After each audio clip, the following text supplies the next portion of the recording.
speeding bullet. More powerful than a locomotive. Able to leap tall buildings at a single bound. Look, up in the sky. It's a bird. It's a plane. It's Superman. Kellogg's Pep. P-E-P, Pep. Kellogg's Pep, the Sunshine Cereal, presents The Adventures of Superman.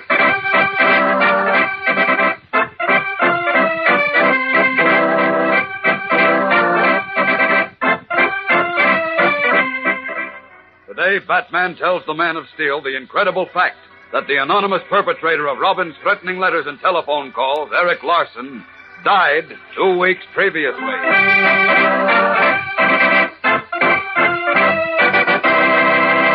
Hello there, gang. This is your pal Dan McCullough.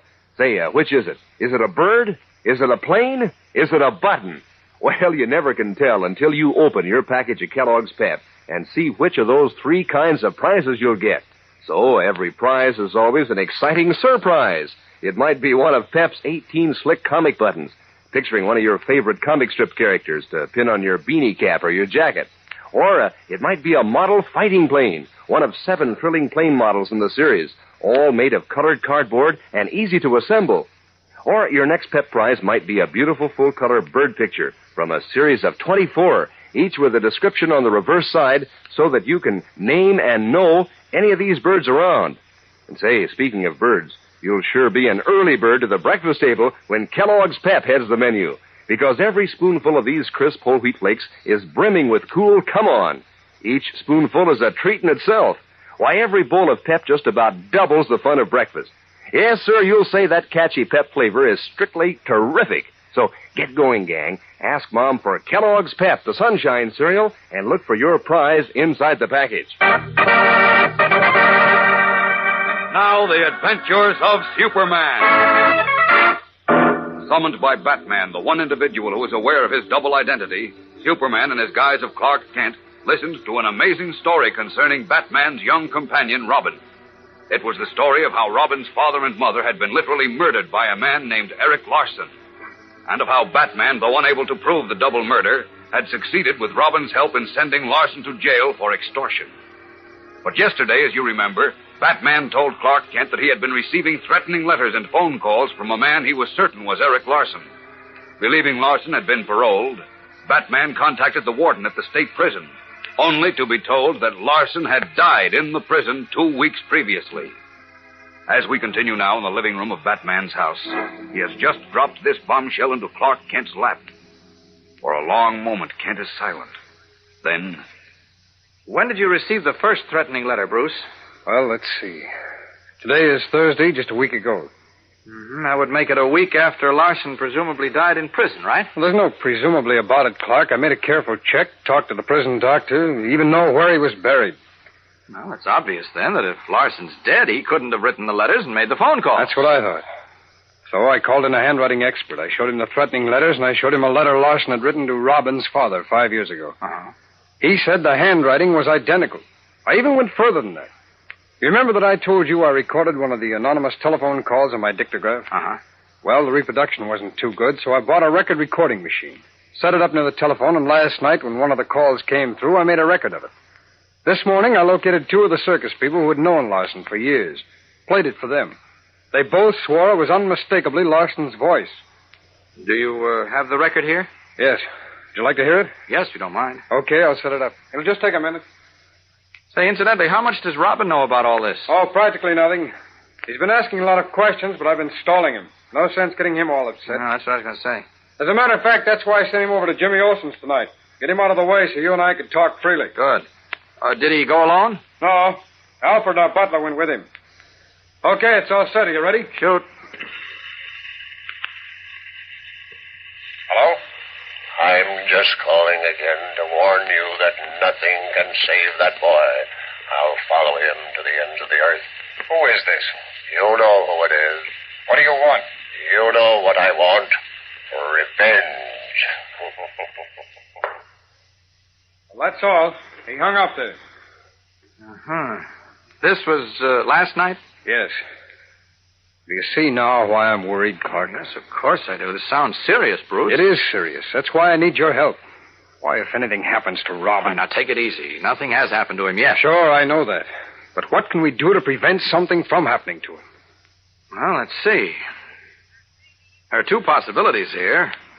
Either Larson prepared those threatening notes and phone calls before he died. Before he died? Well, yes, he could have written the notes and recorded his voice on a phonograph record and then slipped all the stuff to an accomplice to be used in the event of his death. Yes, I suppose so. But why would Larson have gone to all that trouble? Well, he wanted revenge, didn't he? Yes, but... So he dreamed up this way of, well, sort of haunting you and Robin from his grave, so to speak. Well, that could be. But you said you saw another possibility. Yes. Well, what's that? The possibility that Larson is alive. That's ridiculous. Why is it? Well, because, as I told you before, I talked to Warden Hobbs and the prison doctor. They both assure me that he is dead. I see. Look, Bruce, do you mind if we check with them again together? Well, no, of course not. But it's just a waste of time. No, maybe not. Let's see, it's pretty late. It's not too late to pay a visit. Let's go, Bruce. Now, look, wait. If you're operating on a hunch that there might have been some conniving at state prison, get that out of your mind.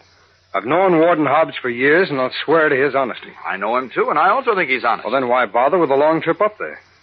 Well, for one thing, because I can't think of a better place from which to start getting at the bottom of this mess. You see, before we can make any moves at all, we must first determine definitely whether Larson is dead or alive. Personally, I'm still not sure either way. All right. I still say it's a waste of time, but I'm willing to go through the motions to satisfy you. Good.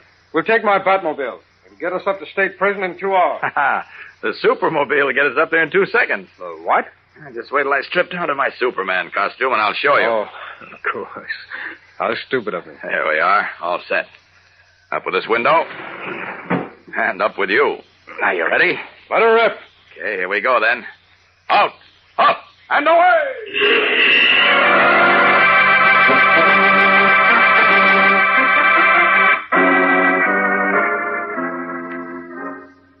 That's the whole story up to this minute, Warden. I can't understand it, Wayne. You say you identified those threatening notes as being in Eric Larson's handwriting? Without question. And the same goes for his voice over the telephone. But that's impossible. That's what I thought, until Kent here suggested that maybe Larson wrote the notes and recorded his voice before he died. What? Oh, I see what you mean. But Another possibility, Warden, is that Larson is still alive. Oh, no, he isn't alive, Kent. I can personally vouch for that.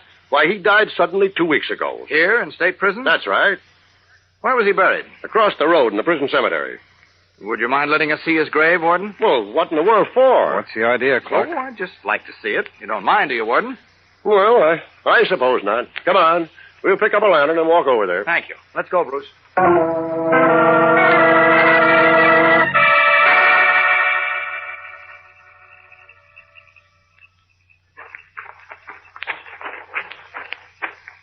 Here's Eric Larson's grave, Kent. This one right here? That's right. His name is on the temporary marker. See? Uh-huh. Well, Clark, you satisfied now? Yes. Yes, it's just as I thought, Bruce. Well, what do you mean? Larson may have been buried in this grave. May have been. I tell you he was. I saw him buried here. I don't deny that, Warden. But Larson's not here now.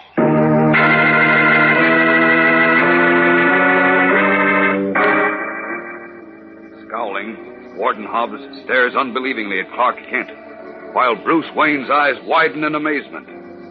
What does this mean? We'll know more in a moment when we return with the startling climax of today's episode. So stand by. You know, gang, it's a cheerful thing just to see a dish of Kellogg's Pep at the breakfast table. Pep looks so crisp and sunny and golden that, well, you can hardly wait to pitch in. And believe you me, a bowl of Pep tastes just as good as it looks. Those crunchy whole wheat flakes are crammed with sunny, catchy kind of flavor that, well, the same flavor that Pep is famous for. Pep, you know, is called the sunshine cereal. Yes, sir, when it comes to brightening up breakfast, Pep's a terrific hit. And Pep's terrific, too, when it comes to swell prizes. 3 different kinds of prizes, one or the other in every Pep package. Makes each prize seem 3 times as exciting because you never know which one you'll get next. For instance, you might find a colored cardboard model of a fighting plane, and you'd be smart to collect all 7 model planes in the series. Or you might find one of Pep's 24 full-color bird pictures with a full description on the reverse side to help you know these birds every time. Or you might find a bright-colored comic button picturing one of 18 different comic strip characters to pin on your jacket or your beanie cap. So get in on the fun, gang. Ask Mom to get you Kellogg's Pep first thing tomorrow.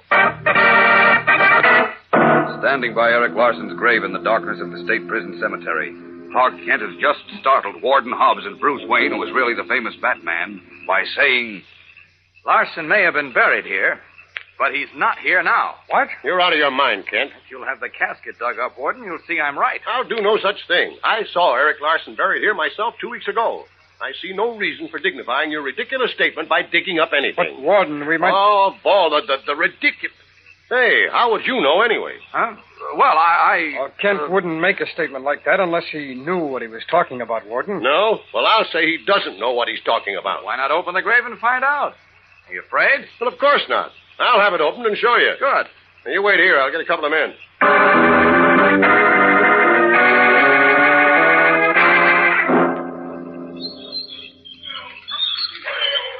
That's some casket. Looks like it's solid bronze. That's what it is, Wayne. Larson left $1,000 in a will requesting that he be buried in a bronze coffin. Okay, boys. Set it down right here. Good. Now, you and Mike go back to prison, Jones. I'll call you when I want you. Okay, Warden. Come on, buddy. Come on, right Hold that lantern a little higher, will you, Wayne? Okay. I'll unscrew the headpiece and prove I'm right. How's this? Fine. Hey, that's funny. The screws were removed. They were? I could have told you that. Well, look here. There are none in the lid at all. Well, how do you suppose that happened? Oh, I can't understand this. I saw the lid screwed down. Open it, Warden. Now, that's what I'm going to do. Great heavens! Why, the casket is empty. Uh-huh. It's incredible. Hey, look here, Kent. How did you know it was empty? How? Oh, I could see... You couldn't see through 6 feet of earth in a bronze coffin lid. Well, look, Warden... Only Superman could do that. Only a... What's the matter, Warden? I don't know. I feel queer. Dizzy. What? So do I. Here, what's the matter with you two? Everything is going around, black. Warden! Clark! Bruce! Clark! Bruce, for heaven's sake, what is it? Clark, I can't breathe. Can't breathe. Clark, Wait a minute. Clark! I've got you, Bruce. Bruce! Warden! Great Scott! They're both unconscious. What's happening here?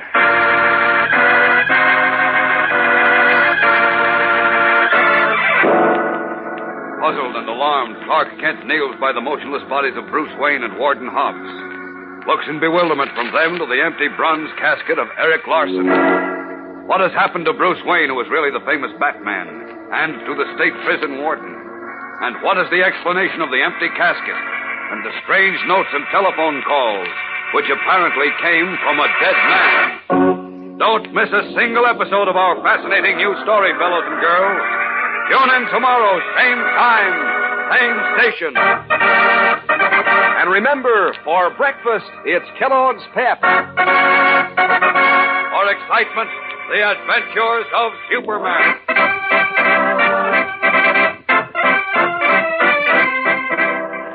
Superman is a copyrighted feature appearing in Superman DC comic magazines and is brought to you Monday through Friday at the same time by Kellogg's Pep, the Sunshine Cereal.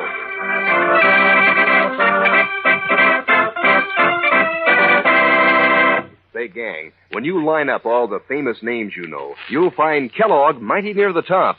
That's Kellogg, the greatest name in cereals. And here are some of the good things Kellogg packs into each plump, tender biscuit of Kellogg shredded wheat. Flavor, natural nut sweet flavor, toasted just right. Nutrition, fine whole wheat nourishment.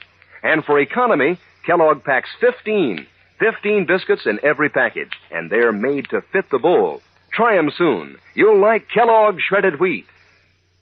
And be sure to be with us tomorrow for the thrilling adventures of Superman.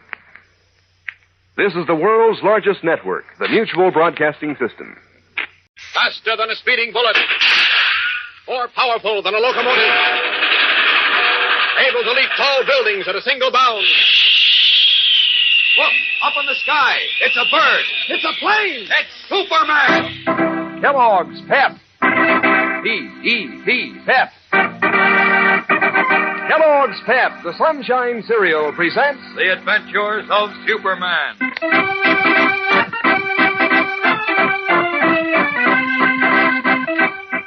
Today, Superman and Batman, still baffled by mysterious notes and telephone calls from a man who has been authoritatively pronounced dead and buried, discover a more immediate danger.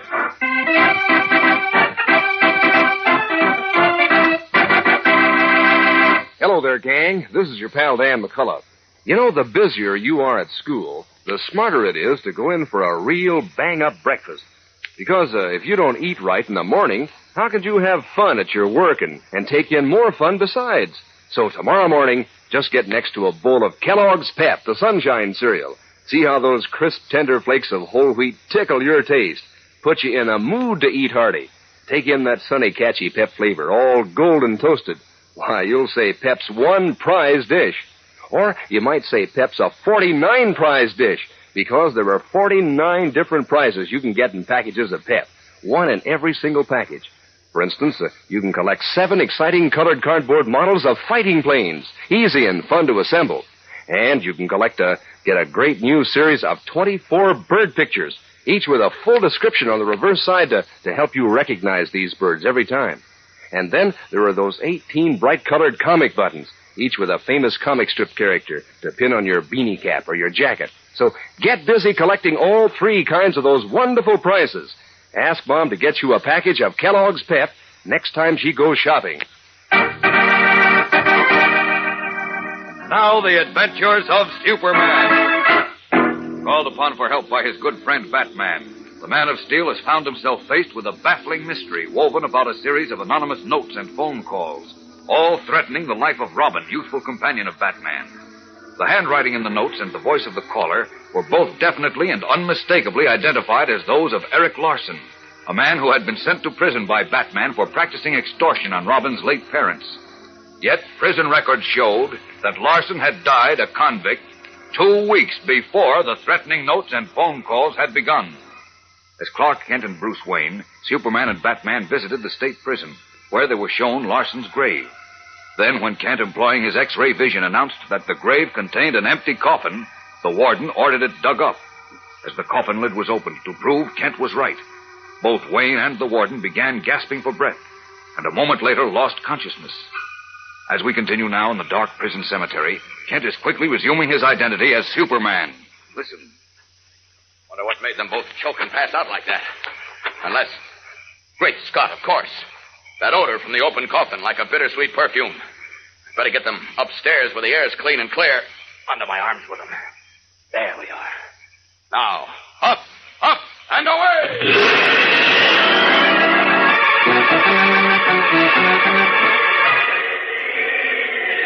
This is better.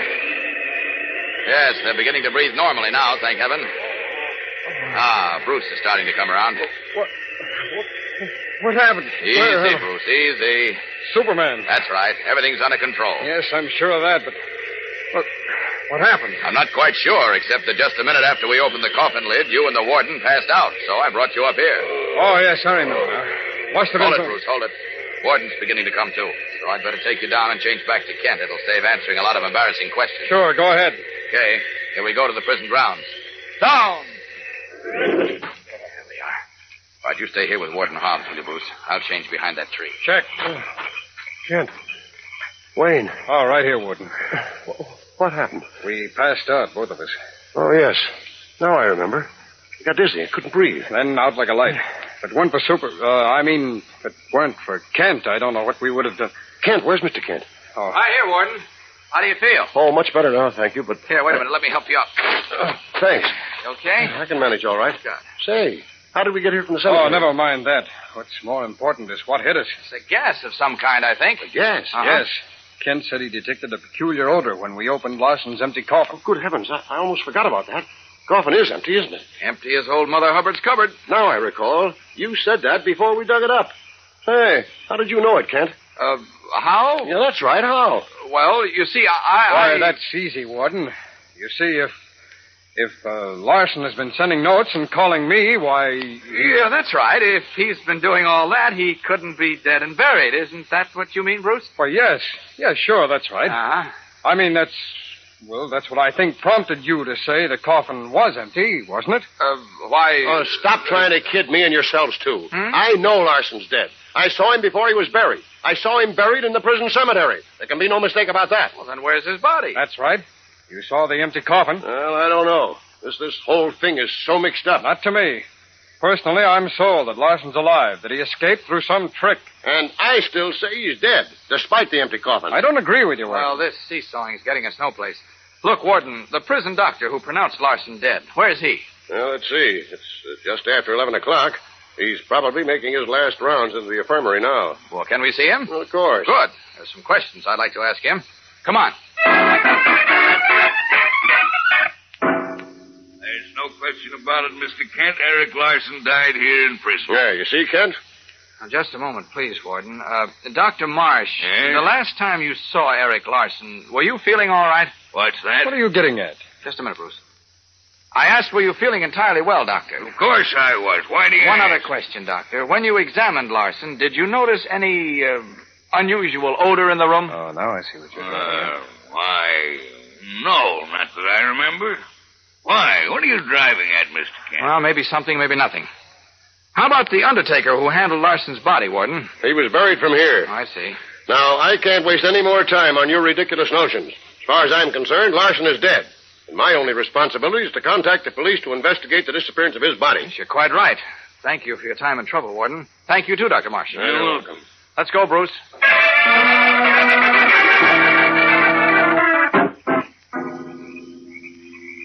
Well, that's that, Clark. Now what do we do?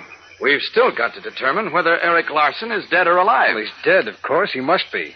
I admit I thought he might not be, but you heard what Warden Hobbs said, and the prison doctor. Yes, but... Me, I'll buy your theory that Larson wrote the threatening notes and recorded his voice before he died. Yeah? He turned them over to an accomplice who exhumed his body and is now using the notes and records to try and scare the wits out of Robin and me.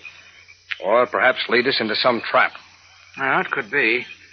Still think it's a good possibility, but what puzzles me now is that curious odor that came out of the coffin and knocked out you and Warden Hobbs. What is it? Who put it there? Yes, that is a puzzler. But I don't see what it has to do with whether Larson is dead or alive. Well, it just might have everything to do with it. How do you mean? Well, I'll tell you after I make another test, which ought to tell the story. I'll just strip down to my Superman costume, and we'll zip back to your house and have another listen to that record of your conversation with your mysterious caller. Okay. There we are. All set. You ready? Anytime you are. And up with you. Right. Here we go. Up and away!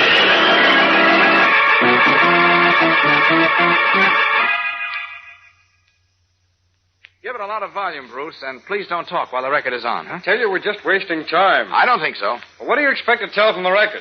Half a dozen people who knew Larson swear it's his voice. Now, you're wasting time. Start the record, will you? Okay. Nothing you can do can save Dick Grayson. I'll follow him to the ends of the earth. Who is this? You know who it is. I don't. What's the meaning of this? What do you want? You know what I want. Revenge. Well, that's it, Clark. You satisfied? Yes. Yes, I'm satisfied that Eric Larson is alive. What? I said Eric Larson is alive. Startled, Batman stares at the Man of Steel. We'll return in a moment for the exciting climax of today's episode. So stand by. Say, here's an idea to help you with your collection of pet prizes, whether it's the model planes or the bird pictures or the comic buttons. Sometimes it may happen that the prize you get in your package of Kellogg's Pep is a duplicate of one that you already have. For instance, you may collect 2 Curtiss Helldiver model planes when you're trying to collect Pep's 7 different model planes. Well, then, just swap duplicates with the gang. And you can swap duplicates of those slick, full-color bird pictures, too, to help you round out your collection of bird pictures. Or if in your next package of Pep you find a comic button picturing, say, Moon Mullins, when you were hoping for one of Orphan Annie or Superman, somebody in the gang's sure to want to make a trade. Now, that way you'll have fun getting together your collection of all 3 kinds of Pep prizes. And all the while, every morning at breakfast, you can be piling in those crisp, delicious flakes of Pep. Think of the keen, catchy flavor, that fresh, full wheat flavor, that terrific Pep flavor. Yes, sir, a bowl of Pep is strictly on the beam. So ask Mom for Kellogg's Pep, the Sunshine cereal, and look for your prize inside the package. After listening to the record which Bruce Wayne made of a telephone conversation, Kent said, Eric Larson is alive, Bruce. Oh, you're wrong, Kent. He can't be. He died in prison. He's alive. If his voice had been recorded before his death and played over the telephone on a phonograph, I would have detected the scratching of the needle, slight as it might be. I have pretty sharp ears. Yes, I know. Also, his replies dovetail too closely with your questions to be on a record. Even if he figured out what you might say and planned his answers accordingly, there would have been a slight pause when the needle was lifted to the next groove and a slight sound when it was set down again. But there was neither pause nor sound. We did not hear a record. Oh, wait a minute. Warden Hobbs said Larson died, and so did the prison doctor. Right. Now, Hobbs has a fine reputation, and besides, I've known him for years. He wouldn't take part in a hoax like this. I know that, and I didn't say he took part in it. Well, then how? I don't get it. Remember that strange odor like bitter perfume when Larson's empty coffin was opened? The Yes. stuff that knocked you out? Well, what about it? I'm quite sure it was from a drug which had been in Larson's body. A drug? Yes, you've heard of curious drugs used in India and in certain islands in the Caribbean and as so-called witch medicine in portions of Africa, haven't you? Well, certainly. I've heard of many such doings, but what has This that... stuff causes a complete suspension of organic activities in the human body. Even paralyzes the heart for a certain period. Well, yes, I've heard of that, but... Great Jupiter. I'm beginning to see now what you're driving at. Good. Your angle is that Larson put himself in a sort of state of suspended animation, which made him appear dead. Exactly.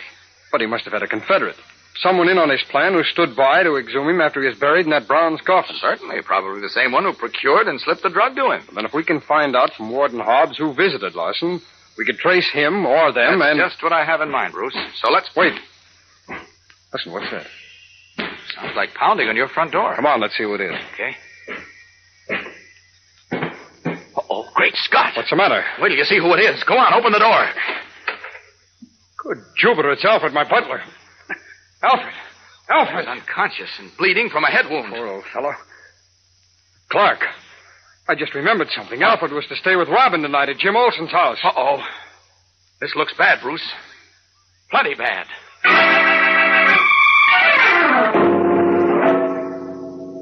Their faces drained of color, Clark Kent and Bruce Wayne stared at each other over the unconscious form of Alfred, Batman's trusted butler.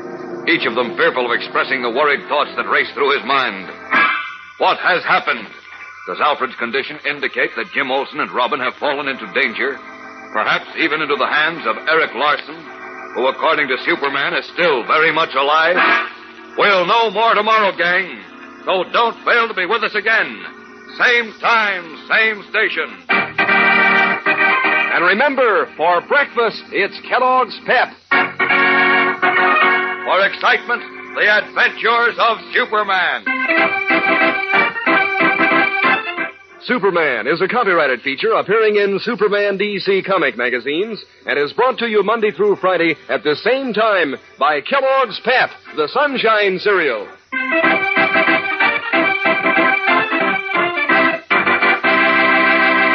Say, gang, what makes a famous name famous? Well, Kellogg is famous as the greatest name in cereals. And one reason is Kellogg's shredded wheat. Those are the plump, tender biscuits made to fit your breakfast bowl. 15 of them in every package. Each biscuit toasted just right and full up with natural nut-sweet flavor. Mom knows Kellogg's shredded wheat is good for you, too. This is whole wheat. So remember Kellogg, gang. Ask Mom for Kellogg's shredded wheat. And be sure to be with us on Monday for the thrilling adventures of Superman. This is the Mutual Broadcasting System. Faster than a speeding bullet. More powerful than a locomotive. Able to leap tall buildings at a single bound. Look, up in the sky. It's a bird. It's a plane. It's Superman. Kellogg's Pep. P-E-P, Pep. Kellogg's Pep, the Sunshine cereal, presents The adventures of Superman.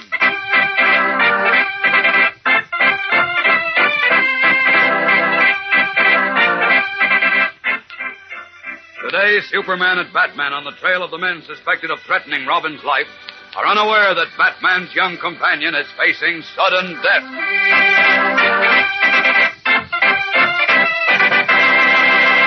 Hello there, gang. This is your pal Dan McCullough. Say, which kind of pep prizes are you collecting? Model airplanes, full-color pictures of birds, or comic buttons to pin on your jacket or your beanie cap? Well, by now you must have quite a flock of them because, of course, there's a prize in every single package of pep you open. And they sure are swell prizes. All three kinds. For instance, in your next package of Kellogg's Pep, the Sunshine cereal, you may find a colored cardboard model of a famous fighting plane, one of 7 in the great Pep Air Fleet. Or you'll find one of 24 beautiful color pictures of birds with a full description so you can identify these birds anywhere. Or you'll find one of a grand series of 18 colored comic buttons with characters straight out of the funnies. Just as if Pep's Golden Crispness and Sunny Flavor weren't a prize all by themselves. Why, Pep's is strictly terrific tasting that a bowl of those crunchy golden whole wheat flakes makes breakfast a regular fun feast. You get that catchy Pep flavor, and bingo! Your spoon just naturally dips down in your bowl for more. So ask Mom to get you a supply of Kellogg's Pep tomorrow, first thing. And now, the adventures of Superman. A series of anonymous letters and phone calls threatening the life of Dick Grayson, who we know as Robin, Batman's young companion, were identified as coming from Eric Larson, a man who had been sent to the penitentiary 5 years ago on Robin's testimony. But to Batman's amazement, he was informed by the prison authorities that Larson had died 2 weeks before the threatening notes and calls had begun. Alarmed for Robin's safety, Batman called in his friend Superman, and together they visited the state prison where Superman's X-ray vision revealed that Larson's grave contained an empty coffin. Back at Batman's house, Superman listened carefully to a recording of Batman's conversation with the mysterious caller, and then announced, There's no doubt left in my mind, Bruce. Larson is alive. Alive? Mm-hmm. Well, then how... Well, my hunch is that he used a certain oriental drug that placed him in a state of suspended animation, which even fools doctors. Pronounced dead, he was buried. Oh, I get it. Then he was dug up by a Confederate, came out of his unconscious state, And began his campaign of revenge against Robin. Before Kent and Bruce Wayne, who was in reality Batman, could move to further explore Kent's theory, they heard a heavy knock on the door. Rushing out, they found Alfred, Batman's trusted butler, unconscious and bleeding from a head wound. Suddenly, Wayne remembered that Alfred had gone with Robin to Jim Olsen's house. As we continue today, they have bandaged Alfred's wound and are trying to bring him to. Listen. Kent, what do you think this means? Do you think that Larson... Wait a minute. We'll know soon enough. I think Alfred's beginning to come around. Alfred. Alfred, what happened? Wait a minute, Bruce. Hold on. Give him a chance to come out of this before you start firing questions. But Robin and Jim Be were... patient, Bruce. Here, Alfred. Drink this. Drink it. That's it. Batman. I mean, Mr. Wayne's. Yes, Alfred. What happened to you? I did my best. What do you mean? Easy, Bruce. They were too much for us. Who was? Who are you talking about? Wait, Bruce. Wait a minute. Now, Alfred, take it slowly from the beginning and tell us everything that happened. I can't, sir. I can't. When I think of those 2 boys... What about them, Alfred? They're gone. Gone? Gone? Yes. I'm afraid we may never see either of them again. Startled, Clark Kent and Bruce Wayne stiffen with shock. A split second later, they both galvanize into action, each terribly worried about his young friend. Then, after a flurry of swiftly fired questions, Alfred begs them to stop and settles down to telling the story of what happened. You see, Mr. Wayne, Dick, and I went over to Jim Olsen's house tonight, as you directed. Yes, go on, Alfred, go on. Yes. Well, there was a picture at the cinema nearby which the boys wished to see, and I saw no harm in their going since I was to accompany them. Oh, I shouldn't have let them go. You warned me that Dick was in danger. That's right, but you did go, Alfred, so now please get on with the story. Yes, sir. Mrs. Olsen, Jim's mother, said she was too tired to go with us, so we set out alone. We were walking up the street. It was quite dark when Jim noticed a car stop up ahead. That's funny, Dick. What is, Jim? A car stopped in front of Stuffy Phillips' house. Oh, so what? Oh, Stuffy and his folks are visiting his sister up in Boston. They're not coming back till next week. Well, maybe they decided to come back early. But they haven't got a car. Hey, wait a minute. What's the matter, Master Jim? Yeah, what's eating you, pal? Don't you see those men standing by the car? Sure, they must have a flat, see? One of them's putting a jack under the bumper. Oh, Oh, yeah. Come on. What's the matter? You got the willies or something? No, but... Well, it's dark, and I didn't notice they had tire trouble. I just saw them standing there.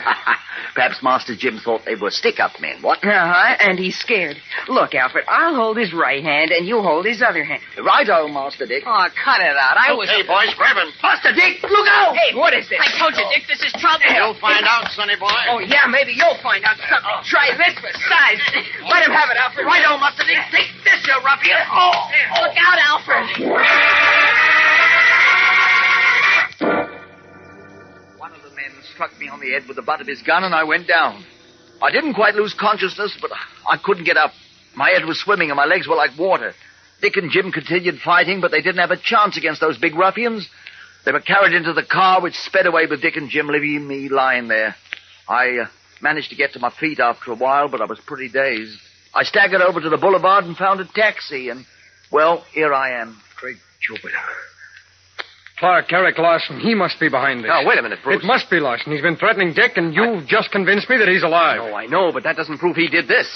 Did you notify the police, Alfred? By Jove, I quite forgot, Mr. Kent. I was too dazed, you see. I'll call Inspector... No, wait, Bruce. Let Alfred do it. Now, get this, Alfred. Tell Inspector Henderson exactly what happened, and tell him I said to look for a man named Eric Larson, who supposedly died at the state prison 2 weeks ago. But if he died, I don't understand. He didn't die. Tell Henderson I'll see him and explain later, but meanwhile to broadcast an alarm for Larson. Have you got that? Yes, sir. Then get on the phone in a hurry. Come on, Bruce, into this room. Right with you, Clark. All right, quick now. Strip down to your costume. This is a job for Batman and Superman. Right. Look, Kent, you know I don't scare easily. Well, I'll admit I'm scared now. If Eric Larson has Dick... Got to keep cool. Wait. Uh-oh. Thunderstorm. That's not going to make our job any easier. Hurry it up, Batman. Right. Okay, I'm all set. Good. All right, up with this window. Get a good grip on me. Check. I'll hang on to your belt, and for heaven's sake, show me some speed. I'll show you plenty of speed. Out, up, and away!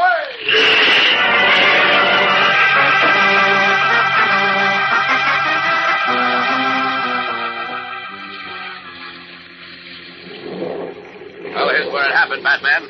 That's the Phillips house. There was a fight here, all right. Look, the lawn's all cut up. Yes. Well, the rain has washed away any good footprints, though. Uh-oh, I was afraid of that.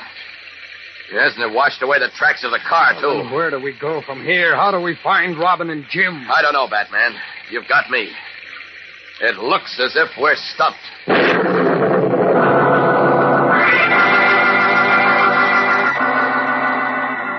Deeply worried, Superman and Batman stand in the dark, teeming rain, temporarily stymied in their efforts to trace Dick Grayson and Jimmy Olsen. Meanwhile, in the small room of a bungalow in the thinly settled outskirts of Metropolis, Dick Grayson awakes with a throbbing headache to find himself lying on the floor, his hands tied behind him. Struggling painfully to a sitting position, he sees for the first time the only other occupant of the room, a heavy-shouldered, bullet-headed man in a torn jersey who sits tipped back in a chair against the wall. Who are you? Don't you know, sonny boy? Me, I'm Santa Claus. Oh, a comedian, huh? Where am I? In my castle up at the North Pole. Ain't it cold, though, huh? Look, pack that coin in a can, will you? What's this all about? Where's Jim Olsen? You mean the skinny punk with the freckled puss? You can skip the graphic description. Just tell me where he is. You really want to know where he is, sonny boy? Of course I do. Now give. Where is he? In your father's mustache. Oh, you dumb clown. If I could just get these ropes off, I'd... You do what, Grayson? Jeepers. No. No, it can't be. Surprised, eh? Hello, boss. Hey, listen, this here kid... Get out of here, Willie. Okay, boss. Why the shocked look, Dickie boy? Recognize an old friend? His eyes popping, Dick Grayson, who is really Robin, stares at the lean, hollow-cheeked man whose burning eyes reflect his hate. The man who has sworn vengeance on him, and who had been buried as dead. We'll return in a moment for the startling climax of today's episode. So stand by. You know, gang, it's always a smart idea to give yourself plenty of time in the morning for breakfast so that you can take it easy while you're eating your Kellogg's Pep. Because Pep is so good, you want to get the full golden toasted flavor in every spoonful. Yes, sir, you don't want to skip one bit of the fun of eating those crisp, catchy flakes of whole wheat. So, tomorrow morning, just hitch up your chair and settle down to some mighty smooth eating with Pep, the Sunshine cereal. Is it delicate and light? Does it taste terrific? And you get a swell surprise when you see the nifty prize in each Pep package. A real surprise of a prize. Could be you'll find a model fighting plane in colored cardboard, one of 7 great pet planes you can collect. Or could be you'll find one of 24 new full-color bird pictures with a description on the reverse side so that you can be hep on birds. Or could be your next Pep prize will be one of 18 bright-colored comic buttons sporting a famous comic strip character like Periwinkle or Harold Teen or Superman himself. So start collecting all 3 kinds of these keen Pep prizes. Ask Mom to get you a supply of Kellogg's Pep from the grocer tomorrow. In a room in a bungalow on the outskirts of Metropolis, Dick Grayson, his hands tied behind him, stares incredulously at Eric Larson. Then gasps. But indeed, you died in prison 2 weeks ago. Do I look dead, Grayson? No, but how? I don't understand. 5 years ago, when you helped send me to the penitentiary, I told you I'd get back at you. Didn't I? Now my time has come. So it was you and your gang who grabbed Jim and me tonight, wasn't it? That's right. It's been a long time since I'd seen you, you know, and you've grown up since then. Because I couldn't be sure in the dark which was you and which was Olson, I took you both. What did you do with Jim? Oh, I took care of him. What do you mean? What do you think I mean? You killed him? Let's just say I made sure he can't describe me to the police. You see, the police think I died in the state prison. I want them to keep on thinking that when they find your body.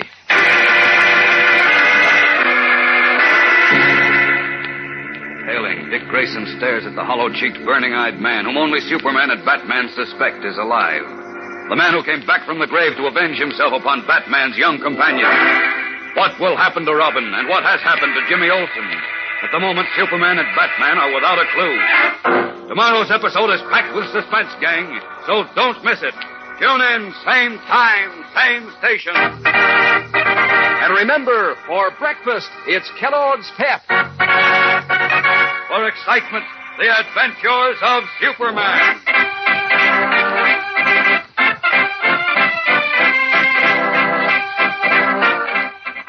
Superman is the copyrighted feature appearing in Superman DC Comic Magazine and is brought to you Monday through Friday at the same time by Kellogg's Pep, the Sunshine cereal.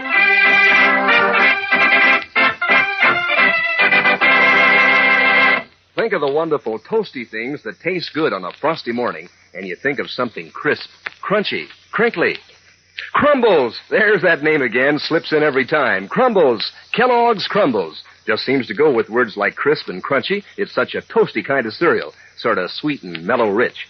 And you know, it's the only cereal in the whole wide world in those little crinkly shreds of good whole wheat. So, when you think of good-tasting words like crisp, crunchy, crinkly, that means Crumbles for breakfast. Kellogg's Crumbles. And be sure to be with us tomorrow for the thrilling adventures of Superman. This is the Mutual Broadcasting System. Faster than a speeding bullet. More powerful than a locomotive. Able to leap tall buildings at a single bound. Look, up in the sky. It's a bird. It's a plane. It's Superman. Kellogg's Pep. P-E-P, Pep. Kellogg's Pep, the Sunshine cereal, presents The Adventures of Superman.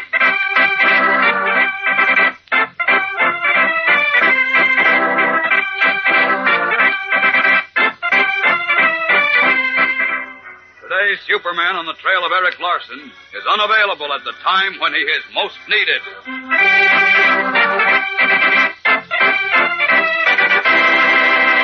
Hello there, gang. This is your pal Dan McCullough.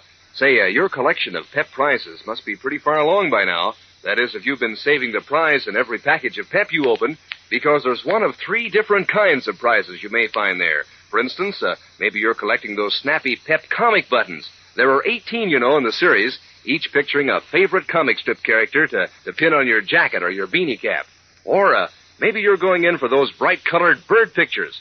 There are 24 of those to collect, each with a full description so that you can wise up the gang on birds. And have you rounded up all 7 of those colored cardboard plane models? Each one's a model of a famous fighting plane, like a Lockheed Ventura, or a British Lancaster, or a Curtiss Helldiver. All in all, that makes 49 different prizes you can collect, one in every package of Pep, the Sunshine cereal. And meanwhile, you can be enjoying breakfast with those crisp golden whole wheat flakes of Pep. How Pep does make with a flavor. A catchy, fresh flavor. A sunny, toasted flavor. In short, a Pep flavor. And it really sends you. So for prize eating and your surprise prize, ask Mom to get you Kellogg's Pep tomorrow. And now the adventures of Superman. A series of anonymous phone calls and notes threatening the life of his young companion Robin prompted the famous Batman to ask his friend Superman for help. Together, they investigated a man named Eric Larson, whom Batman suspected because Robin's testimony had sent him to prison. Batman and Superman had just discovered that Larson had cleverly escaped from prison when they were advised that Robin, whose real name is Dick Grayson, had been with Jim Olsen when they were both seized and spirited away in a car. Now, with both Superman and Batman unaware of his and Jim's whereabouts, young Grayson, his hands bound tightly behind him, lies on the floor of a bungalow on the outskirts of Metropolis. Eric Larson, a hollow-cheeked man with deep-set, burning eyes, chuckles mirthlessly in response to a question about Jim. Then he speaks. I've taken care to see that Olsen will not be able to describe me to the police. Now, when... You mean you killed Jim? I don't have to draw you a diagram, Grayson. But he never did anything. That's neither here nor there. You, my young friend, are important to me. It is for this moment that I endured 5 long years in state prison.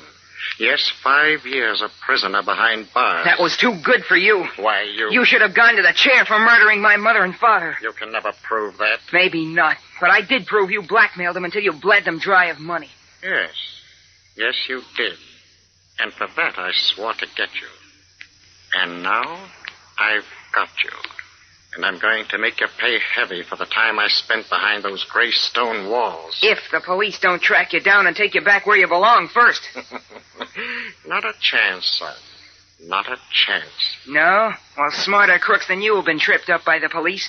Don't forget that. You're smarter, perhaps, but not so careful. Oh, yeah? What makes you so cocksure?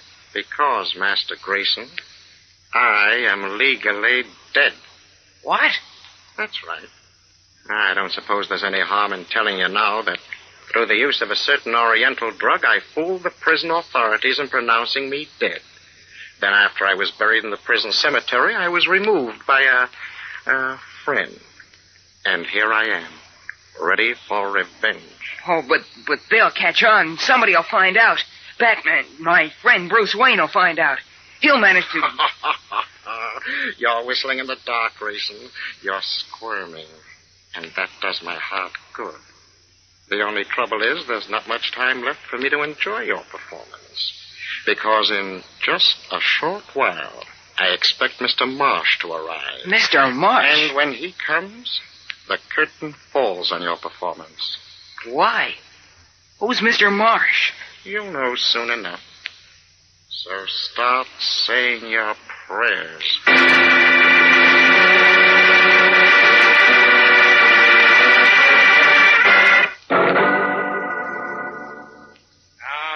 Please, Mr. Wayne, relax.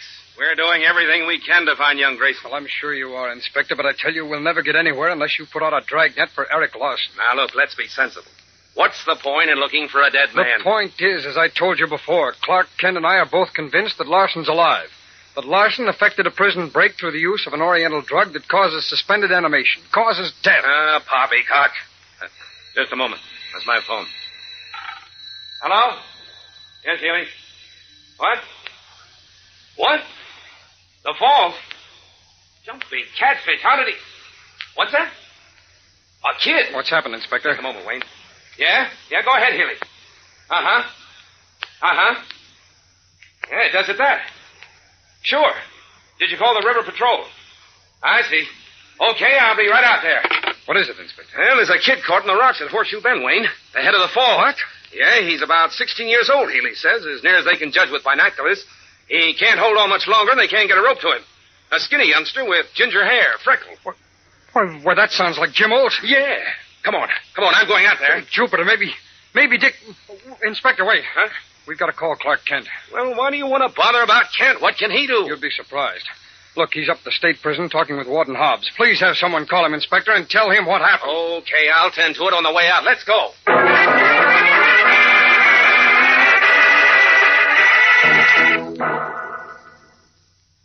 You're quite sure this man, Wilfred Ellis, is the only visitor Larson had during his stay in prison, Warden Hobbs? He's the only one shown on the records, Kent.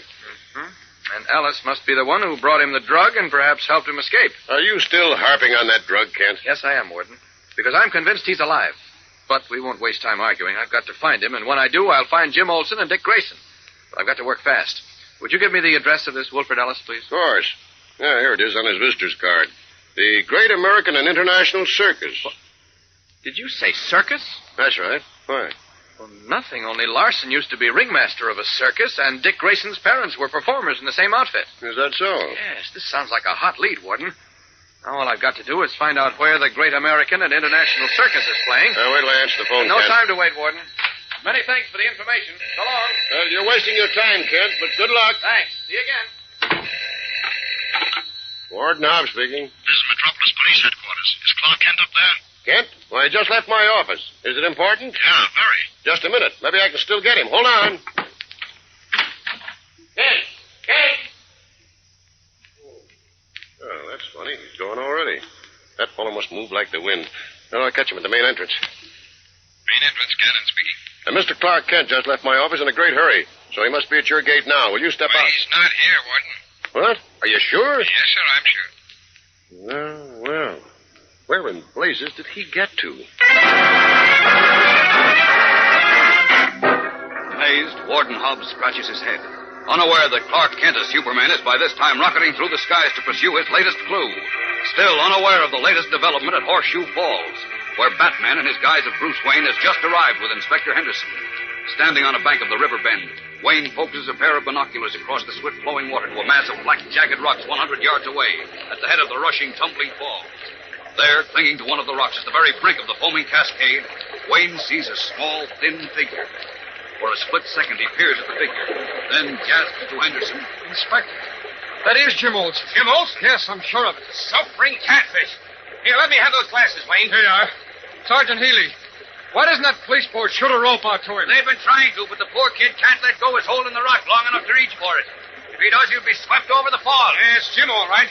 Say, how'd he ever get out there? I don't know, Inspector. Can't that boat work in closer and send a swimmer out with a rope? The current's too strong for the boat to get any closer, Mr. Wayne. And any swimmer'd be pulled over the falls before he could reach the rock. Well, I know one who won't. What do you mean? Say, why are you taking your shoes off? Why do you suppose? I'm going in after Jim. What are you nuts? No, don't. You'll be drowned. Maybe not. Anyhow, something's got to be done to help Jim. He can't hang on much longer. But you won't have a chance in that water, Wayne. Listen, Inspector. Contact that police boat and tell them to shoot a rope out ahead of me. I'll drive it, tie it around my waist, and carry it out to Jim. Then they can pull us both back in. No, wait. Come on now. Stop, Wayne. Stop. Wayne, come back. Come back, you fool. Shouting vainly, Inspector Henderson and Sergeant Healy watch with horrified admiration as Bruce Wayne, who is really Batman, begins a seemingly futile fight with the powerfully rushing current, which reaches for him with hungry, cruel fingers. We'll see what happens to him in a moment when we return for the tense climax of today's episode. So stand by. You know, gang, you can cram a lot more fun into your day when you go in for a real bang-up breakfast. Because when you eat right in the morning, you've got what it takes to have fun at your schoolwork, and more fun besides. So, tomorrow morning, include in your breakfast a bowl of Kellogg's Pep, the Sunshine cereal. See how those crisp, tender flakes of whole wheat tickle your taste, put you in the mood to eat hearty. Take in that sunny, catchy Pep flavor, all golden toasted. Why, you'll say Pep's one prize dish. Or you might say Pep's a 49 prize dish, because there are 49 different prizes you can get in packages of Pep, one in every single package. For instance, you can collect 7 exciting colored cardboard models of fighting planes, easy to assemble. And you can round up a great new series of 24 bird pictures, each with a full description to help you identify these birds in the air. And then there are those 18 bright-colored comic buttons, each with a famous comic strip character to pin on your beanie cap or your jacket. So get busy collecting all 3 kinds of those wonderful prizes. Ask Mom to get you a package of Kellogg's Pep next time she goes shopping. Swimming powerfully, a rope from the police boat tied around his waist. Bruce Wayne, who is really the famous Batman, has fought his way through the swiftly surging river to the jagged black rocks at the head of Horseshoe Falls, to one on which Jimmy Olsen clings with his last ounce of strength.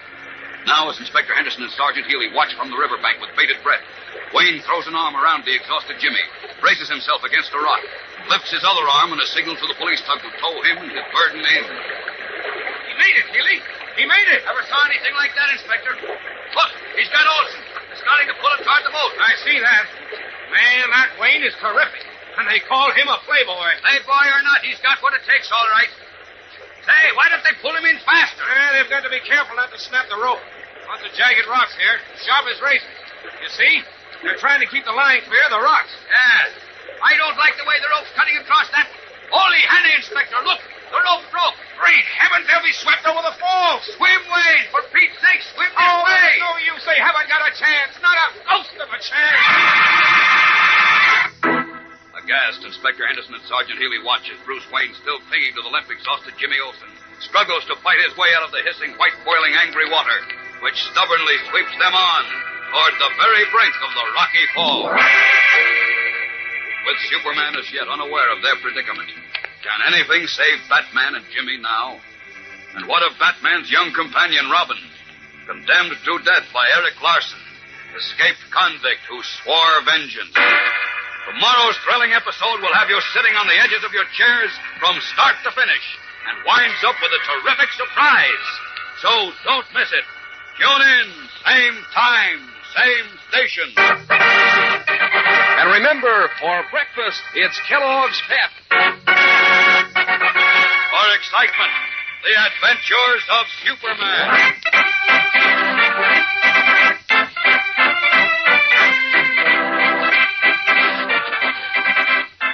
Superman is a copyrighted feature appearing in Superman DC comic magazines and is brought to you Monday through Friday at the same time by Kellogg's Pep, the Sunshine Cereal.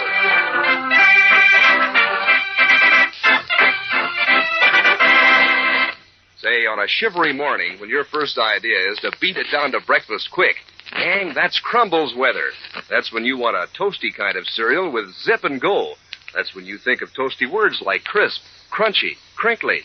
Crumbles! Kellogg's Crumbles, the only cereal in the whole wide world made in those little crinkly shreds of good whole wheat. Sort of sweet and mellow-rich, and so good for you. Mom knows that. So when you think of something toasty on a cold morning, think of Crumbles. Kellogg's Crumbles. And be sure to be with us tomorrow for the thrilling adventures of Superman. This is the Mutual Broadcasting System. Faster than a speeding bullet. More powerful than a locomotive. Able to leap tall buildings at a single bound. Look, up in the sky. It's a bird. It's a plane. It's Superman. Kellogg's Pep. P-E-P, Pep.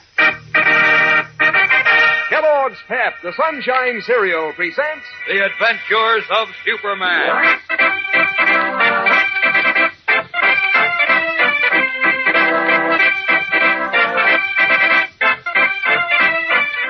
Today, Superman effects a thrilling rescue of Jimmy Olsen, but runs into a baffling blind alley with Batman in their effort to trace Dick Grayson.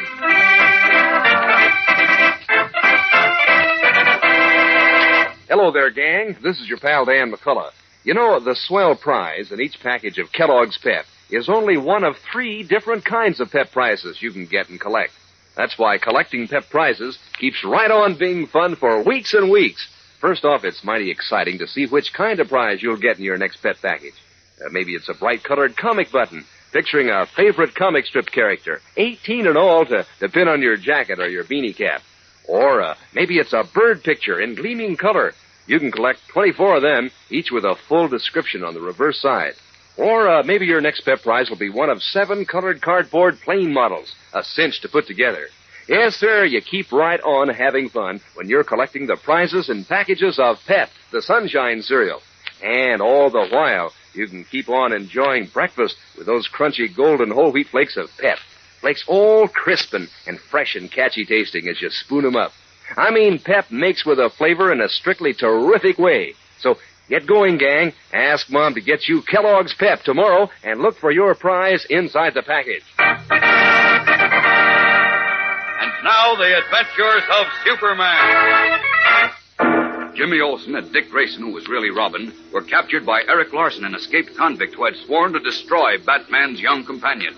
In his hideout, Larson told Dick that he would be done away with as soon as a man named Marsh arrived, and inferred that Jimmy was already finished. But yesterday, the police sighted Jimmy in the river, clinging desperately to a rock at the head of Horseshoe Falls. As a police boat hovered nearby, unable to get in close enough to rescue the boy reporter, Batman fought the angry rapids and swam to Jim with a rope. But just as the police began to draw them to safety, the rope broke. As we continue now, Batman, supporting the half-drowned Jimmy, has managed to grasp a jagged rock at the very brink of the roaring cascade.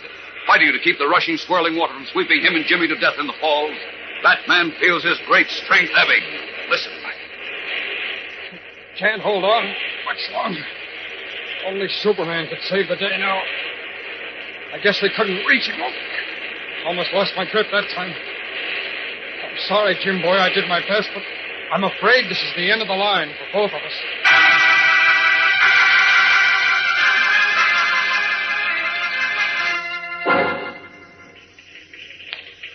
Oh, here you are, Clark. Wherever have you been? Up at the state prison, Lois. I think I have a clue to Eric Larson. Just got to find out where the Great American and International Circus is Never playing. mind that now. Come with me. Where? To the Daily Planet radio station and hurry. What for? I'm going to broadcast for Superman. Superman? Why? What's up? It's about Jim. Oh, Clark, Jim? I'm just... Wait a minute, Lois. Wait a minute. What's happened? No, we can't stop now. Oh, poor Jim. Only Superman can Wait, save I him. said. Tell me what happened. What about Jim? He's in the river. What? At the top of Horseshoe Falls, hanging onto a rock.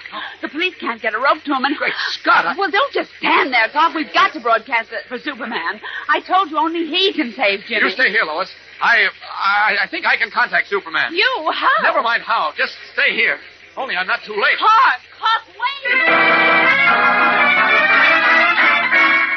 Rushing across the Daily Planet city room to a deserted storeroom, Clark Kent strips off his business suit and stands revealed in the blue costume and red cape of Superman. Up, and away! Throwing open a window, the Man of Steel rockets away and flashes across the Metropolis River. Streaking above wooded shores, he comes upon the river as it sweeps around Horseshoe Bend and rushes pell-mell toward the Great Falls. Then, spotting Batman, who is still struggling to hold Jim and himself from going over the falls, Superman dives in. Okay, Batman. Everything's under control. Superman. Right. Thank heaven. Here, I'll take Jim. You hang on to my cape. Jack. Is he... He's alive. Good. The poor kid took an awful beating. What about Robin? I haven't seen him. What? If he were in the river, too, he must have been swept over the falls. Maybe not. But Jim will know. I'm going to take him to his house now. Hang on. All right. Here we go. Up and away!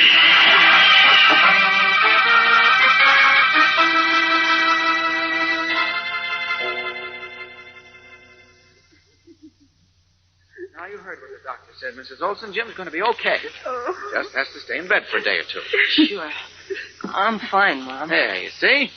Now, you go to your own room and rest, Mrs. Olson. Mr. Wayne and I have to ask Jim a couple of questions, and then we'll be going, too. Well, all right. Now, Jim, you feel up to talking? Sure. I feel a little weak, that's all. But tell me something first. What about Dick Grayson? Is he okay? Well, don't you know? We thought you could tell us. Gee, I don't know, Mr. Wayne. Was he in the river with you? I don't know. I was hoping you could tell me. Oh, Clark. Take it easy, Bruce. Look, Jim, you'd better start at the beginning, from where those men jumped you and Dick last night and took you away in the car. Now, first, do you know who they were? No. Did you hear any names mentioned? No, except the driver was called Joe. Well, that's a lot of help. Go on, Jim, go on. What happened? Well, these guys dumped Dick and me in their car and drove off pretty fast. Uh-huh. We didn't know what it was all about, but when we asked them, they told us to shut up. They said if we yelled, they'd shoot us. Uh-huh. We couldn't see anything because we were on the floor of the car. But I know we were near the river or the harbor. How? Well, because I could hear foghorns. Oh. Then I heard one of them say, "Slow down, Joe. I know which one is Grayson now. This is a good place to get rid of the other kid. We'll wrap him on the noggin, dump him out, and roll him down into the water. Uh-oh. Then what? Well, the next thing I knew, something hit me behind the ear, and everything went black. I don't remember anything else till I came to in the river. The current was sweeping me along, and I could hear this roaring up ahead. I just about had time to realize I was being carried into the falls when I was on them.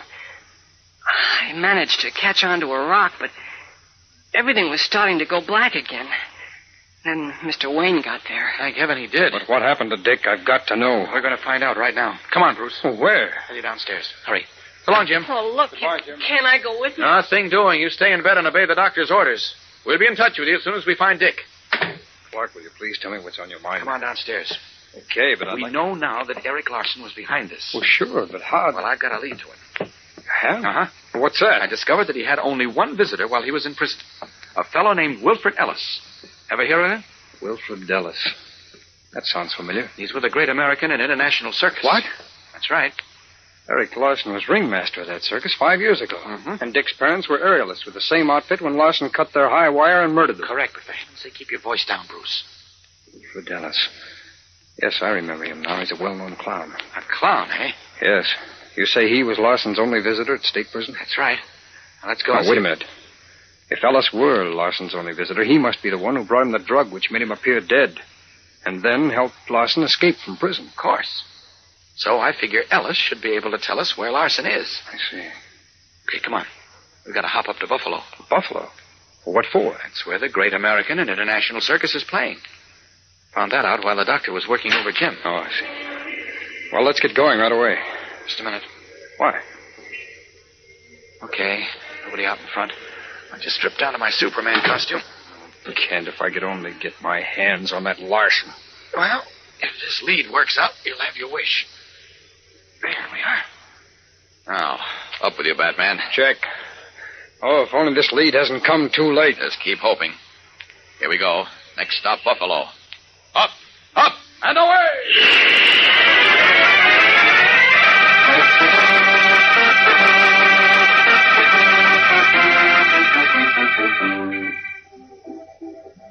The most sensational collection of humanities in the universe. Ladies and gentlemen, the big show, and all for the price of a quarter. Step right up, ladies and gentlemen. The biggest show on earth going on the inside. Here's the manager's wagon, Bruce. Come on. The big show. The big show. Right this way.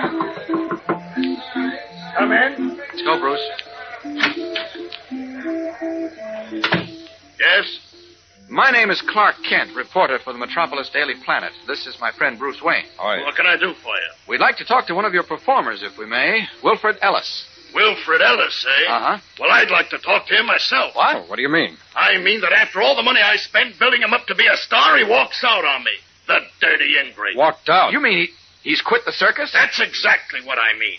Of all the ungrateful, dirty tricks, that one takes the brass ring. Tell me, when was this? I mean, when did he leave you? Last week. Do you have any idea where he went or where he can be found? No, I don't know, mister. If I did, believe me, I'd... Well, wouldn't any of the other performers know? Nope, he just walked off the lot in Metropolis last week after mentioning to one of the animal men he was quitting. And nobody's seen hide nor hair of him since. Hey, that's bad. Now, how are we going to find Robin?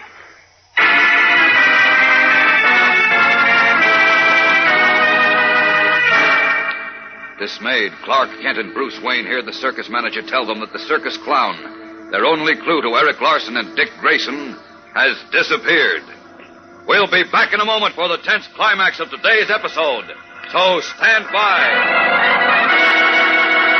You know, most fellows and girls who eat Kellogg's Pep eat it mainly for one reason. They eat Pep, the Sunshine cereal, because those crisp, sunny whole wheat flakes taste strictly terrific. I mean, Pep's got the kind of flavor that makes you wish your bowl of Pep were twice as big, so that you could cram in more of that keen, catchy Pep taste. Sure, Pep's a cram course, all right, come breakfast time. And all that swell flavor isn't the only reason Pep gets an A-plus rating. Pep's hep in the prize department, too. Yes, sir, Pep gives you 3 different kinds of prizes, one or the other in each package you open. For instance, your next prize may be a bird picture in brilliant color with a full description on the reverse side. Collect all 24 of them, and you'll be wowing the gang with your knowledge of these birds. Or maybe your next pep prize will be one of 7 exciting colored cardboard plane models, easy to put together. Or maybe it'll be a bright-colored comic button, picturing a favorite comic strip character, 18 in all, to pin on your jacket or beanie cap. There's one or the other of these 3 snappy prizes in every pep package. So ask Mom to keep you supplied with Kellogg's Pep for sure. While Clark Kent and Bruce Wayne find themselves in a blind alley in Buffalo, back in Metropolis in his bungalow hideout on the outskirts of the city, the hollow-cheeked, burning-eyed Eric Larson is saying to Dick Grayson, whose hands are tied behind him, I finished your father and mother, Grayson. And as soon as my friend, Mr. Marsh, gets here, I'm going to finish you. Hey, Eric. What is it, Willie? That guy you were waiting for, that Mr. Marsh, he's here. That's fine. Bring him right in, Willie. Bring him right in. Okay. Right this way, Mr. Marsh. Now, sonny boy, this is it. After 5 minutes more, there'll no longer be a reason for keeping you alive.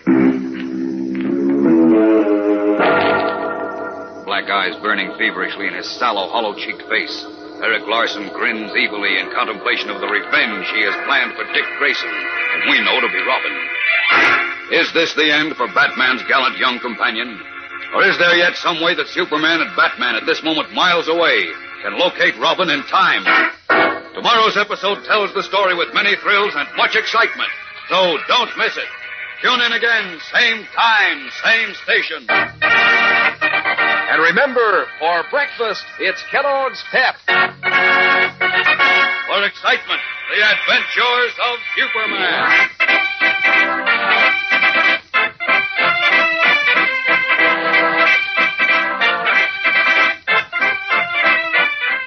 Superman is a copyrighted feature appearing in Superman DC comic magazines and is brought to you Monday through Friday at the same time by Kellogg's Pep, the Sunshine Cereal.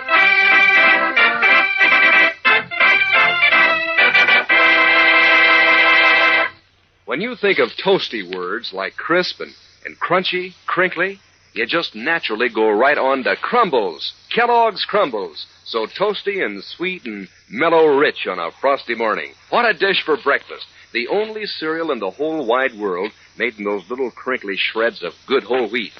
And you know about whole wheat, don't you? You know it's good for you. Sure. So get your wholesome whole wheat in crisp, crunchy, crinkly Crumbles, Kellogg's Crumbles. And be sure to be with us tomorrow for the thrilling adventures of Superman. This is the Mutual Broadcasting System. Faster than a speeding bullet. More powerful than a locomotive. Able to leap tall buildings at a single bound. Look, up in the sky. It's a bird. It's a plane. It's Superman. Kellogg's Pep. P-E-P, Pep. Kellogg's Pep, the Sunshine Cereal, presents The Adventures of Superman.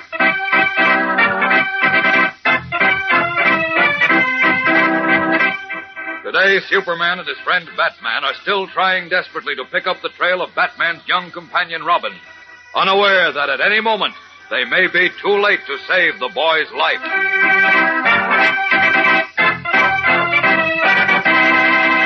Hello there, gang. This is your pal Dan McCullough. Say, which is it? Is it a bird? Is it a plane? Is it a button? Well, it's anybody's guess until you open your package of Kellogg's Pep and see which one of those 3 kinds of prizes you'll get. So every prize is always an exciting surprise. Sure, it might be a beautiful full-color bird picture from a series of 24, each with a description on the reverse side so that you can reel off the name of any of these birds around. Or it might be a model of a fighting plane, one of 7 thrilling plane models in the series, all made of colored cardboard and easy to assemble.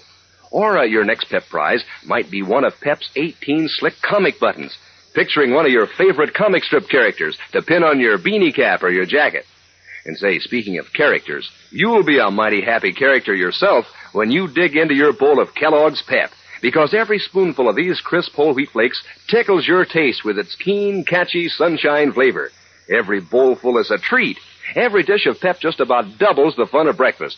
So get going, gang. Ask Mom for Kellogg's Pep, the Sunshine Cereal, and see whether the prize inside your package is a bird, a plane, or a button?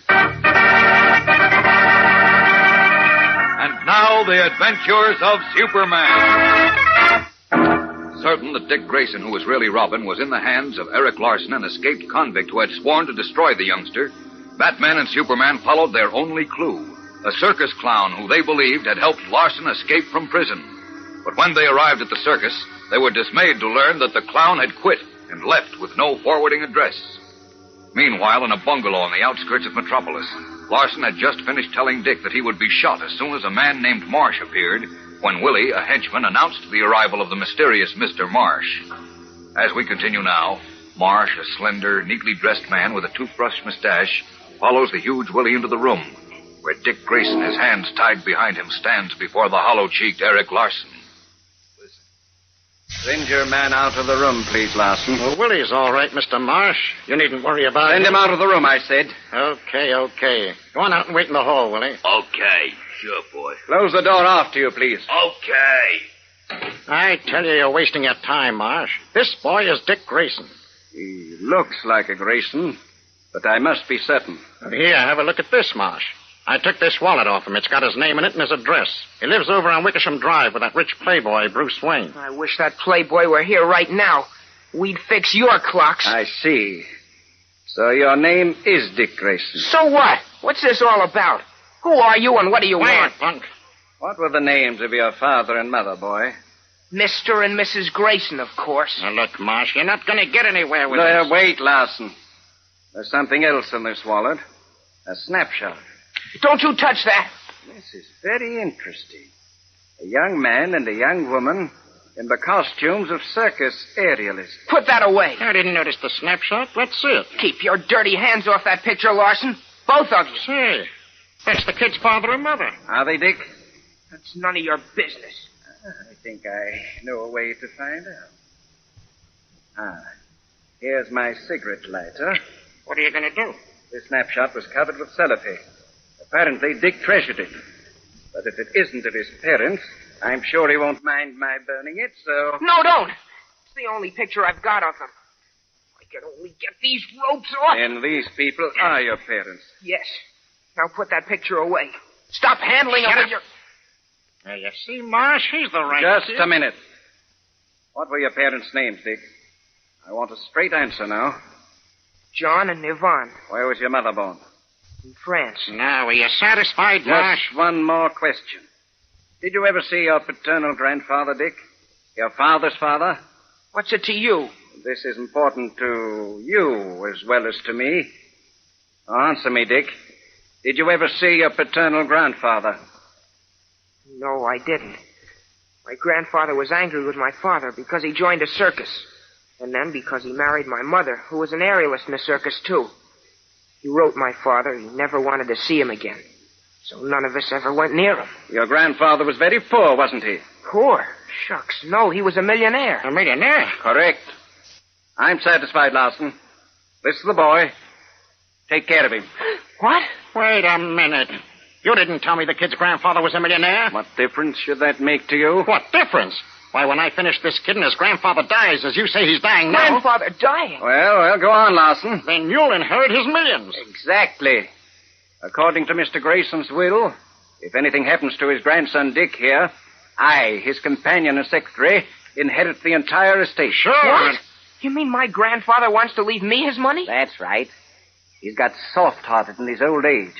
He even wants to see you. As a matter of fact, he thinks I'm going to bring you to him. Oh, I'll be... Now I get it. You're getting millions out of this, Marsh, and you're giving me a measly $5,000 for taking the risk, doing your dirty work. I got you out of jail, didn't I, Larson? Yeah, but... And I'm giving you the chance to revenge yourself on this boy, the person responsible for your prison sentence. So what? I still say $5,000 isn't enough for this job. I say it is, Larson. Not when it means you're getting millions. I want my share. You're getting all you deserve. Don't give me that. If I talked, where would you be? Oh, it's like that, eh? That's the way it could be. Unless you want to discuss giving me a decent cut. I see. How much would you consider fair? I want half of what you get. 50-50 split. Be reasonable, Larson. If I guarantee you, let's say, $500,000, how would that strike you? $500,000? Well, that might be okay. But you got to put it in writing. I'll put it in writing as soon as you get rid of Dick Grayson. That'll be a pleasure. I'll do it right now. Now, wait a minute, Larson. I warn you, you're putting a noose around your neck.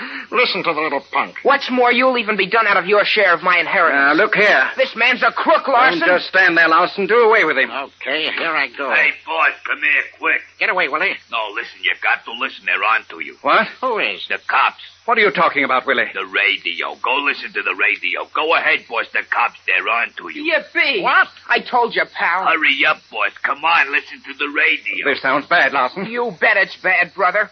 Worse than that for you. Woody, you watch this little punk. Come on, Marsh. Let's see what this is all about. All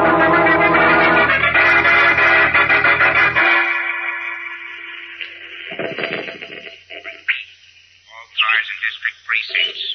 Be on the lookout for one Eric Larson, who is suspected of being alive and of having abducted a 14-year-old boy named Dick Grayson. How could they know that, Larson? I don't know. Larson is 43 years old, 5 feet 10, about 160 pounds, brown hair, sallow complexion, black eyes. This man is dangerous. Report any information on him to headquarters immediately. That is all. Breakers. How'd they find out I was alive? I can't imagine. But I'm afraid that means... That drug you sent me, it was no good. What are you talking about? The prison authorities declared you dead. They even buried you. Yeah, that's right. I can't understand it. I'm worried. They'll find me. I'll never get out this time. They'll throw the book at me, send me up for life. Maybe... No. Take it easy. Don't lose your head. I'll see you safely through this, Larson. You will? Yes.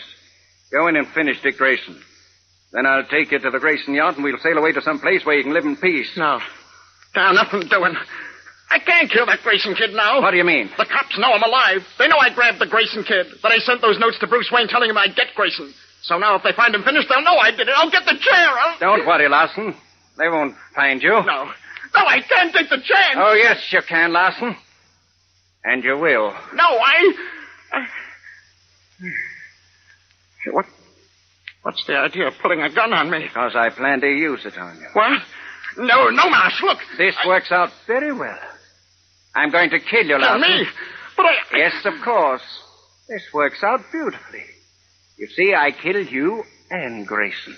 Then call the police and tell them I got here just too late to prevent you from shooting Dick Grayson. You see? Why, you dirty double-crosser. Did you think I'd be fool enough to let you live, knowing all you do about me? Yeah, but why did you get me out of jail To get rid of Grayson for me. Then I was arranging for you to accept the blame for it. Now I'll just change my plans a bit. I'll shoot you, then Grayson, and then call the police and tell them I shot you trying to get away. No, you wouldn't do that, Marsh. I wouldn't? For several $1 million? Just watch this, sucker. No!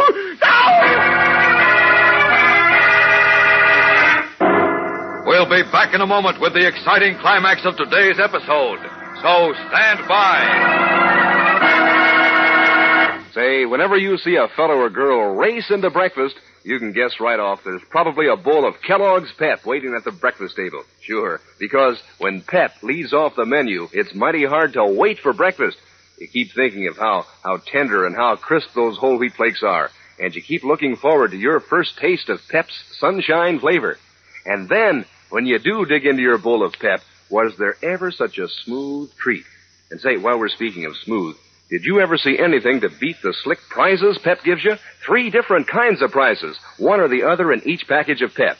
For instance, your next prize may be a bird picture in brilliant color with a full description on the reverse side. Collect all 24 of them, and will you be wise on these birds? Or maybe your next Pep prize will be one of 7 colored cardboard plane models, easy to put together. Or maybe it'll be a bright-colored comic button, picturing a favorite comic strip character, 18 in all to pin on your jacket or your beanie cap. There's one or the other of these 3 knockout prizes in every Pep package. So ask Mom to be sure and get you Kellogg's Pep, the Sunshine cereal. In the small room where he is held prisoner, Dick Grayson, who is really Robin, has been working feverishly at his already loosened bonds. As the huge Willie, worried at what he has heard on the radio, stands near the closed door, his back half turned to Dick. Now, as a shot rings out from behind the closed door to the next room, Willie jumps with fright. Listen. What was that, Willie? Why, that was a shot. Uh-huh.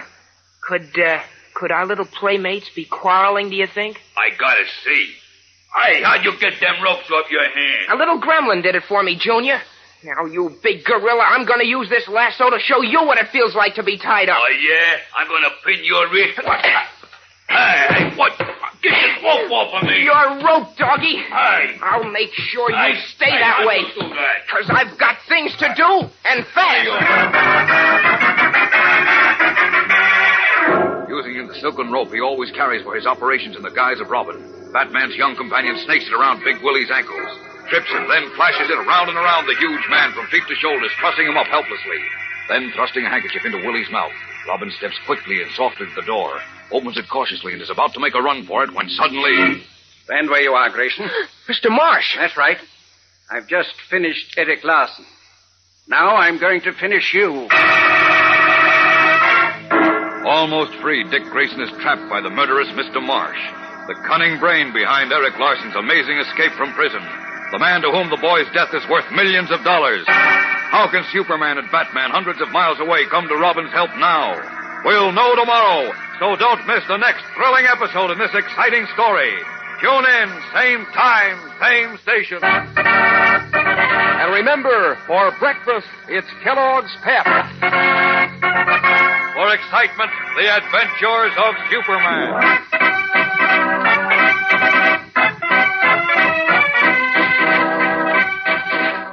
Superman is a copyrighted feature appearing in Superman DC comic magazines and is brought to you Monday through Friday at this same time by Kellogg's Pep, the Sunshine Cereal.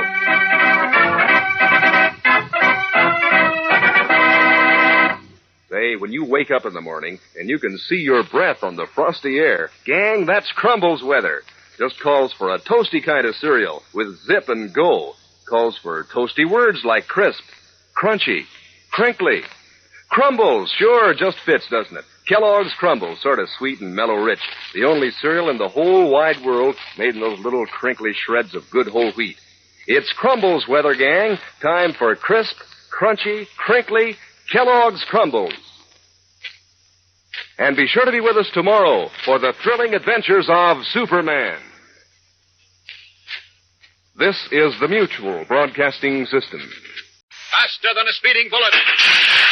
More powerful than a locomotive. Able to leap tall buildings at a single bound. Look, up in the sky. It's a bird. It's a plane. It's Superman. Kellogg's Pep. P-E-P, Pep. Kellogg's Pep, the Sunshine Cereal, presents The Adventures of Superman.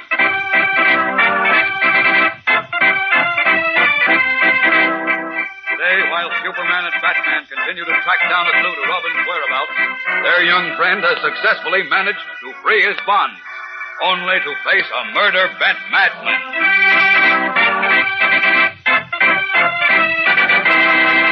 Hello there, gang. This is your pal, Dan McCullough. Say, I'll bet you're on the go these days, right from the moment you wake up, taking in all kinds of school games and fun. But I'll also bet that you can take in even more fun when you eat a good breakfast. Sure. And that's why now's the time, more than ever, that you also want to pack a good bowl of Kellogg's Pep under your belt. Every single dish of Pep gives you solid whole wheat nourishment plus. And these crisp, delicate golden flakes of Pep taste so downright terrific that you want to eat hearty. They're so strictly delicious that they're fun to eat. And for an extra bonus of fun, just take a look inside your next package of Pep for your prize, your surprise prize, because you may find an exciting colored cardboard model of a fighting plane, easy and fun to assemble. There are 7 model planes you can collect. Or you may find one of 24 full-color bird pictures with a description to help you name each of these birds when you spot it. Or your pet prize might be a bright-colored comic button picturing one of 18 famous characters straight out of the funnies to pin on your beanie cap or your jacket. All 3 kinds of Pep prizes are super. So ask Mom to get you Kellogg's Pep, the Sunshine Cereal, and look for your prize inside the package. And now, the adventures of Superman. 5 years ago, a man named Eric Larson secretly murdered the parents of Dick Grayson, who, as we know, is Robin, the young companion of Batman. Later, Dick's testimony sent Larson to jail on a charge of extortion, and he swore vengeance on the youngster. Recently, with the aid of a man named Marsh, who would inherit the fortune of Dick's wealthy grandfather in the event that anything happened to Dick, Larson escaped from prison and abducted the boy. Marsh then appeared and shot Larson, planning to shoot Dick, too, and blame it on Larson. However, Dick managed to escape from his bonds. But as he was leaving the room in Larson's bungalow in which he had been imprisoned, he came face to face with Marsh. Raising his still-smoking gun, Marsh said, I've just finished Eric Larson. And now, Grayson, I'm going to finish you. As we continue now, the boy who is Robin acts fast. Leaving his feet in a sudden headlong dive, he crashes headfirst into Marsh. Then as Marsh staggers backward, the breath momentarily knocked from his body, Robin spins about and, spotting a flight of stairs, races up them with the agility of a cat. Reaching the top of the stairway, he wrenches open a door just as Marsh, recovering, fires 2 shots after him. Phew, that last shot parted my You hair. can't get away, Dick. Says you. Oh, jeepers, that guy means business. Good, there's a lock in the door. There, that'll hold until I get out of here. Now, where's the window? Well, that's funny. I don't see any window. Christopher Columbus. I'm up in the attic, and there's no window. No stairs either, except the ones I came up. Oh, you're in the soup, Robin, lad. Open the door, Grayson. Go away, Marsh. You bother me. Open the door, I say. Are you kidding? Then I'll break it down. That door won't last long. A trap, but good. Really worried, Robin casts another desperate look about the dim, dusty attic and sees no chance of escape. Meanwhile, several hundred miles away on the circus grounds in Buffalo, Superman and Batman in their guises of Clark Kent and Bruce Wayne are pursuing their only clue to Eric Larson, the man who abducted Robin. The person they seek is a Wilfred Ellis, a circus clown who had visited Larson in prison. And as we join them, they are near the entrance to the big tent where they are speaking to Joe Ginesco, an animal trainer. I understand you were the last person to speak to this clown, Wilfred Ellis, before he disappeared from the circus last week, Mr. Ginesco. Is that right? Why, yes, I guess I was, Mr. Kent. Well, you could have knocked me over with a feather when Freddie told me he was quitting. I thought he was happy here because, well, he was getting billing on all our posters, really starting to make himself a name, you know. Did he tell you where he was going? No, he didn't. Did he have a family? Oh, just a sister. She used to be with the circus, too, a bareback rider. Where does she live, do you know? She runs a boarding house in Chicago. Where in Chicago? Let's see, Freddie and I had dinner with her last time we were in Chi. Oh, yeah, I remember. It was over on North Avenue, across from Lincoln Park. She calls it the White Horse Inn or something like that. White Horse Inn, eh? All right, thanks very much, Mr. Ginesco. Come on, Bruce. Right. Well, much obliged. You're welcome. I say, look, if you catch up with Freddie, say hello for me, will you? You bet. Right, quick, down behind this tent, Bruce. Right. I'll strip down to my Superman costume. No, we zipped to Chicago, huh? Right. Freddie Ellis is the only person who visited Larson in prison. So he must have brought him the drug and then helped him escape. Which figures that he should know where Larson is now. Right. Where he is, Robin must be. I certainly hope so. I'm worried sick about that boy. Relax. I'm sure we're on the right track now. There we are. All set. You ready? Shoot. The White Horse Inn, then. Hang on. Up! Up! And away!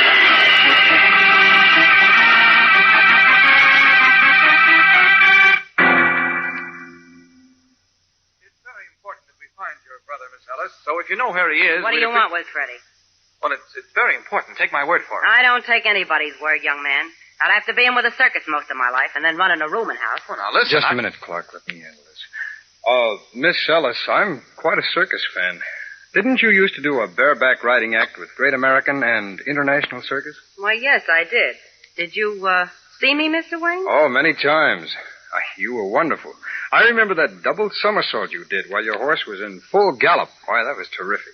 Well, it's real nice of you to remember that. It's quite a long time since I retired, you know. It seems like only yesterday to me. You were so wonderful. Why, Mr. Wayne, that's so sweet of you.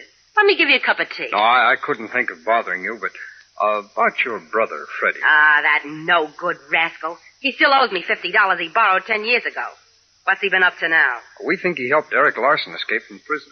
Larson, huh? Another rascal if I ever saw one. The meanest ringmaster I ever worked with. So Freddie helped him escape, did he? Well, I can believe it. They're two of a kind. They steal the pennies out of a beggar's tin cup. Uh-huh. But, look, do you have any idea where Freddie is now, Miss Ellis? Well, I might have. But it don't seem right to turn on my own brother. But... just a minute, Clark. Miss Ellis, do you remember John and Yvonne Grayson? The Flying Graysons, they were called? Why, of course I do. A lovely young couple they was. And wonderful performers. Such a pity they had that terrible accident. They left a little boy, too. A sweet youngster. Yes, and we think that youngster is in the hands of Eric Larson, and that Larson means to do away with him. What? That's right. That's why we're so anxious to find your brother. You see, we think he knows where Larson is. Good heavens. Now will you help us? Well, I certainly will. Why, I can't believe it. Larson and Freddie helping him? Why, sure, I'll tell you, Mr. Wayne. Last year, when Freddie started to get special billing with the circus, he bought a little chicken ranch, see? Oh, where is this ranch, Miss Ellis? In California. In Central Valley. Central Valley, California. Of course, I'm not sure Freddie went there, though. We'll find out in a few seconons. A few seconds? Very soon, that is. Thanks loads, Miss Ellis. Yes, thanks a million. Well, you're very welcome, but... See you again sometime. Come on, Bruce. We're off to California.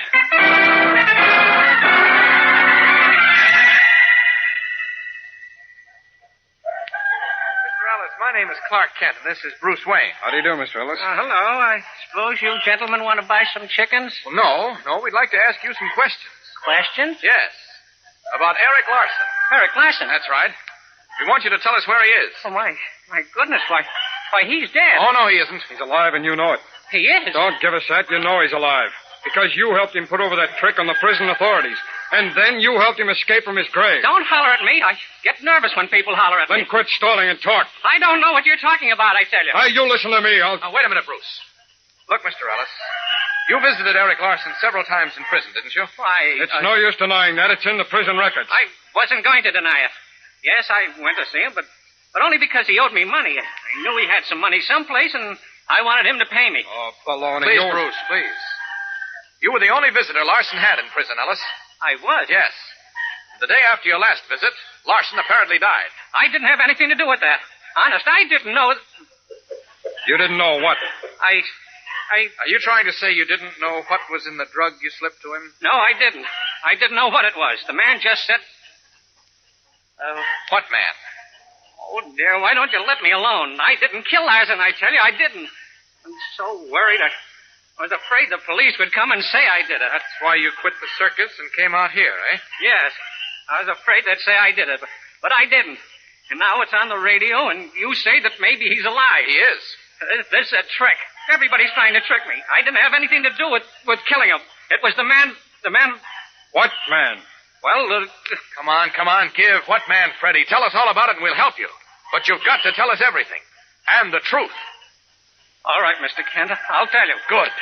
I'll tell you everything. I can't stand it anymore. I'm afraid of the man and the police. I'll tell you everything.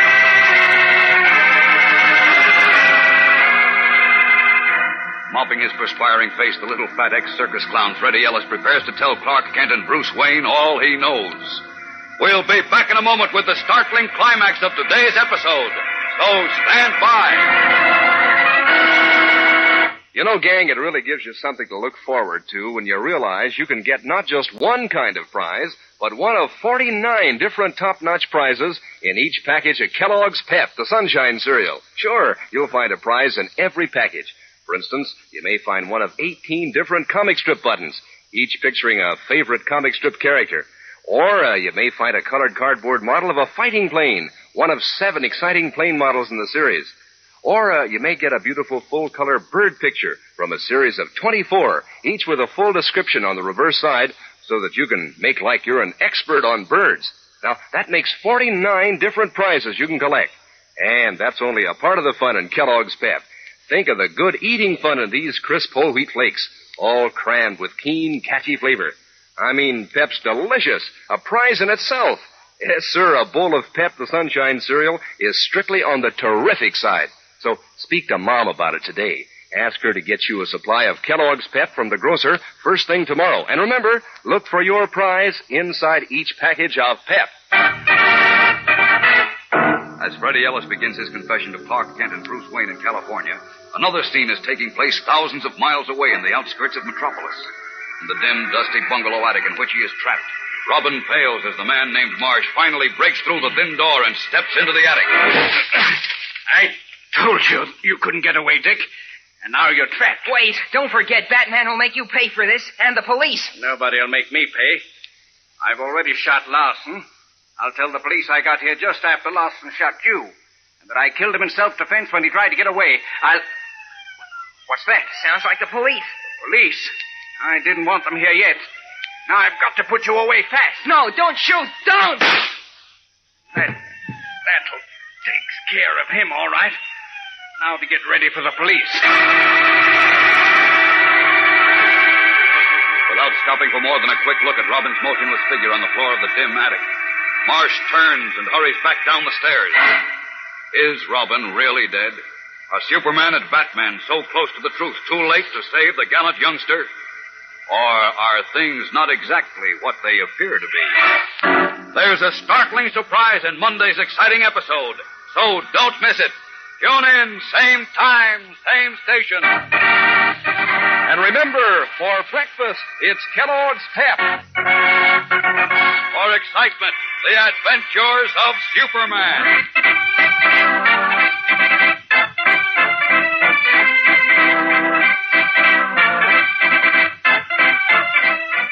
Superman is a copyrighted feature appearing in Superman DC comic magazines and is brought to you Monday through Friday at this same time by Kellogg's Pep, the Sunshine Cereal.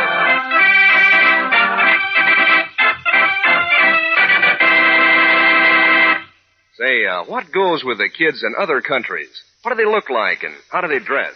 Well, Kellogg has the answer with the cutouts on packages of Kellogg's Crumbles. And the kids in your family will have a swell time with these dolls of all nations, cutting them out, changing their costumes, collecting all 6 countries in the series, like Norway, Holland, China. 2 cutout dolls to every package, you know, and they're dressed like the real thing. That's dolls of all nations on packages of Kellogg's Crumbles. And be sure to be with us on Monday for the thrilling adventures of Superman. This is the Mutual Broadcasting System. Faster than a speeding bullet. More powerful than a locomotive. Able to leap tall buildings at a single bound. Look, up in the sky. It's a bird. It's a plane. It's Superman. Kellogg's Pep. P-E-P, Pep.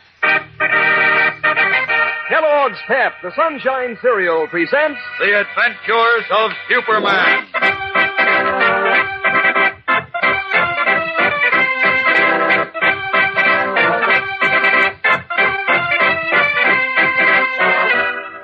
Today, Superman and Batman, continuing their efforts to find young Dick Grayson, are stopped dead in their tracks by a shocking discovery.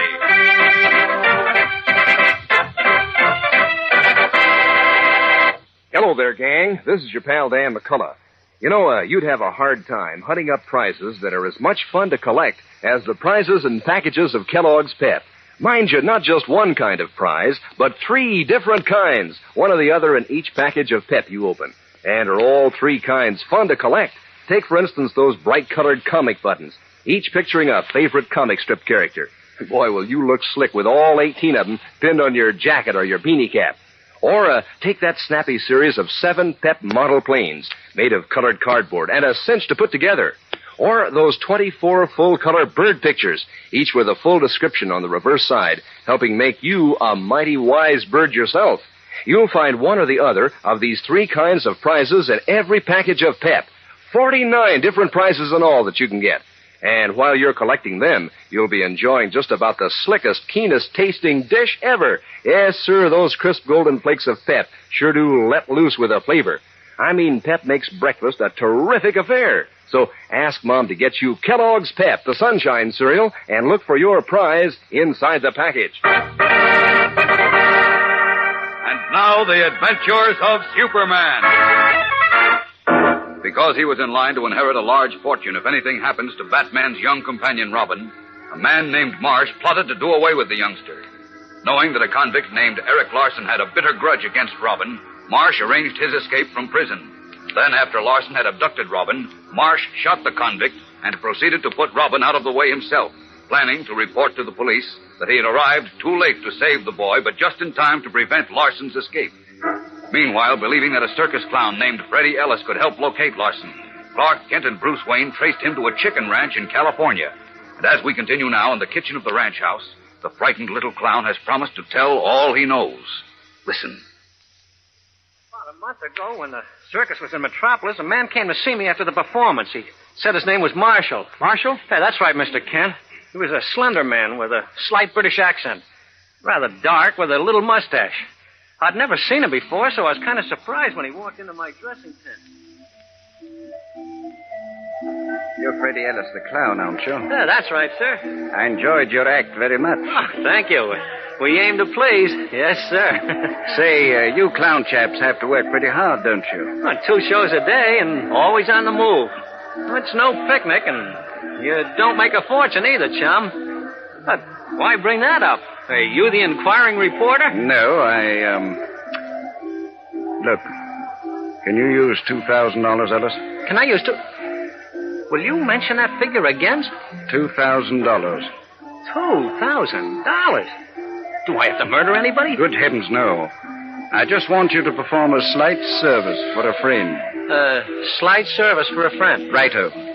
For which I will pay you $2,000. Oh, what lovely music you make, sir. Look, there's a quiet restaurant nearby. Shall we retire there and continue this beautiful friendship? Well, you see, Mr. Kent and Mr. Wayne, I was, rather broke at the moment, as I usually am, and this gentleman's offer interested me. Of course, I had no intention of going through with it if there was anything dishonest about it, you understand. I'm sure you didn't. Oh, of course. Go on, Mr. Ellis. What happened then? Well, we went to the restaurant and found a quiet booth, and there, this gentleman who had introduced himself to me as Mr. Marshall took up from where he left off in my dressing tent. Now, this is all you have to do, Ellis. The next time you go up to state prison to visit Eric Larson... Huh? Look, how did you know How did I know you visited Eric Larson? Yes. I happen to know a great deal about this circus, and about Larson, and about you too, Ellis. I know you do visit him, and that's all I care about. Because the next time you go up there, I want you to bring him something. Yeah? Like what? Look. I'm looking. All I see is your cigarette, so what? This isn't just a cigarette, Ellis. No?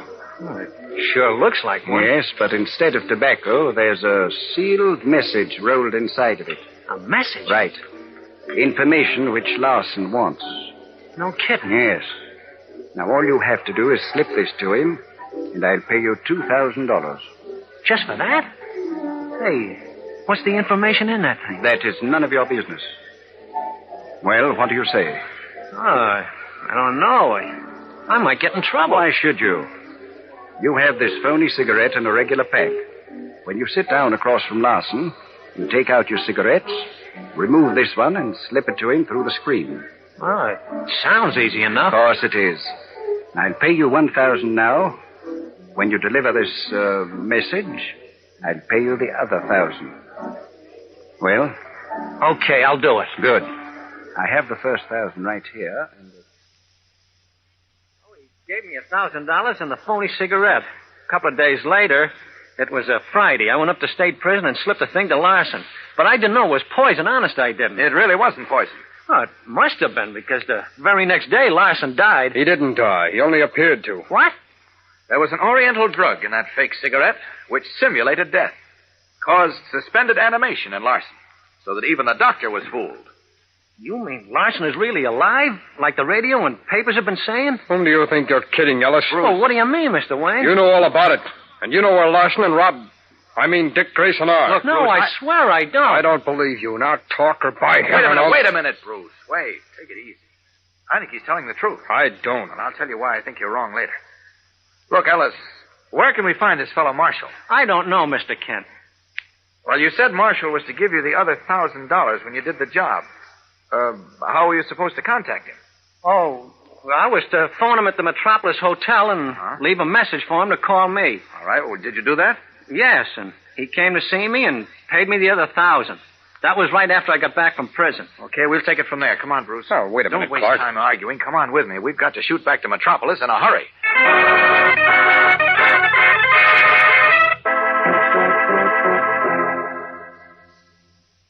Why, yes, we We did have a Mr. Marshall staying with us for a short time, but he checked out of the hotel yesterday. Uh-oh.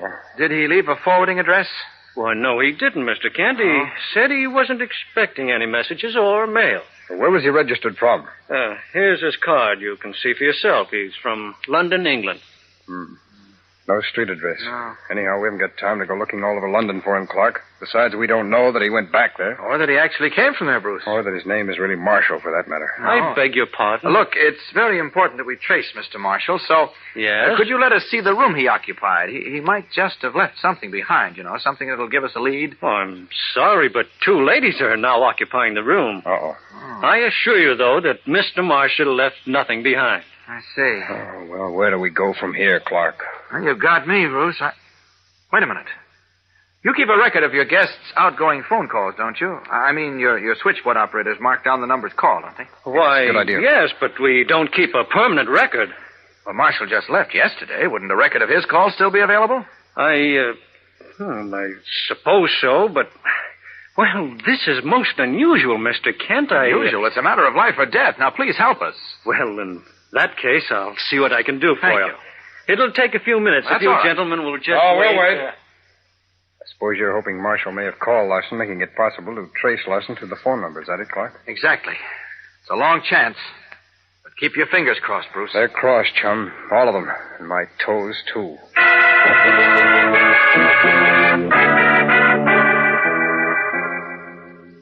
Here are the numbers Mr. Marshall called from his room. There are only a few, fortunately. Let's see them, please.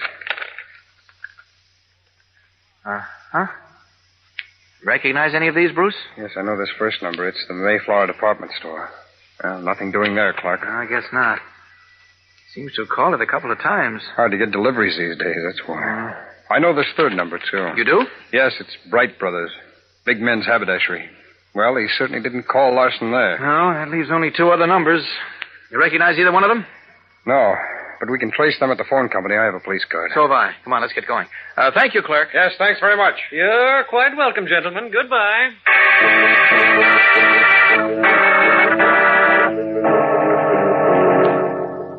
I've traced those two numbers for you, Mr. Wayne. Oh, fine. What names are they listed for? This first one, Metropolis 4602, is the You Drive It car rental service. Oh, I guess he just wanted to rent a car. We draw a blank there, Clark. Uh-huh.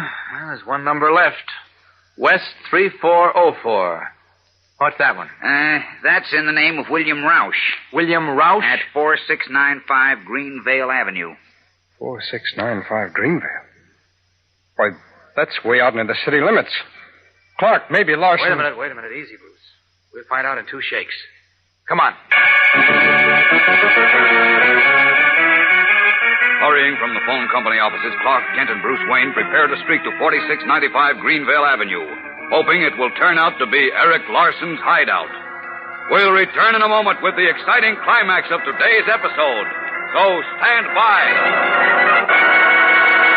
Say, gang, for a smooth job, just notice how the keen taste of Kellogg's Pep puts the clutch on you. You get that strictly super pep flavor, and right off, it gets you. And from then on, it's you for pep and pep for you. And you wouldn't think of doing without those crisp golden flakes of whole wheat for a single breakfast.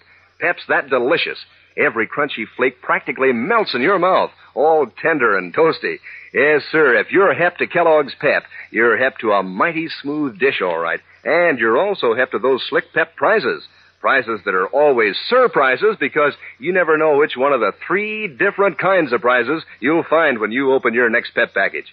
For instance, you'll get either a colored cardboard model of a famous fighting plane, one of 7 in the great Pep Air Fleet, or you'll get one of 24 pictures of birds in brilliant color with a full description on the reverse side. Or else you'll find a bright-colored comic button picturing one of 18 characters from the funnies to pin on your jacket or your beanie cap. Ask Mom to get you Kellogg's Pep, the Sunshine cereal, tomorrow, and look for your prize inside the package. Clark Kent and Bruce Wayne as Superman and Batman have just arrived at a small bungalow in the thinly settled outskirts of Metropolis. Startled at what his X-ray vision perceived through the closed door, Superman has pushed the door open. Followed by Batman, enters the shade-drawn living room. There, sprawled on his back on the floor, is the inert form of a man. Batman, look. Great Jupiter, that's Eric Larson. Uh-oh. Are you sure? Of course I am. Hold it. Oh, we're too late. Yes, he's dead. But Robin, where's Robin? I don't know. Maybe he's in another room upstairs. I'll look. Oh, wait a minute. Robin! Robin! It's no use, Batman. Robin isn't in this house. Right now, I don't see anyone else here. Except Larson. Startled and more worried than ever, Batman looks at Superman. Now they both believe they have come to the end of the trail, only to draw a blank. Where is Robin? What happened to him after he fell to the floor in the attic when Marsh fired at him? And where is Marsh, the man who wanted to destroy Robin for the sake of a large inheritance? Our story has taken a strange new twist, and stranger, even more exciting things are to come. So don't miss tomorrow's 10th episode. Tune in, same time, same station. And remember, for breakfast, it's Kellogg's Pep. For excitement, the adventures of Superman. Superman is a copyrighted feature appearing in Superman DC comic magazines and is brought to you Monday through Friday at the same time by Kellogg's Pep, the Sunshine Cereal.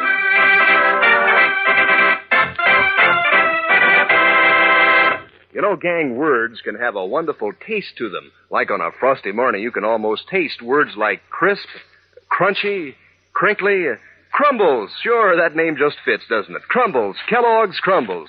Just seems to go with words like crisp and crunchy. It's such a toasty kind of cereal, sort of sweet and mellow rich. And you know, it's the only cereal in the whole wide world in those little crinkly shreds of good whole wheat. Crisp, crunchy, crinkly crumbles for breakfast. Kellogg's Crumbles. And be sure to be with us tomorrow for the thrilling adventures of Superman. This is the Mutual Broadcasting System. Faster than a speeding bullet. More powerful than a locomotive. Able to leap tall buildings at a single bound.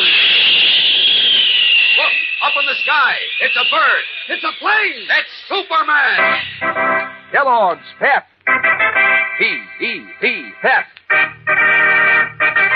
Kellogg's Pep, the Sunshine Cereal, presents The Adventures of Superman.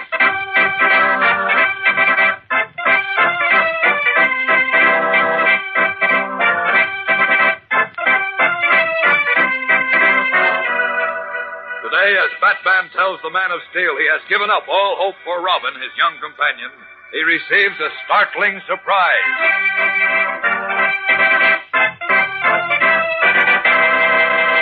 Hello there, gang. This is your pal, Dan McCullough. You know, it's almost a sure bet when you see a fellow or girl with that raring-to-go, up-and-at-'em look that there's been a good, hearty breakfast somewhere in the picture. And did I mention Kellogg's Pep? Why, Pep is such an appetite tickler that it makes you want to eat hearty. Sure. Are those crunchy whole wheat flakes terrific? That sunshine flavor, that strictly Pep flavor, is sure lure for your taste. You know, Kellogg's Pep is called the Sunshine Cereal. It's famous for crisp, golden, sunny goodness. And Pep is famous, too, for swell prizes. Yes, sir, there's a prize in every package of Pep you open. For instance, your next prize may be one of 18 bright-colored comic buttons with pictures of your favorite comic strip characters to pin on your beanie cap or your jacket. Or you may find a colored cardboard model of a fighting plane, one of 7 model planes in the series. Or your next Pep prize may be one of 24 full-color bird pictures with a description on the reverse side so that you'll be hep on birds. You'll be mighty keen about all 3 kinds of Pep prizes. So ask Mom to get you Kellogg's Pep tomorrow, sure thing. And now the adventures of Superman. Searching desperately for Robin, who had been abducted by Eric Larson, an escaped convict with a bitter grudge against the youngster, Superman and Batman followed a trail which led clear across the continent and back again. Finally, they arrived at the bungalow on the outskirts of Metropolis where Larson had imprisoned Robin. To their amazement, they found Larson dead from a bullet wound, but no sign of Batman's young companion. As we continue now in the shade-drawn living room of the bungalow, Batman says, Look, Superman, this looks like the end of the trail. Don't say that, Batman. Oh, let's face it, this was our last hope. Now, look. We figured that when we caught up with Larson, we'd find Robin. I know, but now that's Larson's dead, and heaven only knows what happened to poor Robin. This isn't at all like you, Batman. Don't give up hope. He may be all right.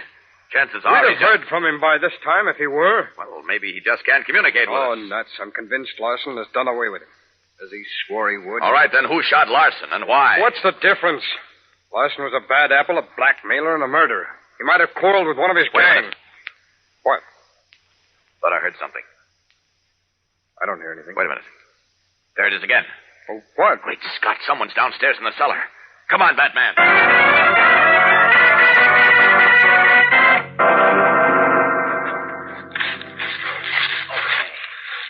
Give me a hand, Batman. All right. Somebody under this coal pile.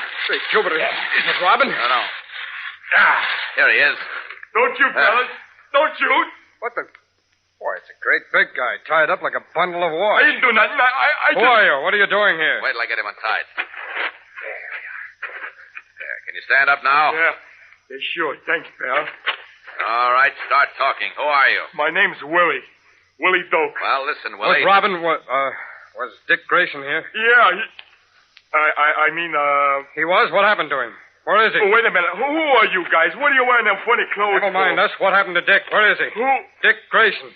Never heard of him.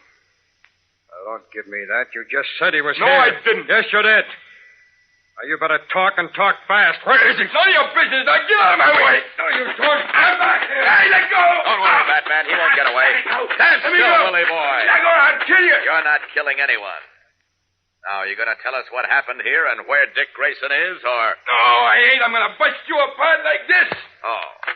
Okay, you're asking for it. Up with it. Hey, what the... Now, let's buzz around the cellar a bit. The wind ought to Hurry cool up. you off. Attaboy, Superman.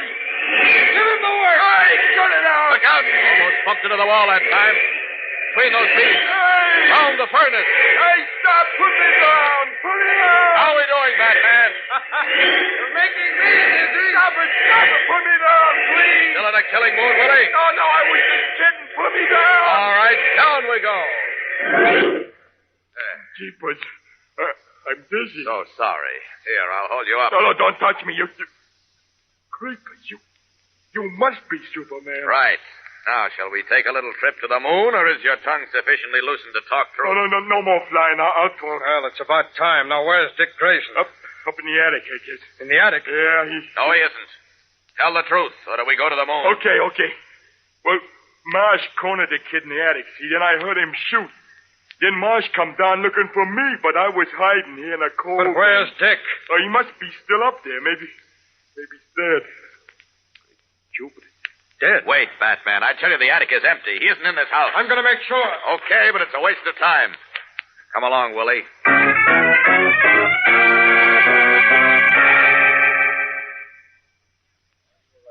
There's nobody up here. I know it. All right, Willie, let's get on with your story. You said somebody named Marsh shot Larson and Dick. Who was Marsh? A guy. That's all I know.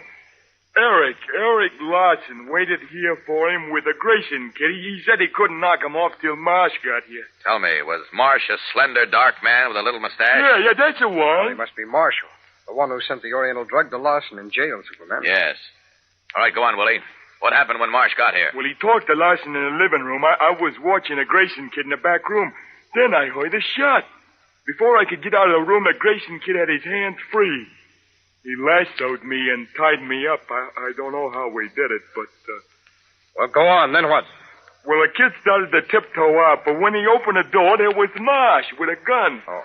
Marsh said he'd shot Larson, and now he was going to finish Grayson. Then he said he'd tell the cops Larson shot the kid, and he shot Larson, trying to make a getaway. Oh, so that was it. Why did Marsh want to kill Dick? I don't know. Well, never mind that now. I've got to find out what happened to Dick. Go on. Keep talking, Willie. Well, this kid, he's a game little rooster, I gotta say that. He dives into Marsh and knocks him off balance. Then he beats it up the stairs to the attic with Marsh after him. I can hear Marsh kicking at the door. I know he'll bust it down soon, and it'll be all up with the kid. On account of he can't get out because there's no windows in the attic, see? Yes. Well, then all of a sudden it comes over me. I'm in a bad way, too. I know this Marsh is a killer, and he knows I know he rubbed out Larson, my boss. I can't walk on account the kid roped me up, but I can roll.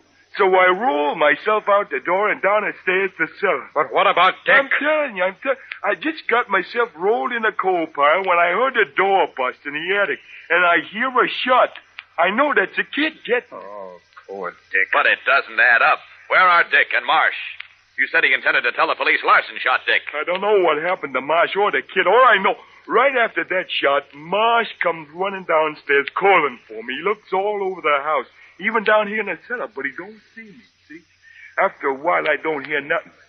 I figure Marsh is sitting quiet, waiting for me to show up and get shot. So I dig in deep in the coal and lay low till you guys get me. How long ago was this? Since you heard the shot in the attic, I mean. Maybe an hour. Oh, we got here just an hour too late. Larson must have carried Dick's body away, and now... Why should he, Batman? If he had it planned to blame Larson for the shooting. I don't know why Marsh did, or why he even wanted to shoot Dick in the first place. But I'm going to find out when I find Marsh, or Marshall, or whatever his right name is. And I will find him if it's the last thing I ever do. Well, I'll help you as soon as we get the police here. I'm not going to wait for the police. Marsh is an hour's start on me. Wait, Batman. I'll see you later, Superman. Where can I contact you? I'll contact you when I have a lead. So long.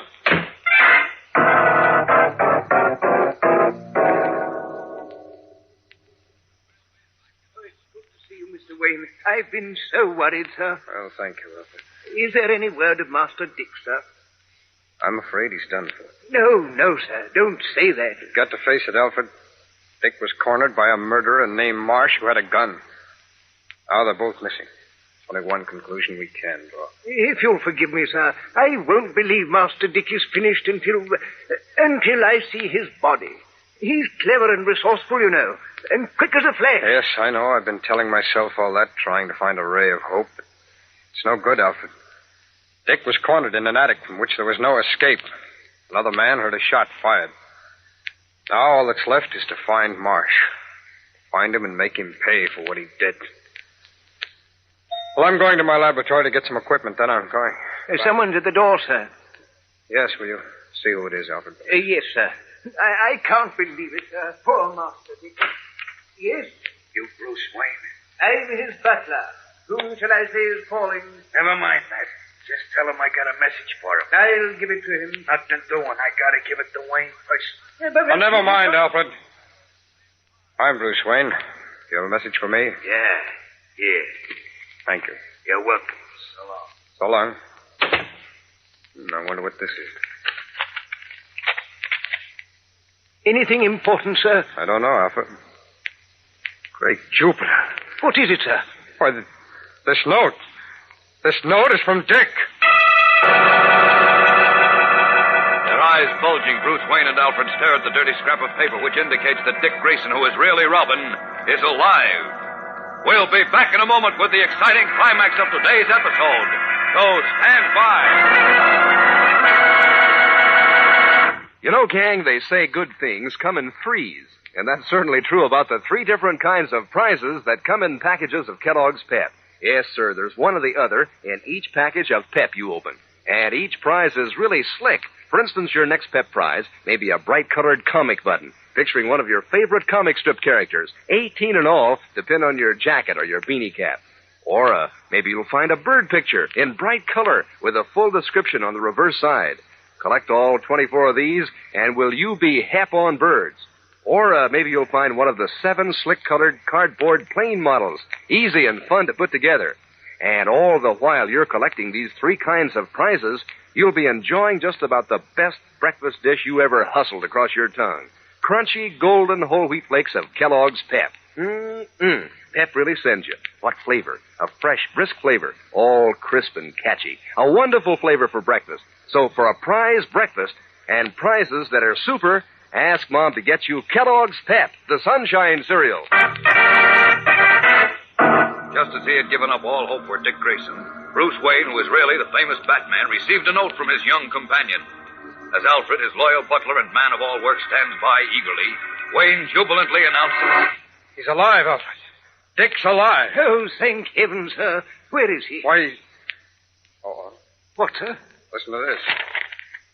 Batman, get the Batboat and come to Cove Harbor as quickly as you can. Cove Harbor? Yes, that's just a few miles down the coast. Listen. Look for a seagoing yacht painted black with 2 orange smokestacks. I'll be on it. A seagoing yacht? Yes. Come prepared for trouble. Plenty of trouble. Hurry, Robin. My word, sir. What does it mean? It means that Dick's alive, but he's in danger. Come on, Alfred. We're going to find him. Followed by Alfred, Bruce Wayne, who is Batman, races through his house to the back stairway and down to his garage to answer the SOS from his young companion. What does this latest development mean? What is Robin doing on a strange yacht in Cove Harbor? We'll know tomorrow, so don't miss the next exciting episode, fellows and girls. Be sure to tune in tomorrow. Same time, same station. And remember, for breakfast, it's Kellogg's Pep. For excitement, the adventures of Superman. Superman is a copyrighted feature appearing in Superman DC comic magazines and is brought to you Monday through Friday at the same time by Kellogg's Pep, the Sunshine Cereal.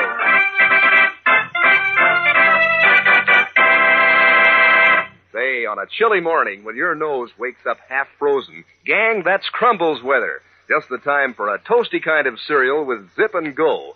Kellogg's Crumbles. Just the name to make you think of toasty words like crisp, crunchy, crinkly. Crumbles. You know, it's the only cereal in the whole wide world made in those little crinkly shreds of real whole wheat. Sort of sweet and mellow rich. This is Crumbles weather, gang. Just the time for crisp, crunchy, crinkly Kellogg's Crumbles. And be sure to be with us tomorrow for the thrilling adventures of Superman. This is the Mutual Broadcasting System. Faster than a speeding bullet. More powerful than a locomotive. Able to leap tall buildings at a single bound. Look, up in the sky. It's a bird. It's a plane. It's Superman. Kellogg's Pep. Pep. Kellogg's Pep, the Sunshine Cereal, presents The Adventures of Superman.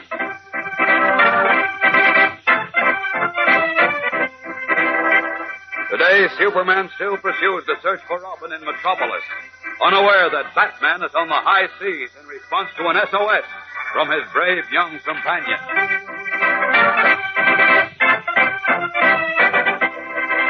Hello there, gang. This is your pal, Dan McCullough.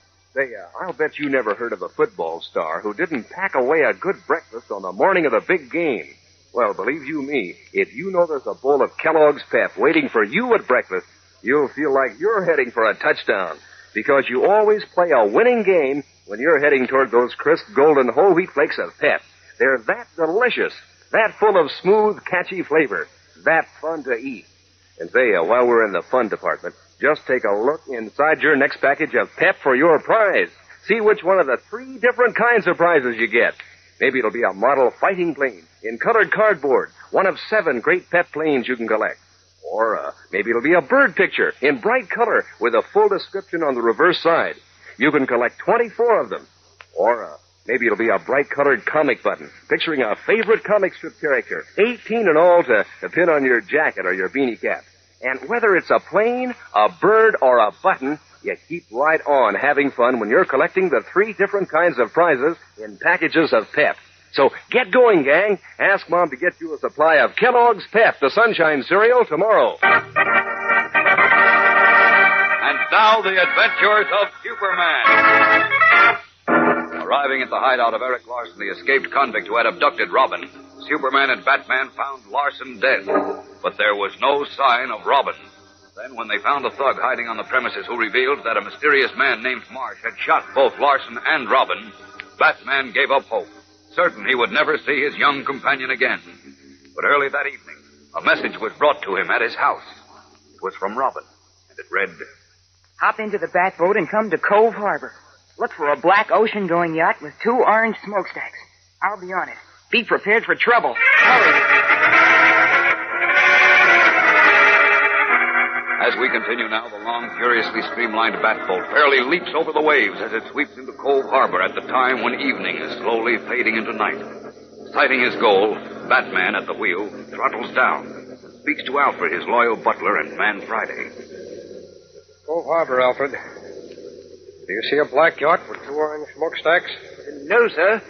You suppose that note could have been some sort of trick? A forgery, perhaps, sir? No, it was in Robin's handwriting, all right. My hunch is that the yacht he mentioned has already left the harbor. Could be, sir. What'll we do? It's getting dark, you know. Yes, I know, Alfred. Will you hand me those binoculars, please? Yes, sir. Here you are, Batman. Thanks. Now, let's have us a look out to sea. Any sign of the yacht, sir? Oh. Well, there's only one thing to do. What's that, sir? Swing around and pile on the coal. Hang on, Albert.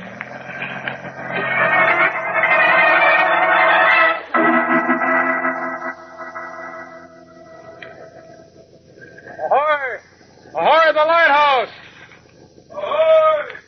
What can I do for you? You happen to notice a black yacht come out of Cove Harbor? A black yacht? Yes. A private job with 2 orange smokestacks.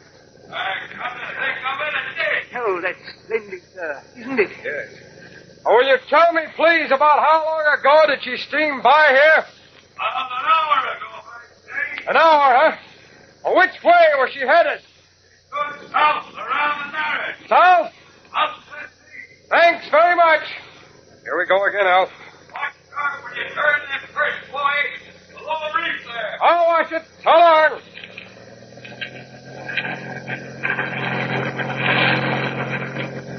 Are we going out to sea after the yacht, sir? What do you think, Alfred? Naturally, sir. Only it's getting dark fast. So what? The yacht's only got an hour's start on us, and this fat boat will outrun any boat in the water. There, we're out of the channel now. Alfred, come here and take the wheel. Yes, sir. Hold her steady on this course, straight out to sea. I'm going to go forward and keep a lookout with the binoculars. Right, sir. I say, sir. Yes? What sort of a pickle do you suppose Master Robin is in now? Well, you've got me, Alf. All I know is that he's alive and in trouble, and that's enough for me. We'll find him all right, and we'll... Uh-oh. Do you see the yacht, sir? No, not a sign of it. Only the sky's clouding over it, hiding the moon. I'm afraid now we are going to need help, Alfred. We're going to find that yacht. But whom can we get, sir? Well, I'm going to call Clark Kent on the radio telephone. Clark Kent? But begging your pardon, sir, what can he do? You'd be surprised, Alfred. Bottle her down, will you?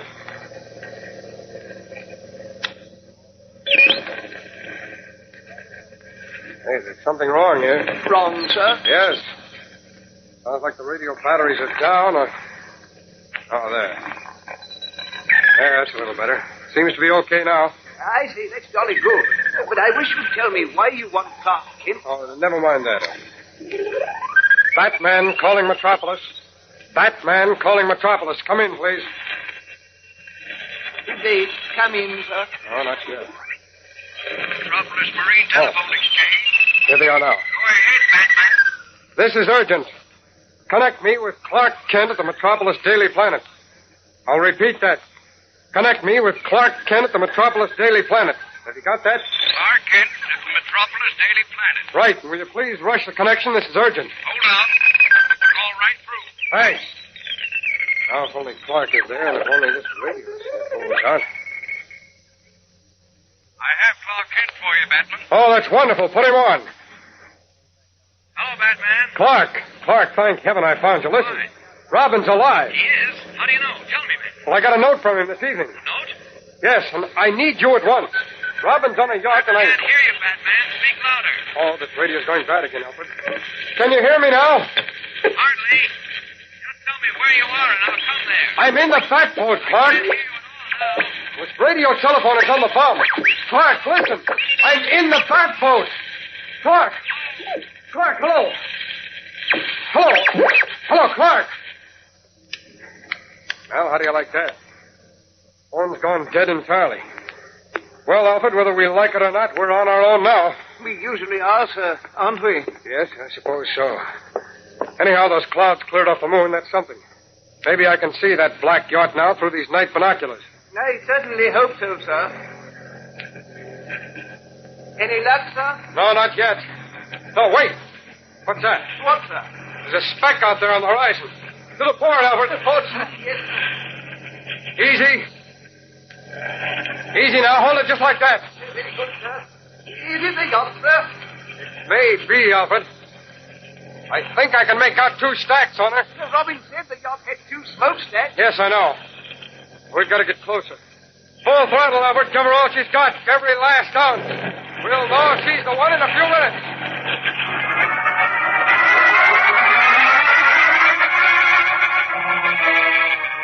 The powerful engines roaring at full throttle, the Batboat leaps through the dark sea toward the tiny speck on the horizon.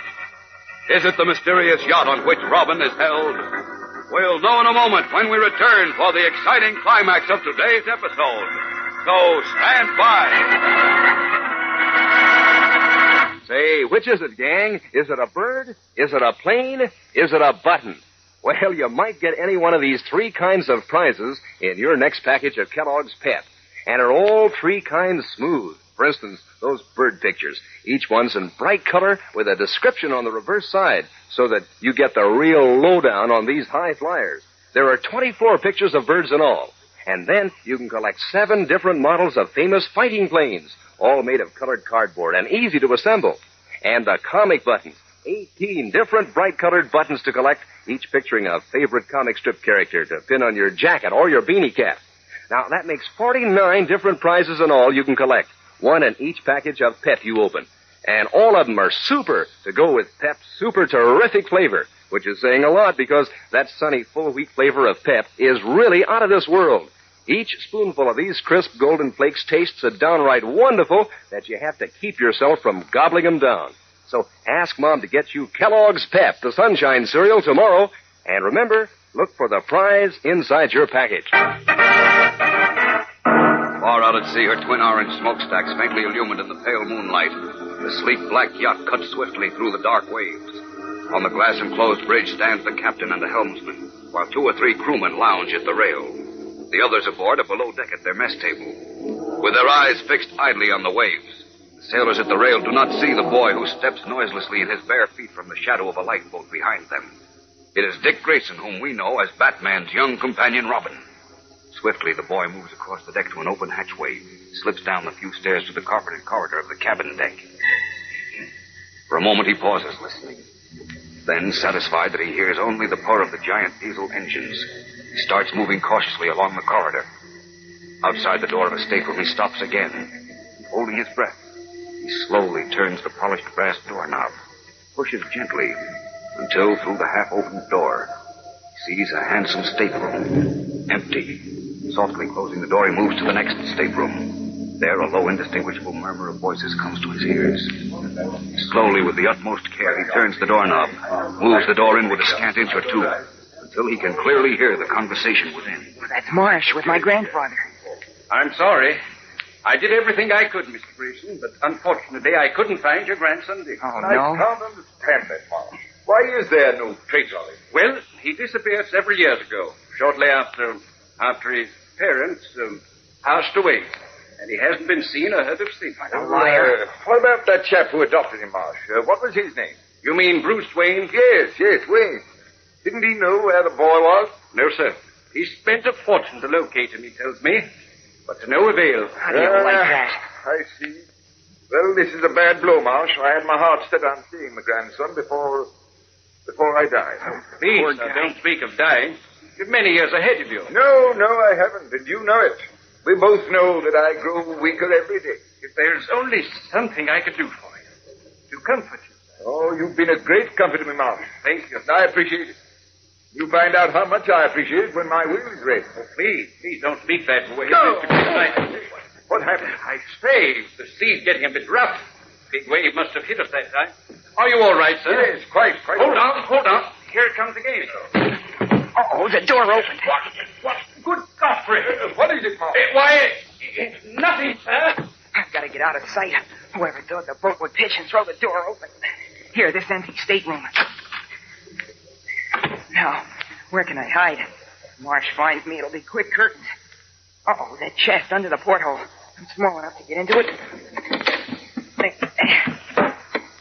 Now, if Marsh comes into the room and looks in this chest, I'm a dead pigeon.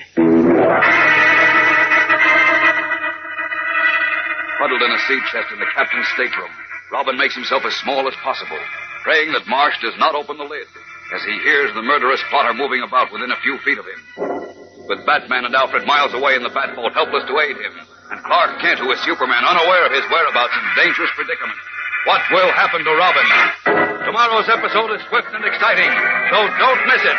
Tune in, same time, same station. And remember, for breakfast, it's Kellogg's Pep. For for excitement, the adventures of Superman.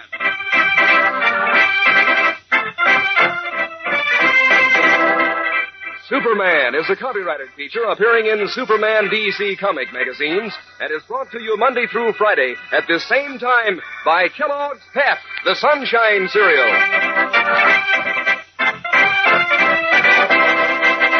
Crumbles. Crumbles. Kellogg's Crumbles. Say that over a couple of times. Just goes with toasty words like crisp, crunchy, crinkly, doesn't it? And that's just what Crumbles is. A toasty kind of cereal for a frosty morning. Sort of sweet and mellow rich. And you know, gang, Kellogg's Crumbles is the only cereal in the whole wide world made in those crinkly shreds of real whole wheat. So good to eat and so good for you. Crisp, crunchy, crinkly, Crumbles. Kellogg's Crumbles. And be sure to be with us tomorrow for the thrilling adventures of Superman. This is the Mutual Broadcasting System. Faster than a speeding bullet. More powerful than a locomotive. Able to leap tall buildings at a single bound. Look, up in the sky. It's a bird. It's a plane. It's Superman. Kellogg, Pep. P-E-P, Pep. Kellogg's Pep, the Sunshine Cereal, presents The Adventures of Superman.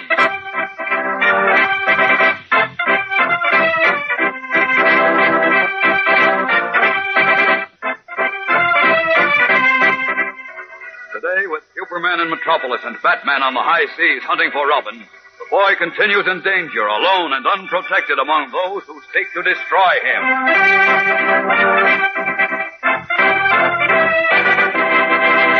Hello there, gang. This is your pal Dan McCullough.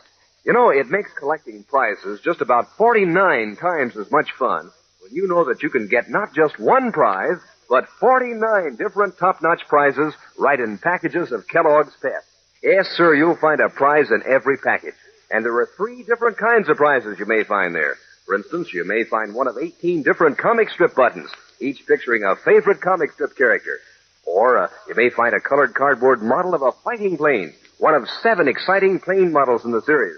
Or you may get a gay-colored bird picture from a series of 24, each with a full description on the reverse side so that you can make like you're a regular bird expert. Now, that makes 49 different prizes you can collect, all of them strictly super. And that goes double for Pep itself. Why, the way Pep lets loose with a sunshine flavor is something terrific. Every single one of these crisp flakes of whole wheat gives you the business. Every spoonful stacks up the flavor. Every bowlful tickles you plenty in the taste department. No fooling, Pep's a solid sender. So, what's keeping you, gang? Ask Mom for Kellogg's Pep, the Sunshine Cereal, and look for your prize inside the package. And now, the adventures of Superman. Just at the time he had given up hope of ever seeing Robin, his young companion, again, Batman was overjoyed to receive a message from the youngster, saying he was on a certain yacht in Cove Harbor. With Alfred, his butler, and Man Friday, Batman rushed to Cove Harbor in his Batboat, only to learn that the yacht had put to sea an hour before. Batman gave chase, but meanwhile, hidden aboard the yacht at Dick Grayson, Robin was seen by his grandfather's secretary, a man named Marsh, who thought he had shot the boy in Metropolis. Robin took refuge in a sea chest in the captain's stateroom. And as we continue now, Marsh has been joined in the stateroom by Captain Skinner. Huddled in the chest, Robin hears Marsh say, I tell you, the boy Dick Grayson is on this boat, Captain. We've got to find him. That's impossible, Mr. Marsh. He can't be on this He is, boat. I tell you. I saw him. I was talking to the old man. That is Mr. Grayson in his stateroom when the boat pitched and the door banged open. And there was Dick standing in the corridor looking at us. Nonsense. How could he be alive? You said you shot him. I did, and yet I'm sure I just saw him in the corridor. Use your head, man. How could young Grayson be dead in Metropolis where you left him, and yet be seen alive on this yacht? Why, he couldn't, of course, but... Of course he couldn't. So it stands to reason you just thought you saw him. I'm afraid it's just that,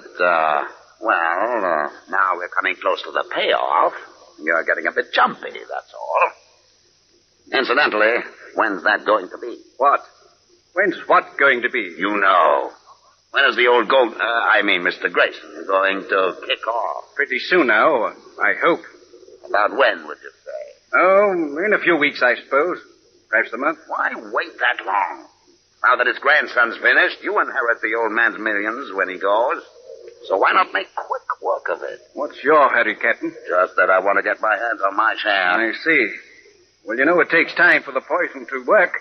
He's getting very small doses in his food. Well, give him big doses. Get it over with.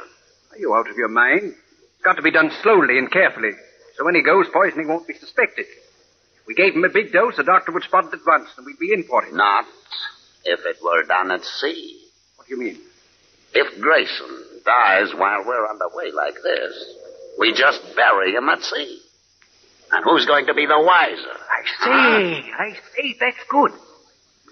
No, it's too risky. Why, you've got nothing to worry about, Marsh. So take care of the old man tonight, huh? But what if his grandson, Dick, is the liar? Will you come off that? I tell you, your nerves played a trick on your eyes. Now, pull yourself together, old man. Let's finish the job on old Grayson tonight. Then we'll be rid of this whole muddy mess. Well, all right. That's the way to talk. Let's see. He's had his dinner. But you always bring him a snack before he goes to sleep, don't you? Yes, a biscuit and a glass of wine. Good. We'll put the stuff in the biscuit and the wine. Then when we get to England, they can probate the blooming will, and we'll split millions. Come, old chap, we'll go down to the galley and fix the old duffer snack.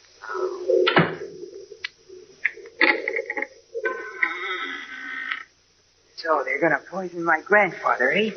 Well, those babies are due for a big surprise, I hope. Phew, that old sea chest makes close quarters. Now for some action. And the first thing to do is warn my newly discovered grandfather.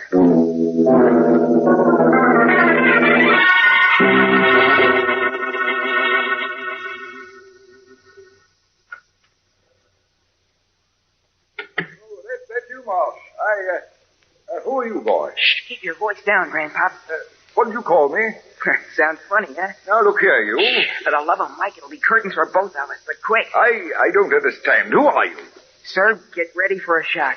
I'm your grandson, Dick Grayson. My grandson? Uh-huh. Surprised? George, you do look like my son John when he was a boy. Well, now, matter of fact, you look just like him. Yeah, that's what everybody says. Now, but you can't be. Marsh said my grandson had disappeared years ago. So how could you be on this yacht? My yacht. Look, Grandpa, we're wasting time. But if you must know, I followed Mr. Rat. Huh? That's my pet name for Marsh, to Cove Harbor. And then when he went aboard the launch, I made like a fish and swam to the yacht and stowed away. Now, it's a good thing I did, because Marsh is planning to slip you a Mickey tonight. The kind you don't wake up from. Mickey, what are you saying, son? He's planning to poison you. Poison me? Check. You see, he thinks he finished me in Metropolis today. But I pulled the old Indian trick on him and fell just as he was pulling the trigger. Lucky for me, he didn't have time to check up. But why? Why? Look, Grandpop, get hep. With me out of the picture, Marsh inherits all your money, doesn't he? Why, yes, but... All right, there you are. But that's impossible, son. Why, Paul Marsh has been with me for years. I trust him absolutely. You know, maybe I should let you go on trusting him. Especially after you gave my father the back of your neck. Just because he joined the circus and earned an honest living instead of living like a parasite on your money. Oh, I must admit I was a stupid, hard-headed snob, and I've lived to regret it. That's why I came to America. I wanted to find you, make it up to you. I've been very lonely, Dick. Well, now that you're here... That's just it, Grandpa. Don't you see, I won't be here long, or you either, unless we figure out a way to stop Marsh and your yacht captain from carrying out their murderous scheme. Captain Skinner? Is he working with Marsh? Oh, and how? They're as chummy as two bugs in a dirty rug. And it's my hunch the crew are a nice bunch of rascals, too. Oh, this is a terrible shock, son, terrible. Paul Marsh and Captain Skinner. I trusted them. By heaven, I'll have the bounders in here. I'll tell them... Easy does it, Grandpa. Do you want us to wind up in Davy Jones' locker? But look here... Our only chance is to play Foxy, see? Stall him somehow until Batman gets here. Batman? Oh, he's a friend of mine who's on his way. Oh, I see. I hope. Now, listen, I've got to find a place to hide. But first, let me warn you. Whatever you do, don't take anything to eat or drink, savvy? But why? Because just for your information, Marsh has been slipping little doses of poison into your food for some time. Good Godfrey. No wonder I've been so weak lately. I couldn't even leave my bed to help search for you. I had to trust Marsh with everything. Why, By the bounder, Relax, Grandpa. We don't want Marsh to get suspicious when he comes in here. Now, let's see. Where can I hide? I've got just the place for you, Dick. Marsh! Yeah, now, look here, Mouse. Grab him, Captain. Oh, no, you don't. Remember what I told you, Grandpa? Captain, look. Look, he's trying to get through the portal. You don't get up like that. Let go of me, you no-good murderer. Captain, release that boy. He's my grandson. Mouse, tell Captain Skinner to release him at once. That's one wire here. That's it, grab him. Then bring him up on deck. I'll see that he doesn't get away this time.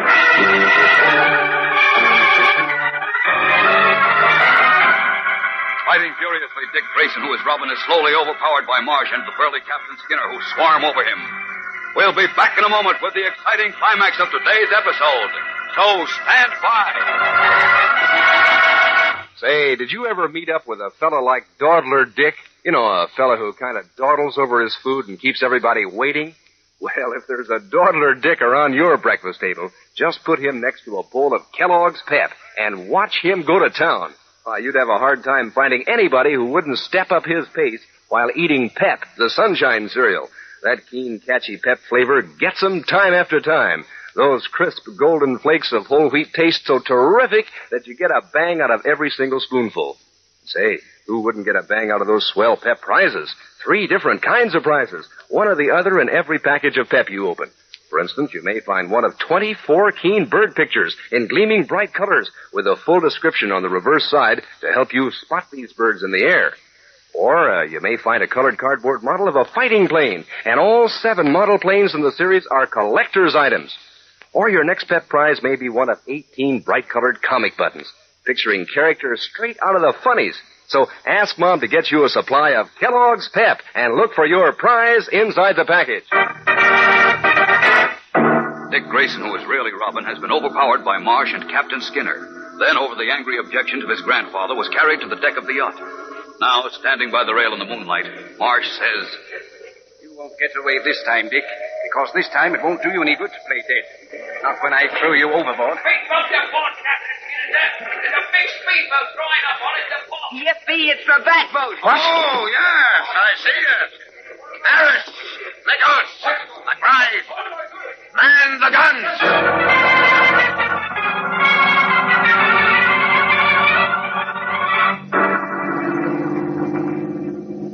Cheers, Batman. Yes, Alfred, this is a bad break. I was hoping we could get right up to them. I think that's Master Dick, sir, on the after deck. Yes. Well, now we've got to try to get rid of them. I'm up. Oh, firing at us. This seems bad, That sir. isn't good, Alfred. Too bad that moon came up so brightly.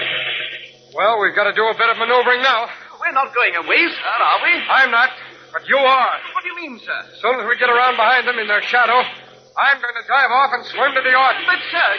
You get back to Metropolis, contact Clark Kent, Alfred. But I can't leave you, sir. You must. Now, do as I say. It's our only chance. All right, Alfred, take the wheel and swing her around. Sharp. But, sir... Don't argue, Alfred. I tell you, our only chance is for Robin and me to stand these fellows off. Possible. Until Clark Kent takes over. So tear back to Metropolis. Here I go. Good luck, Alfred. Good luck, sir. Back to Metropolis I go.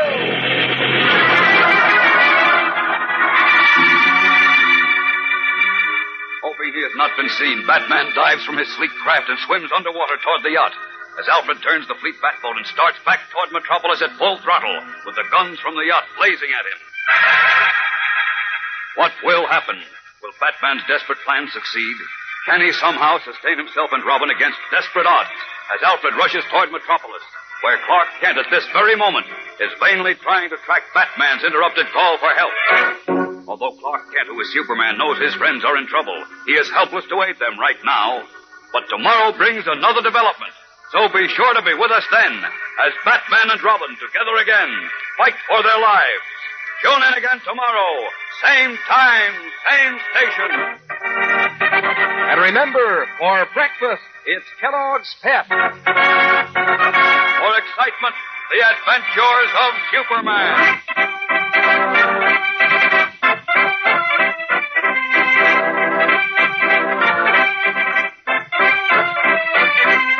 Superman is a copyrighted feature appearing in Superman DC comic magazines and is brought to you Monday through Friday at this same time by Kellogg's Pep, the Sunshine Cereal.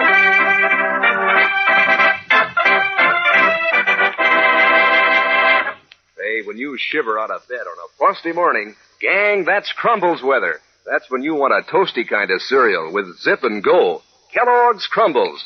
Just the name makes you think of toasty words like crisp, crunchy, crinkly. Crumbles, sort of sweet and mellow rich. The only cereal in the whole wide world made in those crinkly shreds of real whole wheat. You bet, gang, this is Crumbles weather. Time for crisp, crunchy, crinkly, Kellogg's Crumbles. And be sure to be with us tomorrow for the thrilling adventures of Superman. This is the Mutual Broadcasting System. Faster than a speeding bullet. More powerful than a locomotive. Able to leap tall buildings at a single bound. Look, up in the sky. It's a bird. It's a plane. It's Superman. Kellogg's Pep. P-E-P, Pep. Kellogg's Pep, the Sunshine Cereal, presents The Adventures of Superman.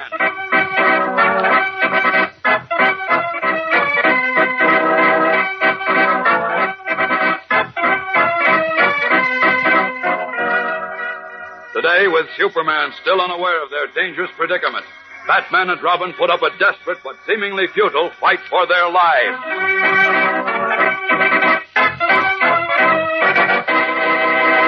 Hello there, gang. This is your pal Dan McCullough. You know, 49 sure is a lucky number, because 49 is the number of different prizes you can collect from packages of Kellogg's Pep. Yes, sir. There's one in every single package. And all of them are slick. For instance, you can get 7 different colored cardboard models of fighting planes. Easy and fun to assemble.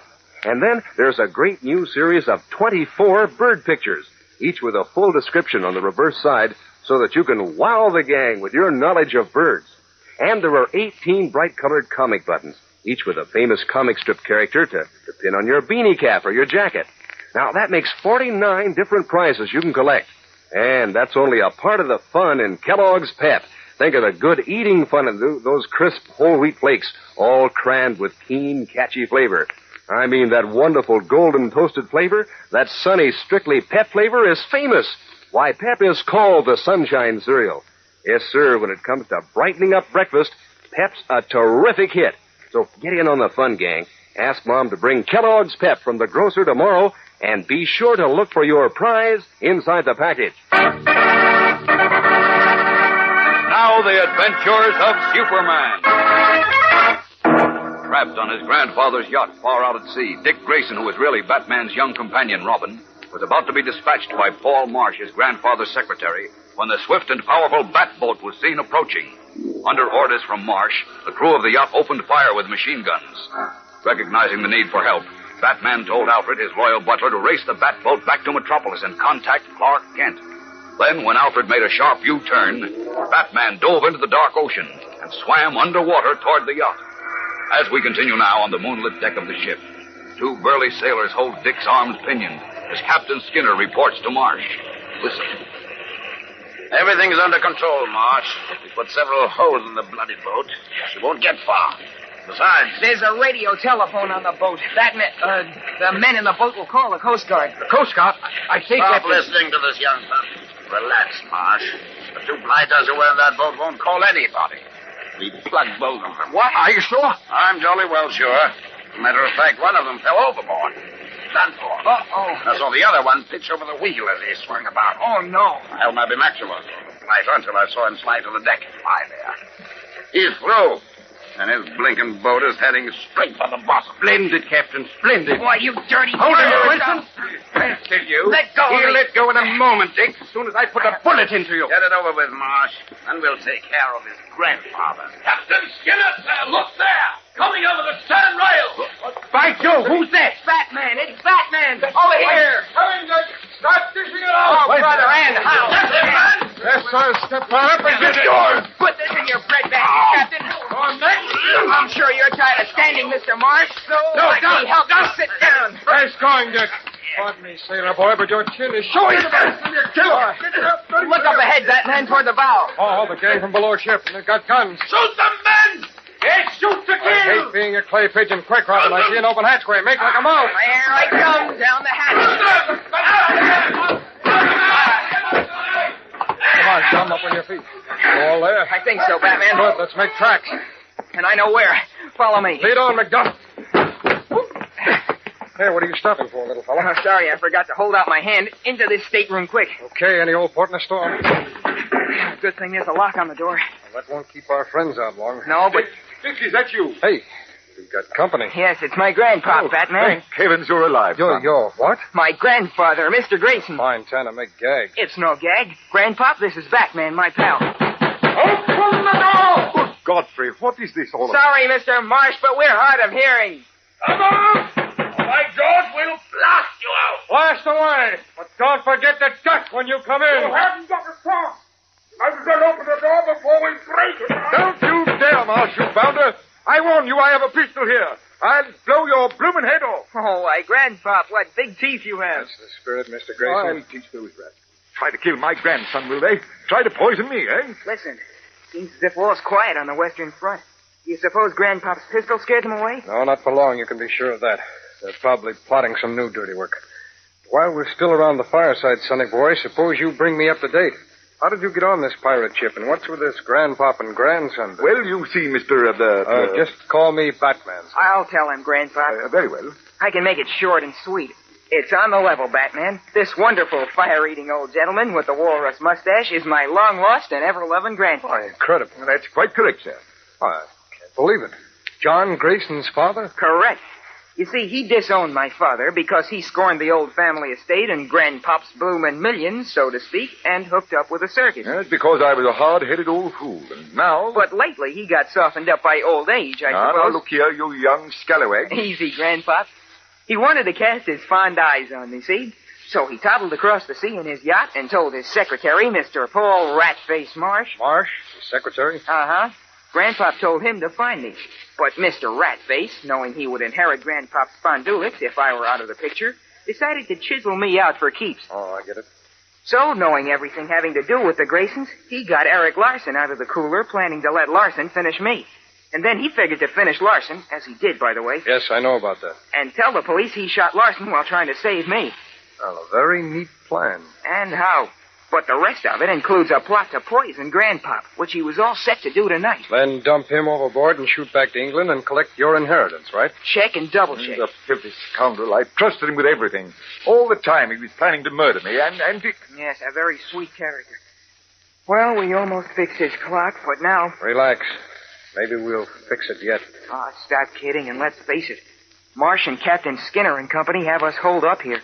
They're not going to clap themselves in irons and bring us the key, you know. Dick's right, Mr. Batman. We haven't a chance. We have if Alfred gets back to Metropolis in the Batboat. I told him to get in touch with Clark Kent. And Kent is, well, he may be able to contact Superman. Did you say Superman? That's right. Oh, take a deep breath, Batman. This is going to hurt. Well? Alfred is done for. Why do you say that? Captain Skinner told Marsh he shot Alfred and shot the Batboat full of holes, too. He what?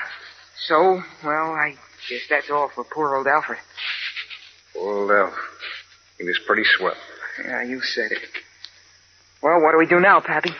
I don't know. I've got to figure something. Who is or was this Alfred person? Swell guy. And a good friend. Listen in there! Uh-oh. Our little playmates are back. Yes. What is it? We'll give you exactly 3 minutes to open the store and come out with your hands up. Don't make us laugh, Ratface. Right. If you want us, come in and get us. Listen to me, you fool. There's no way you can escape. Either open the door and surrender, or we'll set fire to the ship, abandon it, and let the 3 of you burn to death. Why, you scoundrel, you wouldn't dare. Oh, no. You try us and see. You have 3 minutes to make up your mind.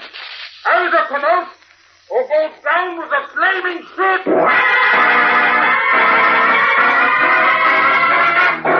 Fully realizing their danger, Batman and Robin and old Mr. Grayson hear Paul Marsh's ultimatum. What will they do? What can they do?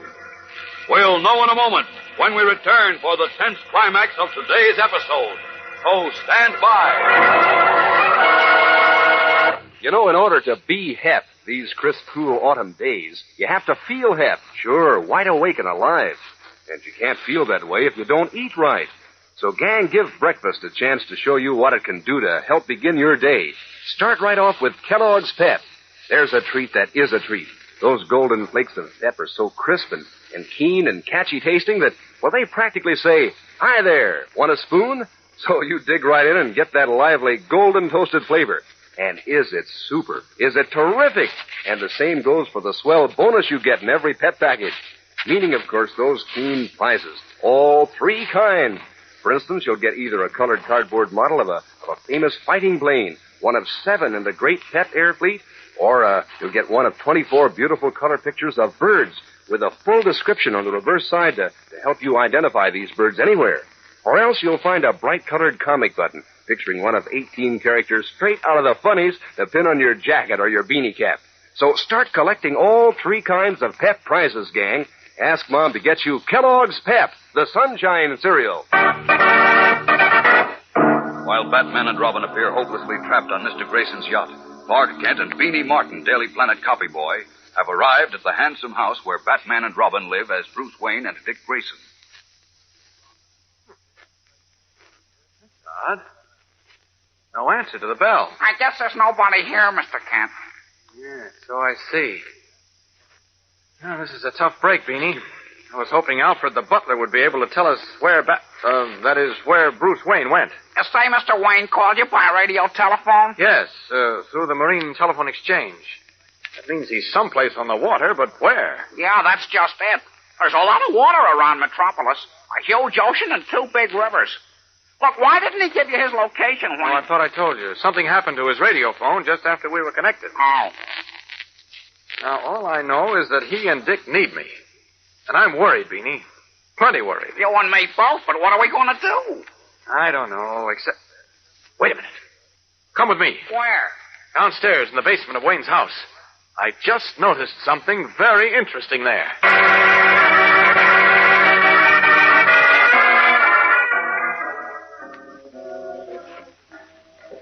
Gosh, I didn't know Mr. Wayne had a setup like this under his house. Look at this. Garage, an airplane hangar, and even a boat slip. Uh-huh. Gee, I'll bet it's nice to be rich. Hey, wait, Mr. Kent. How can there be a place for boats here? This house isn't built in the water. That's right. But there's an underground canal which empties into the river a short distance away, and I suppose it... Uh-oh. Hold it, Beanie. What is it? The bat boat is gone. The what? Bruce's speedboat. That means he must have been in it when he called me. Wait here, Beanie. Hey, what are you jumping in the water for, Mr. Kent? I saw something. There. I got it. Wait, do you realize you've got your clothes on? Uh-huh. But I had to get this note. Note? What note? I'll show you as soon as I get out of the water. There. Now, let's see here. What is it? Well, the water blurred most of the writing. But I can make out Dick's signature. You can? Where? I can't see anything but wet paper. Wait, Beanie, wait. I think I can make some of this out. Well, how can you? There's just a lot of blurred... Wait a minute, will you hold everything? Let's see, this says Cove Harbor. Cove Harbor? Uh-huh. That's just a few miles down the coast. I know. Those are the only words I can make out, though. Except Dick's name. But it might be enough, I hope. All right, come on, Beanie, let's get out of here. I've got a job to do. A job big enough for Superman. His eyes gleaming, Clark Kent prepares to follow the clue to Batman and Robin. Will he, as Superman, pick up the trail of the Batboat from Cove Harbor and find the Grayson yacht in time to save his friends? At this moment, far out at sea, Batman, Robin, and Robin's grandfather have been given an ultimatum. Surrender and be shot, or be abandoned in a burning yacht. What will happen? Don't miss Monday's thrilling episode, fellows and girls. Tune in, same time, same station. And remember, for breakfast, it's Kellogg's Pep. For excitement, the adventures of Superman. Superman is a copyrighted feature appearing in Superman DC comic magazines and is brought to you Monday through Friday at this same time by Kellogg's Pep, the Sunshine cereal. Say, who's in the know about kids in other countries, how they look and how they dress? Well, Kellogg has the answer with the cutouts on packages of Kellogg's Crumbles. Boy, will the kids in your family have a load of fun with these dolls of all nations, cutting them out and changing their costumes and collecting all 6 countries in the series, like Switzerland and Russia, Sweden. 2 cutout dolls on every package in full color. That's dolls of all nations on packages of Kellogg's Crumbles. And be sure to be with us on Monday for the thrilling adventures of Superman. This is the Mutual Broadcasting System. Faster than a speeding bullet. More powerful than a locomotive. Able to leap tall buildings at a single bound. Look, up in the sky. It's a bird. It's a plane. It's Superman. Kellogg's Pep. P-E-P, Pep. Kellogg's Pep, the Sunshine Cereal, presents The Adventures of Superman.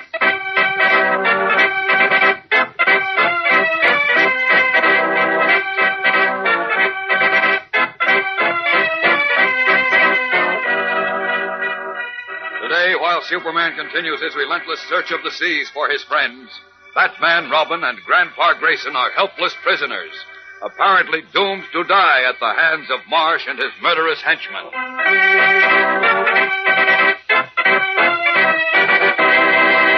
Hello there, gang. This is your pal, Dan McCullough. You know, these days, so many mothers of you fellows and girls are asking for Kellogg's Pep at the grocer's that, well, they sound almost like a chorus. Of course, Pep is mighty popular any time of the year, but on crisp, cool autumn mornings, there's something special about Pep's sunny, golden toasted flavor. Makes you want to warm right up to a big bowl of these crisp flakes of whole wheat at breakfast. Yes, sir, with a bowl of Pep always waiting for you, you can be looking forward to that catchy, keen Pep flavor from the first moment you wake up. So it's no wonder you're rushing to Mom for Kellogg's Pep. And besides, you boys and girls are going overboard for those slick Pep prizes. 3 different kinds of prizes, one or the other in every Pep package. For instance, those swell-colored cardboard models of fighting planes. Have you collected all 7 model planes in the series? Or maybe you're collecting Pep's 24 full-color bird pictures with a description on the reverse side to help you identify these birds anywhere. And how you coming with your set of 18 comic buttons with comic strip characters to pin on your beanie cap or your jacket?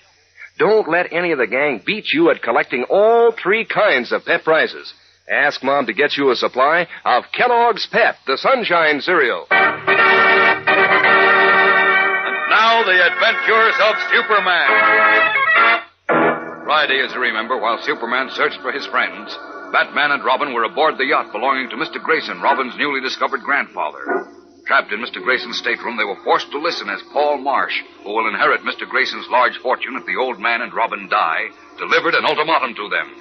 Standing in the corridor outside the locked stateroom, and backed by the captain of the yacht and a dozen armed members of the crew, Marsh bellowed, I'll give you just 3 minutes to march out with your hands up. If you don't come out, we'll set the boat afire and abandon it. And you 3 will burn with it. As we continue now in the stateroom, Robin, in his identity of Dick Grayson, turns to his old friend Batman for advice. Listen. Boy, this is really a tough spot. What do we do, Batman? I don't know. Let me think a minute. We open the door, they'll drill us full of holes. And if we sit tight, we'll be 3 pieces of brown toast. Any ideas yet? I seem to be fresh out of them at the moment. We seem to be literally between the devil and the deep blue sea. And how? Look here, Batman. I say Marsh is bluffing. Why, he and Captain Skinner wouldn't dare set the yacht afire. They'd endanger their own lives. Well, they wouldn't run much risk, Mr. Grayson. There's a good launch up on deck, and we're only a few hours out from Metropolis. Golly, that's right. Yes, but how could they explain the sinking of this craft to the authorities? Particularly with Marsh, Captain Skinner, and the entire crew saved. And only I, the yacht's owner, missing. Well, that's easy. They'll simply say that you perished in the fire, and even if the authorities are suspicious, they won't be able to prove anything. Oh, quite so. Quite so. I must say you paint a nice picture, Batman. Well, there's no use kidding ourselves, Dick. Our only hope was that Alfred would get back to Metropolis in the Batboat and contact Superman. But since those rats shot him... Well, snafu'd, huh? I hate to admit it, but I'm afraid that's it. I say, hold on. I think I know a way out. You do? What do you mean, Grandpa? Well, Marsh is forgetting something. I can tell you... Uh-oh, here comes our little playmate again. Your 3 minutes are up. What are you going to do? We're gonna serve tea. Come in and have some with us, rat face. Are you blighters going to open the door, surrender? Or do you prefer to burn with the ship? Hurry now. Why, you bounder, I should have you thrashed. I should. Come now. This is your last chance. You walk out to the blinking stateroom with your hands up, or do we burn the ship and abandon you? Let's tell him we give up, Batman, and then we'll put up a fight for it. Well, that suits me, Job. I have 2 cartridges in my pistol. 2 cartridges plus Dick's and my fists won't stand much chance against 20 of those fellows, all armed with machine guns and pistols. Well, which will it be? We're running short. But if we don't go out and they burn the yacht, we won't have any chance. We might. How? I've got a little idea, so let's hold out. Well, whatever you say, pal. You have just 1 second more to decide. You have 32 teeth. How would you like to try for none? There's our answer, Marsh. Go soak your head. Very well. You'll not live long enough to regret it. Same to you, chum. Save your breath, Dick. You'll need it. All the men to burn the ship, Captain Skinner. I still say they won't dare go through with this. I think they will. Now, quiet, both of you. Where are you going, Batman? I want to see if they left anyone to guard the corridor. Oh, you mean if they didn't, we... Quiet.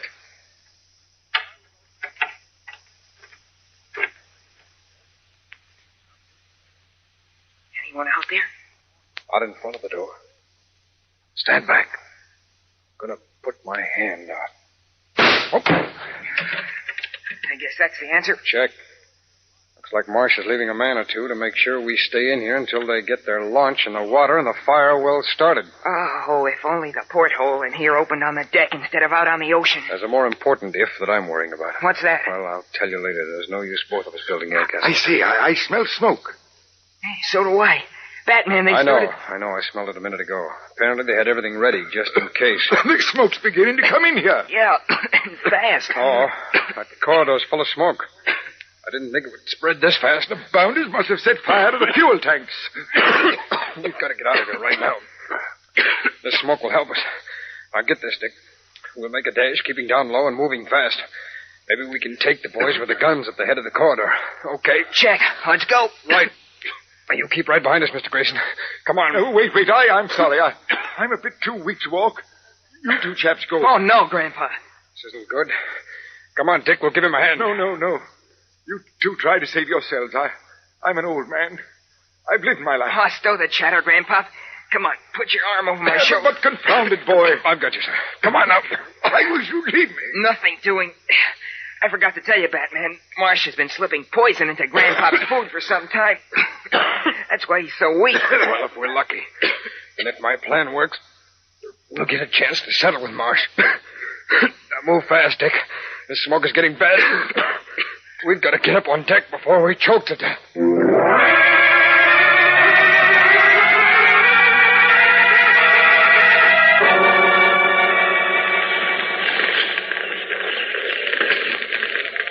At least he can breathe up here.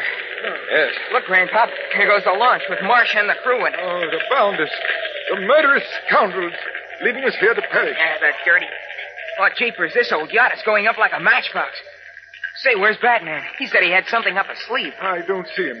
Batman? Batman! I'm right here, Dick. Oh, what gives? I went to have a look at the lifeboats. Oh, yeah, I forgot about that. Of course. We can No launch one. soap. Our friends stove them in, every one of them. Uh-oh. I see. We are in a nasty mess then, what? Well, that's putting it mildly, sir. Wait, what about the ship's radio? We can send out an SOS. Oh, it's a jolly good sorry, idea. but Marsh's boys wrecked the radio, too. Oh, no. Oh, Christopher Columbus, what are we going to do? This yacht won't last Easy, much longer. chum. Easy. Yeah. Okay, Pappy. I guess we can always swim back to Metropolis, huh? It's only a couple of 100 miles away. Sure. Sure, the swim will give us a good appetite for I breakfast. say, this seems hardly the time for humor. Now, that's not so funny, Grandpa. Right now, it looks as if swimming's the only thing left.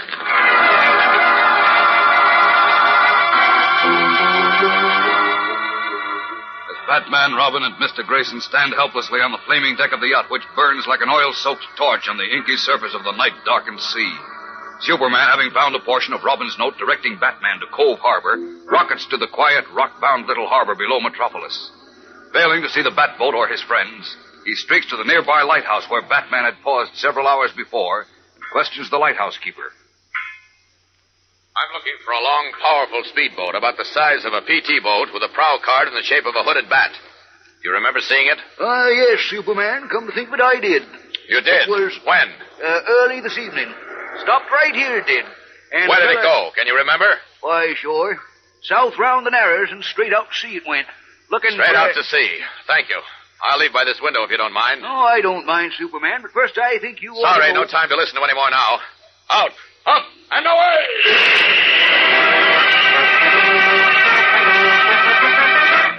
Zooming from the lighthouse, Superman streaks away through the dark night, out over the sea to search for his friends, without waiting just a moment more for the accommodating lighthouse keeper to tell him that Batman had been pursuing a black yacht with 2 orange smokestacks.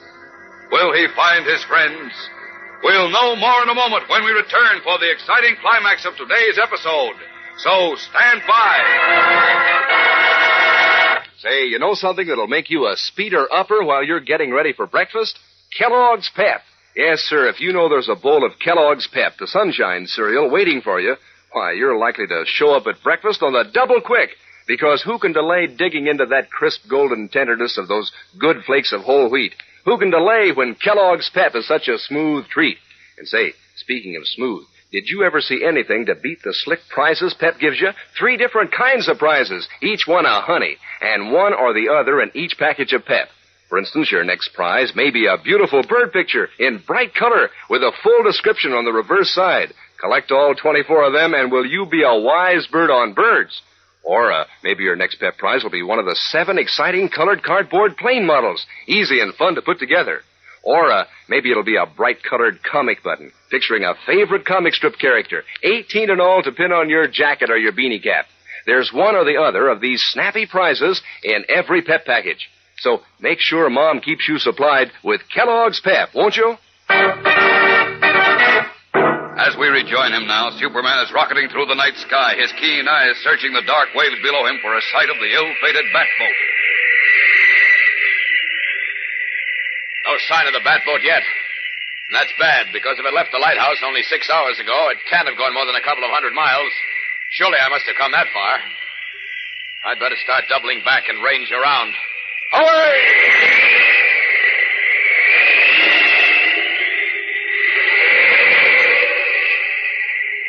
Still no sign of it.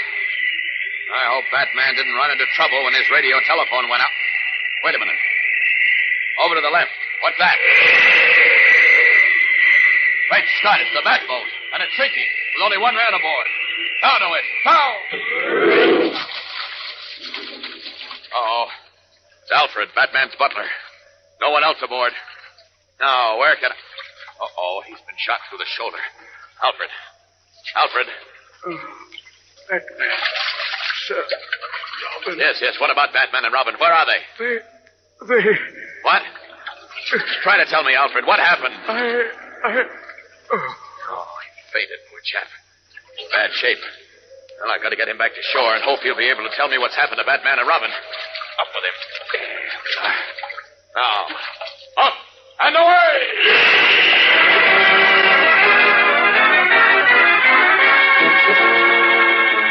Leaping up from the foundering Batboat with the wounded, unconscious Alfred in his arms, Superman turns and rockets back to Metropolis, unaware that he is turning his back on Batman and Robin, who at this moment 100 miles farther out at sea are trapped, helpless to save themselves as the flaming yacht begins to sink under them. What will happen to Batman and Robin, and to Robin's aged grandfather? Will Alfred recover and be able to direct Superman to them? And in time... Don't miss the next tense, exciting episode, gang. Be sure to tune in again tomorrow. Same time, same station. And remember, for breakfast, it's Kellogg's Pep.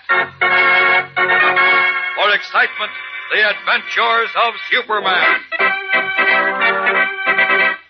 Superman is a copyrighted feature appearing in Superman DC comic magazines and is brought to you Monday through Friday at this same time by Kellogg's Pep, the Sunshine Cereal.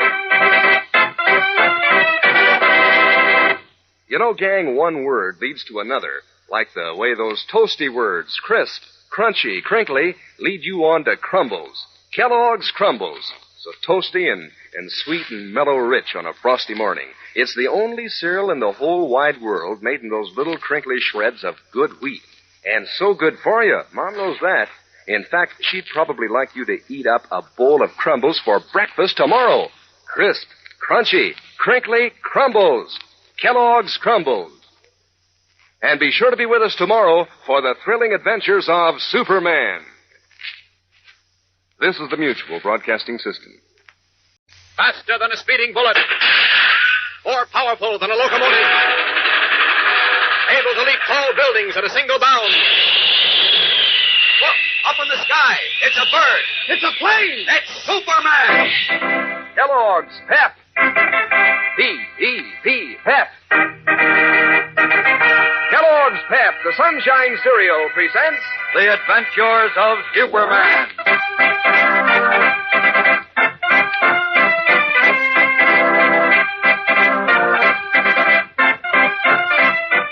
Today, as Batman, Robin, and Grandpa Grayson helplessly cling to each other in an open sea, Superman zooms back to Metropolis with the only clue to his friend's whereabouts: the seriously wounded and unconscious Alfred.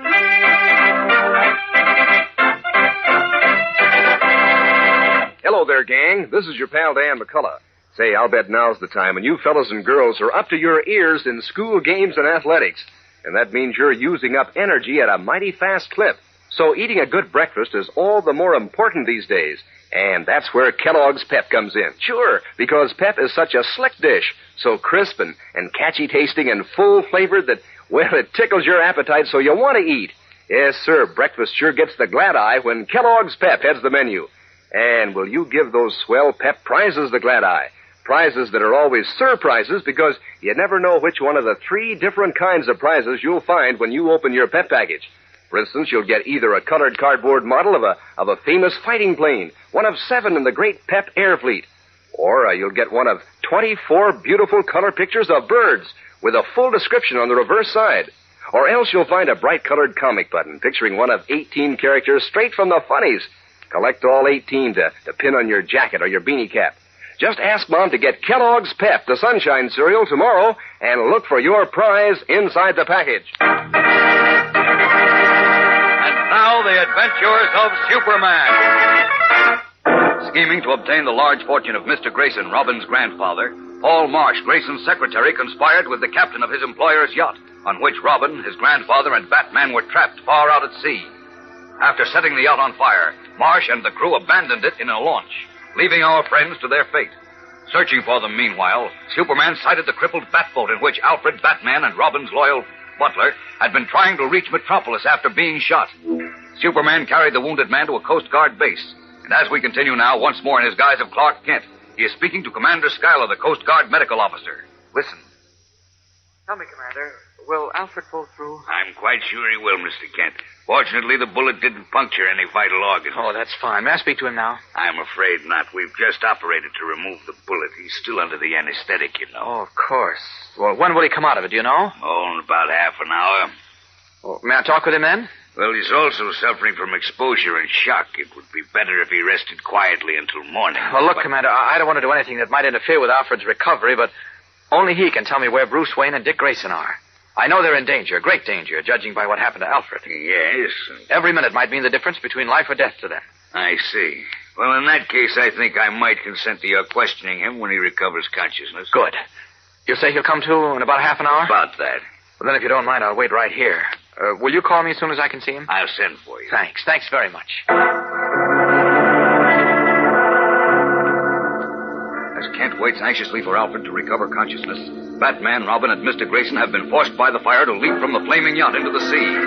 Supporting the old man between them, Batman and Robin tread water and watch as the yacht, a brilliant area of angry red flame in the dark night, suddenly tilts her bow high into the air. Then, with a loud hiss of steam, slides swiftly below the black waves to her final resting place at the bottom of the sea. Then, when the yacht is gone, there is only the faint, pale radiance of the stars over the 3 tiny human figures awash in the vast, heaving ocean. This water's cold, Batman. Well, what did you expect? A hot bubble bath? No, but I sure wish I'd thought of putting on my fur-lined swimming suit. Why, ridiculous. Cold water stimulates the circulation. How are you doing, Mr. Grayson? Oh, I don't like to complain when you two are so brave, but I'm pretty weak. I don't think I can and much more. Oh, look, that's no way to talk, Grandpa. Think how good you'll feel when you get into a warm bed and serve up a nice juicy steak and hot chocolate. You better not promise steak, Dick. There's a meat shortage on, you know. Oh, gee, I forgot. Will you settle for fish, Grandpa? I say, it's frightfully cold, and Grandpa. Rub his arms, Dick. Come on, Mr. Grayson. Try to kick your legs. Come on. I can't. It's no use. I'm done for. Oh, don't talk like that. Jeepers, here I just found you. You can't leave me now. I was figuring on your visiting us in Metropolis, and then maybe Batman and I would visit you in England. Well, I was hoping to spend my last few years with you, Dick, but... Oh, golly, you've got to try to... Oh, thanks to Paul Marsh, it wasn't paid to be. God bless you, boy. Grandpa. Batman... He's unconscious, sir. Well, maybe it's better this way. Oh, that dirty rat Marsh. If only I could get my hands on him. It looks like he holds all the cards this time, chum. I guess so. Oh, he'll inherit all the Grayson money and have himself a time. Well, Grandpop and you and I and poor Alfred. Oh, now. Easy, fella. Oh, it makes my blood boil. If only there was something we could do. Something well, short of swimming a couple of 100 miles to Metropolis, I can't think of anything. I'm afraid that we're just going to... Batman. What's the matter, Dick? I'm getting kind of numb. Keep moving your arms and legs. Look, I'll hold on to Mr. Grayson alone. You let go, son. Go ahead. All right. But what's the use? We can't hold out much longer. We've got to hold out. Clark Kent knows we're in trouble. Chances are he's looking for us now. I hope. Oh, so what? Why, even if Mr. Kent was Superman... That's what I mean. What?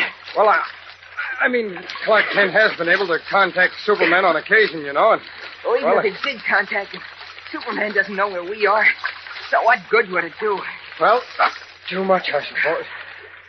I was counting on Alfred getting back to Metropolis in the Batboat and telling Kent where we were. But when Marsh's gang shot Alf, well, they knocked that little idea on the head. Oh, poor Alfred. He was a swell little guy. Yeah, he sure was. Oh, and my grandpa. He's a pretty nice old boy, too. You're right again, son. And... Now, look. Don't you go slopping over on me, son. I'm not. Oh, jeepers. My hands and feet are like ice. Keep moving them, like I said. Look. Look, I'll tell you what. Let's kill time with a game of 20 questions. Okay? I'm thinking of an object. Okay. So am I. A bowl of hot soup. Now, cut that out. Let's stay with 20 questions. I'm thinking of an object. Okay. Animal or mineral? Mineral. Mineral, huh? Uh-huh. Hey, don't make it too tough. Between you and me and that big wave, I don't think I can last another hour. Will you cut out that kind of talk? I repeat, I'm thinking of an object. All right. It's mineral, huh? Right. That leaves me 19 questions. Mineral.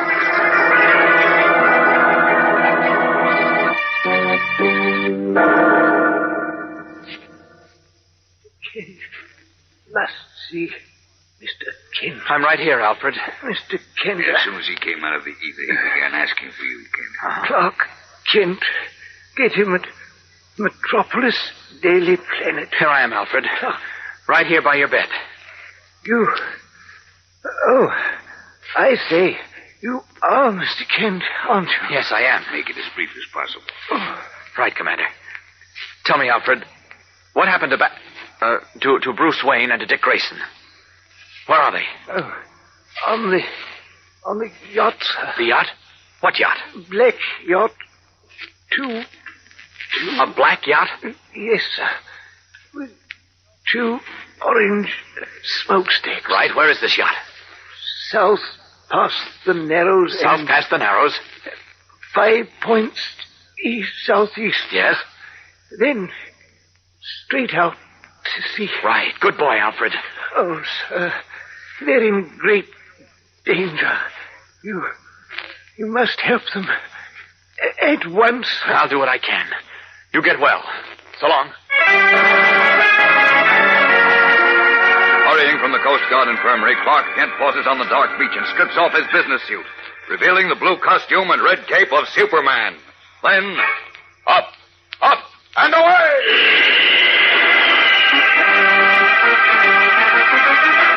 Leaping high into the dark sky, the man of steel streaks away over the ocean to search for the black yacht with 2 orange smokestacks. The yacht, which, although he doesn't know it, is now at the bottom of the sea. What will happen? We'll know in a moment when we return for the tense climax of today's episode. So stand by. Say, have you noticed, gang, how fellas and girls who eat Kellogg's Pep are like a regular pep cheering section? Sure, at the drop of a hat, they'll go into detail and tell you how crisp and golden toasted Pep is. Or maybe they'll tell how keen and catchy these flakes of whole wheat taste. Why, you've probably said that yourself. And say, I'd sure like to be around when you tell somebody new in the gang about those swell prizes you find in packages of Pep. I've got an idea. You'll say, Jeebers, are those Pep prizes slick? Of course, you'll tell about the 3 different kinds of prizes and how it's always a grand surprise to find out which one of the 3 you'll get in your next Pep package. How it could be a model fighting plane in colored cardboard, one of 7 great Pep planes you can collect. Or it could be one of 24 new full-color bird pictures with a description on the reverse side so that you can identify these birds in the air. Or it could be one of 18 bright-colored comic buttons picturing a famous comic strip character. Swell for pinning on your jacket or your beanie cap.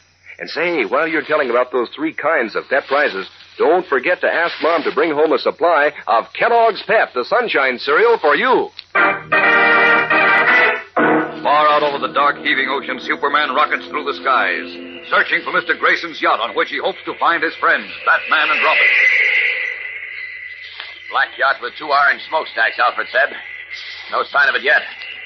Not much moon tonight, so my visibility is slightly limited. If the yacht held on her course, I'll catch up with her yet. Away! Still no sign of it. I must... Wait a minute, what's that ahead? Well, there are islands. Great Scott, those are the Azores. I've come too far. Back again. That yacht stayed on the course Alfred gave me. I don't see how I could have missed her. I'll follow it once again. But if she took another course, heaven knows how or when I'll find her on this huge ocean. Wait. Down there in the water. Looks like...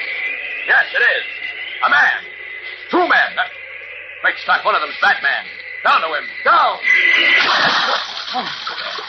Great Jehovah. Superman. Yes. Fine time and place too big for a bath, Batman. Here, I'll take... Say, wait, who's this? It's Robin's grandfather. His grandfather? Yes. Listen, Superman, I don't get it, but you can tell me about it later. Where's Robin? I don't know. What? A wave. Tremendous tidal wave swept him away from me a few minutes ago. Uh-oh. I couldn't let go of Mr. Grayson and go after him. So I've been paddling around calling him. But I can't find him. I'm afraid that... Take it easy, Batman. Take it easy. Can you keep going a little while longer? Yes. But Robin... I'll find him. I hope. Up and away!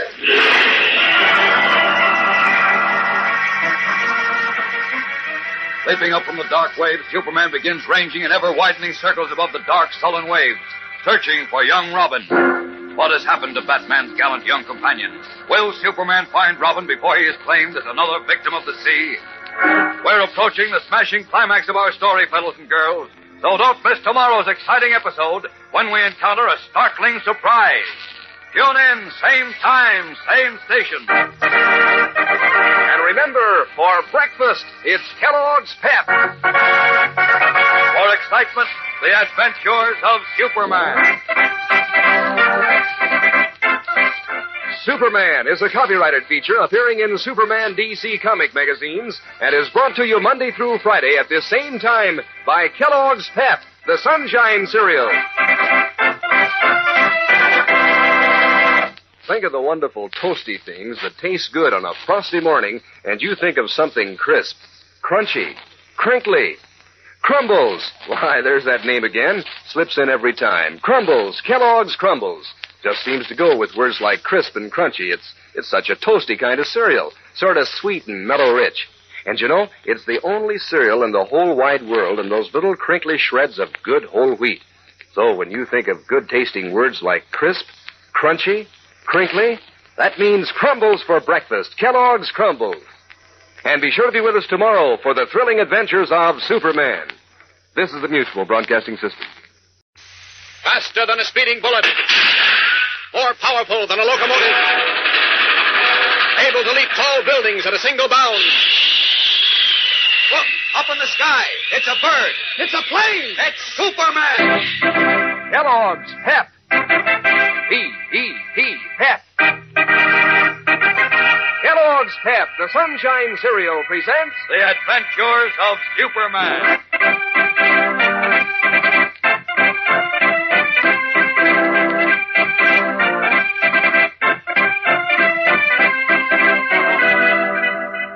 The day after the successful rescue of his friends and the apprehension of the criminals, Clark Kent returns to the Daily Planet office to learn startling and upsetting news.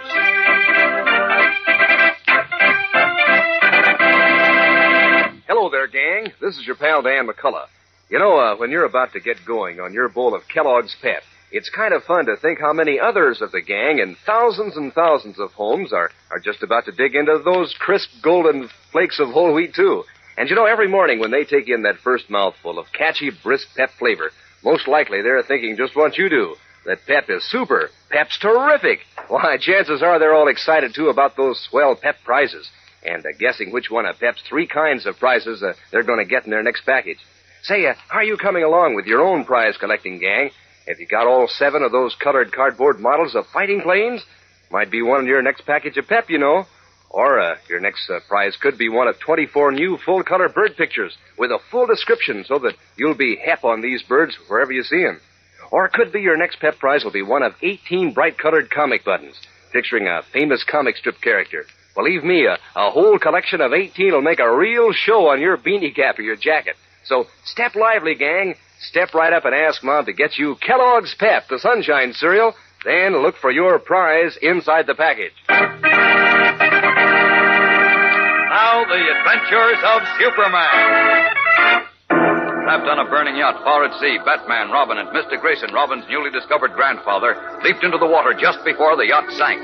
Struggling in the cold, dark ocean in the middle of the night, they practically gave up all hope until Superman, who had picked up the trail from Alfred, their wounded butler, streaked through the night skies and finally spotted 2 tiny, struggling figures in the inky water. They turned out to be Batman and the unconscious Mr. Grayson. In an agony of grief, Batman told the Man of Steel. A huge wave swept Robin away a few minutes ago. I haven't been able to find him. I'm afraid he's lost, Superman. Uh-oh. You hang on to Grayson. I'll look for him. Up and away!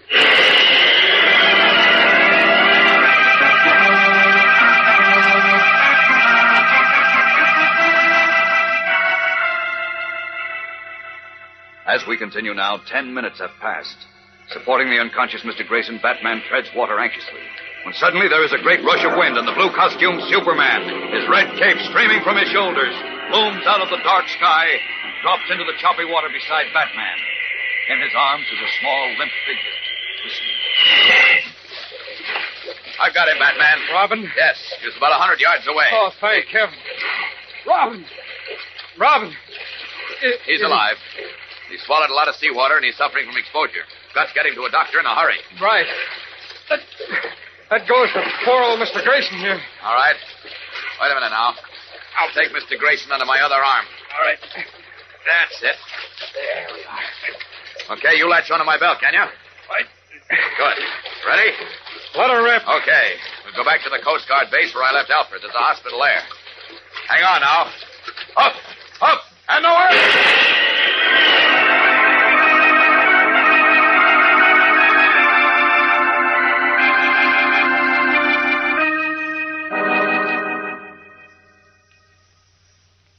Just take it easy, Rob. Dick. Don't try to talk yet. You've had a tough time of it. I'm okay, Bruce. Oh, hello, Mr. Kent. Hello. How you feeling, Dick? Fine. Commander Schuyler, the Coast Guard doctor, says I can get out of bed tomorrow. Oh, swell. But listen, how's my grandfather? Pretty weak, but he's going to be all right. Oh, gee, that's great. Only we hadn't lost poor Alfred. Relax, Junior. We haven't lost Alfred. What? No, Alfred's going to be all right, too, thanks to Superman. He is? But how? I don't get it.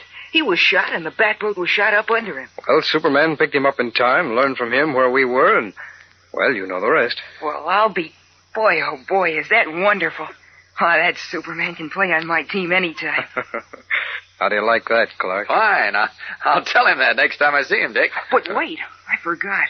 What about that skunk, Paul Marsh, and the yacht captain, Skinner, who almost finished us? Did they get away? They certainly did not.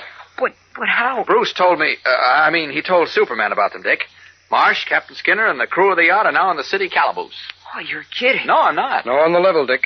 Superman went back and picked up the launch full of bad boys after he brought you here. Marsh is sure to get the chair for shooting Eric Larson. And Skinner and company will undoubtedly be guests of the state for a long time for sinking and setting fire to your grandfather's yacht. Well, strike me pink. Superman wrapped up all the groceries and delivered them COD, huh? He didn't overlook a thing. Uh-oh, but I overlooked something, Bruce. Oh, what's that, Clark? I forgot I'm a newspaper reporter with a scoop story in my pocket. I gotta get back to the office, but fast. So long, you fellas. I'll be seeing you. So long, Mr. Kent. So long, Clark. And thanks more than I can ever say. Oh, it was a pleasure, Bruce. See you again.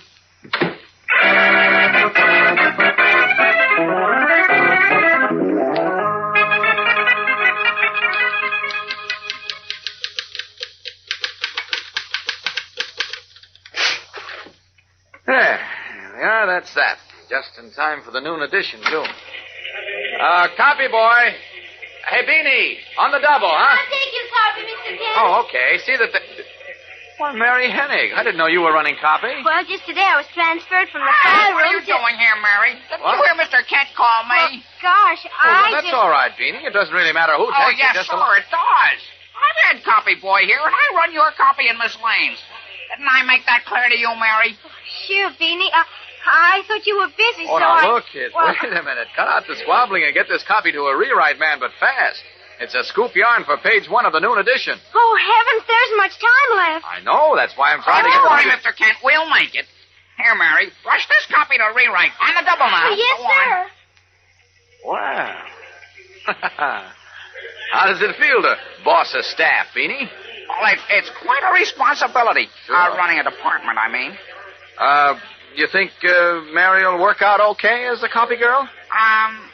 Well, yes, I do. You do, huh? But that's confidential, of course. Oh, of course, sure. Wouldn't breathe a word of it. Mustn't let your assistants get too sure of themselves, eh? Well, it ain't, it isn't just that exactly, Mr. Kent. No? You see, Mary was, like, you know. Yes, I know she has a record for juvenile delinquency. But I think she's done a good job of rehabilitating herself. Don't you think so? Oh, yeah, sure. Well, then, suppose we do everything we can to help her live down her mistakes by kind of forgetting about them, huh? Oh, gee whiz, Mr. Kent, I'd never bring it up on No, I know, Beanie, sure. Say, by the way, is Mr. White in? He went zipping out of here just before you came in, running like a swarm of bees was after him. That's so? Yeah, Miss Lane, she was right on his heels, running so fast she couldn't even put her hat on. Oh, that's odd. Must be a big story brewing. Jim Olsen around? He didn't even come in yet. I guess he's out on an assignment or something. Yeah, probably. Well, I'm going down to the lobby cafe for some breakfast.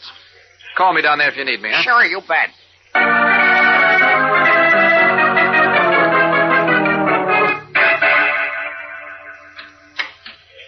Hey, Mary, what are you doing in Mr. Kent's office? I just sharpened Mr. Kent's pencils, and now I'm kind of tidying up his desk. Oh. Well, I'm glad to see you're on the job. It's that kind of attention to details that gets you places, you know. Uh-huh. I know. Hey, that's a swell-looking ring you got on. Can I see it, huh? Sure, Beanie. Here. Gee, Willikers. Hey, isn't that Superman on it? Uh-huh. See what it says on the band? Look. Superman Crusader. What's that mean? Well, it means that I've pledged myself to be a good citizen and to crusade for tolerance and good sportsmanship and understanding. Golly, that's neat. How do you get one of them? Well, you... Oh. That's for Mr. Kent. Shall I answer? No, you better let me. Hello? Mr. Kent's office. Mr. Kent ain't here. This is Beanie. What that stupid switchboard operator connect me with you for? I asked for Kent. Now switch me back. But this is Mr. Kent's phone, Chief. Mr. White. Then get off the phone and put him on. Oh, he ain't. He isn't here. Why not? Where is he at this hour of the morning? Well, he went... Never mind. Find him. Right away. You understand? Yes, sir. Find him and tell him to call me back at once, because Jim Olson's in serious trouble. Jeepers, Jim? What kind of trouble? That's none of your business. Now do as you're told. Hurry. But gee whiz, wait. What's the number where... Mr. White. Mr. White. Oh, gee whiz, he hung up. Well, what's the matter, Beanie? Jim Olson's in very bad trouble, and I got to get hold of Mr. Kent right away.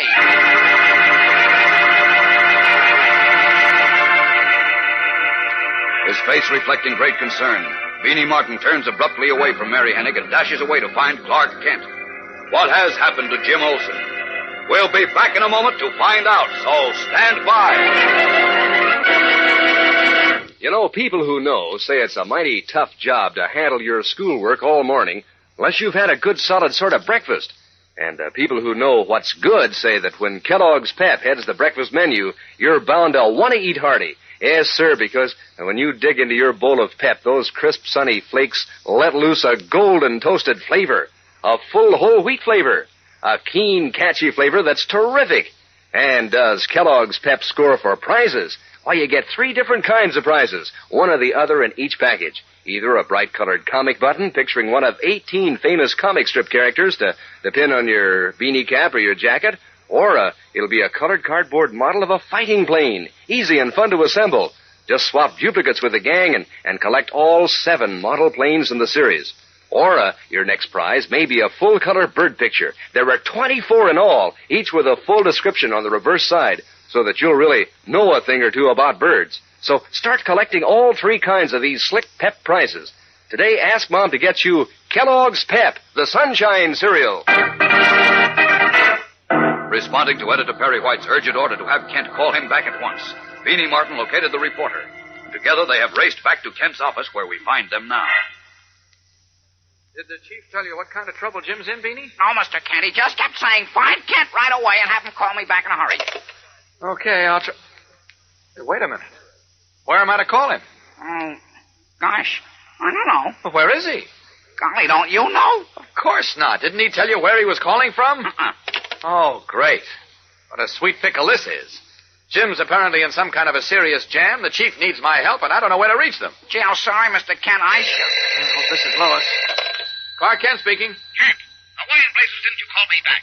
Didn't that numbskull Beanie tell you that I... Oh, boy, that's Mr. Whitehall. Sure, he told me you called, Chief, but how could I call you back when you didn't have sense enough to tell him where you were? Now, look here, Kent, you can't... Okay, skip it for now. Where are you and what's happened to Jim? I'm at police headquarters. Police headquarters? Yes, and Jim's been arrested. Jim arrested? Are you kidding? No, I'm not kidding. The boy's being held on a very serious charge. What? Federal offense. The way it looks now, Jim's sent for a 5-year stretch in the pen. Great Scott.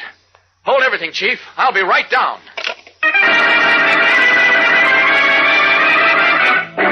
What can this mean? What can have happened to cause Jim's arrest on a federal charge carrying a 5-year jail sentence? This is the beginning of a new and exciting Superman adventure, gang, in which Superman is called on to exert all of his great strength and cleverness to save his friends from a serious threat. So don't miss any of it. Tune in again tomorrow, same time, same station. And remember, for breakfast, it's Kellogg's Pep. For excitement, the adventures of Superman.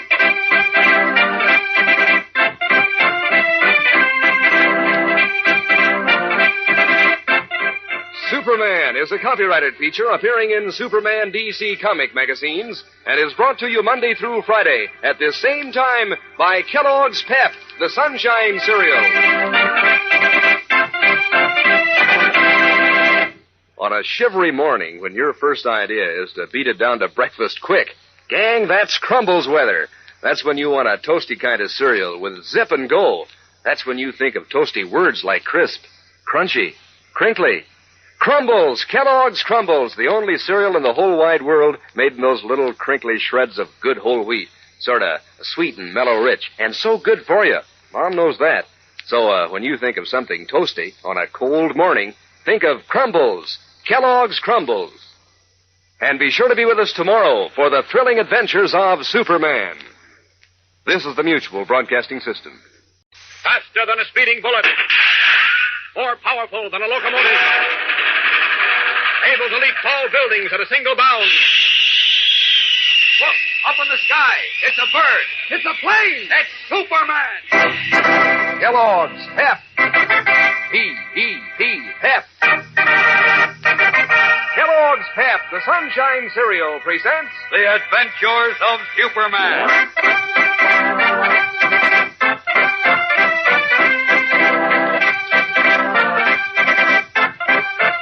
Today, Clark Kent and Editor Perry White are shocked to learn that Jim Olsen, caught up in a seemingly inescapable web of circumstantial evidence, appears hopelessly doomed to serve a term as a felon.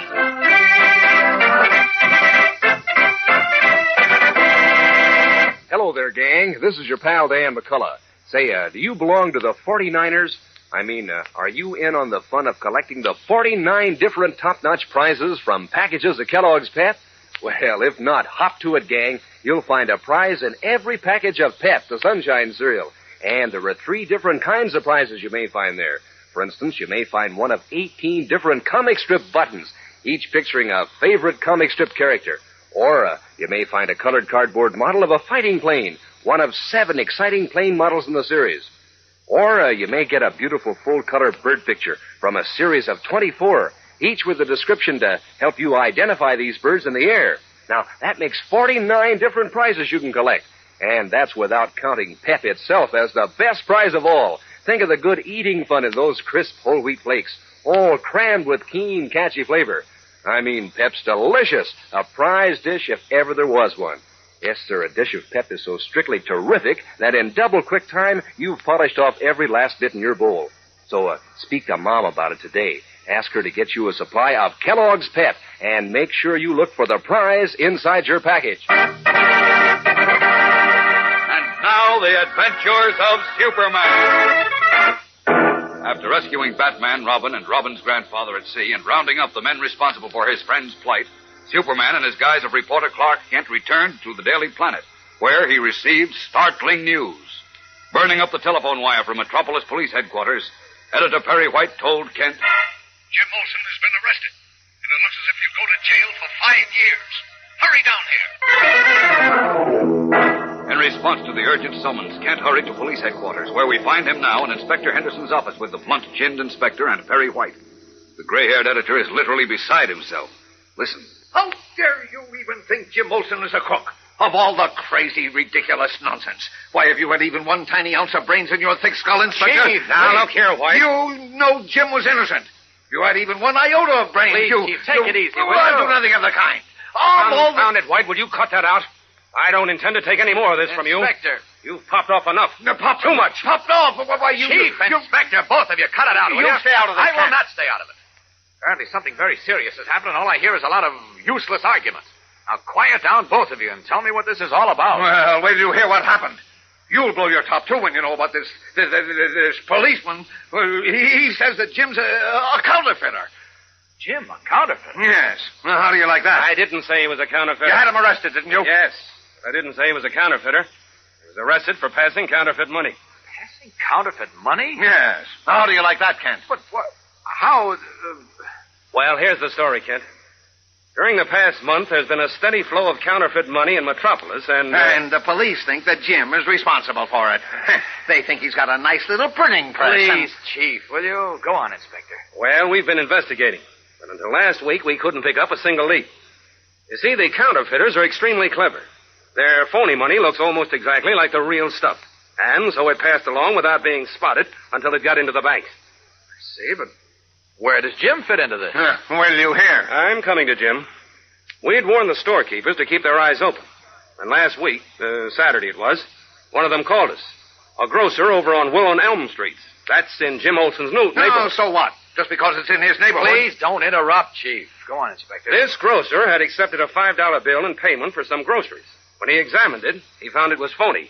And get this, it was given to him by Jim Olsen. I don't believe Olsen gave it to him. The grocer was on the lookout, and he spotted it right away.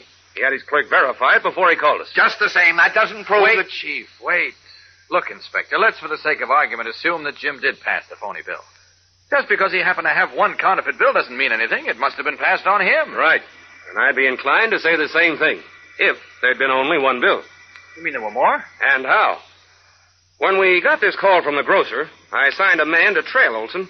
He caught him passing 5 other phony bills. Oh, no. Oh, yes. 4 singles and another 5.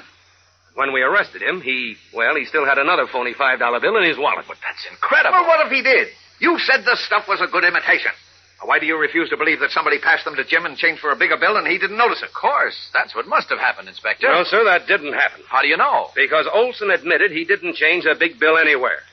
He got hold of this phony dough someplace, and he's been passing it, knowing full well it was phony. And I tell you, he did no such thing. Of course not. He couldn't. He wouldn't do a thing like that. You know he isn't dishonest. Well, I'll admit this came as a great surprise to me, Kent. I've always thought he was a fine lad. Well, he is. You bet he is. But I suppose he was tempted by the prospect of easy money. Oh. Yes, as many misguided youngsters are. Ah, stuff and nonsense. There isn't a dishonest bone in Jim's body. In my business, White, we judge only by the facts. Good Godfrey, this whole thing is crazy. What are we going to do, Kent? Well, first thing is to see Jim. There's been a mistake somewhere. We've got to find out just what happened. Where is he? In the city jail. Well, he won't be there long, I'll tell you that. I've got my lawyer on the way, and we'll post a bond. Any size bond. It'll make you look like a monkey in court, Inspector. Now, you mark my word. Look, White, off the record, I sincerely wish you were right. Believe me, I do. But I doubt it. Well, you'll see. All right, we've wasted enough time, Chief. Come on, let's go have a talk with Jim.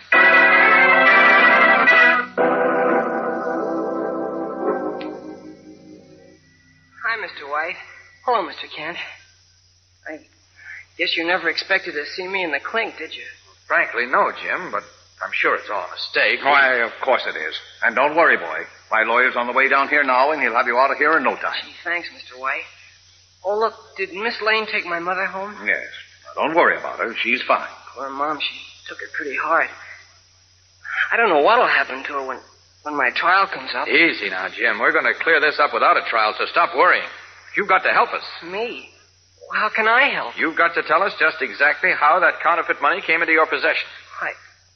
I don't know. Well, of course he doesn't, Kent. If he knew, he wouldn't be in jail. Look, Jim, you told Inspector Henderson that since last Saturday, when you handed out the first counterfeit note, you hadn't changed any large bills. Is that right? Yeah, that's right. I guess. You guess? Oh, no, I mean that's right. Uh-huh. Now, you cashed your salary check at the bank Saturday morning? That's right. You remember how much money you had with you at the time, before you cashed the check, I mean? Oh, just a little silver. You see, I give my mother my salary. I just keep out enough for bus fare and lunches. So by the time payday comes around, I'm always broke. See? Now try to remember. Where did you go after you left the bank? I went back up to the office and finished the story I was working on. Uh-huh. Then I went home. How did you go home? The way I always do, by bus. Did you change a big bill on the bus? No, I still had a little change in my pocket. I gave the driver a dime. I see, and you went straight home. Sure. Well, that is... No, not exactly. I stopped off at Schmidt's Grocery first to pick up Mom's order and pay the bill.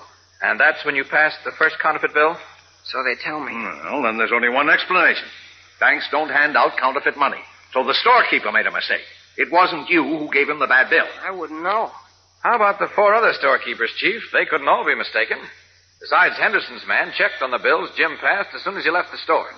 That's right. I forgot that. Then how... Just a minute. Jim, when you got home from the grocery, did you give your mother the rest of your salary as usual? Sure. Oh, no, not all of it. No? No, she told me to keep $10 and pay some bills around the neighborhood. What were they? The cleaner and the dairy and somebody else. Oh, yeah, the drugstore. Cleaner, the dairy, the drugstore. That's where the other counterfeit bills were passed? Uh-huh. But I didn't know they were phony, Mr. Kent. Honest, I didn't. No, of course you didn't. All right, we know that, Jim, and we're going to prove it, too. Now, look, barring the chance that you did get counterfeit money from the bank, it's one chance in a million.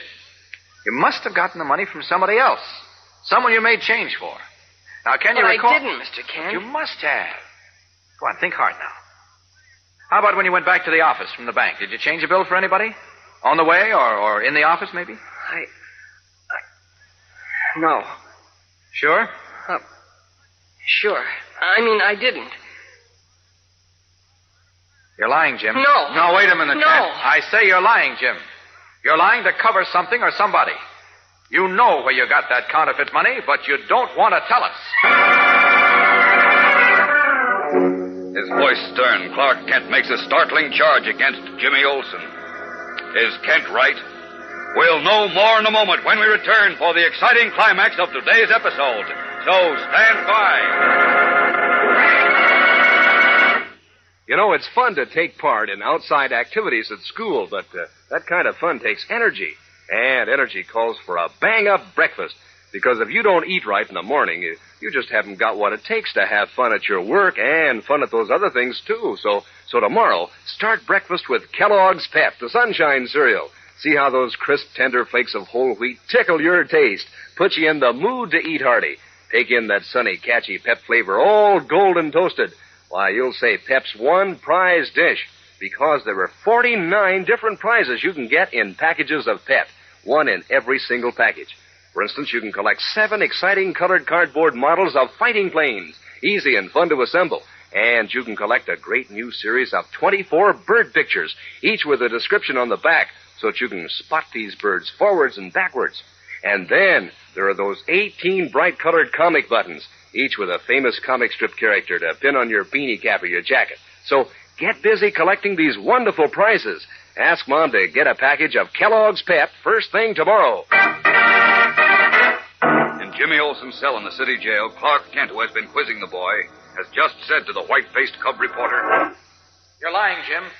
You know where you got the counterfeit money, but you don't want to tell us. No, You're out of your mind, Kent. You don't know what you're saying. Oh, yes, I do, Chief. But you're accusing Jim of being a criminal. No. No, I'm accusing him of knowing who gave him the counterfeit money. Somebody he's covering up for. Am I right, Jim? Well, answer him, Jim. Tell him he's wrong. Well, why don't you answer?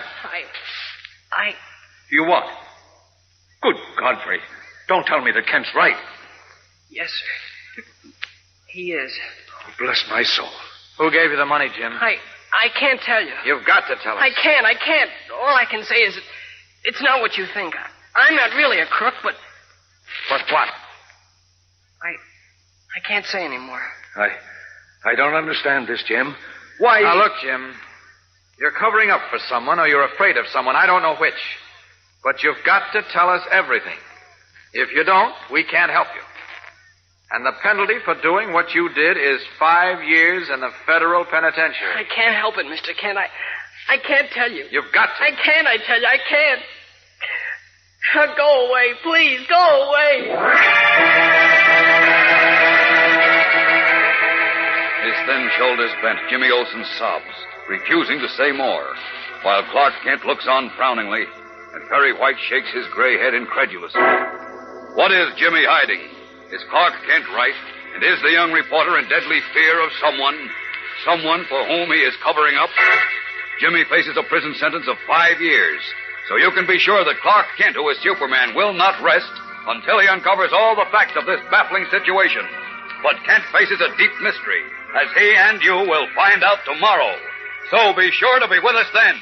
Tune in tomorrow, same time, same station. And remember, for breakfast, it's Kellogg's Pep. For excitement, the adventures of Superman. Superman is a copyrighted feature appearing in Superman DC comic magazines and is brought to you Monday through Friday at this same time by Kellogg's Pep, the Sunshine Cereal. When you think of toasty words like crisp, crunchy, crinkly, why, you just naturally go right on to Crumbles, Kellogg's Crumbles. So toasty and sweet and mellow rich on a frosty morning. What a dish for breakfast. The only cereal in the whole wide world made in those little crinkly shreds of good whole wheat. And you know about whole wheat, don't you? You know it's good for you. So get your wholesome whole wheat in crisp, crunchy, crinkly Crumbles, Kellogg's Crumbles. And be sure to be with us tomorrow for the thrilling adventures of Superman. This is the Mutual Broadcasting System. Faster than a speeding bullet. More powerful than a locomotive. Able to leap tall buildings at a single bound. Look, up in the sky. It's a bird. It's a plane. It's Superman. Kellogg's Pep. P-E-P, Pep. Kellogg's Pep, the Sunshine Cereal, presents The Adventures of Superman.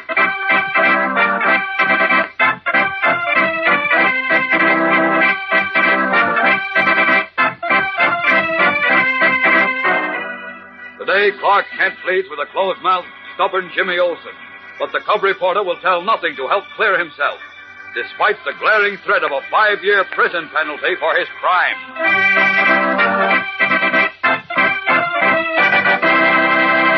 Hello there, gang. This is your pal Dan McCullough. Say, which is it? Is it a bird? Is it a plane? Is it a button? Well, you never can tell until you open your package of Kellogg's Pep and see which one of those 3 kinds of prizes you'll get. So, every prize is always an exciting surprise. it might be one of Pep's 18 slick comic buttons, picturing one of your favorite comic strip characters to pin on your beanie cap or your jacket. Or it might be a model of a fighting plane, one of 7 thrilling plane models in the series, all made of colored cardboard and easy to assemble. Or your next Pep prize might be a beautiful full-color bird picture from a series of 24, each with a description on the reverse side so that you can name and know any of these birds around. And say, speaking of birds, you'll sure be an early bird to the breakfast table when Kellogg's Pep heads the menu, because every spoonful is a treat in itself. Every bowl of Pep just about doubles the fun of breakfast. Yes, sir, you'll say that catchy Pep flavor is strictly terrific. So get going, gang. Ask Mom for Kellogg's Pep, the Sunshine cereal, and look for your prize inside the package. Now the adventures of Superman. Great mystery surrounds the arrest of Jim Olsen, Daily Planet cub reporter, who has been arrested and charged with passing counterfeit money. Although impressed with the evidence gathered against Jim by Inspector Henderson's men, Editor Perry White and Clark Kent steadfastly insist that the boy is innocent, despite his continued refusal to admit that he knows where he picked up the counterfeit bills he was seen to pass. Kent, angered by Jim's stubbornness, accused him of lying, either out of fear or in an effort to protect someone else. But the boy, although obviously miserable, wouldn't talk, even when faced with the prospect of a 5-year penitentiary sentence. Finally, White arranged for his young reporter's release on bail. And as we join them now, Kent, White, and Jim are in a taxicab en route to the Daily Planet offices. Kent is still trying to break down Jim's silence. Listen.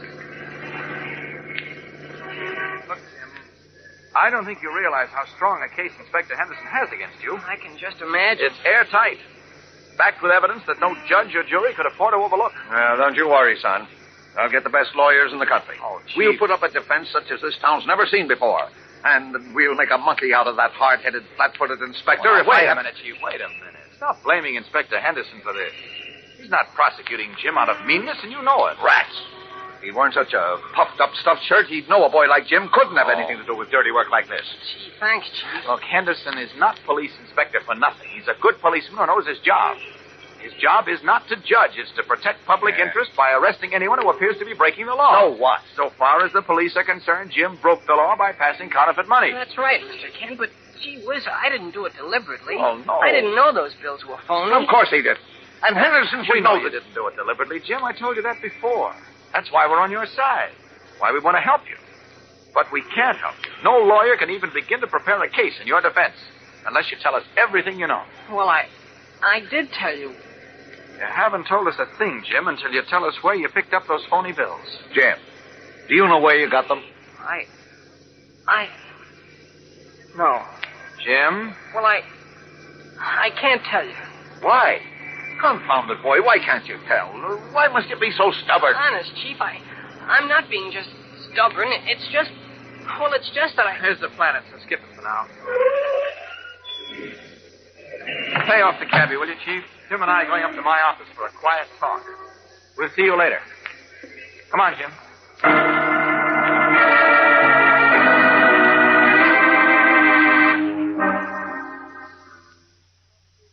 Yeah, Mom, I'm okay. No, honest. Mr. White got me out on bail. Huh? Well, I'll tell you everything when I get home tonight. Yeah. Uh-huh. No, don't you worry, Mom. Everything's going to be okay. What's that? Oh, I'm in Mr. Kent's office. Uh-huh. I'll see you soon. Bye. Mother all right, Jim? Yeah, I guess so. Miss Lane took her home from police headquarters and stayed with her till just a little while ago. That helped a lot. Oh, I'm sure it did. You know, you mean a lot to your mother, Jim. I know. Matter of fact, you're all she's got now, since... Yeah. There's just the two of us now. What do you think it would do to her if you were convicted and sent away for 5 years? Oh, gee, don't. Sorry, Jim. I didn't mean to hurt you. I know, but just the thought is... I know. Isn't that enough to make you do everything you can to prove your innocence? Sure, but... Well, then suppose you tell me everything. Gosh, I told you, Mr. Kent. I can't say anymore. We'll keep it just between us. No one else need know where I got my information. I can't. Why? Whom or what are you afraid of? I'm not afraid of anybody. You seem to be, Jim. And if you are, just remember I can usually, contact Superman when we need him. And with him on your side... Gee whiz, Mr. Kent, not even Superman could help me out of this, I'm afraid. Why? Well, just because. All right, if you're not afraid of anything, whom are you shielding? I can't tell you. Oh, now, look, Jim, I have no more use for stool pigeons than you do. But sometimes a fellow has no other choice. Particularly in this case, when your welfare means so much to your mother and to your friends, the chief, Miss Lane, and me. Yeah, I know. Well? Gee whiz, I want to tell you, Mr. Kent. I don't like being arrested and going through that bail business and the trial and maybe, doing a stretch. For something you didn't do? That's right, particularly for something I didn't do. But golly, Yes? I still can't tell you. But why, Jim? Why? Well? Have you a good reason for shielding whoever it is? Gosh, sure I have. Think I'd be doing this without a good reason? No. No, I don't suppose you would. Can you tell me why you're shielding this person? Yes. All right. I'm listening. Because I'm not sure. You're not sure of what, Jim? I'm not sure. I mean, I'm not sure I'm right about this person. I see. Well, isn't there something I can do to help you make sure? No, thanks, Mr. Kent, but I've got to... What do you think? Oh, hello, Jim. Hello, Miss Lane. Thanks for taking my mother home and for making her feel better. Oh, forget it, Jimmy. Gee, I'm so glad to see you out. That is... You mean out of the clink? That's right. You didn't think for 1 minute we'd let him stay there, did you? Well, of course not, Clark. It's just that... Well, I hadn't thought about it, and that's where I saw Jim last, and... Sure, I know. How do things look, Jimmy? Thought about where you might have picked up that bad money? Well... We were just talking about that when you burst in so unceremoniously, Miss Lane. Well, I do declare. Do you really? Don't you recognize the closed door to a private office when you see one anymore? And aren't we getting uppity now? Am I being chastised? You are. And invited to leave? Right. Very well, Mr. Kent. I'd be delighted. That's the same Hey, thing. what the... officer, that's her. Now, wait a minute. What is this? Step aside, mister. Who are your friends, Clark? Where are your friends, lady? Come along quiet. What? Leaping lizards. One of the police want Miss Lane for. That's what I want to know. Come on now, let's don't have a row here. But Oh, now, hold on, officer. Stand You can't aside, walk- young fella. You're impeding an officer in the exercise of What's his going on duty. here? now, look. What's the meaning of this? I'm arresting this lady for... Arresting her? That's right. Now, Great please... God's sake. Another member of my staff arrested. What is this, a conspiracy? Is someone out to wreck the Daily Planet? Are the police working hand in glove with the gang of crooks? Chief, wait. How Now, dare mister. you come charging into this... what authority do you break into private property? If you'll only... I'll let me call get Henderson. away. I'll call the commissioner. The mayor. I'll break you. I'll have you Hold it, sealed if it's the Chief. last thing I do. Oh, for Pete's sake, Chief, stop it. Nothing doing. Wait a minute. You burst a blood vessel.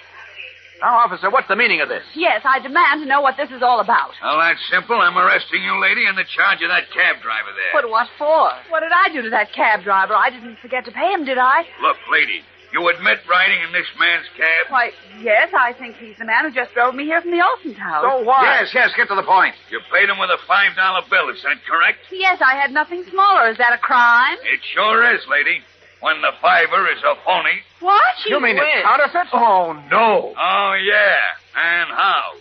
I'm arresting you on a charge of passing counterfeit money, so come along, miss. But that's impossible, officer. It's just Miss ridiculous. Blackbacker, get Inspector Henderson on the phone. Get my lawyer. Holy smokes. Now I know I'm right. Lois Lane, protesting her innocence, leaves in police custody. Only Clark Kent, who is Superman, hears Jim Olsen mutter to himself, Now I know I'm right. What does he mean by that? We'll know in a moment when we return for the startling climax of today's episode. So stand by. Say, gang, do you go in for a real Superman breakfast at your house? I mean a hearty, whopping kind of breakfast that helps start your day in high? Well, here's the lowdown on a dish that'll tease your appetite to twice its size. Why, of course, it's Kellogg's Pep, the Sunshine Cereal. The crisp golden cereal that gives you the big come-on and fills your spoon with keen, catchy sunshine flavor. Yes, sir, those crisp, tender flakes of Kellogg's Pep are solid senders. They make breakfast the kind of meal that you're glad to get up for every morning. And here's something else about Pep that'll open your eyes. I mean the prize right inside your Pep package. Could be you'll find a model fighting plane in colored cardboard, one of 7 great Pep planes you can collect. Or could be you'll find one of 24 new full-color bird pictures with a full description on the reverse side so that you'll have the lowdown on these high flyers. Or your next Pep prize could be one of 18 bright-colored comic buttons sporting a famous character from the funnies like Orphan Annie or Moon Mullins or Superman himself. So start collecting all 3 kinds of swell Pep prizes. Ask Mom to bring Kellogg's Pep from the grocer tomorrow. Lois Lane, second member of the Daily Planet staff to be arrested for passing counterfeit money, has been taken down to headquarters accompanied by an irate Editor Perry White. Deep in thought, Jim Olsen thinks he is alone in Clark Kent's office. And he is startled to hear Kent say... Well, Jim? Mr. Kent, I thought you went with... No, the chief didn't need me. He'll bail Lois out. Oh, yeah, sure. Got any ideas about this, Jim? What do you mean? Know who's responsible for Lois's arrest? Yeah, I think so. Uh-huh. Who is it? The same one who passed the phony money to me. I see. Just a minute ago, Jim, I thought I heard you say that now you're sure. That's right. Good. Are you ready to tell me the truth? Yeah. Yeah, I'll tell you everything, Mr. Kent, so get set for a shock. Wetting his lips, Jim Olsen squares his thin shoulders and takes a deep breath as he makes ready to break the secret he has been so carefully guarding at his own expense. Who is behind the arrest of Jim Olsen and Lois Lane? Does Jim's admonition preparing Clark Kent for a shock mean that the guilty person is someone they know and like? There's a big surprise in store for you on Monday, gang, when this exciting new Superman story really gets into full swing. So don't miss a minute of it. Be sure to be with us again Monday. Same time, same station. And remember, for breakfast, it's Kellogg's Pep. For excitement, the adventures of Superman. Superman is a copyrighted feature appearing in Superman DC comic magazines and is brought to you Monday through Friday at this same time by Kellogg's Pep, the Sunshine Cereal. When you wake up in the morning and you can see your breath on the frosty air, gang, that's Crumbles weather. Just calls for a toasty kind of cereal with zip and go. Calls for toasty words like crisp, crunchy, crinkly. Crumbles, sure, just fits, doesn't it? Kellogg's Crumbles, sort of sweet and mellow rich. The only cereal in the whole wide world made in those little crinkly shreds of good whole wheat. It's Crumbles weather, gang. Time for crisp, crunchy, crinkly Kellogg's Crumbles. And be sure to be with us on Monday for the thrilling adventures of Superman. This is the Mutual Broadcasting System. Faster than a speeding bullet. More powerful than a locomotive. Able to leap tall buildings at a single bound. Look, up in the sky. It's a bird. It's a plane. It's Superman. Kellogg's Pep. P-E-P, Pep. Kellogg's Pep, the Sunshine Cereal, presents The Adventures of Superman.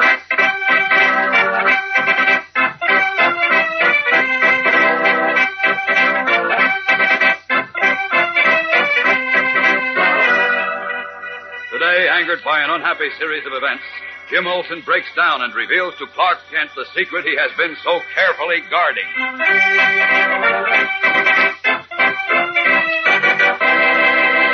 Hello there, gang. This is your pal Dan McCullough. Say, which is it? Is it a bird? Is it a plane? Is it a button? Well, it's anybody's guess until you open your package of Kellogg's Pep and see which one of those 3 kinds of prizes you'll get. So, every prize is always an exciting surprise. It might be a beautiful full-color bird picture from a series of 24, each with a description on the reverse side so that you can reel off the name of any one of these birds around. Or it might be a model of a fighting plane, one of 7 thrilling plane models in the series, all made of colored cardboard and easy to assemble. Or your next Pep prize might be one of Pep's 18 slick comic buttons, picturing one of your favorite comic strip characters.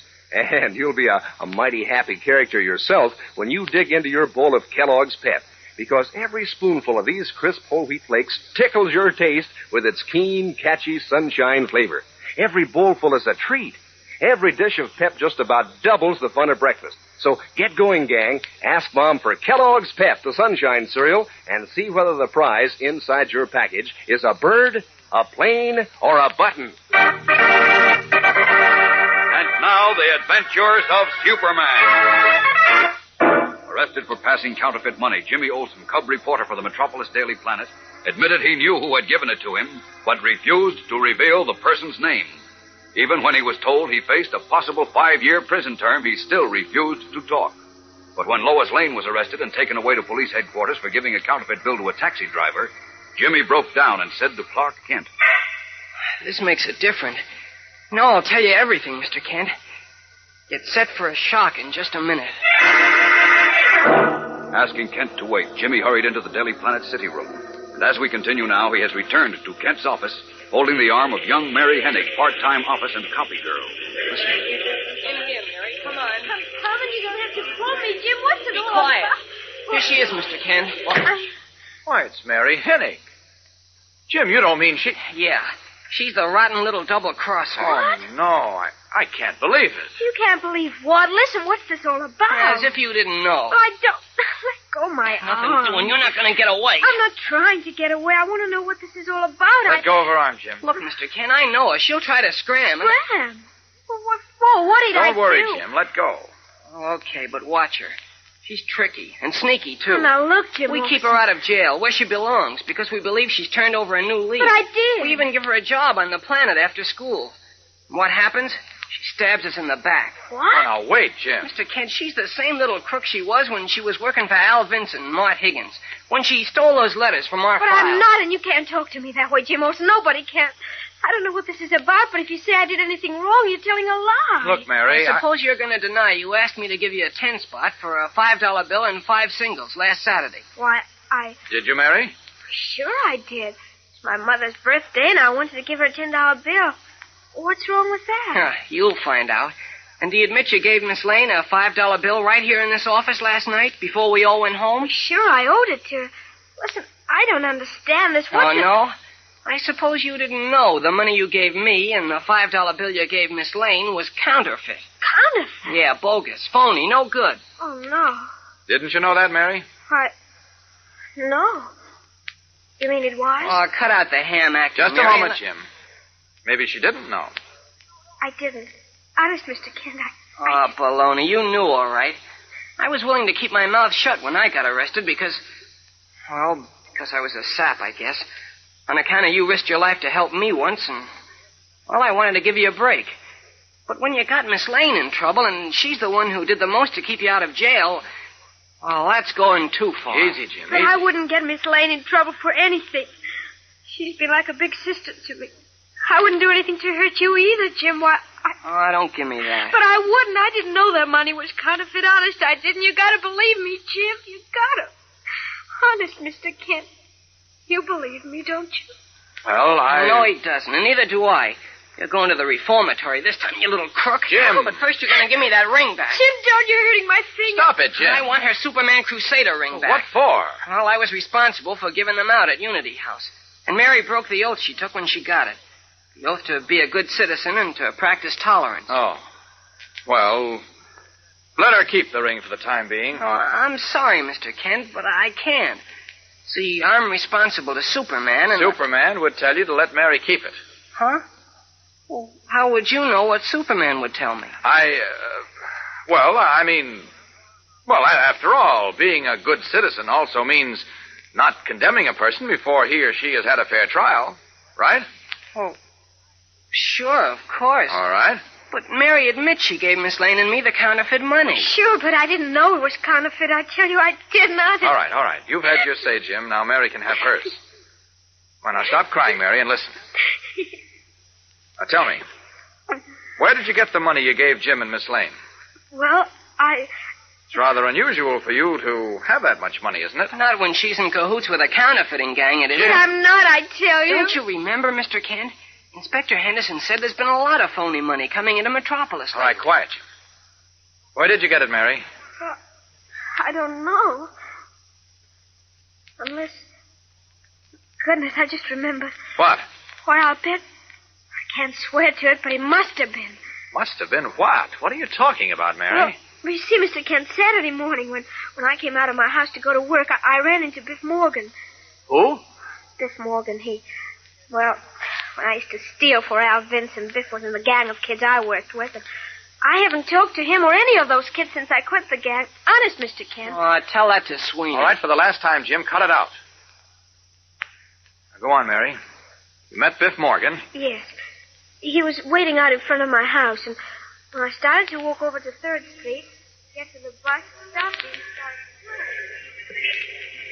Hiya, Chickie. Long time no see. Beat it, Biff.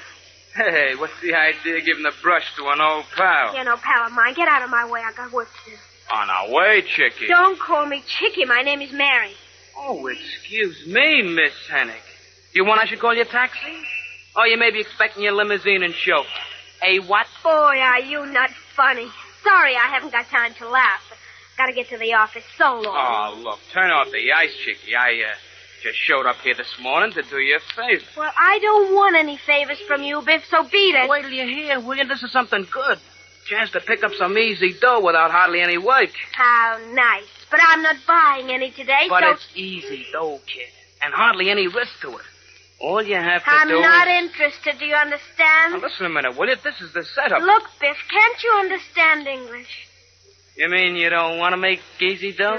Now you're beginning to catch on. Go peddle your paper someplace else. I'll be a sardine. You sure don't sound like the Chickie I used to know. Well, I'm not. I've learned my lesson. I'm going straight now. Yeah, I heard that, but I didn't believe it. I heard you was beating your brains out at some newspaper every day after school, and Saturdays, too, and getting peanuts for it. I'm earning all I deserve, and I like it. Boy, what a sucker. Now, if you listen to me, I don't want to listen to you. I told you I'll learn my lesson. Now beat it. And the next time you see me, don't even bother to tip your hat. Now, wait beat a minute. it, I said. Wait, will you? You got a right to do what you want. If you want to be a chump, that's your business. No hard feelings. But, listen, remember last year when I got in a jam and you lent me $10? Oh, forget it. Forget it. Nothing. Here. There's 2 5s, kid. Gee. Well, thanks. Much obliged, Biff. That's all right. Gosh, this comes in handy. It's my mother's birthday tomorrow, and now I can buy her something. Your mother's birthday, huh? Well, Yeah. here's $5 more. Buy her something for Oh, me. no, I can't do that. Go on, take it. You done me lots of favors in the old days, and I got plenty of dough now. Take it. Go ahead. Well, And come to think of it, I remember another time when you lent me $5 way back. Yeah, that's right, but So never... stop being a dope. Hey, you must have robbed a bank. Not me. I know an easier and safer way to get sugar. And any time you change your mind, kid, and want to get in on it, just look me up. So long now. Gotta be going. So long, Biff. Thanks.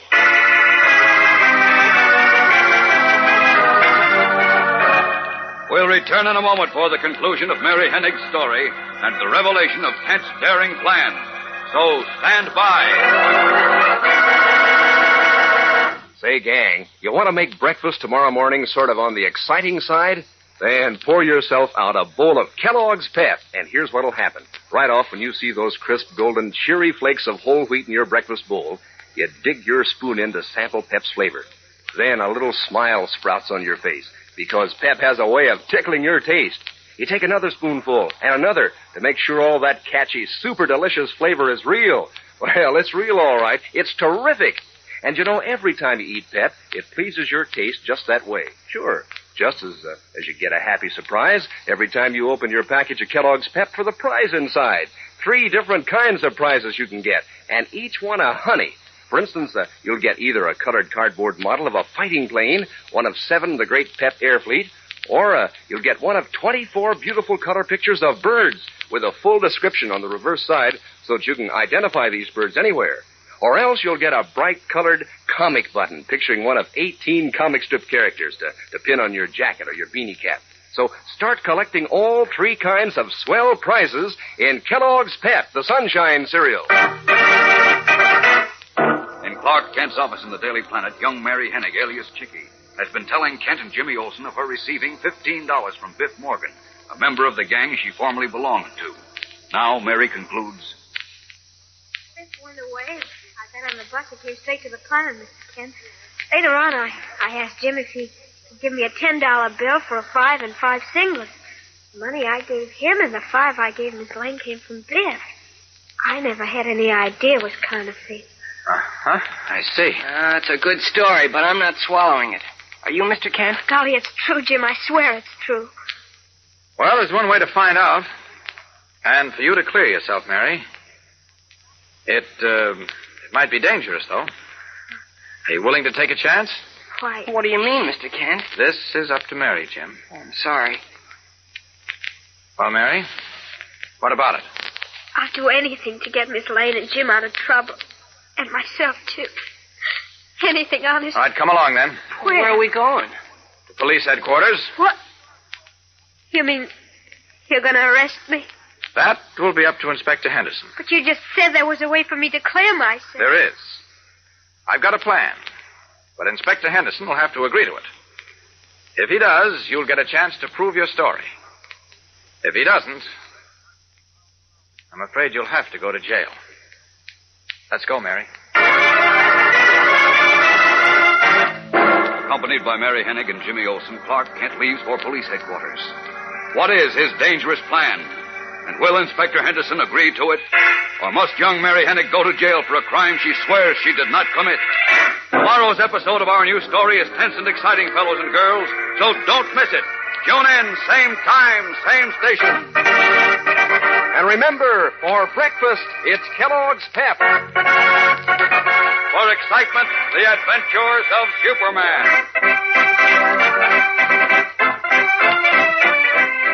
Superman is a copyrighted feature appearing in Superman DC comic magazines and is brought to you Monday through Friday at the same time by Kellogg's Pep, the Sunshine Cereal. Say, what goes with the kids in other countries? What do they look like and how do they dress? Well, Kellogg has the answer with the cutouts on packages of Kellogg's Crumbles. And the kids in your family will have a swell time with these dolls of all nations, cutting them out and changing their costumes, collecting all 6 countries in the series, like Norway and Holland, China. 2 cutout dolls to every package, you know, and they're dressed like the real thing. That's dolls of all nations on packages of Kellogg's Crumbles. And be sure to be with us tomorrow for the thrilling adventures of Superman. This is the Mutual Broadcasting System. Faster than a speeding bullet. More powerful than a locomotive. Able to leap tall buildings at a single bound. Look, up in the sky. It's a bird. It's a plane. It's Superman. Kellogg's Pep. P-E-P, Pep. Kellogg's Pep, the Sunshine Cereal, presents The Adventures of Superman.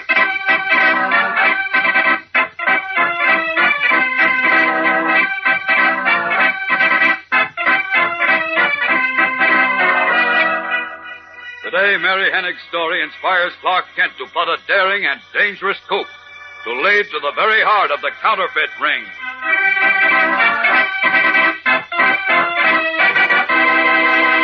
Hello there, gang. This is your pal, Dan McCullough. You know, getting up in the morning's no trouble at all if you can look forward to a bowl of Kellogg's Pep for breakfast. Because Pep is so doggone terrific tasting. Why, it's fun just to think about eating it. And then when you do dig into those crisp golden flakes of Pep, you enjoy the real thing, a regular fun feast. Yes, sir, I don't know anything I enjoy more for breakfast than that catchy full wheat flavor. That strictly Pep flavor, meaning strictly super. And super is also the word for the prize you find in every Pep package. 3 different kinds of prizes, one or the other in every package you open. For instance, it might be a model fighting plane in colored cardboard, one of 7 great Pep model planes you can collect. Or maybe it'll be one of 24 new full-color bird pictures with a description on the reverse side so that you'll know these birds in the air. Or it could be one of 18 bright-colored comic buttons picturing a famous comic strip character to pin right on your beanie cap or your jacket. So start collecting all 3 kinds of these slick Pep prizes. Today, ask Mom for a supply of Kellogg's Pep, the Sunshine Cereal. Now the adventures of Superman. When Jim Olsen, angered by Lois Lane's arrest for the same charge in which he was out on bail, passing counterfeit money, told Clark Kent where he had obtained the bogus bills, Kent could hardly believe his ears. The accused was Mary Hennig, 14-year-old ex-juvenile delinquent, who was working at the Daily Planet as a copy girl. Insisting that Mary had slipped back into her old habits, Jim told Kent she had passed off phony bills on him in return for legitimate money and had paid a debt to Lois with a bogus bill.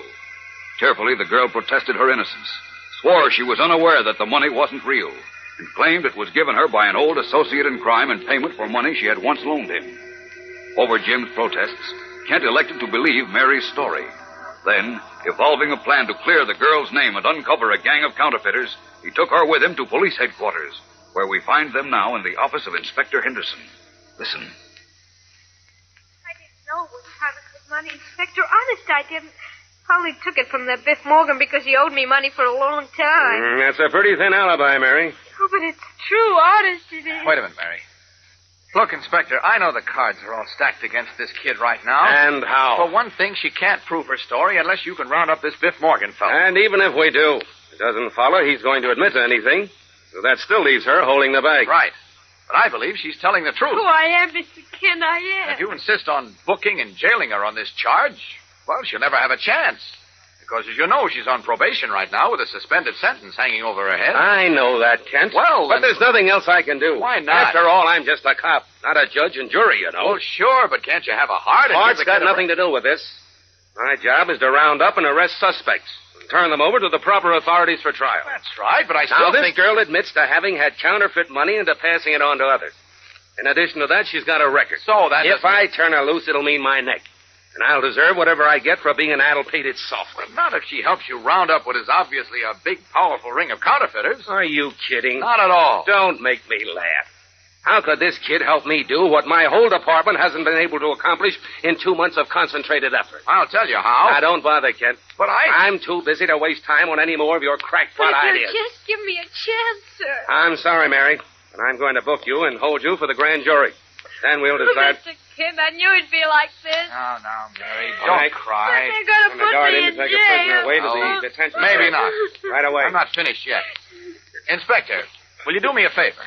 Like what? Would you please ask the guard just to hold Mary in the outer office for a few minutes? Now, look here. I just want a few words with you alone before they take her away. Yeah, but I give you my word it won't take more than 3 minutes. Now, please. Well, this is against my better judgment. Thanks, Inspector. Which is the prisoner, sir? This girl, Mike. Take her out and wait in the outer office with her until you hear from me. Right. Come along, miss. Okay. Chin up, Mary. I'll see you in a few minutes. All right, Mr. Kent. Now, Kent, what's on your mind? Well... Now, before you start, I want to warn you I'm not going to buy anything. I'll take my chances on that if you'll just listen. Okay. Shoot. All right. This morning when I was down here to see you about Jim Olsen, you told me your department was in an uproar about the huge sums of counterfeit money that are being passed in Metropolis. That's right. And what's more, it's so bad that the mayor and city council have demanded that we break the ring before the end of the week, or suffer a shake-up in the department. And that'll mean a lot of heads getting lopped up. It will, eh? Yeah. All right. Now, I'm offering to help you break this thing wide open. I think I know a way. The only way it can be done quickly. Yeah? How? First, you've got to release Mary Hennig. Oh, man, I should have seen that coming. Now, wait a minute, Inspector. There's a good, sound reason for it. Nothing doing, Kent, and that's final. Oh, please, Inspector, at least wait till I've finished. If you still feel the same way then, all right, I'll give up. Okay. Go ahead. What's your brains doing? Just this. As Mary told you, she was first approached by this Biff Morgan boy to work with him in what he called an easy money racket. Mm-hmm. Okay. Now, since he gave her the phony bills, my hunch is that he's working for the counterfeit gang. Do you follow me? Yeah. Go on. Well, my plan is for Mary, who, incidentally, I'm convinced wants to keep on going straight, to contact Morgan, tell him she's reconsidered and wants to get in on the easy money he spoke of. Then she joins the gang and works undercover for us, eh? Exactly. Mm-hmm. That way she can find out who are the important men in the gang, and she can also collect enough evidence for you to crack them wide open and send them each up for a long term. Well, Sounds pretty good. Pretty good? Why, it's perfect, Inspector. It can't fail. If the girl's on the level. Oh, she is. I'll vouch for her. Do you think she'd do it? I'm sure she would. She'd do anything to clear her name or to prove her desire to go straight. No, I'm afraid of it, Kent. Well, why? Well, it's too risky. No, if it that isn't. kid got caught or anything happened to her, I'd never forgive myself. Well, don't worry about that. I'll see that nothing happens to her. You will? Yes, that's right. Who in blazes do you think you are, Superman? Yeah, I mean, no, but I can still think it's too risky for the girl, and we'd better forget it. But, Inspector, you can't... Excuse me. Anderson speaking. Oh? Oh, yes, Mr. Mayor. Yes, sir. Well, no, sir, not yet. Well, we're doing everything we... But yes. Yes, I understand, sir. 48 hours? But that's impossible. Yes, sir. Yes, sir, I will, sir. Goodbye. Of all the ding-dong tyrannical... What's up, Inspector? My dander's up, that's what. 48 hours. Just 2 days. That's all they give me to break this case. 48 hours or else. Miracles they want. Nothing short You can of do it, miracles. Inspector. What? You can break that case within 48 hours if you release Mary Hennig and accept my plan. All right, I accept. Swell. But get this, Kent. What? If that kid turns out to be a phony, or if anything happens to her, heaven help you. Don't you worry. Just order the guard to release Mary to me, and we'll go to work at once.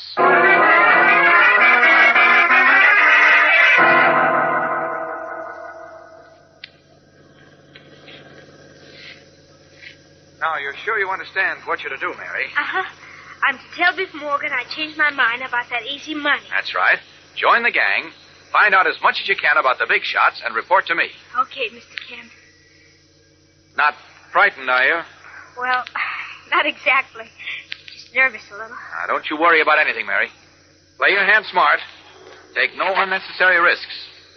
When and if you think trouble is brewing, get in touch with me at once, one way or another. You got that? Yes, sir. Good. Well, I guess this is about as close as I can take you to the hangout without danger of being seen. Gee, I don't know how to thank you for this chance, Mr. Kent. Don't bother.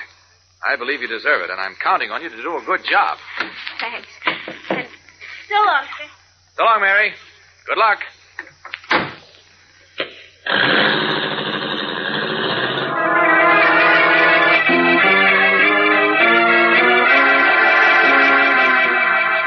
Driving off, Clark Kent leaves Mary Hennig standing alone on a street corner in the slum neighborhood where she is to begin a dangerous undercover job in an effort to clear her name. What will happen?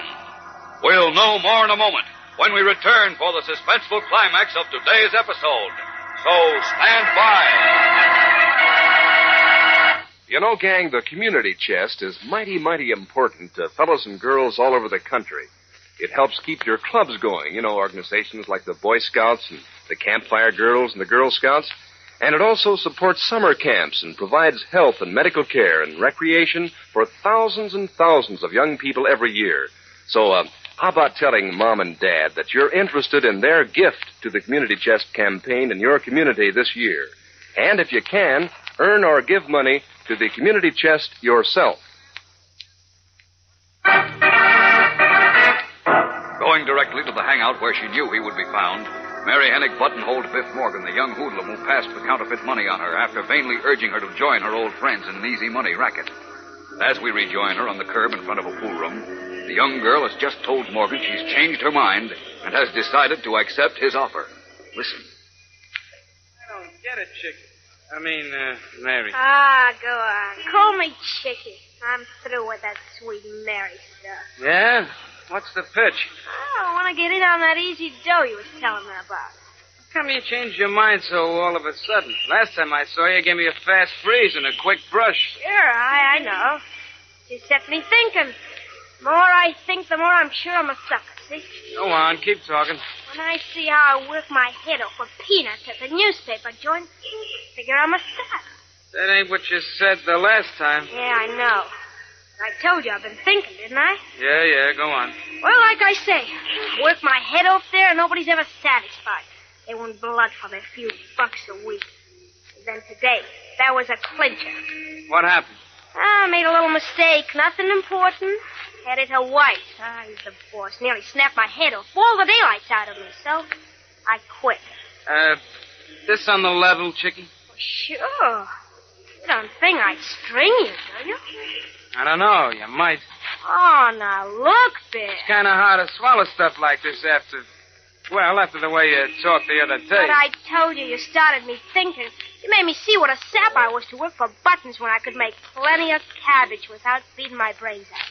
Chickie, you're beginning to sound like your old self again. I feel like it, Biff. Say, what do you say? You get me in? Sure I can. I'll take you to see the boss. Oh, gee, that's swell. But I warn you, Chickie, he's a plenty smart apple, see? You can spot a phony a mile away. You get me? Yeah. Sure. So you better be on the level, because if you're not, well, they're liable to find you floating in the river. You understand? Yeah. I understand. Okay, kid, come on. Swallowing hard and gritting her teeth, Mary Hennig clenches her fists in an effort to stop her frightened shaking as she follows Biff Morgan to what may well be her doom. What will happen? Will Mary get away with her deception and learn enough about the counterfeit ring to clear her name? Or will the boss whom Biff Morgan spoke of see through her? All we can tell you right now, gang, is that Superman has really got a job worthy of his mettle to perform before this adventure goes much farther. So don't miss a single episode. Tune in again tomorrow, same time, same station. And remember, for breakfast, it's Kellogg's Pep. For excitement, the adventures of Superman.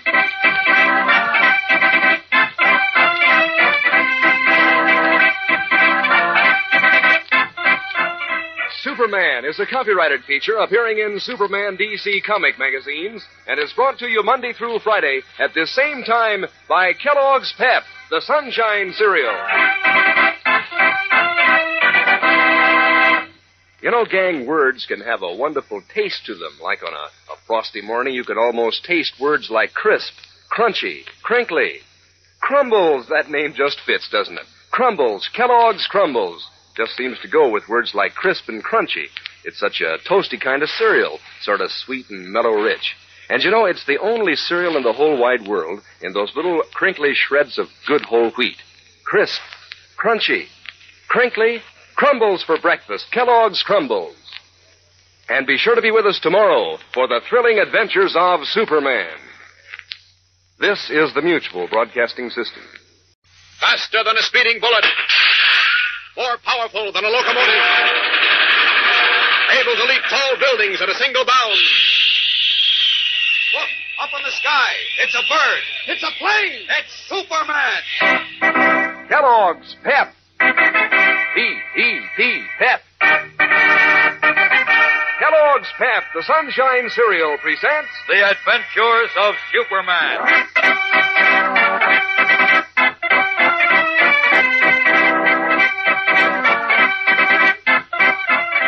Today, Clark Kent's plan to round up the counterfeit racketeers begins to operate as young Mary Hennig appears to return to her former criminal habits in an undercover effort to clear her own name.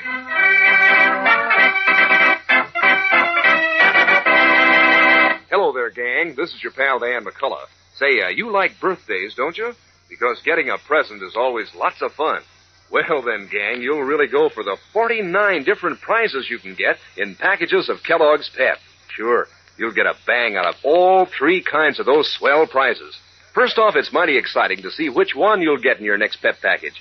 Maybe it'll be a bright-colored comic button picturing a favorite comic strip character, 18 in all to collect and to pin on your jacket or your beanie cap. Or maybe it'll be a bird picture in gleaming color with a full description on the reverse side. You can collect 24 of them. Or maybe your next Pep prize will be one of 7 colored cardboard plane models, a cinch to put together. Yes, sir, and that makes 49 different prizes you can collect from packages of Pep, the Sunshine Cereal. While all that time, you can be enjoying breakfast with those crunchy golden whole wheat flakes of Pep. Flakes that are golden toasted, all crisp and catchy tasting as you spoon them up. Is Pep a treat? So ask Mom to get you Kellogg's Pep tomorrow and look for your prize inside the package. And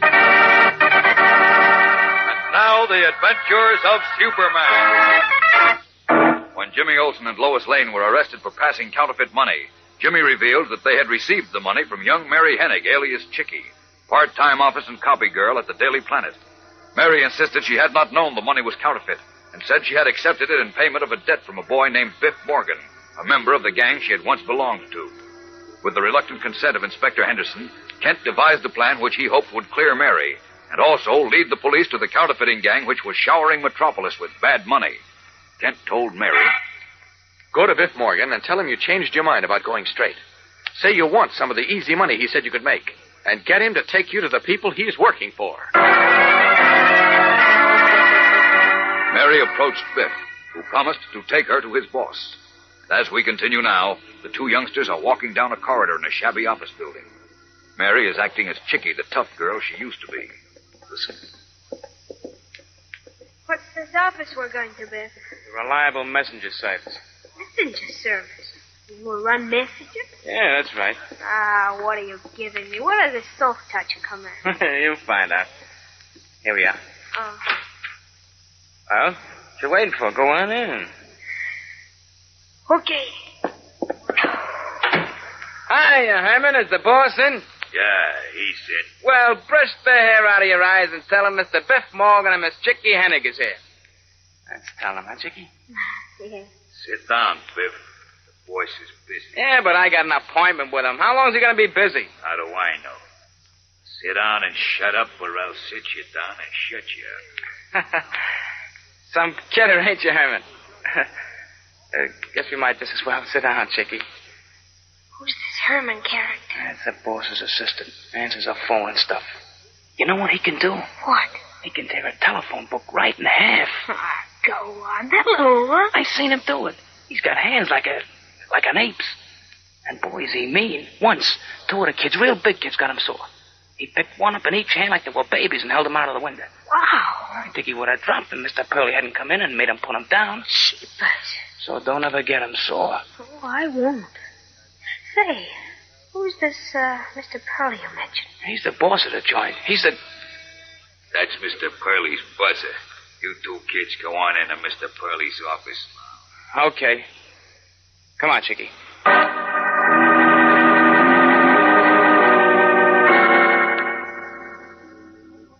This is Chickie Hennig, Mr. Pearlie, the kid I told you about. Hi. Glad to see you, Chickie. Sit down. Thanks. Biff tells me you want a job. Sure. It's the right kind. What do you mean? Short hours, plenty of moolah. You got the right idea, huh, Mr. Pearlie? But if that's what you want, why you been knocking yourself out on that newspaper job? Oh, I was a dope. When Al Vinson and Maud Higgins got sent up the river, well, they're the guys I used to work for. I know. I got cold feet. I decided I better go straight. Anyhow, till the heat was off. I can't take no more of that stuff. Working every day after school and all day Saturday, and for what? $15 a week. Peanuts, huh, boss? Sure. And who wants to live on peanuts? I'm no elephant. That's pretty good, huh, Mr. Pearlie? Shut up. Did Biff tell you anything about this job? Well, just that there ain't much work or risk, and it's easy pickings. That's what I'm looking for. That's all you know? That's all? Well, I'll tell you a little more about it. I run a messenger service. People call us up to pick up railroad or plane tickets for them, or theater reservations. Now the truck strike is on, they want us to pick up packages for them at the stores. Uh-huh. Also, they want us to return the stuff for them sometimes and bring them back their money. Hmm. That's what I want smart kids for, to pick up the stuff for my customers, see? Don't sound to me like you need smart kids for that. All they need is a pair of feet. And the way it works out, sometimes they need a fast pair of feet, huh, Mr. Pearlie? Keep your big mouth shut, Biff. But I just said Shut that... up. Well... You talk too much. Well, Chickie, do you think you'd be interested in a job like that? What's in it? $40 a week. $40? Not bad. What's the rest of the setup? What do you mean? Look, paying $40 a week for a job you can get plenty of kids to do for 15. What's the gimmick? That's all there is, sister. I don't want the job. So long, Mr. Wait a minute. Nothing doing. I'm no chump.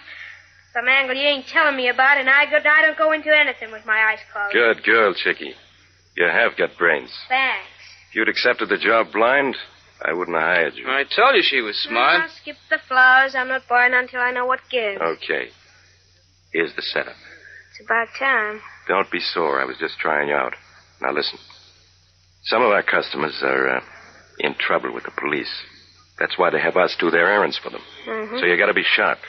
If a clerk at a railroad station or at a store acts suspicious, looks at the money a long time, or stalls you, well, maybe he's calling the house dick, You got to take it on the lam fast, see? Well, I don't get it. Why should they look at the money a long time?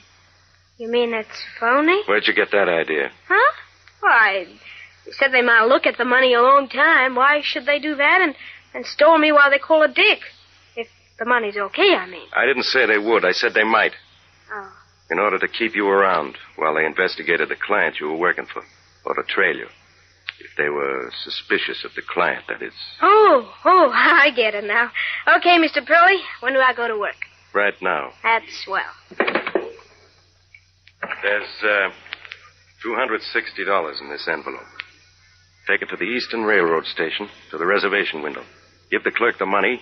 He'll give you 2 compartment reservations on the Limited to California. 2 compartments on the Limited? That's right. Right. It's all written on the envelope here. Bring the tickets back to this office, and I'll tell you what to do then. Okay, I'm on my way. So long, fellas. Hey, wait, Chickie. Look, don't you want me to go along with him, Mr. Pearly, the first time? No, that won't be necessary. Besides, I got a job for you, too.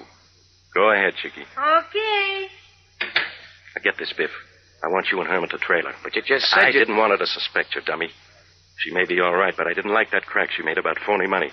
Hurry now. Get Herman and follow her. Unaware that she is being trailed, Mary Hennig leaves the shabby office building and rides the crowded subway to the Eastern Railroad Station. There in the huge, busy waiting room, she looks about her swiftly, then slips into the last one of a row of telephone booths and removes the envelope Pearlie had given her from her handbag. Carefully, she examines the crisp $10 and $20 bills, then inserts a coin in the phone slot, dials a number.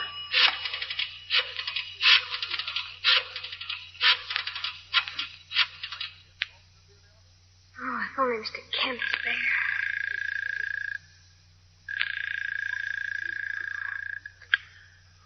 Daily Planet. Oh, Mr. Clark Kent, please, hurry. 1 minute, please. He's just got it. Hello? Mr. Kent? Yes, who's this? This is Mary Henning. Oh, yes, Mary. I've been waiting to hear from you. How did it go? Fine, listen now. I'm at the railroad station. I've got $260 in counterfeit money they gave me. You have? How did you They gave me a job. Listen, can you get over here right away? Yes, of course. Where are you? At the railroad station. You'd better hurry. They expected me to come right back. But which railroad station? There are 3 in Metropolis. I'm at the... Creepers, Biff and Herman. They must have followed me. Listen, Mary, which railroad station? Gosh, they're going to open the... I've got to hang up. No, wait, Mary. Okay, Chickie. Biff. Yeah, we got you. Terrified, Mary Hennig looks up at Biff Morgan and the scowling, brutish Herman, who blocked the door of the phone booth. We'll return in a moment for the exciting climax of today's episode. So stand by. You know how it is, gang. If you get up feeling cheerful, most likely you've got a good day ahead. So start your day right by having fun right at the breakfast table with a bowl of Kellogg's Pep. Is it good? Why, Kellogg's Pep has a regular talent for tickling your taste. It's a regular fun feast. Those delicate whole wheat flakes are so crisp and fresh, so downright catchy tasting that, well, you get a bang out of every single spoonful. Yes, sir, and who wouldn't get a bang out of those slick Pep prizes? 3 different kinds of prizes, one or the other in every package of Pep you open. For instance, you may find one of 24 keen bird pictures in gleaming bright color with a description on the reverse side so that you'll have the lowdown on these high flyers. Or you may find an exciting colored cardboard model of a fighting plane, easy and fun to assemble. And you can collect all 7 model planes in the series. Or your next Pep prize may be a bright-colored comic button picturing one of 18 famous characters right out of the funnies to pin on your beanie cap or your jacket. So hop to it, gang. Collect all 3 kinds of these smooth prizes. Ask Mom to get you Kellogg's Pep, the Sunshine cereal. Trapped in a phone booth at the Eastern Railroad Station while making a phone call to Clark Kent, Mary Hennig sees Biff Morgan and Herman, Mr. Pearlie's assistant, blocking the narrow doorway. What are you 2 doing here? You didn't expect to see us, eh, Chickie? No, Who were you calling up? Who? I was calling my mother. I suppose you were reading her the numbers of the bills in that envelope, huh? These? Yeah, those. You were calling the cops, weren't you? The cops? Are you crazy, Biff? Oh, yeah? Listen, you... Not here, Biff. Come with us, Chickie. Now, wait a minute. Where you take... You'll find out. Now, come along. Don't try to scream or attract any attention, or... You see this knife? Yeah. You try anything, you'll feel it in your heart. Come on.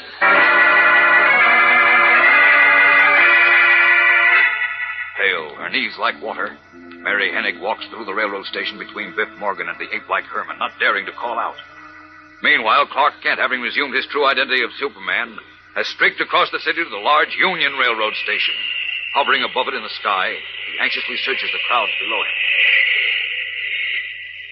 Hundreds of people down there in the station. Don't see Mary, though. Wait a minute, that could... No, that isn't Mary. Well, I'll try the North River Station, then the Eastern. If only she told me which one she was in. Away!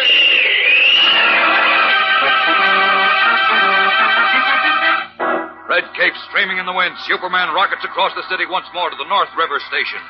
Fortunately, not choosing the Eastern, where Mary at this moment is stepping into a car with Biff Morgan and Herman. What will happen to young Mary Hennig? Tomorrow's episode is packed with suspense, gang, so don't miss it. Tune in, same time, same station. And remember, for breakfast, it's Kellogg's Pep. For excitement, the adventures of Superman.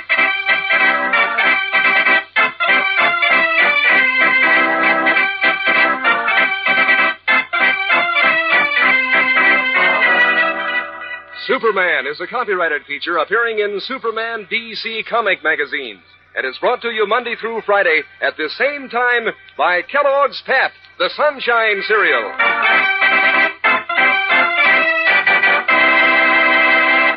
On a chilly morning when your nose wakes up half frozen, gang, that's Crumbles weather. Just the time for a toasty kind of cereal with zip and go. Kellogg's Crumbles, just the name to make you think of toasty words like crisp, crunchy, crinkly.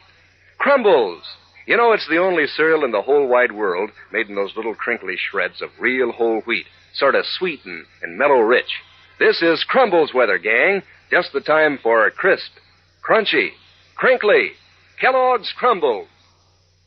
And be sure to be with us tomorrow for the thrilling adventures of Superman. This is the Mutual Broadcasting System. Faster than a speeding bullet. More powerful than a locomotive. Able to leap tall buildings at a single bound. Look, up in the sky. It's a bird. It's a plane. It's Superman. Kellogg's Pep. P-E-P, Pep. Kellogg's Pep, the Sunshine Cereal, presents The Adventures of Superman.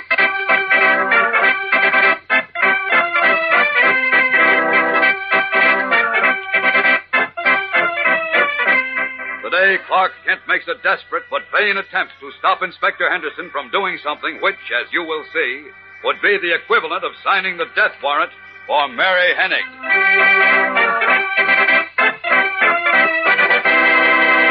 Hello there, gang. This is your pal Dan McCullough. You know, gang, there's come on in just the sight of a dish of Kellogg's Pep at the breakfast table. Pep looks so crisp and sunny and golden that, well, you can hardly wait to pitch in. And believe you me, a bowl of Pep tastes just as good as it looks. Those crunchy whole wheat flakes are crammed with the sunny, catchy kind of flavor that Pep is famous for. Why, Pep is called the Sunshine Cereal. Yes, sir, when it comes to brightening up breakfast, Pep's a terrific hit. And Pep's terrific, too, when it comes to swell prizes. 3 different kinds of prizes, one or the other in every Pep package. Makes each prize seem 3 times as exciting because you never know which one you're going to get. For instance, you might find a colored cardboard model of a fighting plane, and you'd be smart to collect all 7 model planes in the series. Or you might find one of Pep's 24 full-color bird pictures with a full description on the reverse side to help you know these birds every time. Or you might find a bright-colored comic button picturing one of 18 different comic strip characters to pin right on your jacket or your beanie cap. So get in on the fun, gang. Ask Mom to get you Kellogg's Pep first thing tomorrow. Oh, and here's another thing, a tip. Next week, I'm going to have some big news for you, so be sure you listen. And now, the adventures of Superman. Charged with passing counterfeit money, young Mary Hennig, a reformed juvenile delinquent and a Daily Planet employee, followed Clark Kent's directions and contacted a boy named Biff Morgan, who had given her the money. Convincing Biff that she was returning to her former dishonest ways, Mary was taken to see a Mr. Purley, manager of what appeared to be a legitimate messenger service. Pearlie hired the girl and sent her to a railroad station to pick up some train reservations. Examining the money Pearlie gave her, Mary discovered it was counterfeit and immediately phoned Kent. But before she could tell him which railroad station she was in, she was seized by Biff and a man named Herman and taken away in a car. As Superman, he searched all 3 Metropolis railroad stations. But as we continue now, once more in his guise of Kent, he is at police headquarters where Inspector Henderson, furious, calls him down. Listen. Why didn't you call me as soon as you heard from her? I'd have thrown a squad of men around each of the 3 stations. I couldn't take the time to call you, Inspector. I told you Mary was in danger. What do you mean you couldn't take the time? I couldn't Our take the 3 railroad stations are miles apart. So? How could you figure to cover them all faster than we could? Well, Kent, sometimes you do the dumbest thing. Oh, now, look. The chances are this Chicky kid, Mary, is 100 miles away by this time and laughing at us. Laughing? What do you mean? I mean she played you for a sap. And me, too. How? Well, it's clear she's working hand in glove with a counterfeiting gang that's flooding this town with bad money. Oh, no, you're wrong, Inspector. Nuts. I should have hung on to her.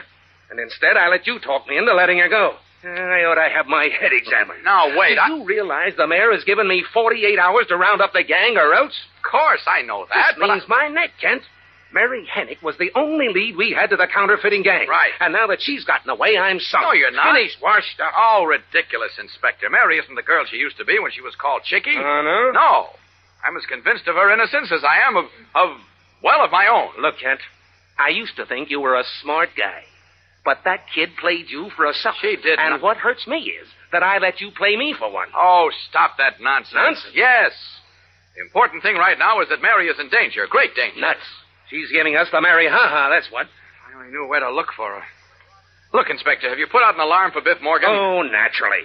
We haven't been able to pick him up. He must have scrammed, too. I'm worried. If only knew where Mary is. If I had just the tiniest clue to where she is.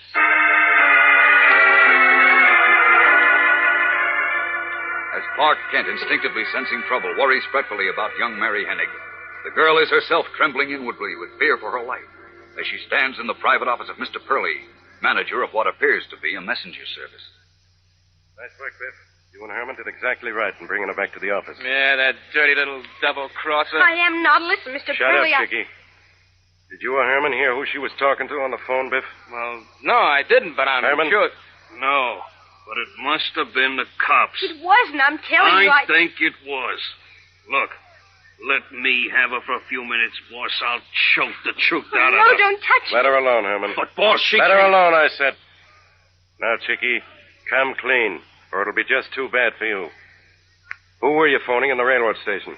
My mother. Ah, baloney. She's lying, boss. Just let me... I'm not lying. I did call my mother. I remembered. I didn't tell the Daily Planet I quit, or my mother either. The Planet called up to find out where I was. The old lady might think something happened to me and call the cops. I didn't want the coppers looking for me, so She's lying, boss. Just let me get the truth out of her for you. Don't let him touch me. Let her alone, Herman. Oh, boss. Cut it out. That's a smooth story you tell, Chicky. Oh, it's true, Mr. Pearlie. Honest it is.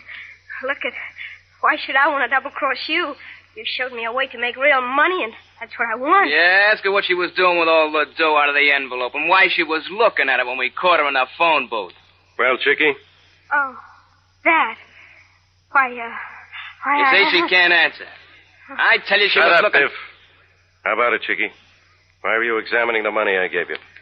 Looking for something special? I don't know what you mean, Mr. Pearlie. Quit stalling. What were you looking for? I was, okay, I'll tell you. I didn't want to say this before on account of, I didn't want you to laugh at me, but, well, you said there were $260 in the envelope. So? Well, I never seen that much money before. Not all at once, I mean. So I just wanted to see it and feel it, sorta. Is that so? I tell you, she's lying, boss. Look, if you'll just let me work Oh, on no, her... I told you the truth, so help me, I did. Maybe you are telling the truth, Chicky. No. Maybe it was like she said. She always used to be all right, Joe. Rats! Listen to me, boss. I say she's lying. You oughtn't to take any chances. I don't intend to take any chances, Herman. The big shot wouldn't like it if anything happened. Now. What do you mean? You mean you're going to let me take care of the boss? No, Herman. I'm simply going to dispense with Chicky's services. What? How was that again, boss? I said I'm going to dispense with her services. She's fired. At least for the time being. Oh, now Here, look. Chicky. Here's a $5 bill. Oh, but A very good $5 bill, by the way, in case any of your friends are interested. That should pay you for your work today. Goodbye now. Oh, but gee whiz, why can't you give me another chance? We don't need you. Business is kind of slow at the moment. But you said you needed kids. Things have slowed down. If it picks up again and nothing happens to make me change my mind about you, I may get in touch with you. Goodbye, Chicky. Oh, but gee whiz, I want this job. Look at, I work for less dough. if you'll just let me Sorry, stay. Chicky. Goodbye. But listen, Go on. Beat it. Well, okay. That's the way you feel about it. Sorry, Chicky. Skip it. So long. So long, Chick. Boss, you gotta listen to me. I tell you... Wait, Herman. You wait in the reception room, Biff. Answer the phone if it rings. Okay, Mr. Fairley. Now listen to me, boss. Wait. Biff knows too much now. I don't want him to know any more. But look, boss, we can't let Chicky get away. If she's working with If she the is, cops... neither she nor they have a thing on us. We got the money back that I gave her for the tickets. I know, but suppose she tips them on this joint and they come up They here. won't find a thing except $100 or so in good United States Treasury money. Yeah, but they'll watch us. They'll queer the swellest racket we ever had. Why don't you let me get rid of her right now before she can get to the police? Don't you see we can't touch her now? If she did call the cops from the station and tell them about us, and then something happens to her, they'd know we did it. Oh, yeah, I never thought of that. I know you didn't. But don't think I'm going to let Chicky get away if she is working with the cops. Yeah, but you Shut just up said... and listen. I said we can't touch Chicky now. Not till she's checked in safely at her home or police headquarters or someplace. After leaving us. Now then, if the police show up here, we'll know she tipped them off. Then, to make sure she can't testify against us in court, we'll get her. How long do you think we'll have to wait to find out? Not long. If the cops do show up, it ought to be today. Then right after they leave, we'll find Chicky and finish her. We'll be back in a moment with the tense climax of today's episode. So stand by. Say, how you coming with your collection of pet prizes? The model planes or the bird pictures or the comic buttons? Well, here's an idea to help you along. Sometimes it may happen that the prize you get in your package of Kellogg's Pep is a duplicate of one that you already have. For instance, you may collect 2 Curtiss Helldiver model planes when you're trying to collect Pep's 7 different model planes. Well, then, just swap duplicates with a gang. Sure, and you can swap duplicates of those slick, full-color bird pictures, too, to help you round up your collection of bird pictures. Or if in your next package of Pep you find a comic button picturing, say, Moon Mullins, when you were hoping for one of Orphan Annie or Superman, why, somebody in the gang sure to want to make a trade. That way you'll have fun getting together your collection of all 3 kinds of Pep prizes. And all the while, every morning at breakfast, you can be piling in those crisp, delicious flakes of Pep. Think of the keen, catchy flavor, that fresh, full wheat flavor, that terrific Pep flavor. Yes, sir, a bowl of Pep is strictly on the beam. So ask Mom for Kellogg's Pep, the Sunshine cereal, and look for your prize inside the package. And say, don't forget about that big news I promised for next week. It's terrific, so be sure to listen in. Learning at the Daily Planet that Clark Kent was at police headquarters, young Mary Hennig hurried there. Now, in Inspector Henderson's office, she has just finished telling Kent and Henderson her story. Well, Inspector, do you still think Mary is working with the counterfeiters? I don't know, Kent. This could be a trick to throw me off the track. Oh, no, it isn't a trick, Mr. Inspector. Honest. Of course not. Well, I'll find out within the next half hour. What do you mean? Just a moment. Yes, Inspector? Find Sergeant Healy and send him in here. Yes, sir. Now, what do you mean you'll find out within the next half hour, Inspector? I'm going to raid that messenger service and find out if that is where the phony money is coming from. Oh, great Scott, you can't do that. What do you mean I You'll can't? gum up the whole works because this fellow Pearlie is suspicious of Mary. That's why he fired her. So what? So now he's expecting her to go to the police. And with a raid, you'll tip him off that you suspect him. Once you do that, you'll never get the goods on him and the people behind him. You recall Mary said he mentioned a big shot? That's right, he did. What we've got to do is make Pearlie believe he was wrong about Mary, quiet his suspicions, and then sell her back to him. Nothing doing. But I bought your plan before, Kent, but I'm not buying this one. But, Inspector, Save the it, only... Kent. I've got 46 hours left in which to clean up this counterfeiting racket. And nothing's going to stand in my way. If Pearlie is our man, as Mary says, I'll get him, and I'll get his gang. But you won't. You'll only get... If Pearlie is in the clear, then I'll know Mary is giving us the runaround. Oh. And I half suspect she No, is. Inspector, I'm telling you the truth. Anyhow, from here in, I'm doing this my way. Oh, please listen, Inspector. I tell you, you're making a big mistake. Well, if I am, it's my responsibility. But I don't think so. You want me, Inspector? Yes, Healy. We're going to make a little call on an outfit called the Reliable Messenger Service. Please, Inspector, wait just a minute. Get out of my way, Kent. Let's go, Haley.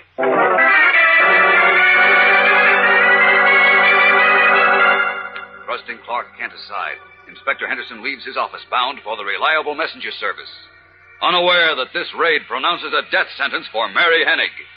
For, as Pearlie told his assistant, the ape-like Herman, if the cops do show up here, it ought to be today. If and when that happens, we'll find Chicky and finish her. what will happen? Especially since even Clark Kent, who is Superman, does not know that if Henderson goes through with the raid, Mary Hennig's life will be forfeit. Tomorrow's episode is packed with suspense and action, so don't miss it. Tune in, same time, same station. And remember, for breakfast, it's Kellogg's Pep. For excitement, the adventures of Superman.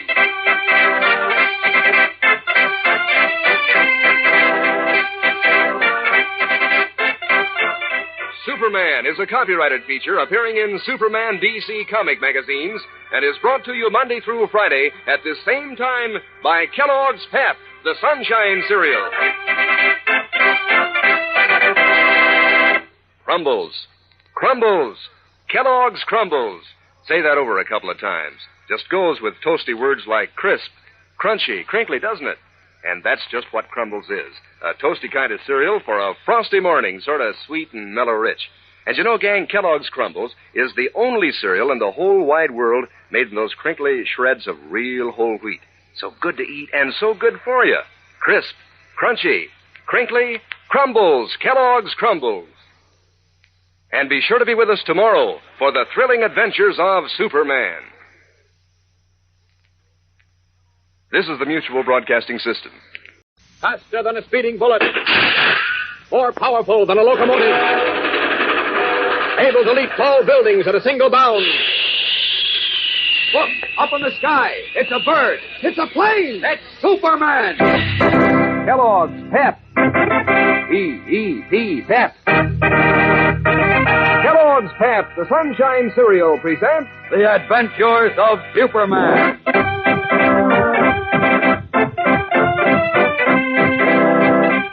Today, Superman as Clark Kent unwittingly places the unsuspecting Mary Hennig squarely in the path of a violent death.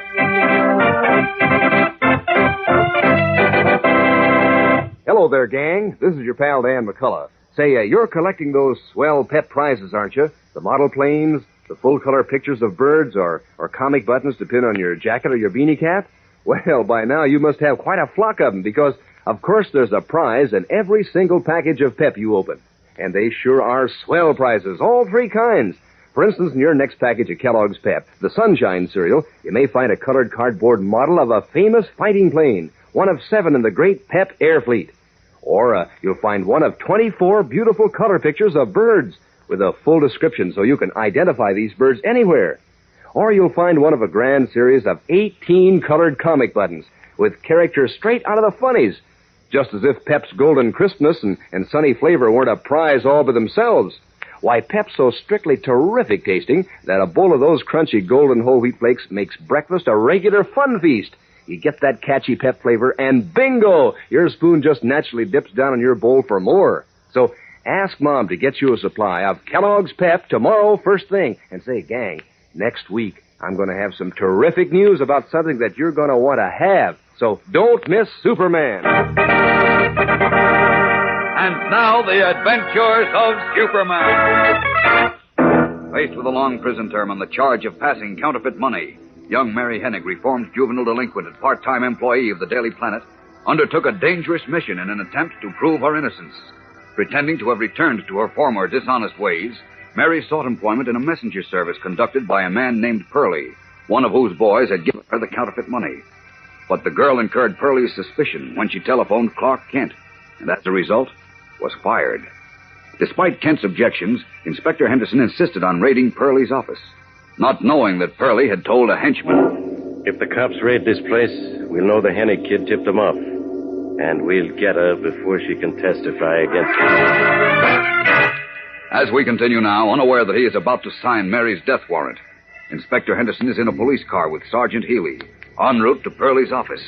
Listen. You figure this Pearlie guy's putting counterfeit money around through these messenger kids. Is that it, Inspector? Well, that's what Mary Hennig says, Healy. And if she's lying, she'll go up for a long stretch. She's on probation now, you know. Yeah. Well, I sure hope this trip pans out.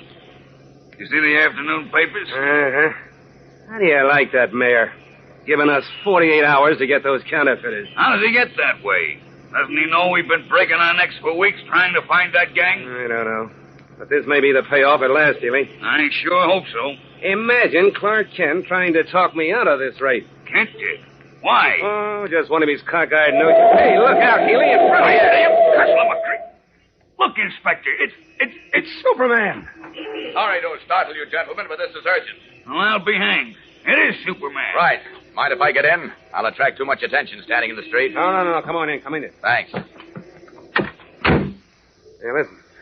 What's the idea? I'll be brief, Inspector. I've just looked over Mr. Pearlie's office, the reliable messenger service. You have? Why, well, that's where we were going. I know you were, but I can save you a lot of trouble. My search proved there is no counterfeit money in Pearlie's office, nor is there any equipment for making money. There isn't? No. But take my word for it. My hunch is that Pearlie suspected Mary Hennig might tip you off, and he cleaned out all the evidence in anticipation of a visit from you. That's what Clark Kent said. Listen, Superman. What?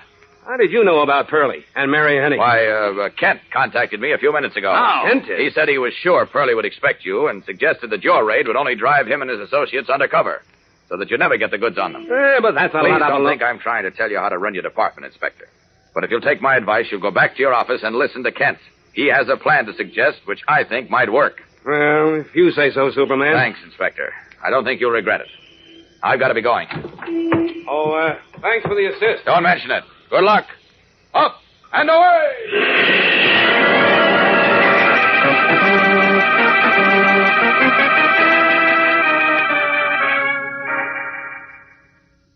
Well, if you can sell your idea to Superman, Kent, I guess the least I can do is listen to it. Thanks, Inspector. Here's what I have in mind. First, we've got to get Mary Hennig back into Pearlie's good graces so she can go on with what she started. Uh-huh. Then, when she finds out where he gets his phony money and who are the people higher up, you swoop down on them and break the ring. Yeah, that sounds good. But how are we going to do it? You know Pearlie fired Mary because he's suspicious of her. Yes, I know, but I want you and Healy to pull a little raid on Pearlie. A friendly raid, so to speak. Are you nuts, Kent? Why? You did your best to talk me out of a raid, and now wait you're a minute, wait a minute. Let me explain, Inspector. The idea is for Mary to telephone.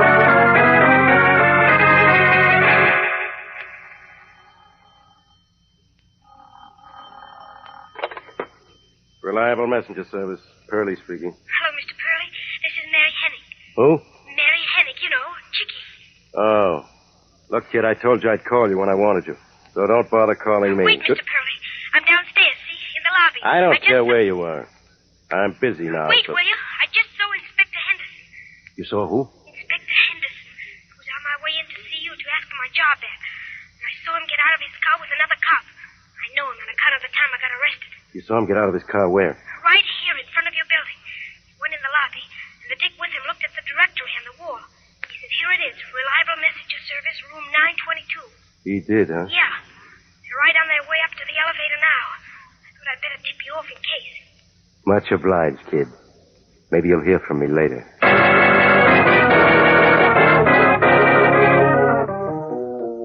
Well, Inspector, are you satisfied there's no counterfeit money on my premises? Or do you want to rip up the carpets? No, I don't think that'll be necessary, Mr. Pearlie. Looks like this was a wrong steer. Sorry to bother you. That's all right. But I'd like to know why you picked on my place, why I run a legitimate messenger service. Oh, I'm sure you do. But you've probably read in the papers about a counterfeiting gang operating in Metropolis. Why, yes, I have, but... Well, two youngsters who tried to pass counterfeit money in a department store were traced to this neighborhood. Yeah. They got away, but we've been keeping a lookout for them. Now, a lot of youngsters were seen coming in and out of this building, so we investigated. Discovered there was a messenger service here. We just popped in on the chance, that's all. I see. Well, I won't bother you again, sir. Sorry I did this time, but you know how it is. Police can't afford to overlook anything. Sure, I know. No hard feelings, Inspector. Good. So long, Mr. Pearlie. Come on, Haley. Hey, goodbye, Inspector. The dope. Okay, Herman. You can stop making like a bookkeeper. They're gone. Dirty cops, I hate them. Oh, you hate everybody, you old sourpuss. No, I don't hate you, boss. Good thing you don't, or I'd find a knife in my ribs. But you got to admit you were wrong this time. About what? About that Chicky kid. You were sure she was working with the cops. And I still say she is. Are you nuts? I told you she tipped me off Henderson was coming here. Yeah, I can't figure that out. But I still say she's a double-crosser, and I can tell, boss. Never mind. Come on now, we gotta work fast. Work at what? Packing. We gotta move out of this place. Move? Why? Why? Because of the cops, you dope. They were here once and they might come again. Especially if they're watching this neighborhood. Oh, you don't mean we're going to have... No, we're going to a different neighborhood, that's all. Also, I'll have to build up a whole new organization. New kids. We can't take any chances. We don't know which two kids the cops spotted and trailed. Maybe it was that Biff Morgan kid. You better get rid of him anyhow. He knows too much. Biff's all right. He's the only one I'll keep. Him and Chickie Henny. Chickie? Oh, no, you don't want her, boss. She's a double-crosser, I tell you. Of all the stubborn guys. Didn't she just prove she was okay? Not to me, she didn't. Listen, boss, that kid is poison, I'm telling you. And I'm telling you, you're all wet. She proved she can be depended on. And what's more, she's smart.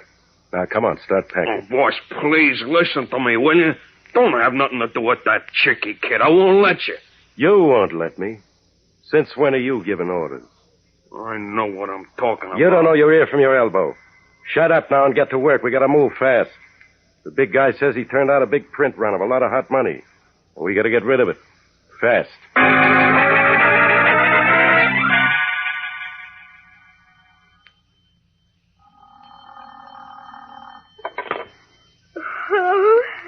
That you, Chickie? Oh, yeah. Is this Mr. Pearl? Mind the name. Did I wake you up, kid? Oh, me? Nah, I don't go to sleep so early. What's on your mind, Mr. Pearl? No names, I said. Listen, kid, I'm making some fast changes. I got a special job for you. There's real dough in it for you, too. Are you interested? Am I? And how? Just give me the check. That's the way to talk. Okay, get this. You know where the Adams Hotel is on 4th Street? Sure, I know. All right. Meet me there in the coffee shop right away. You bet. I'll be right over. Dressing hurriedly, Mary Hennig leaves the small apartment, moving quietly so as not to awaken her mother and younger brother and sister. What is the special assignment which Pearlie has for her? And what further trouble will it lead her into? We'll return in a moment with the tense climax of today's episode. So stand by. You know, gang, it's always a good idea to get up in plenty of time in the morning so that you don't have to hurry with that breakfast bowl full of Kellogg's Pep. Because Pep is so good, you want to get the full golden toasted flavor in every spoonful. Yes, sir. You don't want to skip one bit of the fun of eating those crisp, catchy flakes of whole wheat. So tomorrow morning, just hitch up your chair and settle down to some mighty smooth eating with Pep, the Sunshine cereal. Is it delicate and light? Does it taste terrific? And you get a swell surprise when you see the nifty prize in each Pep package. A real surprise of a prize. Could be you'll find a model fighting plane in colored cardboard, one of 7 great Pep planes you can collect. Or could be you'll find one of 24 new full-color bird pictures with a description on the reverse side so that you can be hep on birds. Or could be your next Pep prize will be one of 18 bright-colored comic buttons sporting a famous comic strip character like Periwinkle or Harold Teen or Superman himself. So start collecting all 3 kinds of these keen Pep prizes. Ask Mom to get you a supply of Kellogg's Pep from the grocer tomorrow. And keep in mind that big news I promised you. Be sure to listen in on Monday, because this is something you won't want to miss. Due to the successful operation of Clark Kent's plan, Mary Hennig is once more back in the good graces of Mr. Pearlie, who summoned her to meet him in a coffee shop late at night. As we rejoin her now, Mary has just left the hall of her tenement building and is walking up the dark, deserted street to the bus line 3 blocks away. She does not look behind her. But even if she did, it is doubtful if she would notice the dim, stooped figure of Herman, Pearlie's ape-like henchman, who slips noiselessly behind her, keeping in the thick shadows of the tenements overhung with rusty fire escapes. Grasped in one of Herman's huge hands is the bone handle of a long, thin knife, the blade of which is hidden in his sleeve. His thick, loose lips move as he mumbles to himself. Boss wouldn't listen to me. But I know. This kid's a double-crosser. And I gotta get rid of her so she can't get us into no trouble. Closer, Herman approaches behind the unsuspecting Mary, and closer. Now only a half-dozen paces behind her. He slips the knife out of his sleeve, and it gleams in the pale moonlight. As Mary, still unconscious of her danger, walks unconcernedly on. Has Mary Hennig, seeking to clear her name and avoid a prison sentence, only succeeded in stepping into a death trap? Oh, and what can save the young girl now? Monday's thrilling episode tells the story, gang, so don't miss it. Tune in Monday, same time, same station. And remember, for breakfast, it's Kellogg's Pep. For excitement, the adventures of Superman.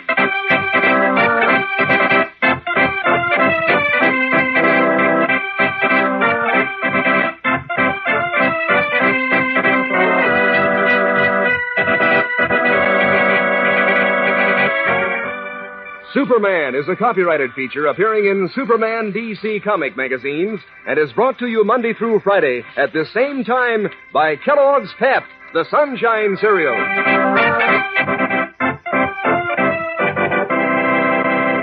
When you shiver out of bed on a frosty morning, gang, that's Crumbles weather. That's when you want a toasty kind of cereal with zip and go. Kellogg's Crumbles.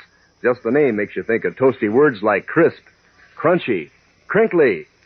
Crumbles, sort of sweet and mellow rich, the only cereal in the whole wide world made in those crinkly shreds of real whole wheat. You bet, gang, this is Crumbles weather. Time for crisp, crunchy, crinkly, Kellogg's Crumbles. And be sure to be with us on Monday for the thrilling adventures of Superman. This is the Mutual Broadcasting System. The following is transcribed. Faster than a speeding bullet. More powerful than a locomotive. Able to leap tall buildings at a single bound. Look, up in the sky. It's a bird. It's a plane. It's Superman. Kellogg's Pep. P-E-P, Pep. Kellogg's Pep, the Sunshine Cereal, presents The Adventures of Superman.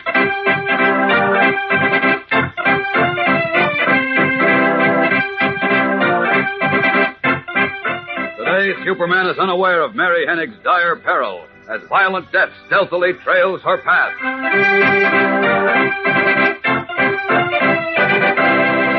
Hello there, gang. This is your pal Dan McCullough. Say, are you all set for the big news I've been promising you? Believe me, it is big. You're going to be just as excited about it as I am. Listen, you know that Superman Crusader ring Jimmy Olsen's wearing? The ring Superman said Jimmy should give out at Unity House as a symbol of good citizenship?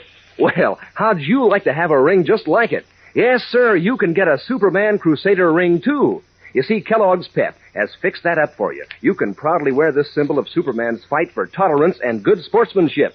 And is this ring terrific? Shiny and silver-looking, with Superman's picture standing out big and smiling on the front, and the word Superman Crusader on the side. That's to identify you as one of the Superman gang. And this ring is adjustable, too. You can fit it right on your finger yourself. And it's made of such sturdy metal with such a durable silver-like finish, it'll keep right on looking shiny and slick for a long, long time. Now, to get your Superman Crusader ring, here's what you do. Ask Mom to get you a package of that Sunshine Cereal Kellogg's Pep. Send the box top along with 10 cents in cash and your name and address clearly printed to Superman, Box 40, Battle Creek, Michigan. You got that? Send one Kellogg's Pep box top, 10 cents in cash, and your name and address clearly printed to Superman, Box 40, Battle Creek, Michigan. Ask Mom to get you some P-E-P, the Sunshine Cereal, Kellogg's Pep. And now, the adventures of Superman. As you remember, young Mary Hennig, a reformed juvenile gang leader, also known as Chickie, who is now a Daily Planet office girl, faces a prison term on circumstantial evidence of passing counterfeit money. As part of Clark Kent's plan to clear her name, Mary pretended to return to her dishonest ways and secured a job as a messenger for a man named Pearlie, from one of whose boys she had received the counterfeit money. Summoned to meet Pearlie late one night in a coffee shop, Mary left her house to walk to the bus line, unaware that Pearlie's henchman, a brute-like man named Herman, who was certain Mary was not to be trusted, was trailing her, a knife in his hand and murder in his eyes. As we continue now, Herman is only a pace behind the unsuspecting girl. Slowly he narrows the gap, raises his knife, and is about to plunge it into her back, when suddenly he stops, the steel blade poised in midair. The snarl of fury contorting his face, he slips noiselessly into a doorway and presses back into the dark shadows as a tall figure steps into the light of the street lamp, a silver shield gleaming on his blue uniform. Listen. Well, if it isn't Mary Hennig herself. Oh, hello, Officer Murphy. Faith, and where would you be going at this time of night, Mary? And alone, too. Who, me? Oh, I got somebody to see. Do you now? Like who, for instance? Why, well, that's my business. Sure, and maybe it's my business, too. You've been forgetting you're on probation, Colleen? Oh, no, I didn't forget, but... Oh, so what? Can't I even walk on the street without asking permission? Sure you can. But when it's close to midnight and you're out alone, why then it's up to me to be inquiring about it. Well, I know, but... You wouldn't be after slipping back into your old ways now, would you, Mary? Oh, no, sir. Of course not, Officer Murphy. I learned my lesson. Right now, I got it. Good. Now, where you going at this time of night, huh? Well, I can't tell you where I'm going, Officer Murphy, but I swear I'm not going to do anything wrong, honest. It's a business secret. A business secret, is it? Would it be having to do with the newspaper story now? Oh, yes, yes. But I can't tell you any more, officer. Please believe me. I'm not doing anything wrong, and I've got to hurry now or I'll be late. All right, Mary. After all, I want you to be thinking of me as your friend, not your enemy. Which way would you be going now? Over to 4th Avenue to get the bus. I'd be walking along with you then, if you don't mind. Well, No, this is a dark street and it's late, so I'll see you safe to the bus. Come along.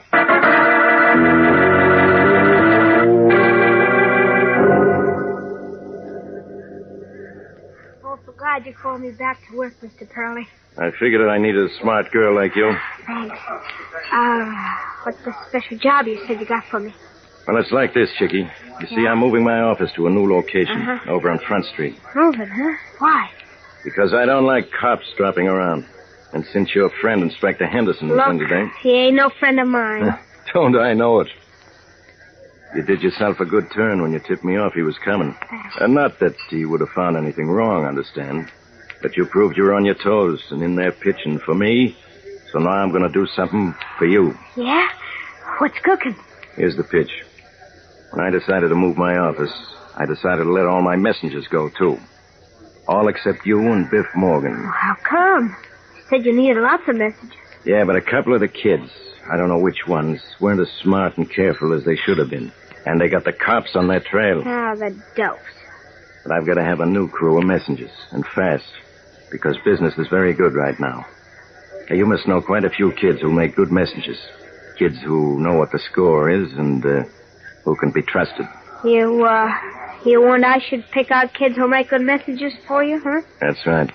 I want at least 10 kids, but 5 will do to start. There's you and Biff and a friend of his he's bringing in tomorrow. That'll make 3. Yeah. I'm counting on you to bring in at least 2 more. Because I've got to have 5 messengers tomorrow to take care of the work I've got lined up. By tomorrow, huh? That's right. And I'll pay you $25 for every kid you bring in. $25? That's besides your salary, of course. What do you say, Jiggy? Oh, gee, I'll sure do my best, Mr. Pearlie. That's the way to talk. Now, get this.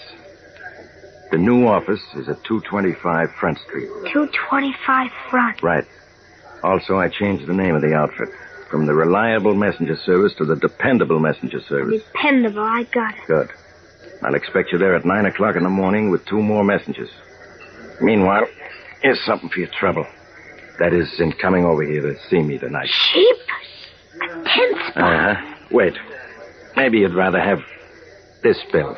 Wow! Double sober! Yeah, $20 bill. But if you take this one, you'll have to be careful spending it. What do you mean? I know now I can trust you, Chickie, so I'll give you the lowdown. This bill is phony. You mean it's counterfeit? Not so loud. That's right. A smart kid like you shouldn't have any trouble passing it.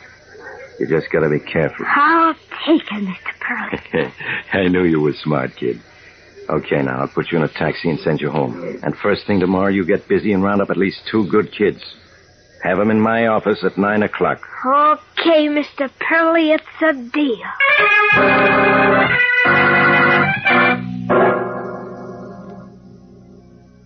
This is the $20 bill Pearlie gave you last night, Mary, huh? Yes, Mr. Kent. That's counterfeit, all right. Oh, let me see it, Mr. Kent. Here you are, Jim. Boy, sure looks good. Say, how does this Pearlie guy manage to pass so much of this stuff? I think we know now. You see, he orders plane tickets, train reservations, theater tickets, things like that, which run into good sums of money, and has his messengers pick them up with counterfeit money. Well, how could he get away with that when you've got to give your name when you... Well, he uses phony names when he orders, of course. Oh. Then he either sends his messengers back with the tickets and gets good money in exchange, or he sells them elsewhere for legal money. Right, Mary? Uh-huh. That's how it shapes up to me. Jeepers. What a sweet racket. Yes, it's clever, all right. But all rackets are broken eventually, and thanks to you, Mary, I think we'll break this one before long. I sure hope so, Mr. Kent. We will. As soon as you find out where Pearlie gets his counterfeit money and tip us off that his messengers are carrying it, Inspector Henderson and I will go into action. Mary, look, I'm awful sorry I called you a crook the other day. I was mad. That's all right, Jim. You didn't know.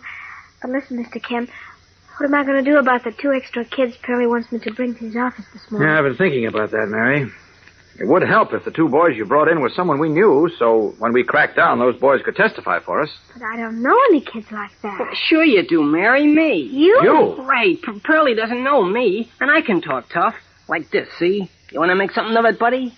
You're pretty good, Jim. Now, wait a minute. I don't know about that, please Jim. let me, Mr. Kent. Well... I did something like it once before when we were tracking down those filthy guardians of America. Remember? Yes, I do, and you did a good job, but... I don't know, this is even more dangerous, I'm afraid. Oh, now listen... If Pearlie caught on to who you were, it'd be too bad. But he won't catch on. Well, gosh, if it's not too dangerous for Mary, a girl, it's certainly not too dangerous for me. Well, you've got a point there, but please, Mr. Kent. I want to help Mary to sort of make it up to her for what I said and did. Well, in that case, I can hardly refuse, Jim. Hot dog. And I've got our other messenger, too. Who? Beanie Martin. Beanie? Uh-huh. You should see him put on a tough act. He's terrific. How come? Well, he was brought up back at the gasworks, you know. Besides, he's always kicking about never getting a chance to do anything except run copy. All right, let's ask him. Say, we'll have to work fast. Aren't you due at Pearlie's office at 9, Mary? Yes, I am. Well, it's 8:30 now, so let's get going. We'll be back in a moment with the exciting climax of today's episode. So stand by. You know, gang, Jimmy Olsen's mighty proud of that Superman Crusader ring he's wearing. The one that shows that he's pledged himself with Superman to be a good citizen and crusade for tolerance and good sportsmanship.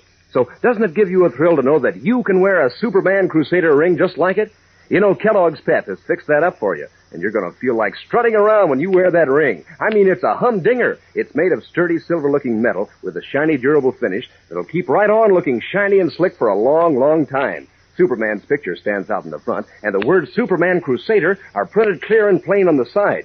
That makes you a Superman Crusader, too. And the ring's adjustable, so it's easy to fit right in your finger yourself. Now, here's how you get your Superman Crusader ring. Ask Mom to get you a package of that Sunshine cereal, Kellogg's Pep. Send the box stop along with 10 cents in cash and your name and address clearly printed to Superman, Box 40, Battle Creek, Michigan. Get that now. Send one box stop from a package of Kellogg's Pep, 10 cents in cash, and your name and address clearly printed to Superman, Box 40, Battle Creek, Michigan. Get your Superman Crusader ring from P.E.P., the Sunshine cereal, Kellogg's Pep. Promptly agreeing to join them in their dangerous mission, Beanie Martin, Daily Planet copy boy, has accompanied Mary Hennig and Jimmy Olsen to Pearlie's new office on Front Street. In his inner office now, Pearlie is saying to Jim and Beanie, If Dickie says you 2 boys are okay, that's all right with me. You're hired. Gee, thanks, Mr. Pearlie. Yeah, much obliged, Mr. Pearlie. Now, did Chickie tell you what you to do? Well, she didn't tell us much. No, she just told us this was a soft touch. Not much work and plenty of cabbage. And that's for us, huh, Jim? You said it, pal. See? Told you they were right guys, Mr. Pearlie. Okay. Now, Biff Morgan should be here with another new messenger any minute, so I'll tell you all what you're to do. Somebody just came into the reception room. Maybe it's Biff. You kids wait in here till I see. I'll be back in a moment. Well, it looks like we're in, kids. Now all we have to do... What's the matter, Daniel? That kid in there who just came in. I saw him when Mr. Pearlie opened the door. You mean Biff Morgan? No, Monk Owen. He knows me. We used to live next door to each other. Holy mackerel. Gee whiz, if he sees me, he'll tell Pearlie who I am, and we'll all be dead pigeons. Gosh, what are we going to... Come in here, boys. I want you to meet 3 other messengers. Oh, gosh, here they come. What'll we do? Gee whiz, I don't know, Beanie. Looks like we're done for. Pale and trembling Jimmy, Mary, and Beanie sit as if stricken, feeling trapped, as Pearlie leads Biff Morgan and Monk Owen into his private office. What will happen to our 3 young friends now, with apparently no way of escape open to them? they are doomed to be branded as spies. Tomorrow's episode is a real thriller, gang, so don't miss it. Tune in, same time, same station. And remember, for breakfast, it's Kellogg's Pep. For excitement, the adventures of Superman.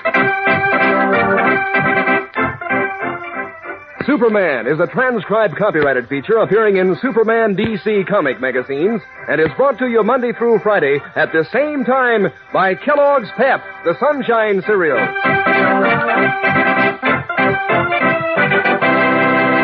Say, who's in the know about kids in other countries, how they look and how they dress? Well, Kellogg has the answer with the cutouts on packages of Kellogg's Crumbles. Boy, will the kids in your family have a load of fun with these dolls of all nations, cutting them out and changing their costumes and collecting all 6 countries in the series, like Switzerland, Russia, and Sweden. 2 cutout dolls on every package in full color. That's dolls of all nations on packages of Kellogg's Crumbles. And be sure to be with us tomorrow for the thrilling adventures of Superman. The following is transcribed. Faster than a speeding bullet. More powerful than a locomotive. Able to leap tall buildings at a single bound. Look, up in the sky. It's a bird. It's a plane. It's Superman. Kellogg's Pep. P-E-P, Pep. Kellogg's Pep, the Sunshine Cereal, presents The Adventures of Superman.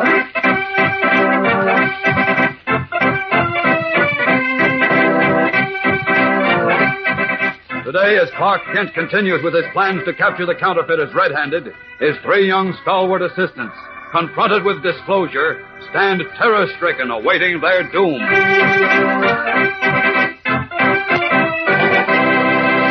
Hello there, gang. This is your pal Dan McCullough. Say, how'd you like to wear a Superman Crusader ring with a picture of Superman standing out big and powerful on the front?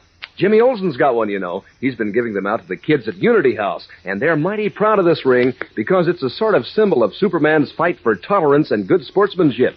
You'll be identified as a Superman Crusader, too, when you wear this ring. And you'll be mighty proud of how terrific it looks. It's made of shiny silver-looking metal with Superman's picture, as I said, on the front, and the word Superman Crusader clear and plain on the side. Adjustable, too. Easy to fit right your finger yourself. And it's so sturdy and durable with a special sort of silver-like finish, why, it'll wear and wear, keep right on looking shiny and slick for a long, long time. Now, to get your own Superman Crusader ring, ask Mom to get you a package of that Sunshine Cereal Kellogg's Pep. Send the box top along with 10 cents in cash and your name and address clearly printed to Superman, Box 40, Battle Creek, Michigan. Let me say that again now. Send 1 Kellogg's Pep box top, 10 cents in cash, and your name and address clearly printed to Superman, Box 40, Battle Creek, Michigan.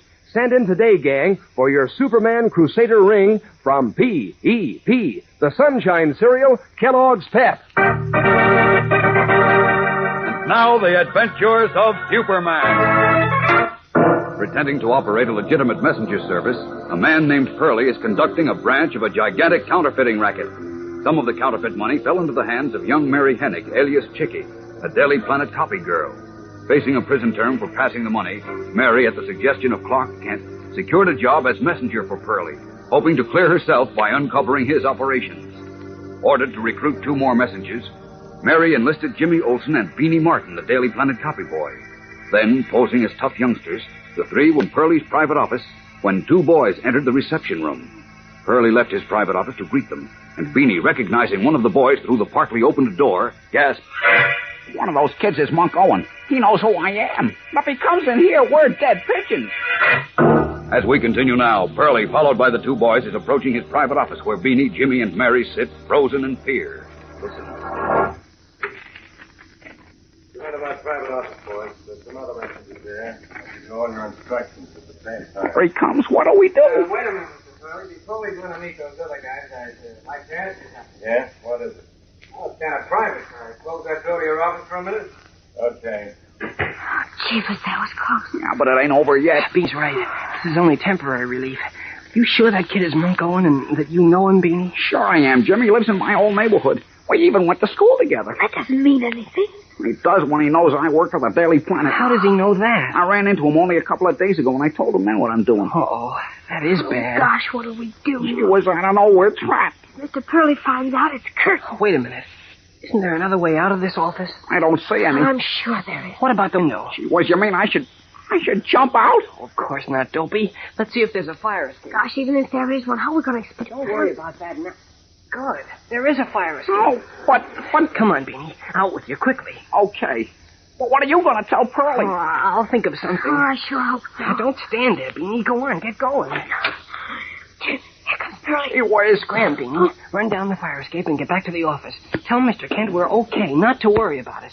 And pay no attention to anything we say. Okay, so long. Don't you worry about a thing, Biff. I'll take care of it. Quick, Mary. Holler at Beanie as if he's running away. Come on back, you yellow punk. Yeah, come on back here. I'll get you for this. Hey, what's going on here? Well, That little punk Beanie, he ran out of it. What? yeah, got scared and took it on a lamb. Right, that's it. What'd you get scared of?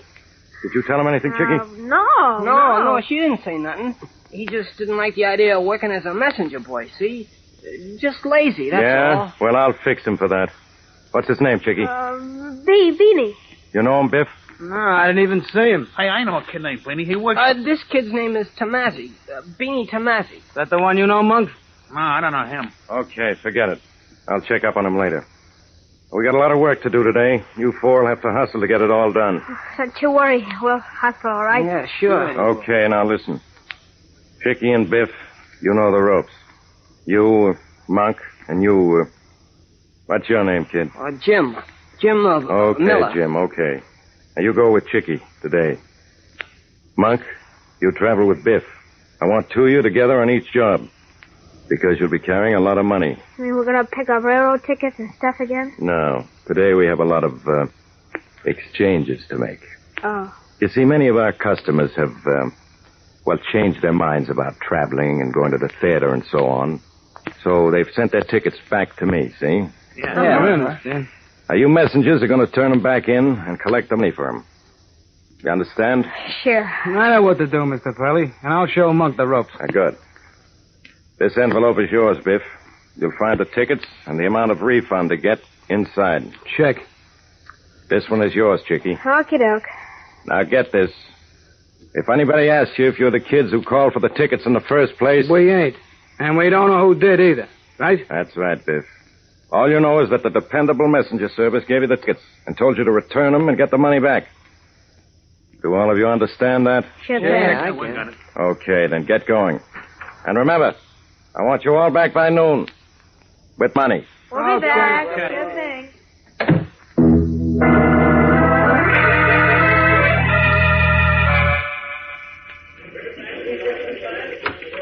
Hey, Miss Kent. Beanie, why, I thought you were with... Yeah, I did go with Jim and Mary to work for the messenger service. What are you doing back here?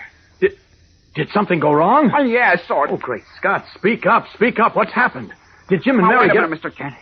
They're okay, honest. Oh, thank heaven. Well, it then was what... like this, see.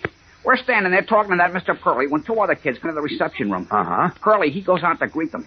When he opens the door, I happen to see that one of the kids knows me, knows I work here. One of the kids knows you and knows you work here? Yeah. Uh-oh. So you see, I can't stay there. If I do, it's curtains for all of us. Uh-huh. So Jimmy made me lam out of the window and down the fire escape. Oh, I don't like that, Beanie. I don't like that at all. Oh, it's okay. Jimmy says he'll fix it somehow. Well, maybe. Just the same, I've got a feeling they'll need me. That is, they'll need Superman Now, to... don't you worry, Mr. Kent. Everything's fine. You just wait for Jim's call. He's smart, that guy. Nothing's going to happen to him. Well, I hope so, Beanie. I certainly hope you're right.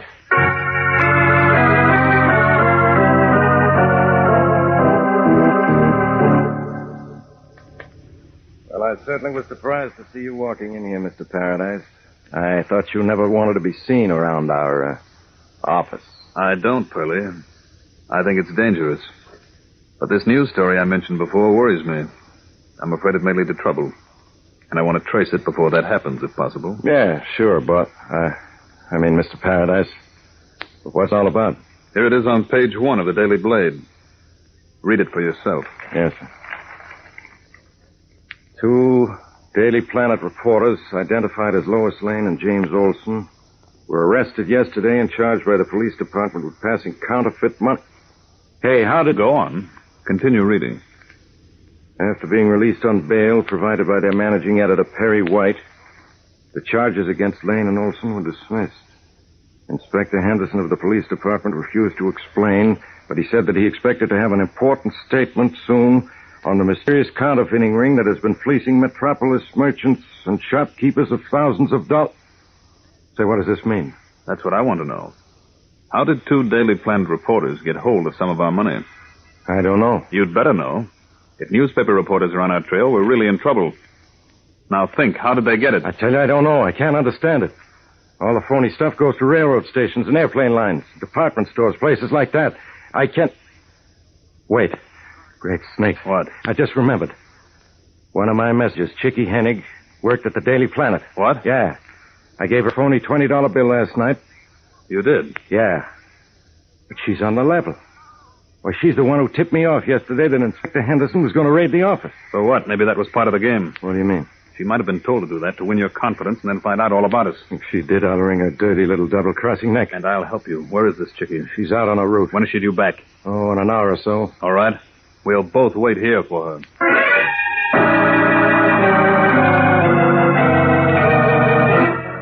We'll be back in a moment with the tense climax of today's episode. So stand by.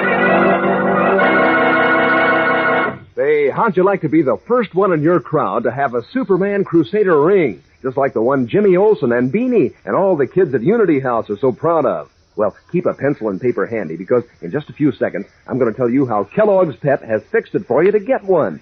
And believe me, gang, you're going to be mighty proud of your Superman Crusader ring for lots of reasons. First off, it identifies you as a Superman Crusader, too. Shows that you're a part of Superman's crusade for good Americans.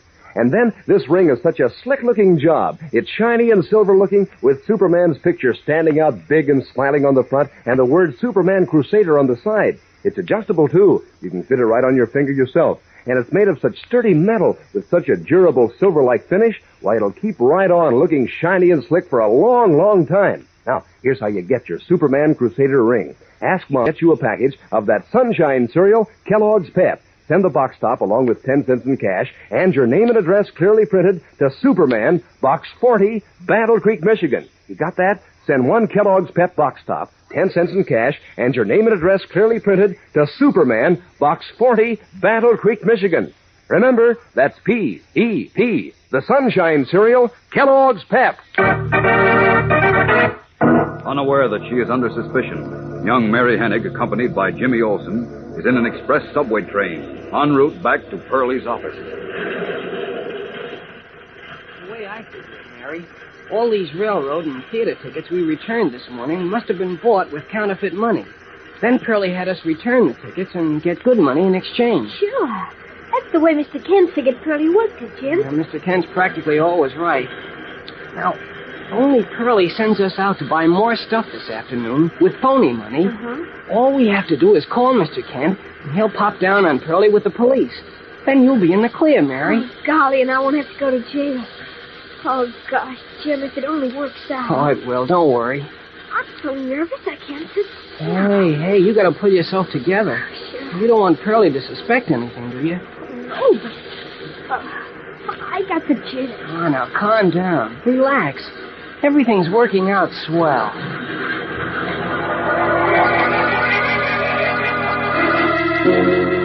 Confident that all is well, Jimmy Olsen and Mary Hennig draw closer to the dependable messenger service office. Unsuspecting that Mr. Pearlie and his chief, head of the counterfeiting ring, are waiting there for them with murder in their hearts. On an empty subway seat beside Jim Olsen lies a copy of the Daily Blade, on the first page of which is published the story that would warn the two youngsters of their peril. But he ignores it.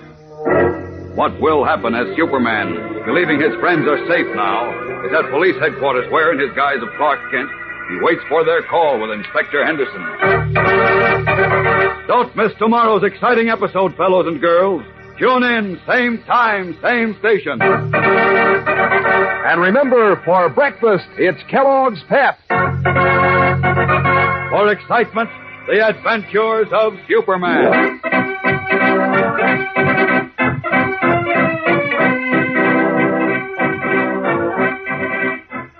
Superman is a transcribed copyrighted feature appearing in Superman DC comic magazines and is brought to you Monday through Friday at this same time by Kellogg's Pep, the Sunshine Cereal.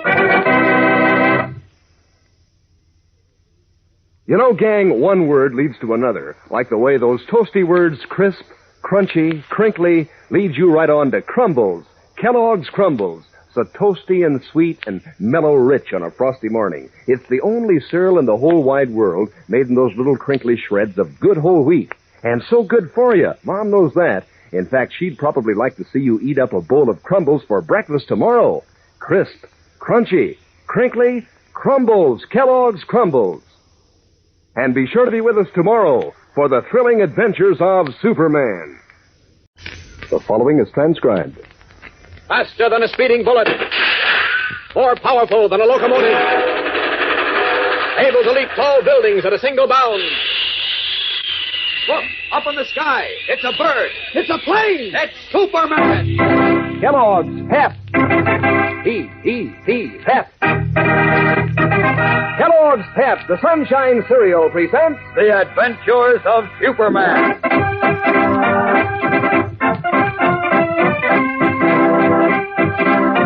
Today, with Superman unaware that things are not going well for Jim Olsen and Mary Hennig, the two young would-be detectives start on a mission which is certain to bring them face to face with death.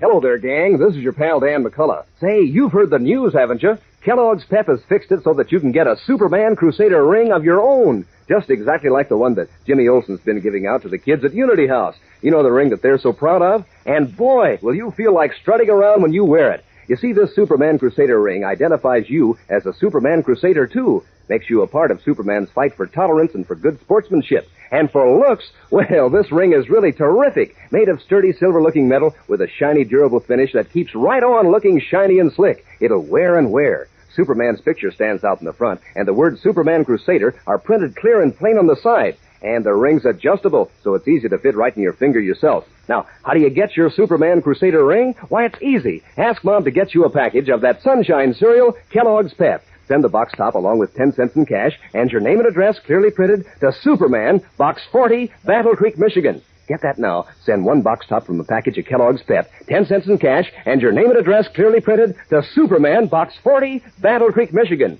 Get your Superman Crusader ring from P.E.P., the Sunshine Cereal, Kellogg's Pep. And now, the adventures of Superman. Convinced that young Mary Hennig, a reformed juvenile gang leader, is innocent of the charge of dealing in counterfeit money, Clark Kent evolved a plan which he hoped would clear the girl and at the same time uncover a gigantic counterfeiting ring.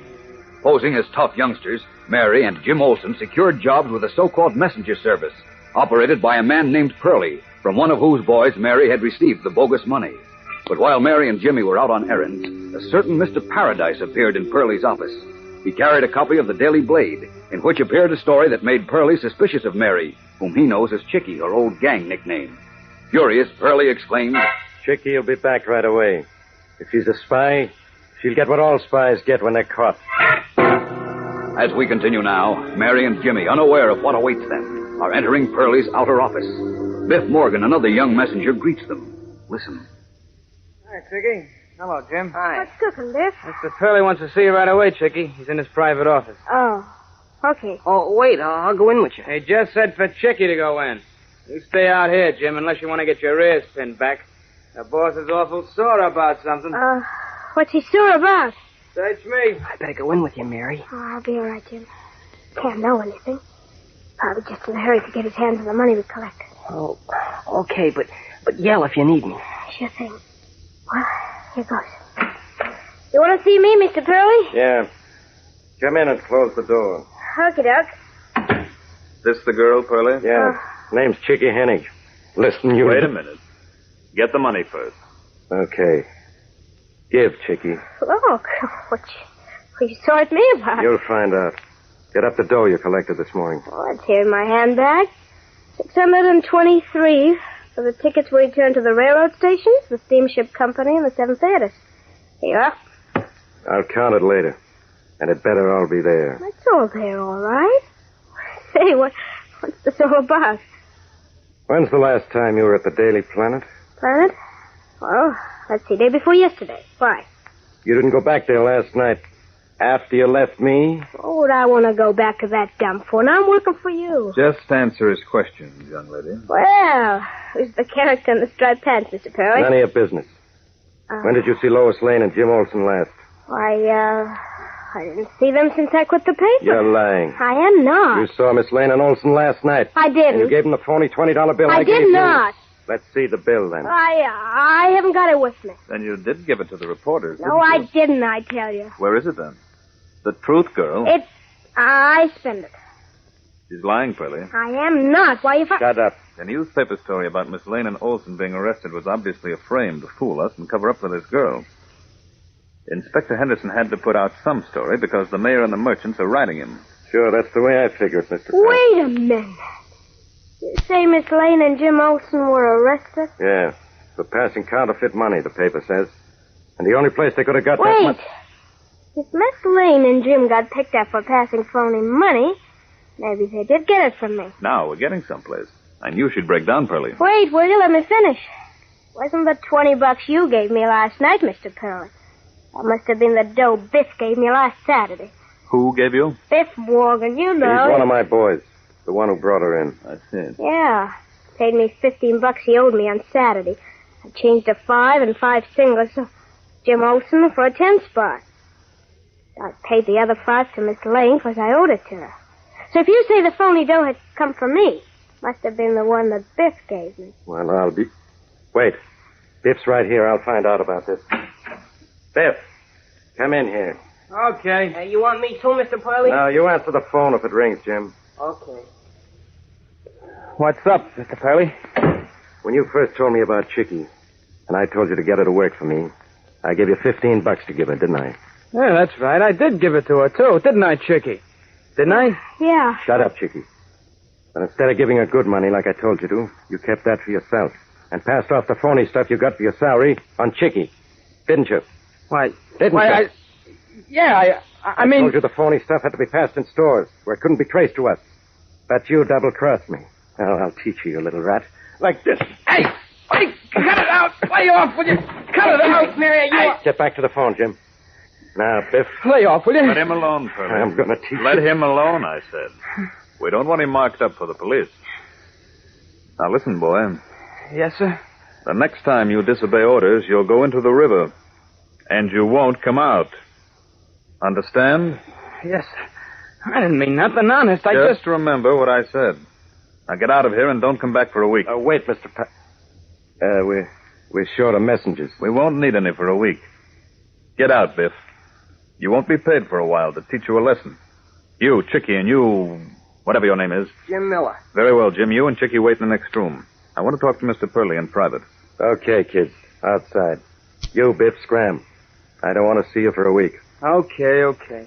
You and Jim answer the phone until Herman gets back, Chicky. Okay, Mr. Pearlie. Come on, Jim. Close the door behind you. Yes, sir. You dirty little snitcher, Chicky, I'm gonna... Let her alone, Biff. Oh, yeah? Maybe you want to poke in the mouth, too, Jim. Yeah, just try it and see what happens. Oh, not now, but I'll get you for this, Chicky. And you, too, Jim. Oh, I thought I was in for it with Mr. Pearlie, Jim. Yeah, so did I. I was standing by the door and heard everything. You used your head, Mary. Oh, I had to. I was on the spot. Who do you suppose that other guy is in there? I don't know. He looks and talks like a big shot. Uh-huh. Pearlie practically licks his boots. You know what, Mary? I think he's the head man in this counterfeiting ring. Gee, you do? Uh-huh. Come over here by the door. We might hear something. Too bad if we get caught, you know. So we'll lay low for a few days. I can hear him. Understand? You mean not put out any more of the stuff? That's right. I have it on good authority that the mayor gave Inspector Henderson 48 hours in which to round us up or else. Well, how does he know that? I don't know. 48 hours will be up tomorrow, and he'll be out on his ear. That won't make me mad. Henderson's a smart cop. It won't make me mad either. You hear that, Mary? Now, here's the setup. When Henderson is fired, the whole police department will be shaken up. The mayor has said so. That gives us our chance, while the new inspector and other police brass are trying to get their feet under them. Yeah. Before they know what it's all about, we'll cover this town with our phony money. Holy smokes. It works out perfectly for us. We'll work overtime the next couple of days and nights, turning out the stuff so we'll be all ready to go. Come here, Jim. What? Now I am in the soup for real. What do you mean, Mary? Didn't you just hear the big shot say they're not going to distribute any more counterfeit money for a while? Oh, yeah, but... Don't you see? Inspector Henderson said if Mr. Kent's plan to track down the counterfeit ring with you and me doesn't pay off by the time his 48 hours are up, he'll arrest me. You know what that means. Uh-oh. And now it can't pay off in time, and I'll have to go to jail, Jim. Dismayed, Jimmy Olsen looks at the pale Mary Hennig, realizing that she has spoken the truth, and that she seems doomed to a jail sentence. We'll return in a moment for the exciting climax of today's episode. So stand by. You know, gang, you won't have to pamper your Superman Crusader ring when you wear it. No, sir, it's a sturdy thing. Keeps right on looking shiny and slick no matter what kind of weather you wear it in, even on the football field. You see, it's made of durable metal with a special silver-like finish that's shiny and bright as anything. It'll wear and wear. Yes, sir, Kellogg's Pep has a ring for you that you'll be proud to own. You'll be proud, too, to be identified as a Superman Crusader yourself and to wear the symbol of his fight for tolerance and good sportsmanship. Fact is, the words Superman Crusader are printed clear and plain right on the side of the ring, and Superman's picture stands out big and powerful on the front. The Superman Crusader ring is adjustable, too. Easy to fit right on your finger yourself. So get busy and send in for yours right away. First, ask Mom to get you a package of that Sunshine cereal, Kellogg's Pep. Send the box top along with 10 cents in cash and your name and address clearly printed to Superman, Box 40, Battle Creek, Michigan. Let me give you that again now. Send one Kellogg's Pep box top, 10 cents in cash, and your name and address clearly printed to Superman, Box 40, Battle Creek, Michigan. Get your Superman Crusader ring, gang, from P.E.P., the Sunshine Cereal, Kellogg's Pep. In the outer office of Mr. Purley's bogus messenger service, Mary Hennig has just said to Jimmy Olsen, Kent's plan for us to track down the counterfeit gang can't pay off in time. I'll have to go to jail, Jim. Wait a minute. Maybe not, Mary. But you just heard that man tell Mr. Purley they won't distribute any more counterfeit money till after Inspector Henderson is fired. When the inspector's fired, I'll get sentenced. So wait, I said. Look, we're pretty sure that guy in there with Mr. Purley is the big shot of the gang, aren't we? Uh-huh. So what? Well, that's what Mr. Kent and the Inspector Henderson want to know. They can trail him and check up on him, find the printing presses he makes the phony money on, and all that. Golly, that's right, Jim. Oh, listen. We gotta get in touch with Mr. Kent right away, before the big shots leave. Right. I'll phone him. You keep quiet. Hold it, Jim. Now, listen, Chickie. When Herman gets back, tell him I have to leave with this gentleman. Sure. What's his name? Just say the gentleman in the striped trousers. Oh, okay. And tell him to close up the office and stay home for a couple of days. I'll call him when I want him. You're gonna close the office? Just for a short time. Oh. I'll call you in a few days. Come, let's go, Purley. Right. So long, Mr. Purley. They're gone. What are we gonna do now, Jim? It's too late now to call Mr. Kent. There's only one thing we can do. Come on, Mary. Where to? Where do you suppose? The Big Shot and Purley are probably going to the counterfeit ring's headquarters. So we've got to trail them. Alone. Come on. Their hearts beating rapidly, Jimmy Olsen and Mary Hennig prepare to trail the leaders of the counterfeiting ring, realizing full well that if they are caught, it will mean the end of everything for them. A moment's more delay and they would have been able to enlist the aid of Clark Kent, who, as we know, is Superman. But now they must go alone. What will happen? Don't miss the next exciting episode when Jimmy and Mary trail Purley and the mysterious Mr. Paradise into danger. Be sure to tune in again tomorrow. Same time, same station. And remember, for breakfast, it's Kellogg's Pep.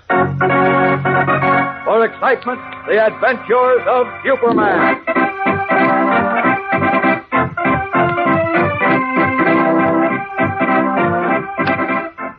Superman is a transcribed copyrighted feature appearing in Superman DC comic magazine and is brought to you Monday through Friday at the same time by Kellogg's Pep, the Sunshine Cereal. Think of the wonderful toasty things that taste good on a frosty morning, and you think of something crisp, crunchy, crinkly. Crumbles, there's that name again, slips in every time. Crumbles, Kellogg's Crumbles. Just seems to go with words like crisp and crunchy. It's such a toasty kind of cereal, sort of sweet and mellow rich. And you know, it's the only cereal in the whole wide world in those little crinkly shreds of good whole wheat. So when you think of good-tasting words like crisp, crunchy, crinkly, that means crumbles for breakfast. Kellogg's Crumbles. And be sure to be with us tomorrow for the thrilling adventures of Superman. The following is transcribed. Faster than a speeding bullet. More powerful than a locomotive. Able to leap tall buildings at a single bound.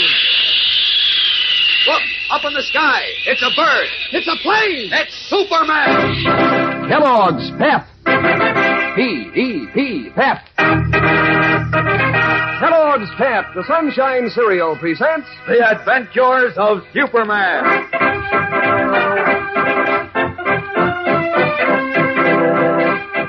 Today, Superman is helpless to aid Jim Olsen and Mary Hennig, as the two youngsters, pressed for time, are unable to tell him of their discovery. Dangerous information that is fated to lead them into a death trap.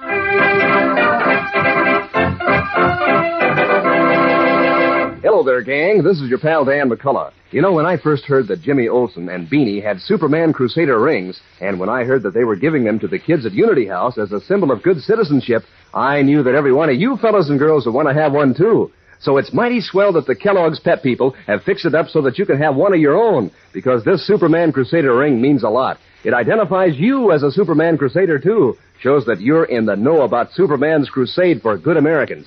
And then this ring is such a slick-looking job. It's shiny and silver-looking, with Superman's picture standing out big and smiling on the front, and the words Superman Crusader printed clear and plain on the side. Adjustable, too. You can fit it right on your finger yourself. And it's made of such sturdy metal with such a durable silver-like finish, it'll keep right on looking shiny and slick for a long, long time. Now, here's the dope about how to get your Superman Crusader ring. Ask Mom to get you a package of that Sunshine cereal, Kellogg's Pep. Send the box top along with 10 cents in cash and your name and address clearly printed to Superman, Box 40, Battle Creek, Michigan. You got that? Send one Kellogg's Pep box top, 10 cents in cash, and your name and address clearly printed to Superman, Box 40, Battle Creek, Michigan.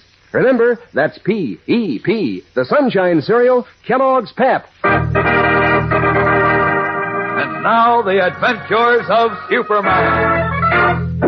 When Mr. Pearly and Mr. Paradise, the leaders of a gigantic counterfeiting ring, decided to postpone operations for a few days, young Mary Hennig's plan to clear herself of the charge of passing counterfeit money was given a severe jolt. Facing a long prison term unless within 24 hours she exposed the gang from which she had innocently accepted bogus money, Mary and Jimmy Olsen, both of whom had secured jobs in Pearly's illegal messenger service, saw a chance to trail Pearly and Paradise to their headquarters. When the two men left the messenger office and entered the elevator, Jimmy and Mary raced down the stairs. And as we continue now, they have burst into the office building lobby as Pearly and Paradise are pushing through the revolving doors to the street. Listen. There they go, through the revolving door. Come on, Jim. Wait. They stopped by the curb, see?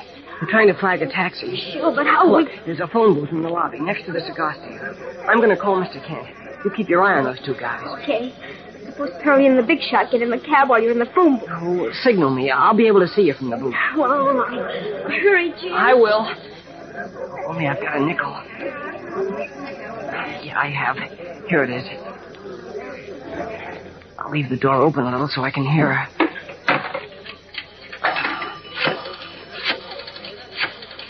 Only they don't get a cab in a hurry. If I can just get hold of Mr. Kent.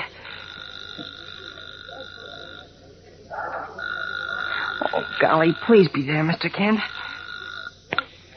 Daily Planet. Mr. Clark Kent, please. Hurry, this is important. Just a moment, please. Oh, come on, Mr. Kent, come on. Oh, golly. Hello, Clark Kent speaking. Coming, Mary. Just as I got Mr. Kent, too. Hurry up, Jim. Where are they? Where'd they go? In that cab, see? They're starting off. Come on, what are you waiting for? There it goes. What'll we do? They'll get away. Gotta find another taxi. How are we going to find one in time? Take it easy. Hurry's cab stopped at the corner light.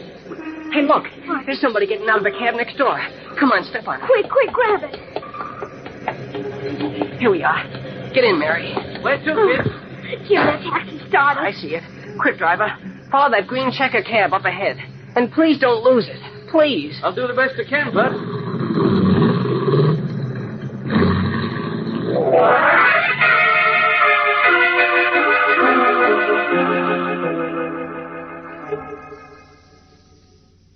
That party hasn't called me back yet, operator? Why, no, Mr. Kent. Peculiar, isn't it, the way he hung up just when you got on? Yes, very. Did he give you his name when he asked for me? No, sir, he didn't. Just said to get you in a hurry. Or did it sound like Jim Olson's voice? Well, I wouldn't know, Mr. Kent. This is only my second day at the Planet Switchboard. Oh, I see. All right, then. Thank you. Hey, Mr. Kent. Yes, what is it, Beanie? Mr. White and Miss Lane are having conniptions. What? They're having fits whining about Jim and Mary. The chief wants you to come into his office right away. Oh, well, tell him there's nothing to report yet, Beanie, will you? So far as I know, everything's going along all right. As soon as Jim and Mary know more about the counterfeiters or are sent out with any phony money, they'll call me. Oh, sure. That's what I told Mr. White and Miss Lane, but... I know. They're very anxious, and so am I. But I've got to stay right here until one of them calls. You see, they may be separated and need me suddenly. And even I can't be two places at once. Sure, I know. Okay, I'll tell them. All right, tell them I have lots of confidence in Jim and Mary, but just in case I don't hear from them in the next hour or two, I'll check up on them. Okay, Mr. Kent.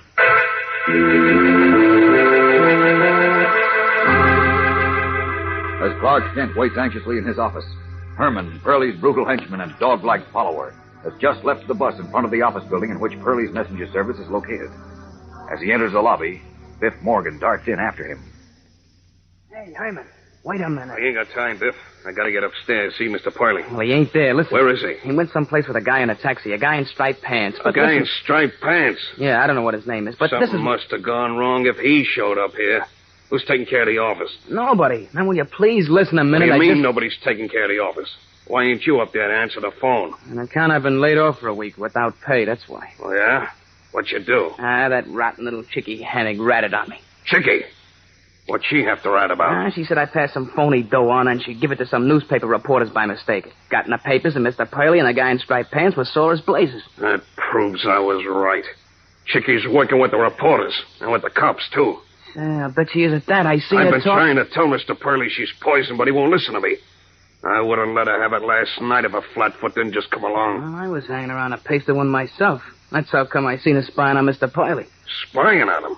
What do you mean? That's what I started out to tell you. I was waiting behind a cigar stand for her to come out, see? And I see Mr. Pearlie and the other guy come out and look around for a taxi. Yeah? Then Chickie and that new kid she brung in, Jim, they come running down the stairs, see? They watched Mr. Pearlie through the revolving doors. Then while Jim ran back to call up somebody in that phone booth over there, Chickie kept watching Mr. Pearlie, see? I'll bet he was calling the cops. Okay, then what, Biff? Then Chickie called to Jim that Pearlie found a taxi. And the two of them beat it out and found one, too. Well, I sneaked out after him, and I heard Jim yell to the driver to follow Mr. Pearlie's cab. How do you like that, Hyman? That rotten little chickie. I'll get her for that now. And I'll get the Jim kid, too. You will? How, Hyman? I think I know where Mr. Pearlie went, that's how. Yeah? Chickie and Jim want to find that out so they can tell the cops. Well, they'll find out, all right. But they'll never live to tell the cops. His evil eyes blazing with hatred for Mary Hennig, Herman rushes from the lobby and hails a taxi to pursue the girl and Jimmy Olsen. What will happen now? We'll know in just a moment when we return for the startling climax of today's episode. So stand by. Say, gang, you'd be mighty proud to be identified as a Superman Crusader, wouldn't you? To be a part of his fight against intolerance and evil? Well, that Superman Crusader ring that Jimmy Olsen's wearing is a symbol of that whole idea. And you can get a ring just like it. Yes, sir, Kellogg's Pep has fixed it so that you can get one of these slick-looking rings. And I mean they're terrific, made of sturdy, silver-looking metal with a shiny, durable finish that'll keep right on looking shiny and slick for a long, long time. Superman's picture stands right out in the front, and the words Superman Crusader are printed clear and plain on the side. And the ring's adjustable. Sure, so it's easy to fit right in your finger yourself. Now, how do you get your Superman Crusader ring? Why, it's easy. Ask Mom to get you a package of that Sunshine cereal, Kellogg's Pep. Tear off the box top and send it along with 10 cents in cash and your name and address clearly printed to Superman, Box 40, Battle Creek, Michigan. You got that now? Send one box top from a package of Kellogg's Pep, 10 cents in cash, and your name and address clearly printed to Superman, Box 40, Battle Creek, Michigan. Get your Superman Crusader ring from P.E.P., the Sunshine cereal, Kellogg's Pep. Trailing Pearlie and the mysterious Mr. Paradise, Jimmy Olsen and Mary Hennig saw their taxi stop on the corner of a squalid waterfront street and watched as the two men got out. Then, dismissing their own cab a block away, the two youngsters hurried to the corner and turned in the direction Pearlie and Paradise had gone, toward the river. The misty rain has begun to fall. The thick fog creeps in from the water as they walk cautiously down the street. I'm sure they went down this street, Mary. So am I, but where are they? I don't see them, Jim. They must be somewhere in front of us. This fog makes it hard to... Hey, wait a minute. What? The street ends just up ahead, see? At the river. Oh, gee whiz, that's right. I don't see Pearlie and the other guy. Into that bungalow across the street. Or else into that old house right by the river. How do you know? Because they're the only two houses on the street. Oh, yeah, that's right. Come on.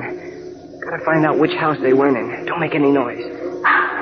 Just a minute, Jim. What are you doing? Throwing on my Superman Crusader ring. Well, what are you doing that for? For luck. Okay, let's go. Oh, why don't you grow up? Oh, yeah. Why do you keep on rubbing your Superman ring? Well, I just like to keep it polished up, that's all. Oh, yeah. Yeah. Wait, Mary. What's the matter? That bungalow.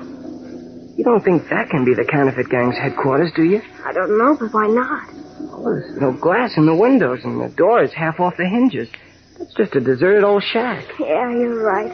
Pearlie must be in the other house, then. Oh, gosh, Jim, this fog is so thick I can hardly see the other house anymore. I can just make it out myself. Straight ahead, come on. No, wait, Jim. We know they must be there. So let's go to a phone and call Mr. Kent. He can call Inspector Henderson. Yeah, I guess that's the smart thing to do. No use blundering around in this fog. We might trip over something and they'd hear us. Wouldn't that be nice? Come on. Let's get back to the corner. There was a store near where we got out of the taxi. Okay. Say, which way is the corner, Mary? I can't see a thing in this fog anymore. Neither can I. But it must be the way we'll walk. No, wait. We turned around to look at the bungalows. It must be this way. I hope you're right. I can't even see the bungalow anymore. I'd sure hate to walk into the river. Oh, gee, this is so creepy. You're not kidding. I wouldn't want to walk or plunk into the house Pearlie and that guy are in either. You think of the nicest thing. I'm sorry, but... Hey, what the... Don't move. Jimmy! Either of you. Who said that? I did. Herman. No, Herman. Yeah, I got you now, Chickie. And you too, Jim. Okay, let go. You're not going to get away and call the cops this time. You dirty little double-crossers. I'm going to take care of you personal myself. Go on now. Walk. No, don't. Let go. Walk, I said. And it's no use trying to get away. Walk toward the river. Helpless in the powerful steel-fingered hands of Pearlie's brute-like henchmen, Mary Hennig and Jimmy Olsen are forced to walk blindly through the thick fog, in which only Herman seems able to see his way. What will happen to Jim and Mary with both Superman and the police unaware of their impending fate? Will Clark Kent, who is Superman, be able to track them down with Jim's uncompleted call as his only meager clue? Don't miss tomorrow's exciting episode. Tune in, same time, same station. And remember, for breakfast, it's Kellogg's Pep. For excitement, the adventures of Superman.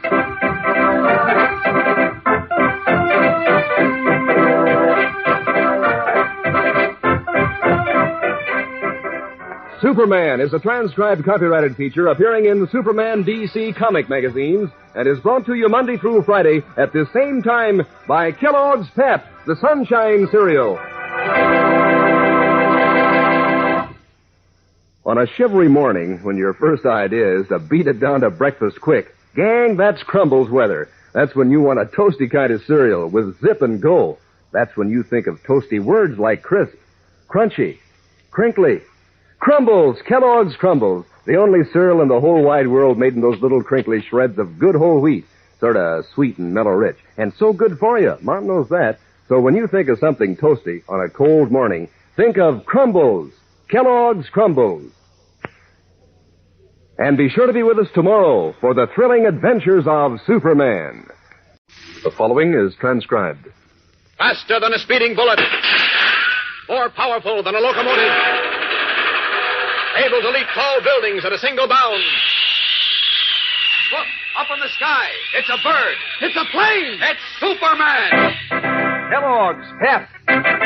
P-E-P, Pep. Kellogg's Pep, the Sunshine Cereal, presents The Adventures of Superman.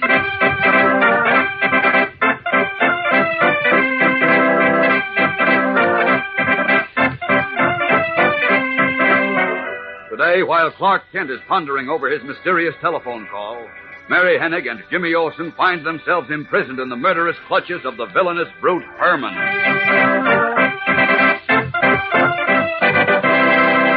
Hello there, gang. This is your pal Dan McCullough. Say, have you set in for your Superman Crusader ring yet? Well, you better hop to it, because you wouldn't want to miss out. Keep a pencil and paper handy, and I'll tell you how to get one in just a few seconds. You see, this ring is a symbol of Superman's fight for tolerance and good sportsmanship. Jimmy Olsen and Beanie are both wearing these rings, and you'd like to be identified as a Superman Crusader, too, wouldn't you? Well, you'll be proud to wear this ring because it's a doggone smart-looking, shiny and silver-like, with Superman's picture standing out big and smiling on the front, and the word Superman Crusader on the side. The ring is adjustable, too. You can fit it right on your finger yourself. And it's made of such sturdy metal with such a durable silver-like finish, why, it'll keep right on looking shiny and slick for a long, long time. Now, here's how you get your own Superman Crusader ring. Ask Mom to get you a package of that Sunshine cereal, Kellogg's Pep. Send the box top along with 10 cents in cash and your name and address clearly printed to Superman, Box 40, Battle Creek, Michigan. You got that? Send one Kellogg's Pep box top, 10 cents in cash, and your name and address clearly printed to Superman, Box 40, Battle Creek, Michigan. Ask Mom to get you some P-E-P, the Sunshine cereal, Kellogg's Pep. And now, the adventures of Superman. While trailing Mr. Pearly and Mr. Paradise, the leaders of a gigantic counterfeiting ring, cub reporter Jimmy Olsen and young Mary Hennig, alias Chickie, were captured by Herman, Pearly's brutal henchman. Taken to an old house on the edge of the river, Jimmy and Mary were brought into a dim, dusty parlor, set with a few pieces of shabby furniture out of a past age. As we continue now, Pearly faces them menacingly, while Paradise sits in a chair to one side, his face cold and hard. In the moment before Pearly speaks, the two youngsters hear their own hearts beat loudly above the muffled hum of activity from the basement below, and the faint, dreary foghorns on the shrouded river beyond the windows. Listen. Well, Herman was right all along. You are working for the cops, Chickie, huh? Sure she is. No, I ain't, Mr. Pearly. I'm just... Oh, you and Jim went for a ride in a taxi, and it just happened to follow us, huh? Well, no, not exactly. But I... You see, we figured you were going to the place where you made all the counterfeit money, and we just wanted to see it. Didn't we, Mary? I mean, Chickie. Sure, Jim, that's the way it was. We just wanted to see all the dough, that's all. Why? So you could tip off the cops? You got us wrong, Mr. Pearly. They're lying, boy. I know they're lying, Herman. They're police spies. No, You kids know what happens to spies, don't you? Oh, we ain't spies. Listen, we just... We've had enough. Okay, Herman. Get rid of them.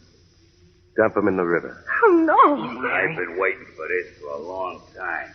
Come on. No, don't let me go. Oh, so many things. Wait. Wait. Let him alone, Herman. What, boss? Let him alone, I said.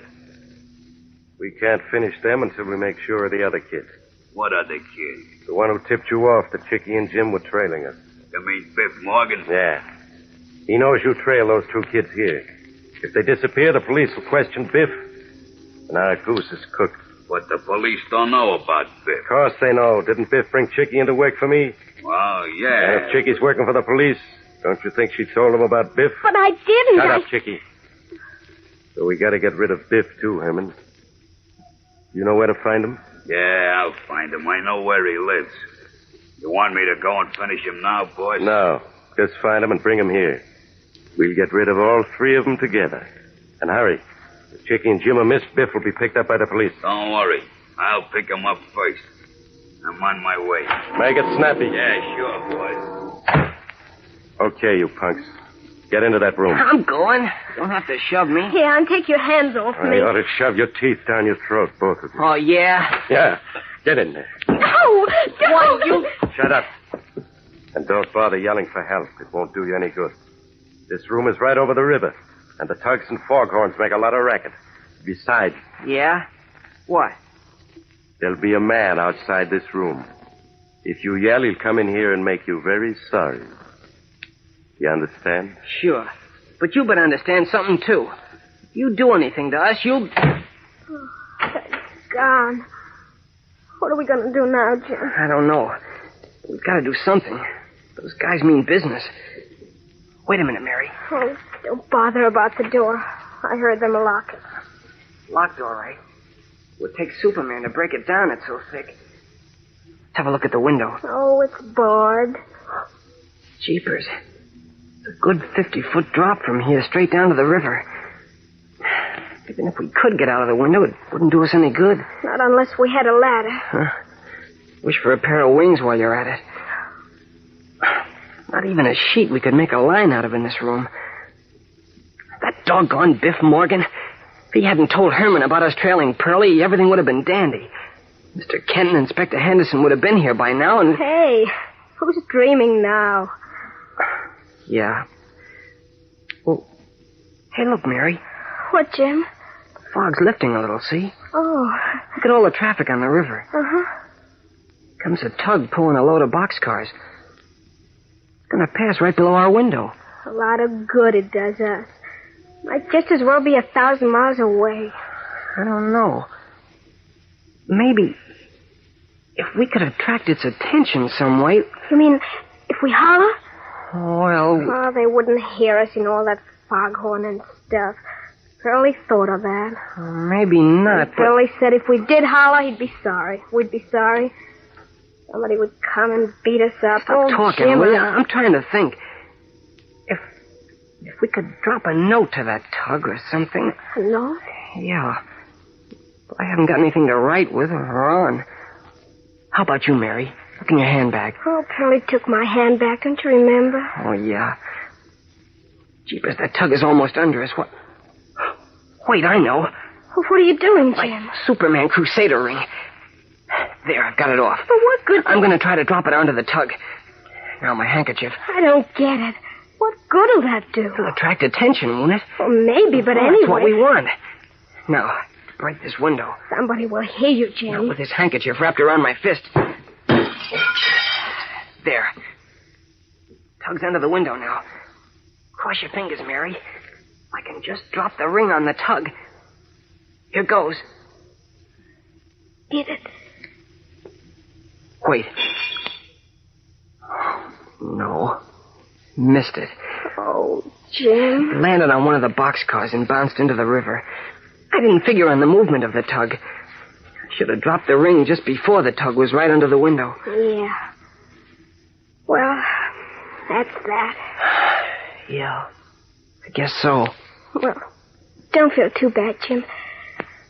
Might not have done any good, anyhow. Maybe not. And yet it could have... Wait, Mary. What? We've still got a chance. You've got a Superman Crusader ring, too. Give it to me. Oh, but the tug's gone. Another one might come along. Yeah, look. Look, there is another one coming. Where? You can just see it through the fog. See? Oh, yeah. Hurry up, get your ring on. Oh, all right. Gosh, I sort of hate to give it up. Come on. I'll get you another one. If we ever get out of here. Okay, Jim, I'm trying. Golly. Hurry up. Here. There. I got plenty of time to take aim now and make sure. Jim, somebody's opening the door. This is... See, I broke the window. Golly. Quick, Mary, stand in front of it. Okay, here it goes. Well, what do you want, Hood? Just checking on you, kids. Go soak your head. Boy, my heart practically stopped. Mine did. Oh. Now, we're just not too late for that tug. Let me see. Almost under the window, Jim. Look. Yeah, I've just got time. Keep your fingers crossed, Mary. Here goes. Oh, gleams. Right on the target. Oh, wow. Landed right on the deck, Jim. Yeah. Now, if only... Look, Mary. What? One of the men on the tug is picking it up. Hey! Help! Help, please! Shut up, hollering. One more peep out of you kids, it'll be just too bad. Get me? Yeah, okay. Well, don't forget it. got it, Jim. Let's go and see what happened to the tug.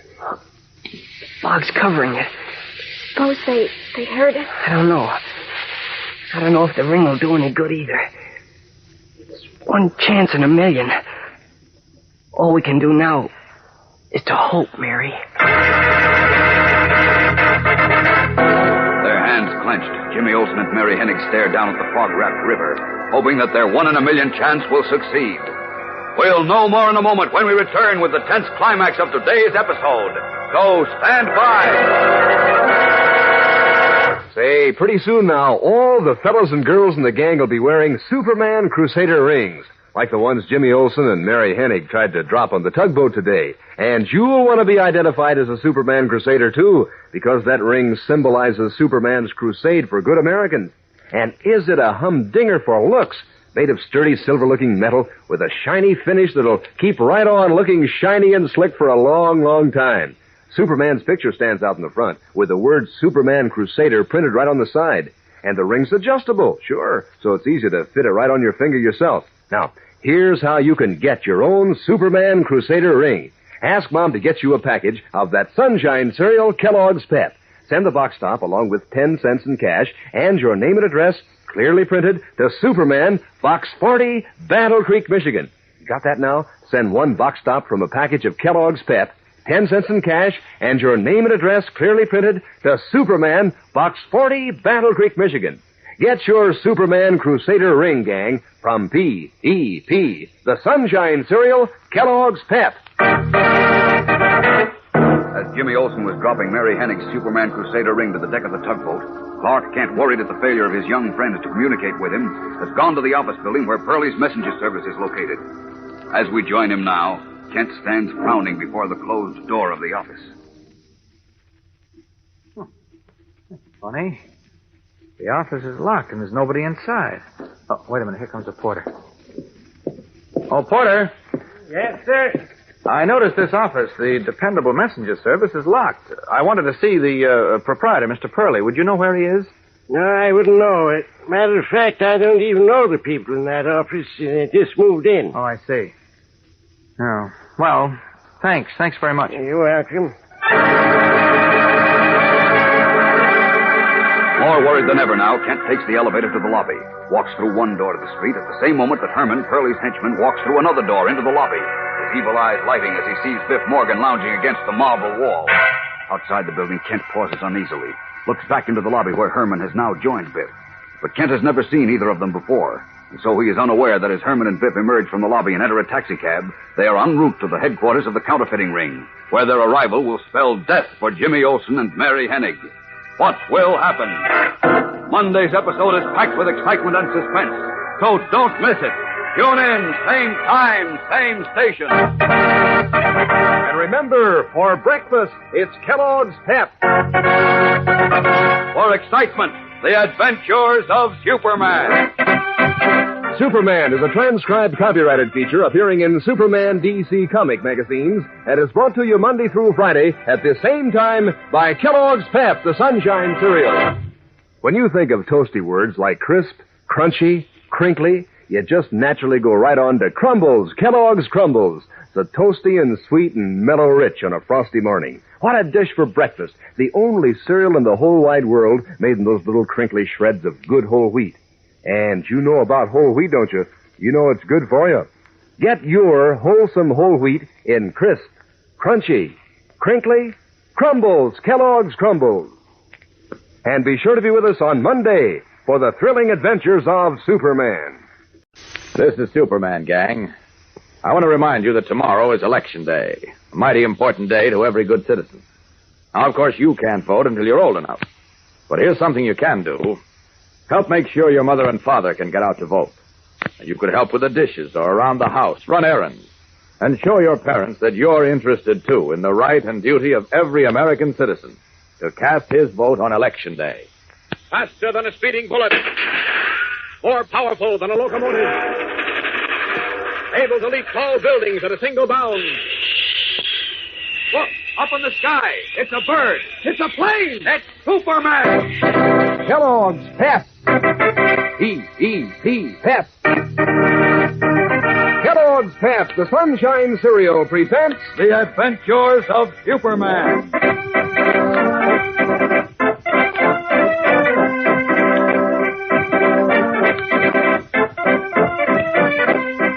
Today, while Clark Kent is puzzled and worried because he has not heard from his young friends, Mary Hennig and Jimmy Olsen await their doom as prisoners of the cruel and ruthless counterfeit leader, Mr. Paradise.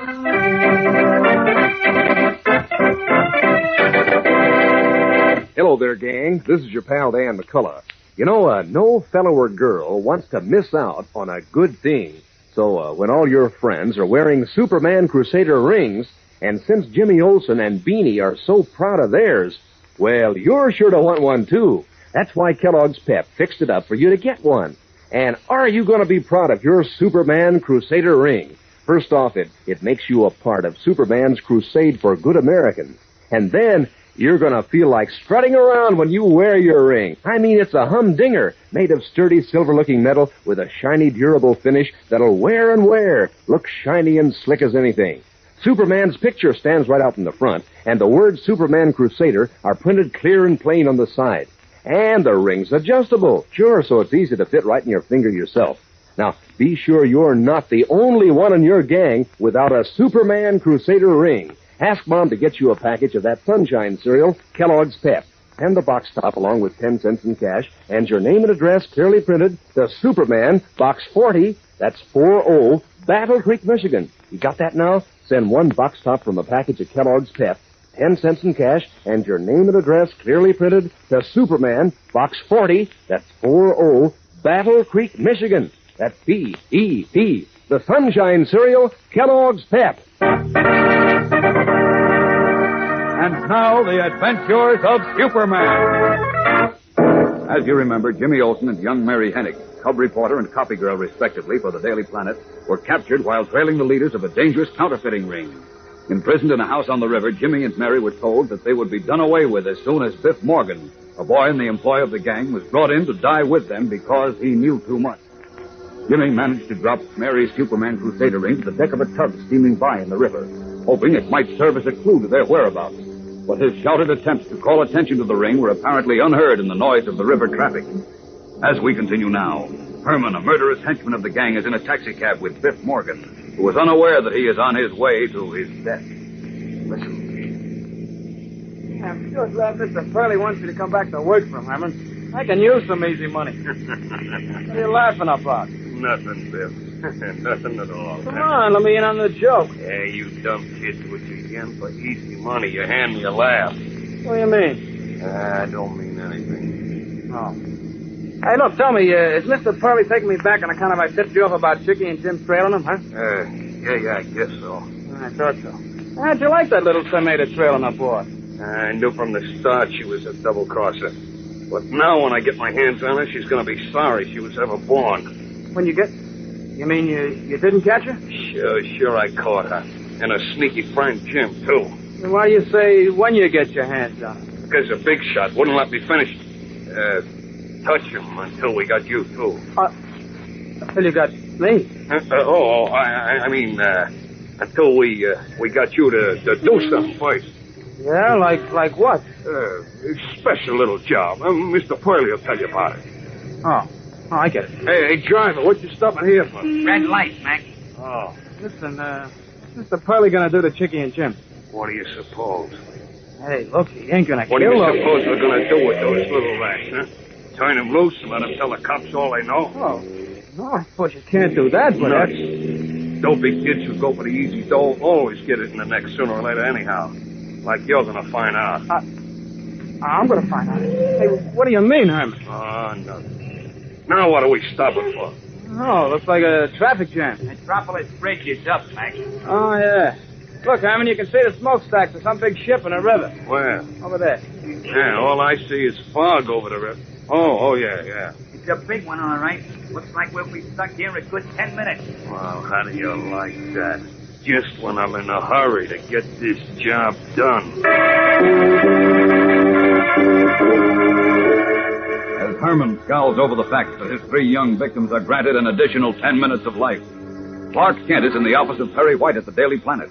where the gray-haired editor and Lois Lane are venting their anxiety on him. Now, remember this, Kent. If anything happened to Jim and Mary, it's your fault. Oh, now look. It certainly is, Clark. Oh, wait a The minute. very idea of letting those two kids get in with a gang of criminals Now, is just a more minute, than I could- Lois. In the first place, Jim isn't a child. He's 17 now. And Well, Mary's only 14. Yes, I know, but this was Mary's only chance to clear herself of the charge of working with the gang. Now, Clark. Unless she took the chance, she was certain to go to the reformatory for a long time. And what's all that got to do with what we're talking about? What? The point is, Jim and Mary are missing now. I know, But we haven't the least idea where they are.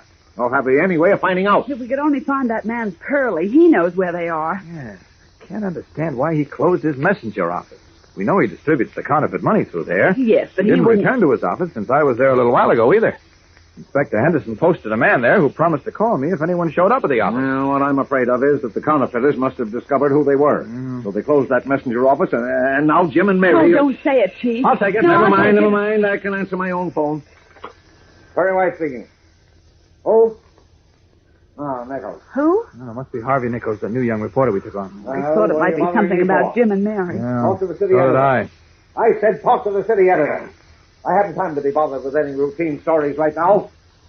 I don't care if it is about Superman. Superman? Sure. Sure, I'd like to see Superman right now. But I haven't time to listen to any stories about him. Oh, now, wait a minute, Chief. What about Superman? Oh, hold it, Nichols. What about There's Superman? Nothing yet, nothing. It's that new reporter, Nichols. Has some story about him. He says that's all. Oh. Give your story to Boris, Nichols. Wait a minute. Let me talk to him, Chief. What do you want to waste time on this for? I don't know. It's just a hunch. All right, here. Thanks. Hello, Nichols. This is Clark Kent. That's right, Kent. Well, what's this story about Superman? At a time like this, he wants to talk about Superman. Isn't it just like Quiet, him? please, will you? Yes? Yes? What's that? Well, for the... Where? When was it? What is it, Clark? I see. Is he there now? Clark. He is, huh? Okay, I'll be right out there. Have him wait 2 minutes, will you? Thanks. So long. Clark, what is it? A fellow on a river tug says a Superman Crusader ring dropped out of the skies onto his boat. I'm going out to see about it. The Superman Crusader ring? Sure, you know, the ones the ones Superman presented to the youngsters at Unity House to promote good citizenship and tolerance. What do you mean it fell out of the sky? That's what this fellow told Nichols. It sounds like a lot of nonsense to me. How could a ring drop out of the sky? Well, that's what I want to know. Jim and Mary both had Superman Crusader rings, you know. So this interests me. I'll see you both later. I'm going to look into this ring story myself. Hurrying from Perry White's office to the deserted stockroom, Clark Kent swiftly strips off his business suit and stands revealed in the blue costume and red cape of Superman. Then, throwing open the window... Up, and away! The Man of Steel streaks away to the waterfront to question the tugboat man. What will happen now? We'll know more in a moment when we return for the exciting climax of today's episode. So stand by.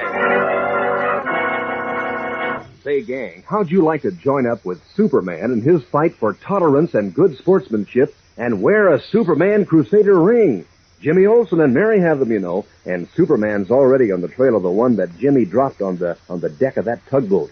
Well, Kellogg's Pep has fixed it up so that you can have a Superman Crusader ring, too. And is this ring terrific? Shiny and silver looking, with Superman's picture standing out big and smiling on the front, and the word Superman Crusader on the side. The ring's adjustable, too. You can fit it right on your finger yourself. And it's made of such sturdy metal with such a durable silver-like finish, it'll keep right on looking shiny and slick for a long, long time. Now, most all the fellows and girls in the gang are going to be wearing those Superman Crusader rings pretty soon, so don't you miss out. Ask Mom to get you a package of that sunshine cereal, Kellogg's Pep. Send the box top along with 10 cents in cash and your name and address clearly printed to Superman, Box 40, that's 40 Battle Creek, Michigan. You got that? Send one Kellogg's Pep box top, 10 cents in cash, and your name and address clearly printed to Superman, Box 40, that's 40 Battle Creek, Michigan. Get your Superman Crusader ring from D.E.P., the Sunshine Cereal, Kellogg's Pep. On a long pier where the Metropolis River empties into the harbor, Superman, once more in his guise of reporter Clark Kent, is questioning Fred Taylor, a member of the crew of the tugboat Sally Ann. As they talk, the fog, which had momentarily lightened, now closing down again over the waterfront like a fuzzy blanket. Yes, this is the Superman Crusader ring, all right. How did it get on your boat? The way I figure it, Mr. Kent, Superman was maybe flying by overhead and he dropped it. No, he didn't, Mr. Taylor. Well, how do you know he didn't? It's possible, ain't it? Well, I just Well, know where that. else could the rain come from? We were out in the river, like I told you, and before How far out from shore were you? Well, not very far. Pretty close inshore, I'd say. Well, could the ring have been dropped or thrown from the shore? I guess maybe it could. I never thought of that. Just where were you on the river when the ring dropped on the tug? Do you recall? Well, let's see now. I know we'd already passed under the Metropolis Bridge. I see. About how far had you gone from the bridge? Why, that's hard to tell, Mr. Kent. Why? The fog was pretty thick, you know. Yes, that's so. Hardly see 50 feet in front of you. Well, could you guess? About how far would you say? Oh, maybe 2 miles. But that's only a guess. Let's hope your guess is close and my hunch is, too. Thanks a lot, Mr. Taylor. You're welcome. But I still think Superman dropped the string, though. Guess I can change behind this packing case. Wonder if that ring did come from Jim or Mary. I'm playing a pretty long hunch, but Unity House is clear across the city. Most of the youngsters who got the rings don't live anywhere near here. And that makes me think that Jim or Mary... There we are, all set. Now to look into this hunch... There's Superman. Up and away! Couple of miles this side of the Metropolis Bridge, the tugboat man said. Now that'll be about here. Let's see. Just a few warehouses along the bank. Hard to see much in this fog. Let's have a look at those warehouses. Away! No sign of Jim or Mary down there. Now which way? Well, just have to range around, I guess.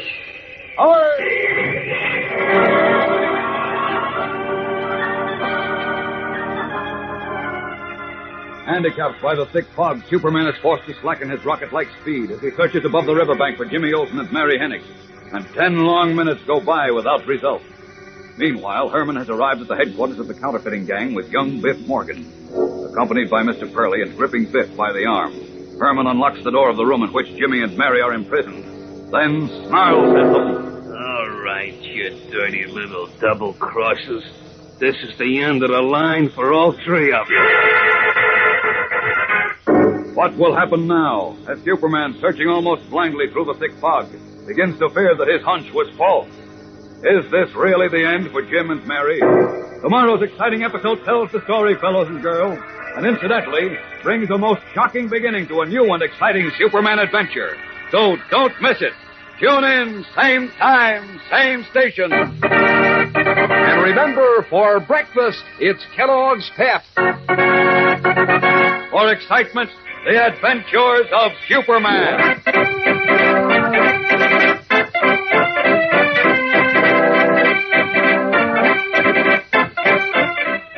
Superman is a copyrighted feature appearing in Superman DC comic magazines and is brought to you Monday through Friday at this same time by Kellogg's Pep, the Sunshine Cereal. When you wake up in the morning and you can see your breath on the frosty air, gang, that's Crumbles weather. Just calls for a toasty kind of cereal with zip and go. Calls for toasty words like crisp, crunchy, crinkly. Crumbles just fits, doesn't it? Kellogg's Crumbles, sort of sweet and mellow rich. The only cereal in the whole wide world made in those little crinkly shreds of good whole wheat. It's Crumbles weather, gang. Time for crisp, crunchy, crinkly Kellogg's Crumbles. And be sure to be with us tomorrow for the thrilling adventures of Superman. This is the Mutual Broadcasting System. Faster than a speeding bullet. More powerful than a locomotive. Able to leap tall buildings at a single bound. Look, up in the sky. It's a bird. It's a plane. It's Superman. Kellogg's Pep. P-E-P, Pep. Kellogg's Pep, the Sunshine Cereal, presents The Adventures of Superman.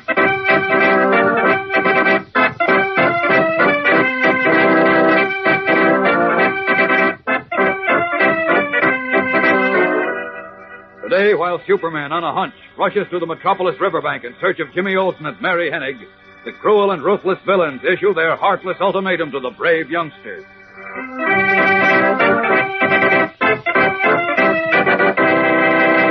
Hello there, gang. This is your pal Dan McCullough. You know, it's going to be a big moment the day you get your Superman Crusader ring. Why, you're going to take one look at that picture of Superman standing out big and powerful on the front and the shiny silver-looking finish, and you're going to feel like cheering. Yes, sir. You'll like the way this Superman Crusader ring is adjustable, too. Easy to fit right on your finger yourself. And you're going to be so proud to wear it. You see, it's a symbol of Superman's fight for tolerance and good sportsmanship. Identifies you as a Superman Crusader, same as Jimmy Olsen and Beanie. And this ring is so sturdy and durable, it'll wear and keep right on looking shiny and slick for a long, long time. Now, you don't want to be the only one of your gang without a Superman Crusader ring, so ask Mom to get you a package of that Sunshine cereal Kellogg's Pep. Send the box top along with 10 cents in cash and your name and address clearly printed to Superman, Box 40, that's 40, Battle Creek, Michigan. Let me give you that again now. Send one Kellogg's Pep box top, 10 cents in cash, and your name and address clearly printed to Superman, Box 40, that's 40, Battle Creek, Michigan. Send in today for your Superman Crusader ring from P.E.P., the Sunshine cereal, Kellogg's Pep. And now, the adventures of Superman. Captured by the counterfeiting gang they had been trying to expose, Jimmy Olsen and young Mary Hennig, alias Chicky, were condemned to death. But Jimmy had managed to drop Mary's Superman Crusader ring from a window to a tugboat passing in the river below. Believing Superman had dropped the ring in flight, a crewman on the tug showed it to a Daily Planet reporter, who phoned the story to his paper. Hoping this might be a clue to the missing Jimmy and Mary, Clark Kent took to the air as Superman to search for them. As we continue now, the Man of Steel, hampered by a dense fog, moves slowly above the shore of the river. Listen. No sign of Jim and Mary yet. I'm beginning to think this was a false alarm. Where did that Superman Crusader ring fall from? Oh, if only this fog would lift. So thick even I can hardly see through it. Well, I've practically covered the whole shoreline. I'd better double back and go over it once more just to make sure. Away!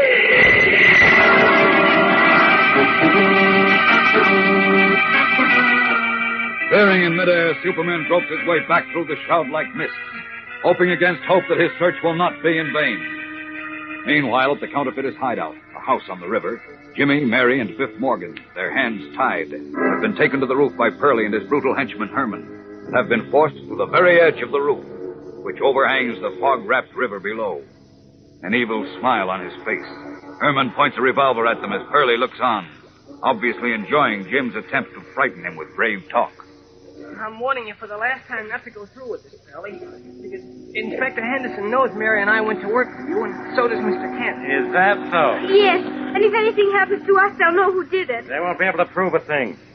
Go ahead, Herman. Get it over with. Oh, wait, Herman. Look, Mr. Pearlie, let me go. I didn't do nothing honest. You know too much, Biff. Oh, but I won't talk. Honest, I won't. I don't care what the cops do to me. I won't say a word honest. We intend to make sure you don't. No, please. Shut up, punk. Go ahead, Herman. Mr. Paradise is waiting for us downstairs. We have lots of work to do. So get this over with. Sean? Okay. No, don't. But Jim, are you all right? I'm okay, Mary. Look, so's Biff. He missed us on purpose to scare us. What's the matter with you, Herman? Cut out the monkey shine. And don't miss this time. As Herman raises his pistol again, Superman, though still a mile away in the foggy sky, has heard the first shot, and pivoting, streaks toward the sound like a great arrow flung from a giant's bow. Now, as Herman's finger tightens again on the trigger of his gun, the Man of Steel looms through the fog above the house, sees the grim picture below him, and... Great Scott! Down to that roof! Down! One bullet in my right hand, one in my left. Hey, what the? Thanks for the souvenirs. Now I'll take that gun. Who's that? Mary, look. Hey, Mr. Whirly! Mr. Whirly! Come on, get in there. All right, Mary, it's Superman. Sorry, please. Superman. Superman. Won't give up, eh? Well, this'll fix you. Let me go. Okay. Don't touch me. I hate to soil my hands on you, Pearlie, but... Well, so you've got a gun too, have you? In that case, I won't apologize for slipping you this sleeping pill. There. Boy, what a sweet haymaker. Thanks, Jim. Saved our lives, Superman. You sure did. It was a pleasure. Now, I'll get these ropes off you youngsters and tie up our two friends here for Inspector Henderson. Then I've got to get down to the basement to get Mr. Paradise and do a little house cleaning there. Well, this seems to be my busy day.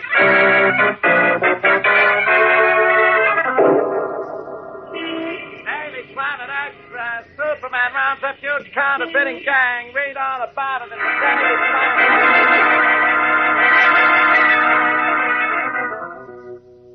I have a favor to ask you, Inspector Henderson. Anything, Cat, anything. Huh? You save the lives of those 3 youngsters and help us break up the biggest and cleverest counterfeiting gang in the history of Metropolis.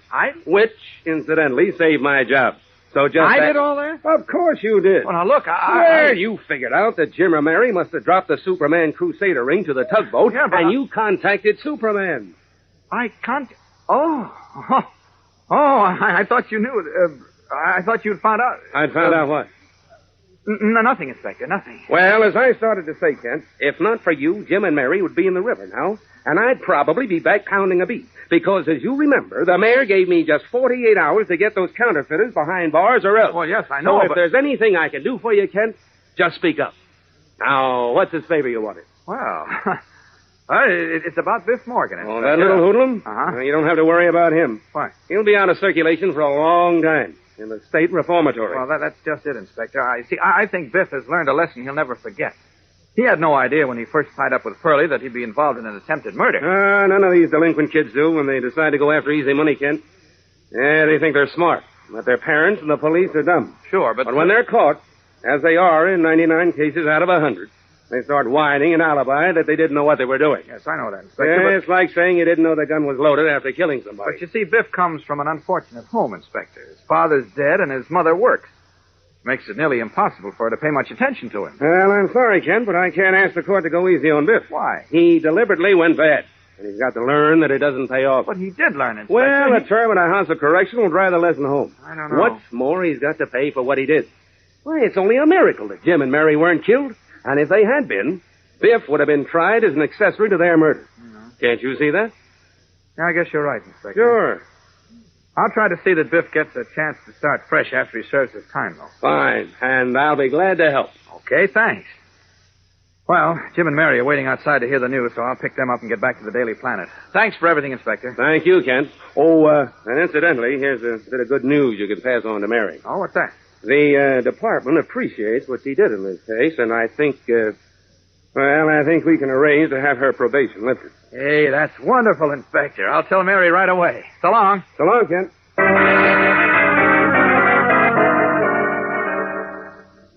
And Inspector Henderson says he's quite sure he can have your probation suspended, Mary. Oh, gee whiz.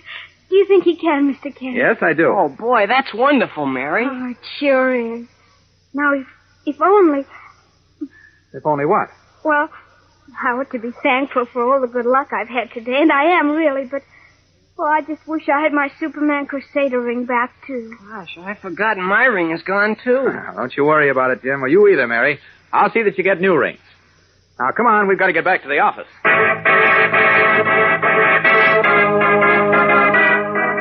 Happily, convinced that all their troubles are over, Clark Kent, Jimmy Olsen, and young Mary Hennig leave police headquarters to return to the Daily Planet, unaware that their happiness will be short-lived, and that very soon 2 of them, at least, will be on the receiving end of a terrific shock. We'll know more about that when we return in a moment with the startling climax of today's episode. So stand by. Say, gang, can't you imagine how thrilled you'll be and how excited to have a Superman Crusader ring like the one Jimmy Olsen dropped on the deck of that tugboat?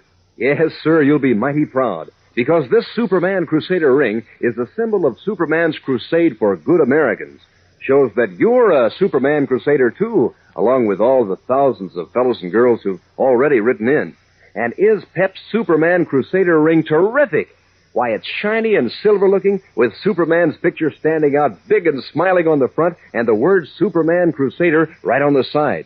It's adjustable, too, so you can fit it right on your finger yourself.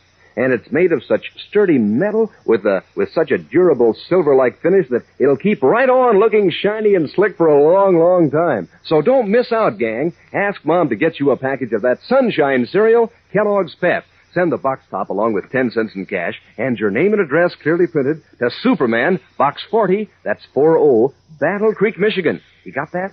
Send 1 Kellogg's Pep box top, 10 cents in cash, and your name and address clearly printed to Superman, Box 40, that's 40, Battle Creek, Michigan.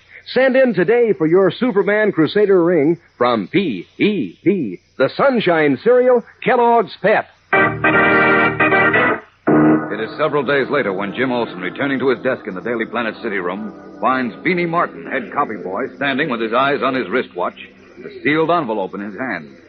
Watching him for a moment, Jim notices that Beanie's lips are moving. Hey, what are you doing, Beanie? Taking your pulse? 20 seconds. 19, 18, 17, 16. Beanie, what in the world 15, are you 14, just a minute, Jim. 13, 12, 11. Sounds like you're 10, practicing counting backwards. 9, 8, 7, please, Jim. Look, Dopey, will you please go talk to yourself some other place? I've got work to do. 3, 2, 1, time. There you are, Jim. Here I am what? Take this letter. It's time. Thanks. Now, what do you mean it's time? Well, Mr. Kent said I should give this letter to either you or Mr. White or Miss Lane at 1 o'clock. They didn't come back from lunch yet, but it's exactly 1 o'clock, so you get it. Hey, what is this, a gag? Gee, I don't know, Jim. I'm just telling you what Mr. Kent said. I don't think it was a gag, though. He looked awful serious. He did? Uh-huh. Why don't you open the letter? Maybe it'll tell you. That's what I am doing. I can't see why Mr. Kent would leave us a sealed letter when he could just tell us whatever. It's a lizard. What is it, Jim? No. This can't be. I don't believe it. What? What don't you believe? Mr. Kent says he's going away, and get this. He says we'll probably never see him again. What? Yeah, here, read it for yourself. No, wait. Here comes Mr. White and Miss Lane. Hey, Mr. White, Miss Lane, listen to this. His face white as chalk. Jim Olsen rushes toward Editor Perry White and Lois Lane, who are just entering the city room.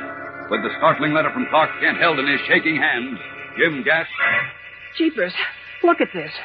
Mr. Kent says we'll never see him again. What does this mean? What has happened that caused Clark Kent, who, as we know, is Superman, to write his friends such startling information?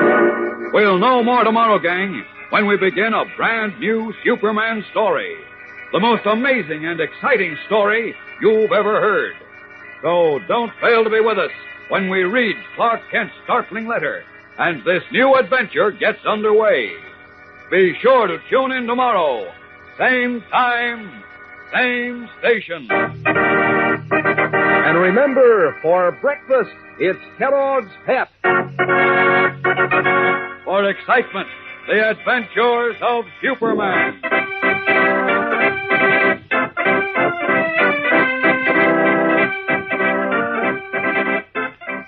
Superman is a copyrighted feature appearing in Superman DC comic magazines and is brought to you Monday through Friday at this same time by Kellogg's Pep, the Sunshine Cereal.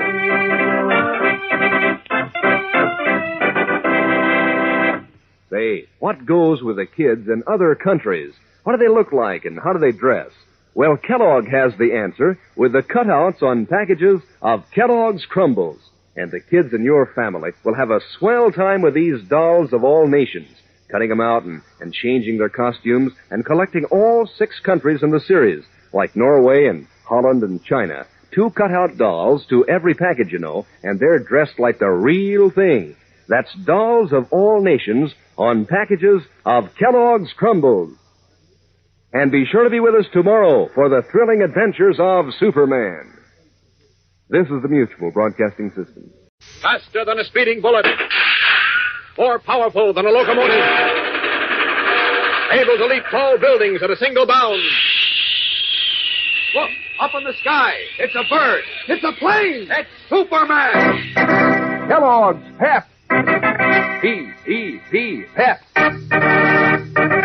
Kellogg's Pep, the Sunshine Cereal, presents The Adventures of Superman.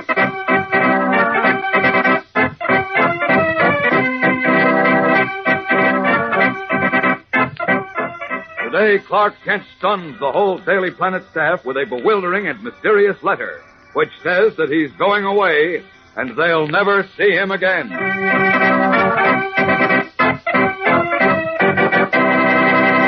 Hello there, gang. This is your pal Dan McCullough. Say, when you hear Jimmy Olsen and Beanie talking about their Superman Crusader rings, don't you wish you had one too? Well, Kellogg's Pep has fixed that up for you. Just keep a pencil and paper handy, and I'll tell you how to get one in just a few seconds. You see, this ring identifies you as a Superman Crusader, too. Makes you a part of Superman's fight for tolerance and good sportsmanship.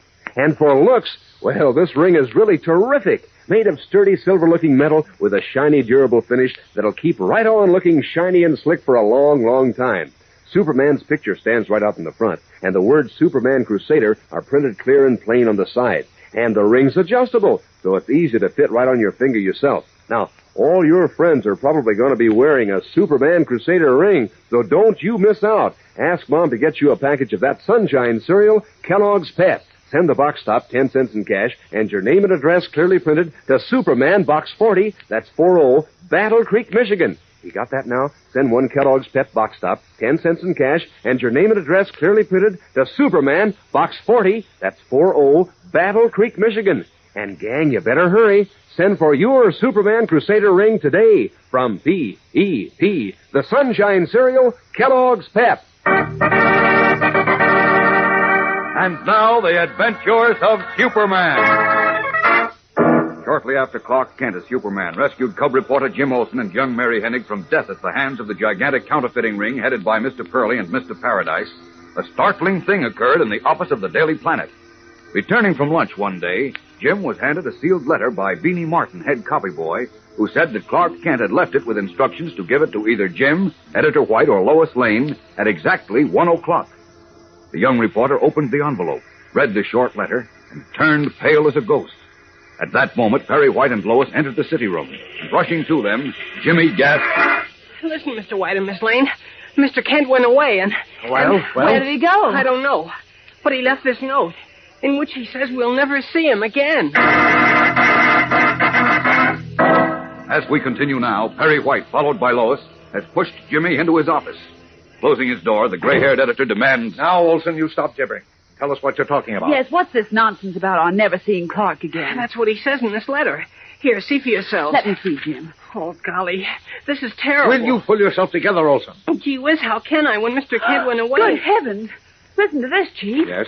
Dear Chief, Lois and Jim, I'm leaving this letter for you because saying goodbye in person would be unnecessarily painful. Saying goodbye? Yes, I'm going away on a mission I cannot tell you anything about. But there is a very strong possibility that I may never return. And so I can only say goodbye, my dear friends, and God bless you. Yours with great affection, Clark Kent. Good Godfrey. Why, this is incredible. Why, it's impossible. You see? I told you we'd never see him again. Oh, golly, No, Kent wouldn't leave us. He couldn't. He wouldn't dare to. But the letter, he said that... I don't care what he said. Anyhow, he didn't say he was never coming back. He just said there was a possibility that he wasn't. Well, that's right. He said there was a very strong possibility. Oh. And the way he ended the letter, goodbye and God bless you, it sounds like he's sure he's not coming back. Oh, nonsense. He must have gotten a tip on a story and thought it was a bit dangerous. So he did this silly thing to just get a rise out of us, that's all. Of course. Clark loves being mysterious. And we were saps enough to be taken in by this gag. Well, what do you mean he's being mysterious, Miss Lane? Well, you know how Clark is, Jim. He knows he's not very brave and that we consider him a bit of a sissy. Well, I don't. Well, he is, and if you weren't such a hero worshiper, you'd admit it, too. Now, listen... That's why he never loses a chance to build himself up by acting mysterious. Oh, now, look, implying he's going off on a big, dangerous mission from which he may never return. Rubbish. Yes, that's what I say. Kent's always making mountains out of molehills. Oh, you wait until he gets back. This time I'll teach him to write a blameful letter like this. Yeah, if he ever does get back. No, he will. Don't you worry. Of course he will. He'll be back before the day is over. Now, you just wait and see.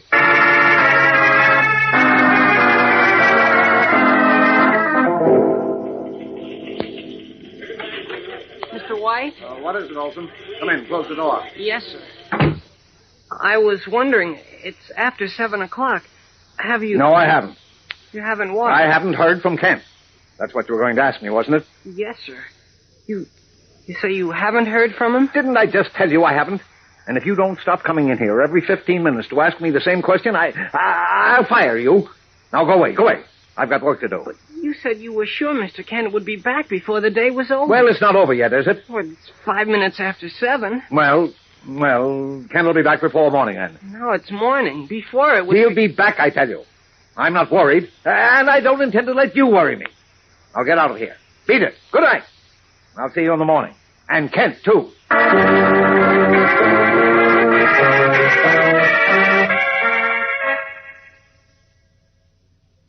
answer, eh?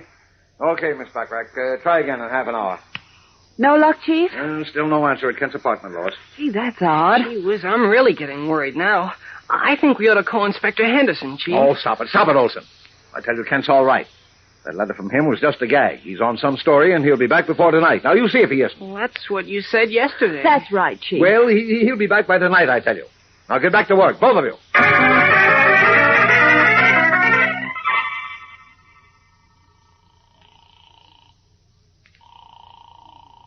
Clark still doesn't answer his phone, Chief. No, Lois.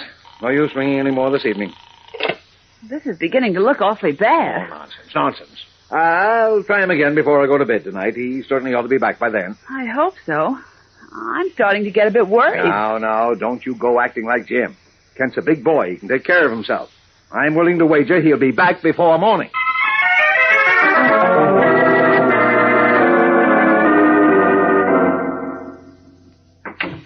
Morning, Mr. White.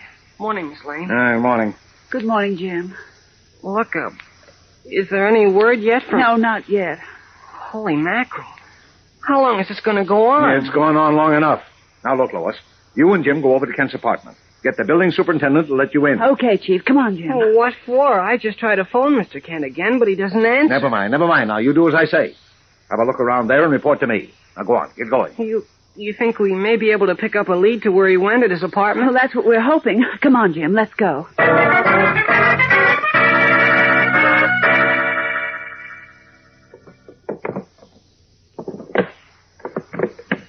Oh, it's no use, Jim. We've looked at everything in Clark's apartment. There isn't a single thing here to tell us where he went. I know. Look, John, you say Mr. Kent told you he was going away, too? That's right, Mr. Olson. He said he had to go away, and he might not come back. The same thing he wrote us, Miss Lane. Uh-huh. What else did he say, John? He said if he wasn't back by the end of the month, I should give his clothes and furniture to charity. Give you his books, Mr. Olson, and rent his apartment to a veteran with a family. Oh, golly. I don't like this, Miss Lane. I don't either, Jim. Where do you suppose he could have gone? I don't know. Why couldn't he have told us so we know where to look for him? I don't know that either. Come on back to the office. Now the chief will just have to get in touch with the police.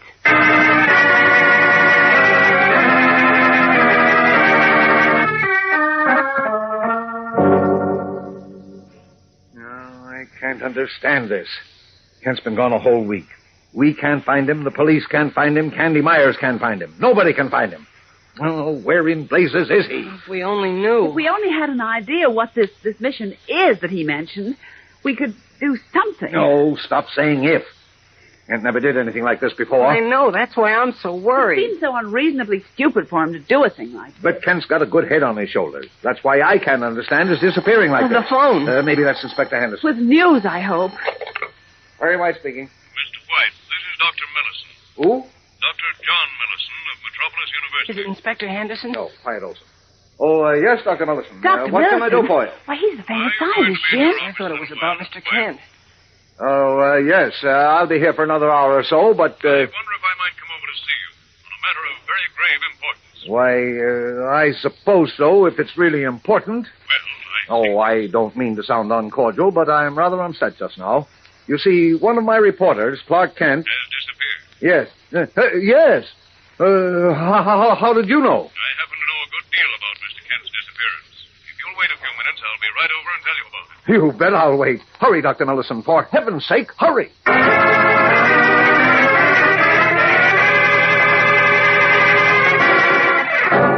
His hands trembling with excitement, Perry White replaces the phone.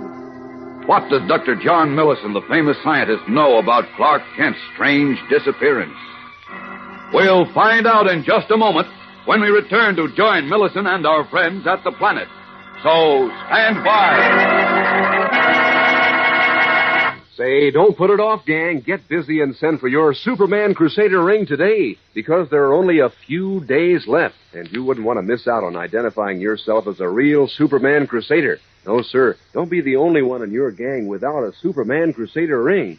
You know, Beanie and Jimmy Olsen and all the kids at Unity House have one. Yes, sir, this Superman Crusader ring means a lot. It shows that you're a part of Superman's crusade for good Americans. And then it's such a slick-looking job, shiny and silver-looking, with Superman's picture standing right out in the front and the word Superman Crusader printed on the side. Adjustable, too. You can fit it right on your finger yourself. And it's made of such sturdy metal with such a durable silver-like finish, it'll keep right on looking shiny and slick for a long, long time. Now, here's how you get your Superman Crusader ring. Ask Mom to get you a package of that Sunshine cereal, Kellogg's Pep. Send the box top along with 10 cents in cash and your name and address clearly printed to Superman, Box 40, that's 40, Battle Creek, Michigan. You got that? Send one Kellogg's Pep box top, 10 cents in cash, and your name and address clearly printed to Superman, Box 40, that's 40, Battle Creek, Michigan. That's P-E-P, the Sunshine cereal, Kellogg's Pep. Claiming to know a good deal about the strange disappearance of Clark Kent, Dr. John Millison, the world-famous scientist, has come to the Daily Planet. As we join him in Perry White's office, he is saying to White, Lois Lane, and Jimmy Olsen. Before I explain, Miss Lane, gentlemen, I must ask you to prepare yourselves for a shock. Huh? A shock? What do you mean, Dr. Millison? Just this. I'm rather afraid that Clark Kent is gone forever. Gone? Forever? You mean he's dead? Yes, I have reason to believe so, Mr. White. What? Gosh, no. But whether he is or not, you will never see him again. Nor will anyone else on this earth. Good God. But I don't understand, Dr. Millison. Please explain yourself. I will, Miss Lane. Heaven knows that what I did in this matter, I did because I considered it my duty. I tried to persuade Superman not to Superman? Yes. Superman figures in this amazing story, too. But what is amazing, did I say? Incredible would be a better word. But listen, my friends. This is what happened. Some time ago, my colleague... Grave and showing signs of great strain, Dr. John Millison leans forward and begins his astonishing story of the disappearance of Clark Kent, who, as he has already definitely said, is gone forever. What has happened to Clark Kent, who, as we know, is really Superman? And what is Dr. Millison's story? Dr. Millison was right when he said his story was amazing, fellows and girls. And tomorrow he tells all, so be sure not to miss a minute of it. Tune in, same time, same station. And remember, for breakfast, it's Kellogg's Pep. For excitement, the adventures of Superman.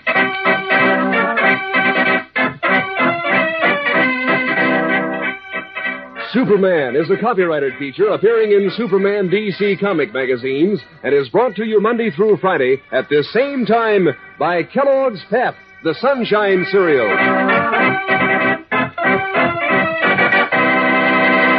You know, gang, words can have a wonderful taste to them. Like on a frosty morning, you can almost taste words like crisp, crunchy, crinkly, crumbles. That name just fits, doesn't it? Crumbles, Kellogg's Crumbles.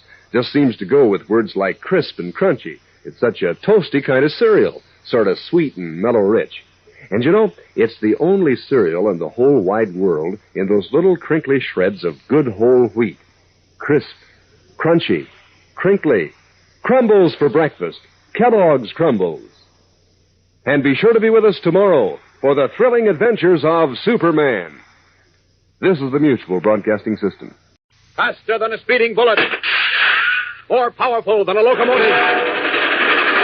Able to leap tall buildings at a single bound.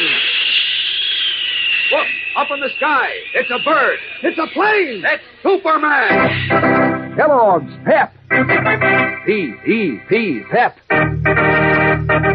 Kellogg's Pep, the Sunshine cereal, presents The Adventures of Superman.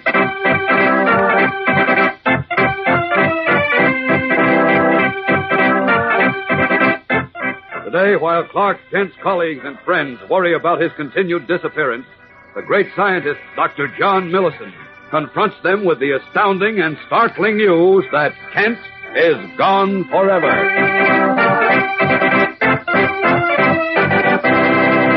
Hello there, gang. This is your pal, Dan McCullough. Say, have you sent in for your Superman Crusader ring yet?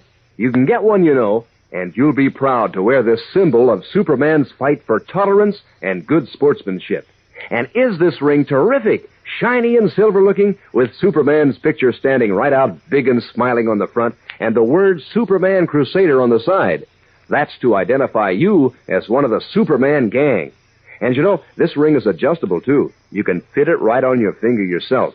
And it's made of such sturdy metal with such a durable silver-like finish, why, it'll keep right on looking shiny and slick for a long, long time. Now, to get your Superman Crusader ring, here's what you do. You ask Mom to get you a package of that Sunshine cereal, Kellogg's Pep. Send the box top along with 10 cents in cash and your name and address clearly printed to Superman, Box 40, that's 40, Battle Creek, Michigan. You got that? Send one Kellogg's Pep box top, 10 cents in cash, and your name and address clearly printed to Superman, Box 40, that's 40, Battle Creek, Michigan. Ask Mom to get you some P.E.P., the Sunshine cereal, Kellogg's Pep. Now, the adventures of Superman. It is a week since Clark Kent, who, as we know, is Superman, left a farewell letter for his friends at the Daily Planet, and then mysteriously disappeared. Nearly frantic with worry, Editor Perry White called in the police, who were unable to find any trace of the reporter. When Kent's friends had almost reached the end of their endurance, Dr. John Millison, a world-famous scientist, phoned White, saying he knew a good deal about Kent's disappearance. As we continue now, Dr. Millison has arrived at the Daily Planet. In Perry White's office, the gray-haired editor, Lois Lane, and Jimmy Olsen wait tensely as Millison begins his strange story. Listen. Just a week ago today that I telephoned Clark Kent and told him it was imperative that I see Superman at once. You phoned Kent, you say? About Superman? Yes, Mr. White. Superman and I once worked together on a certain matter, and he told me at that time that in an emergency I might be able to reach him by contacting Kent, who he said was often in touch with him. I see. Kent said he'd try to contact Superman, and a short time later, Superman arrived at my office.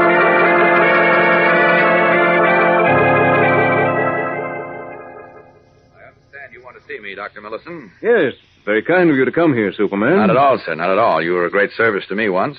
If there's anything I can do for you, I'll be delighted. Thank you. But it's not I who need help. It's others. Oh, really? Who? The Apollonians. Apollonians? Who are they? Sit down and I'll explain. All right, thank you. About 2 years ago, the astronomer, Dr. Bloomfield, announced the discovery of a new planet. Mm-hmm. Soon after that, the planet disappeared. Disappeared? Yes, or at least so it seemed, because it was no longer visible with our most powerful telescope. I see. But Dr. Bloomfield was convinced that the planet had not just disappeared. It was his theory that some strange phenomena in the planet's orbit, as well as a certain gas masses, which clung around it, had combined to hide it from our sight. As it turned out, he was right.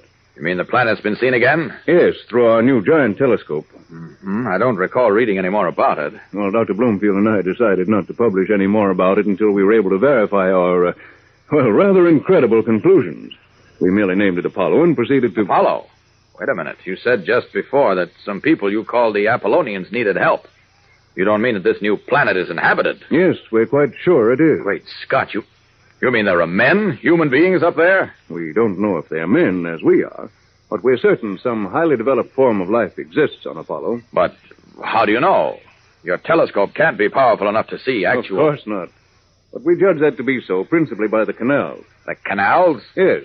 The canals cut into the surface of the planet. They appear in a geometrical pattern and give every indication of having been made by man, or I should say by some other highly developed form of animal life, for the purpose of irrigation. Oh, this is amazing. Look, Dr. Millison, as you know, I was born on another planet myself. It disintegrated Yes, I know. The planet Krypton. Yes, that's right. But I've been given to understand that all other known planets, with the possible exception of Mars and perhaps Venus, could not support human life because of the lack of an atmosphere and the extreme ranges of temperature. Generally speaking, that's true, especially with the outer planets, Jupiter, Saturn, Uranus, and so on. Partly because of their great distance from the sun. But we've definitely ascertained that the newly discovered Apollo has an atmosphere, very much like our own here on Earth. It has? Yes.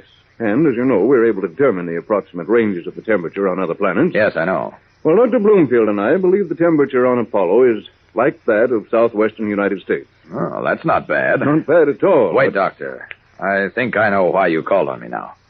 You want me to try to get to Apollo and see if it really is inhabited. Not quite, Superman. I wouldn't consider asking you to risk your life on such a hazardous undertaking merely to gratify our scientific curiosity. Well, then why have you called? Here it is. The people, or whatever form of animal life exists on Apollo, are in great danger of extermination. Extermination? Exactly. Their days, perhaps even their hours, are numbered. Well, what do you mean? Why is that so? Because, as we have observed, the action of Apollo in its orbit is highly erratic. It swings too far. I see what you mean. What's more, its speed is approaching apposition, and is too great, far too great. So much so that Dr. Bloomfield and I are convinced that Apollo will fly out of its orbit at any time. And be drawn through space to revolve closely around the sun until it and everything on it is burned to a cinder. Great Scott. And that, Superman, is likely to happen any day. Perhaps at any hour. I see. So that's why you called on me, to try to save the people, if that's what they are, on Apollo. Yes, Superman. And believe me, I'll understand completely if you refuse. Even you might perish in space. The frightful power of the sun's direct rays might very well destroy you. Or the X-rays, the innumerable sunspots throughout space, or the cosmic rays themselves. Or even if you live through them, you might become lost and be drawn to the sun and finish that way. Trying to scare me, Doctor? No, I'm just telling you that I'll understand if you refuse this mission. The chances of survival are against even you, Superman. And you must balance that against your service on Earth.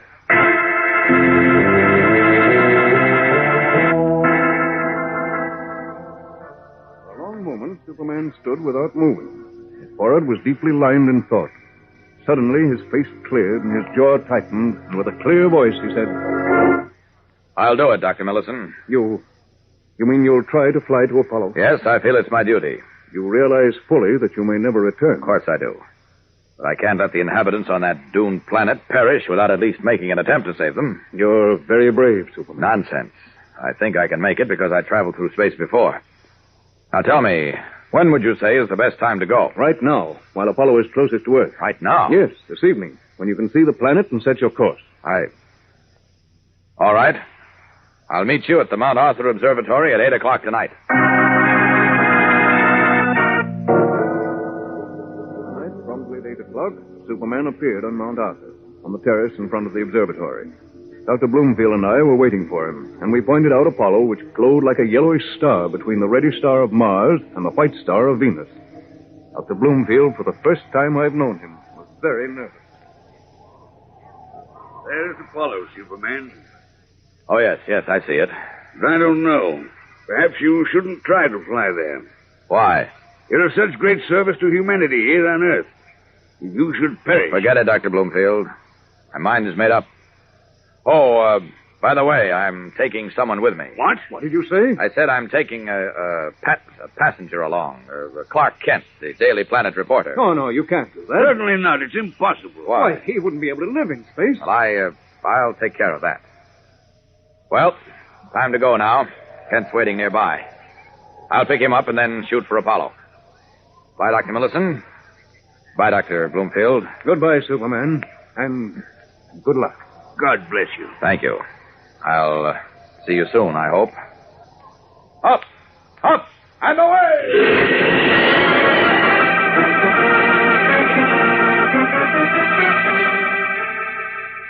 Dr. Bloomfield and I heard a great rush of wind. Then we saw a sort of flash and blur as Superman leaped from the earth and streaked away into the sky. We stood on the terrace of the observatory and watched him dwindle away to a speck in the starlit sky and then disappear, bound for that yellowish ball in the heavens which we called the planet Apollo.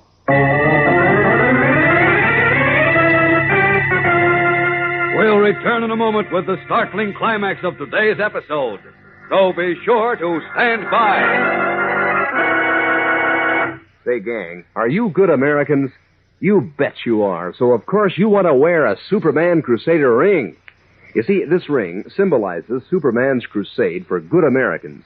So, doesn't it give you a thrill to know that you can wear a Superman Crusader ring just like it? Kellogg's Pep has fixed that up for you. And you're going to feel like strutting around when you wear that ring. I mean, it's a humdinger. It's made of sturdy, silver-looking metal with a shiny, durable finish that'll keep right on looking shiny and slick for a long, long time.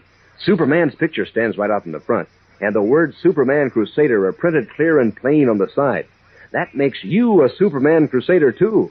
And the ring's adjustable, sure, so it's easy to fit right on your finger yourself. Now, here's how you get your Superman Crusader ring. Ask Mom to get you a package of that Sunshine cereal, Kellogg's Pep. Send the box top along with 10 cents in cash and your name and address clearly printed to Superman, Box 40, that's 40, Battle Creek, Michigan. You got that? Send one box top from a package of Kellogg's Pep, 10 cents in cash, and your name and address clearly printed to Superman, Box 40, that's 40, Battle Creek, Michigan. Get your Superman Crusader ring from P.E.P., the Sunshine Cereal, Kellogg's Pep. In the office of Editor Perry White at the Daily Planet, Dr. John Millison has just related how Superman had rocketed away into the heavens, bound for the doomed planet Apollo. Now, as Lois Lane and Jimmy Olsen sit in speechless awe, Perry White finds his breath first. That, I gather, was the last you saw of Superman and Clark Kent. Yes, Mr. White.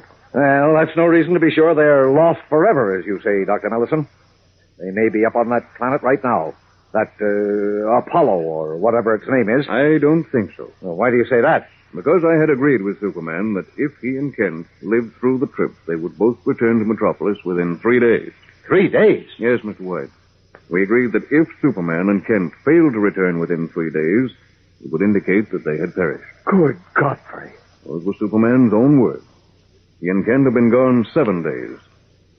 So, I regret to say that now I know they will never return.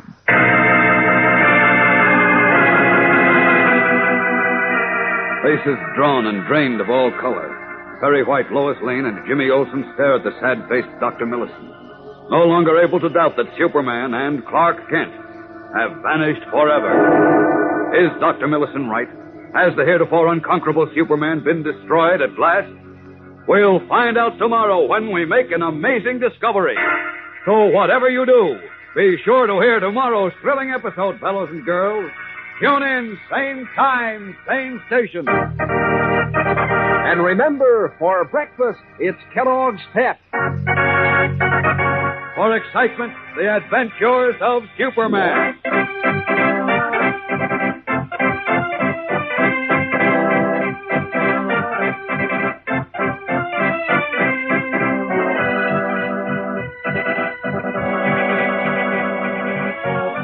Superman is a copyrighted feature appearing in Superman DC comic magazines and is brought to you Monday through Friday at this same time by Kellogg's Pep, the Sunshine Cereal. Say, who's in the know about kids in other countries, how they look and how they dress?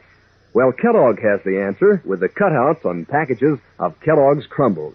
Boy, will the kids in your family have a load of fun with these dolls of all nations, cutting them out and changing their costumes and collecting all 6 countries in the series, like Switzerland, Russia, Sweden. 2 cutout dolls on every package in full color. That's dolls of all nations on packages of Kellogg's Crumbles. And be sure to be with us tomorrow for the thrilling adventures of Superman. This is the Mutual Broadcasting System. Faster than a speeding bullet. More powerful than a locomotive. Able to leap tall buildings at a single bound. Look, up in the sky. It's a bird. It's a plane. It's Superman. Kellogg's Pep. P-E-P, Pep. Kellogg's Pep, the Sunshine Cereal, presents The Adventures of Superman.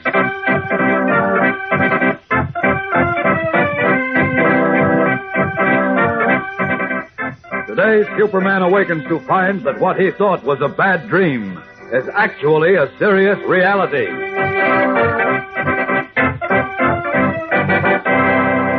Hello there, gang. This is your pal Dan McCullough. Say, how'd you like to wear a Superman Crusader ring with a picture of Superman standing out big and powerful on the front?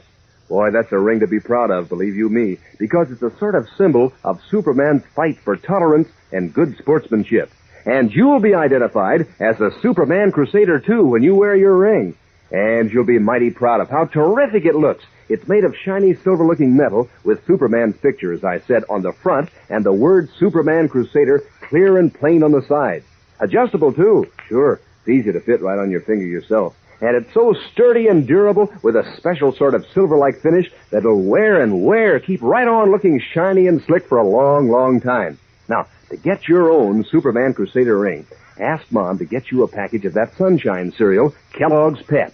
Send the box top along with 10 cents in cash and your name and address clearly printed to Superman, Box 40, that's 40, Battle Creek, Michigan. Let me say that again now. Send 1 Kellogg's Pep box top, 10 cents in cash, and your name and address clearly printed to Superman, Box 40, that's 40, Battle Creek, Michigan. Send in today, gang, for your Superman Crusader ring from P.E.P., the Sunshine Cereal, Kellogg's Pep. And now, the adventures of Superman. As you remember, Dr. John Millison, the renowned scientist, told Editor Perry White, Lois Lane, and Jimmy Olsen that Superman, saying he was taking Clark Kent with him, had set out for a newly discovered planet called Apollo, which the scientists believed was inhabited, and which, according to their observations, was doomed to fly out of its orbit and be consumed by the sun. Superman had gone there to warn the Apollonians and make an attempt to save them. And before he left, he told Dr. Millison that if all went well, he would return to Earth within 3 days.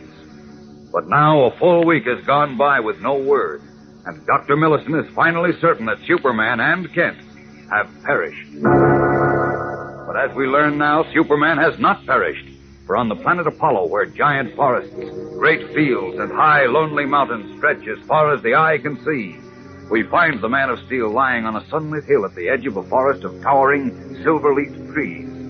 His eyes are closed and feel as if they are weighted with lead, and his limbs seem heavy with the weight of mountains. Struggling back to consciousness through fog-like mists, he recalls a strange experience, one he is not yet sure was real or only a dream. Hairy giants at least 9 feet tall surrounding me when I landed on the planet. They couldn't speak. I tried to make them understand me. My name is Superman, I told them. I come from Earth. I've come to warn you that your planet is in danger. It was no use. I didn't know what I was talking about. But one of them brought me a clay bowl filled with water. I took this for a friendly gesture, and besides, I was very thirsty after my trip from Earth. I drank the water. Then I began to feel strange. My arms and legs got heavy. I began...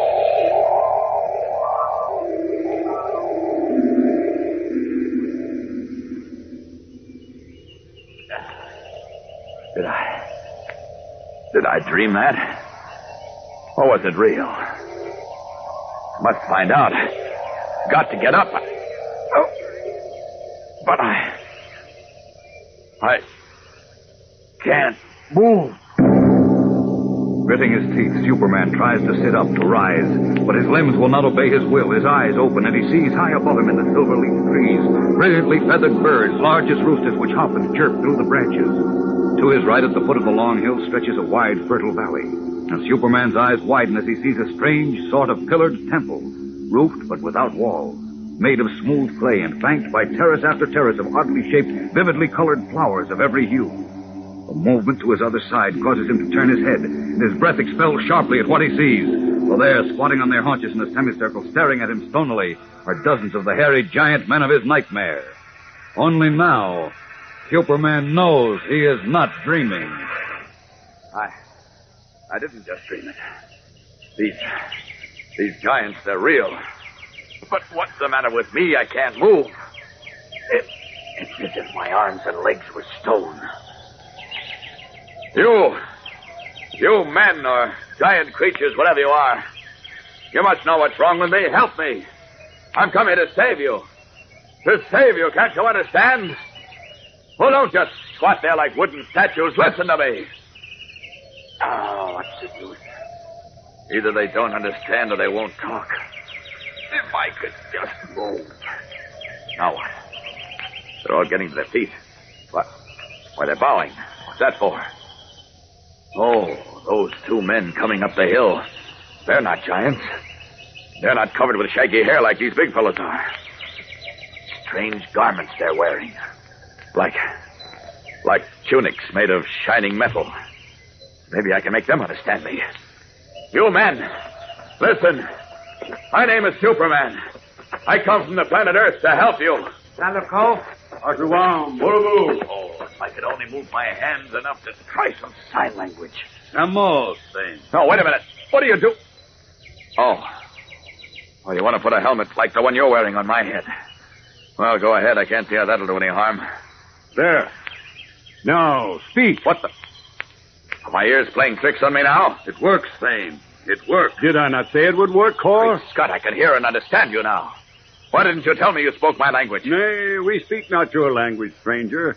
It is the helmets we wear that transmit our minds' thoughts to each other. Great Scott, I think I understand how this works. Your lips aren't saying the words I hear. You're still speaking a language I don't understand. But the meaning of your words, your thoughts, are reaching me in my language. You understand well, stranger. Tell us now. Who are you? Or whence come you? Why are you here? Oh, only I weren't so strangely weak. Well, it'll probably pass over. Meanwhile, I'll answer your questions.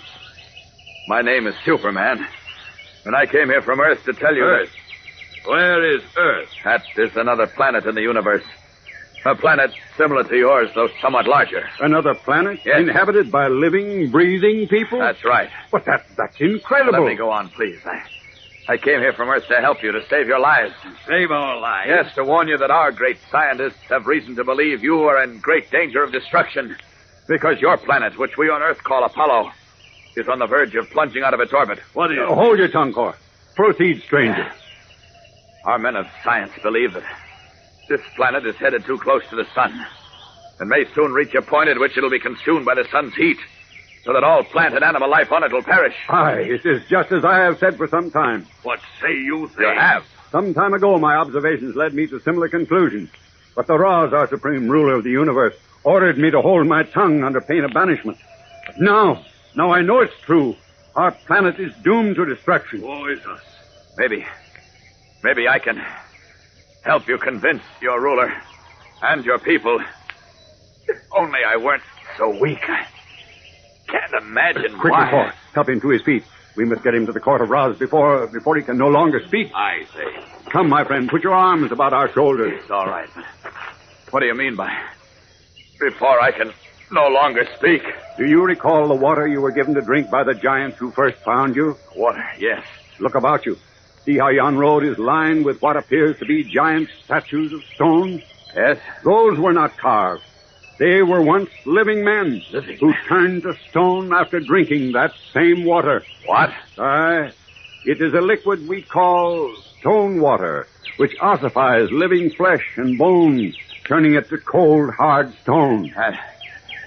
And that is the water you drank, stranger. No. And now you, too, are turning to stone. Unbelievably weak, barely able to stand even with the support of Thane and Cor, Superman stares wide-eyed at the many giant figures of stone that line the road leading to a pillared temple in the valley. Can this actually be happening to the Man of Steel? We'll know more in a moment when we return for the startling climax of today's episode. So stand by. Say, I'll bet lots of the fellas and girls are already wearing their Superman Crusader rings. And of course you want one too. Sure, this Superman Crusader ring is something to be proud of for lots of reasons. First off, it identifies you as a Superman Crusader too. Shows that you're a part of Superman's crusade for good Americans. And then this ring is such a slick-looking job. It's shiny and silver-looking with Superman's picture standing out big and smiling on the front and the word Superman Crusader right on the side. It's adjustable, too. You can fit it right on your finger yourself. And it's made of such sturdy metal with such a durable silver-like finish, it'll keep right on looking shiny and slick for a long, long time. Now, here's how you get your Superman Crusader ring. Ask Mom to get you a package of that Sunshine cereal, Kellogg's Pep. Send the box top along with 10 cents in cash and your name and address clearly printed to Superman, Box 40, that's 40, Battle Creek, Michigan. You got that? Send one Kellogg's Pep box top, 10 cents in cash, and your name and address clearly printed to Superman, Box 40, that's 40, Battle Creek, Michigan. Remember, that's P-E-P, the Sunshine cereal, Kellogg's Pep. On the faraway planet Apollo, two inhabitants, Cor and the silvery-haired scientist Thane, have just told Superman that he has drunk some of the stone water, a miraculous liquid which turns men to stone. Strangely weakened, Superman gasped. You mean those giant statues lining the road Once living men. Aye, they were slave giants who earned the displeasure of our ruler and were forced to drink of the stone water. The same water you drank, stranger. Great Scott. Now you, too, are no doubt turning to stone. No, that's impossible. I'm Superman. I can't be turned to stone. Nothing can happen to me. Only kryptonite can affect me. We must hurry, Thane, if he is to speak with the Roz, our ruler. Hold him, Cor. He grows weaker. Aye. Oh, my head. Oh. Getting light. Getting dizzy. I can't breathe. Oh. He has fallen, Thane. Aye, Cor. He has lost consciousness. And now I fear he may be beyond help. Robbed first of his strength and now of consciousness, the Man of Steel lies helpless on the planet Apollo, seemingly, according to two men of the strange planet, under the influence of a curious liquid said to turn men into stone. Can it be possible that Superman, the super being of Earth, is being turned into a lifeless statue, thus making true the words of Dr. Millison, who said that Clark Kent, who is Superman, will never be seen by his friends again? Whatever you do, gang, don't miss Monday's thrilling episode, when we learn more about what happens to Superman on the planet Apollo. Be sure to tune in again Monday. Same time, same station. And remember, for breakfast, it's Kellogg's Pep. For excitement, the adventures of Superman.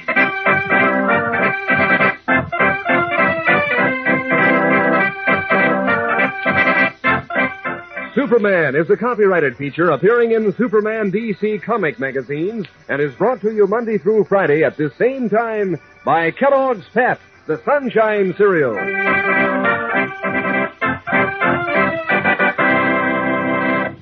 You know, gang, one word leads to another. Like the way those toasty words, crisp, crunchy, crinkly, lead you right on to Crumbles, Kellogg's Crumbles. So toasty and sweet and mellow rich on a frosty morning. You know, it's the only cereal in the whole wide world made in those little crinkly shreds of good whole wheat. And so good for you. Sure, Mom knows that. In fact, she'd probably like to see you eat up a bowl of Crumbles for breakfast tomorrow. Crisp, crunchy, crinkly, Crumbles, Kellogg's Crumbles. And be sure to be with us on Monday for the thrilling adventures of Superman. This is the Mutual Broadcasting System. Faster than a speeding bullet. More powerful than a locomotive. Able to leap tall buildings at a single bound. Look, up in the sky. It's a bird. It's a plane. It's Superman. Kellogg's Pep. Pep. Kellogg's Pep, the Sunshine Cereal, presents The Adventures of Superman.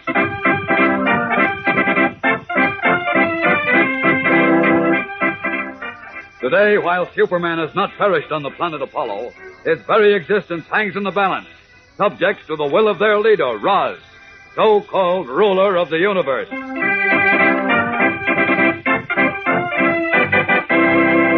Hello there, gang. This is your pal, Dan McCullough. Say, here's something that you'll be glad to hear. Kellogg's Pep has fixed it so that you can still get a Superman Crusader ring of your own.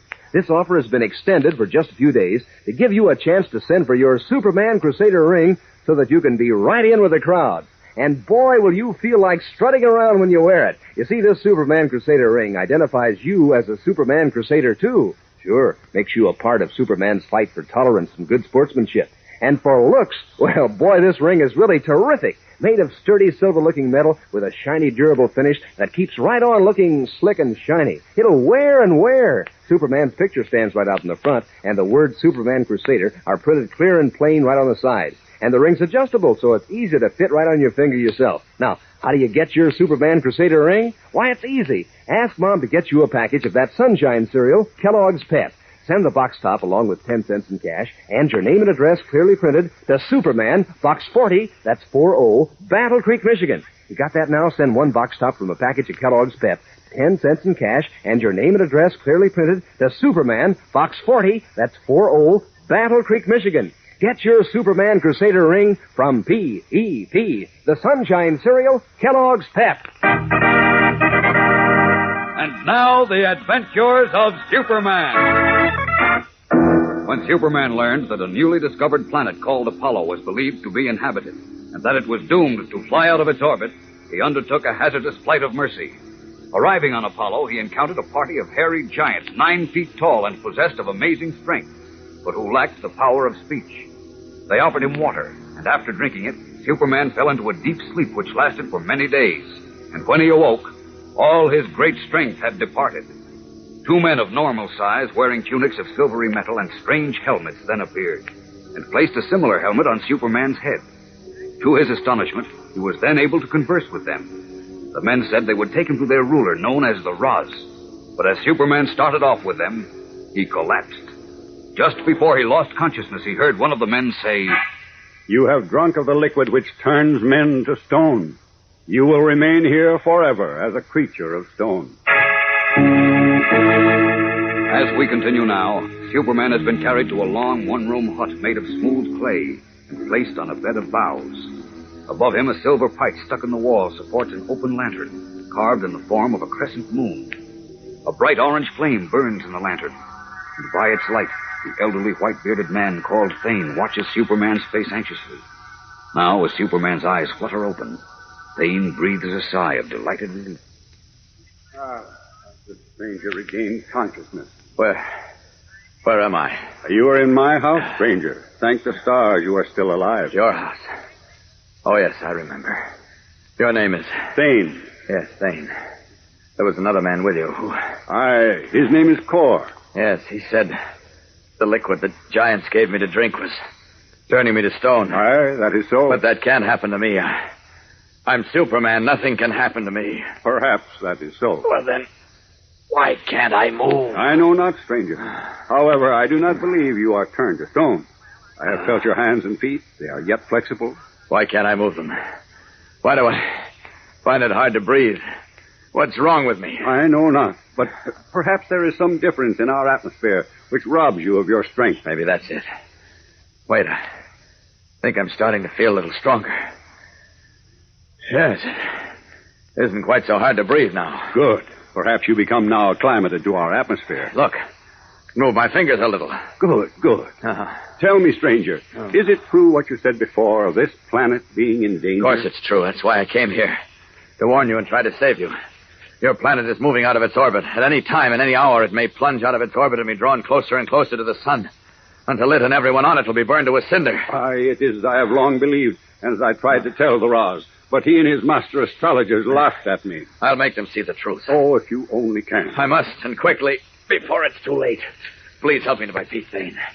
Got to go to your Roz and his astrologers. Oh, if only they will not laugh at you, They won't. Don't worry about that. There I can stand. Your strength has returned? Yes, a little. At least enough so I can walk. Take me to your ruler, Thane. Hurry. Aye. It is but a short walk down the hill to the temple. Come.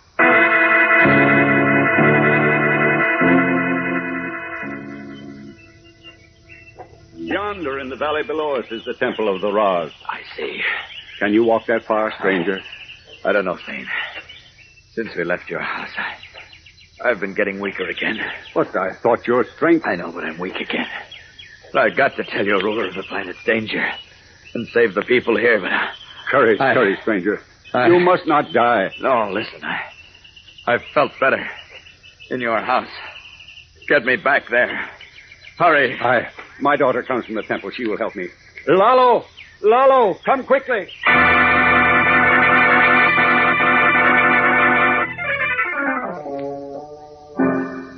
Stranger's dead, Father. Nay, his heart beats yet, but faintly. Oh, good. See, the color comes back to his face. Hold the light closer, Lalo. Aye, Father. No, they say in the temple of the Roz that this stranger's a spy from one of the slave tribes. A spy? Aye, so they say. And some hold he's one of our own people who lived and died here long ago and has now returned from the store of the dead for some evil purpose. Oh, they are mad. This stranger comes here from another planet. Earth, he calls it, to warn us of a terrible danger. See, Lalo. He opens his eyes. It is true. Look, he's awake again. Where? Oh, Thane. Aye, 'tis I, Thane. Who's this with you? This is my daughter, Lalo. Quickly, Lalo, remove the lantern. The light may hurt his eyes. I thought. No. Bring the lantern back. The lantern? Yes, bring it closer to me, please. Hurry. Bring the lantern to him, Lalo. I, Father. Oh, that's better. What is? I don't know. I feel better when the lantern's near me. It seems to give me strength. Look, Thane, you said something before that perhaps the atmosphere on this planet was different from Earth. And that that's why I lost my strength. I said it might be so. Well, maybe that's the answer. And this lantern, the fire burning in it, must make some change in the atmosphere. Makes it more like Earth. Earth? I do not understand. Oh, Lalo. Continue, stranger. Now, look. I can sit up now. When the lantern is close to my face, I feel much stronger. Tell me, Thane, what oil do you burn in this lantern? It is the sacred oil of the temple. Sacred oil? Aye. There is a spring of it deep in the earth below the temple. Only the Raz and his astrologers, the physicians, and the families of the royal line are granted a small supply of the sacred oil to burn in our lamps. I see. Well, look, can you get more of it? Enough to fill a few lanterns like this. Oh, no. 100 of our strongest giant soldiers guard the sacred spring day and night. That is true, stranger. It's impossible to go near it. What? If you tell the Raz I need it, but it'll restore my strength so I can save him and his people. Oh, we could not do that, stranger. Why?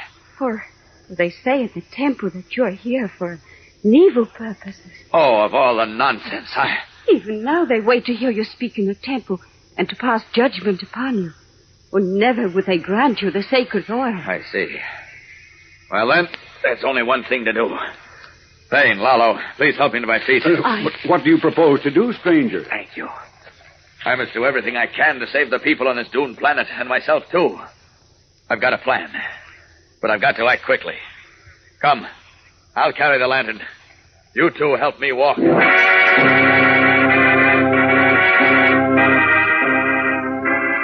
Supported by Thane and his daughter, Superman rises from the bed of boughs and starts from Thane's hut. What is his plan? We'll return in a moment to find out. So stand by. You know, gang, you won't have to pamper your Superman Crusader ring when you wear it. No, sir. It's a sturdy thing. Keeps right on looking shiny and slick no matter what kind of weather you wear it in, even on the football field. You see, it's made of durable metal with a special silver-like finish that's shiny and bright as anything. It'll wear and wear. Yes, sir, Kellogg's Pep has a ring for you that you'll be proud to own. And you'll be proud, too, to be identified as a Superman Crusader yourself and to wear this symbol of his fight for tolerance and good sportsmanship. Fact is, the words Superman Crusader are printed clear and plain right on the side of the ring, and Superman's picture stands out big and powerful on the front. This Superman Crusader ring is adjustable, too. Easy to fit right on your finger yourself. So get busy and send in for yours right away. First, ask Mom to get you a package of that Sunshine cereal, Kellogg's Pep. Send the box top along with 10 cents in cash and your name and address clearly printed to Superman, Box 40, that's 40, Battle Creek, Michigan. Let me give you that again now. Send one Kellogg's Pep box top, 10 cents in cash, and your name and address clearly printed to Superman, Box 40, that's 40, Battle Creek, Michigan. Get your Superman Crusader ring, gang, from P.E.P., the Sunshine cereal, Kellogg's Pep. Aided by Thane and his young daughter Lalo, Superman has left Thane's hut once more, and holding the strange crescent-shaped lantern before his face, starts down the long hill to where the roofed amphitheater of the Raz, banked by terrace after terrace of brilliantly colored, oddly shaped flowers, stands in the fertile valley. Are you not going to tell us your plan, stranger? Yes, Thane. I'm going to talk to this ruler of yours, the one you call the Raz and his astrologers. I'm going to make them understand their danger on this doomed planet. Then I'll ask for enough of their sacred oil to burn and restore my strength. Oh, but that is hopeless, for they will never give it to you. I am fearful that Lalo is right, stranger. Well, The Raz and his astrologers are cruel men and ignorant. They laugh at my science. If my daughter was not held in such esteem by the Raz's own daughter, the princess, I would long ago have been turned to stone. Oh, speak not so, Father. Well, maybe I can make the Raz and his astrologers change their minds. Maybe I... Hark! What's that? The temple bells. It means they have seen us approach. See, the giant soldiers come to take us to the Raz. Oh, Father, I'm afraid for the strangers. Don't be afraid, Lalo. I won't fail. I can't fail.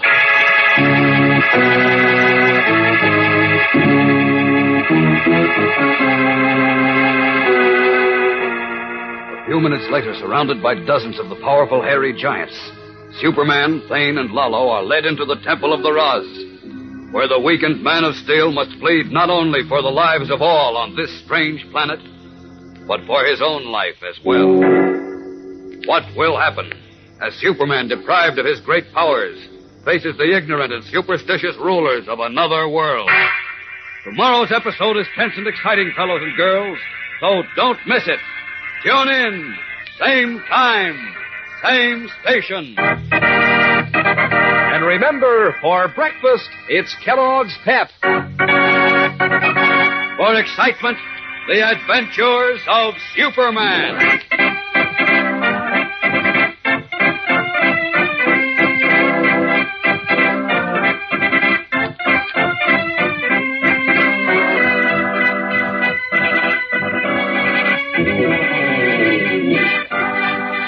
Superman is a copyrighted feature appearing in Superman DC comic magazines and is brought to you Monday through Friday at the same time by Kellogg's Pep, the Sunshine Cereal.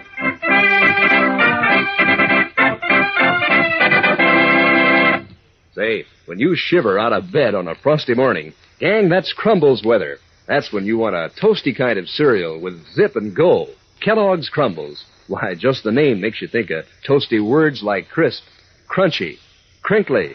Crumbles, sort of sweet and mellow-rich. The only cereal in the whole wide world made in those crinkly shreds of real whole wheat. You bet, gang, this is Crumbles weather. Time for crisp, crunchy, crinkly, Kellogg's Crumbles. And be sure to be with us tomorrow for the thrilling adventures of Superman. This is the Mutual Broadcasting System. Faster than a speeding bullet. More powerful than a locomotive. Able to leap tall buildings at a single bound. Look, up in the sky. It's a bird. It's a plane. It's Superman. Kellogg's Pep. P-E-P, Pep.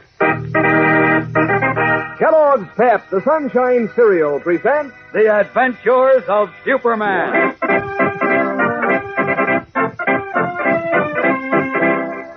Today, Superman, strangely weak, is led to the exalted presence of the Raz, ruler of Apollo, to plead not only for the existence of the Apollonians, but for his own life as well.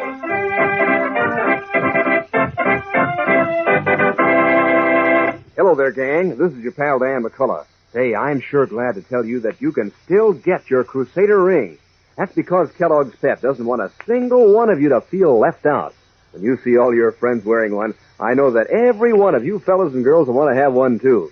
Besides, this Superman Crusader ring means a lot. It identifies you as a Superman Crusader, too.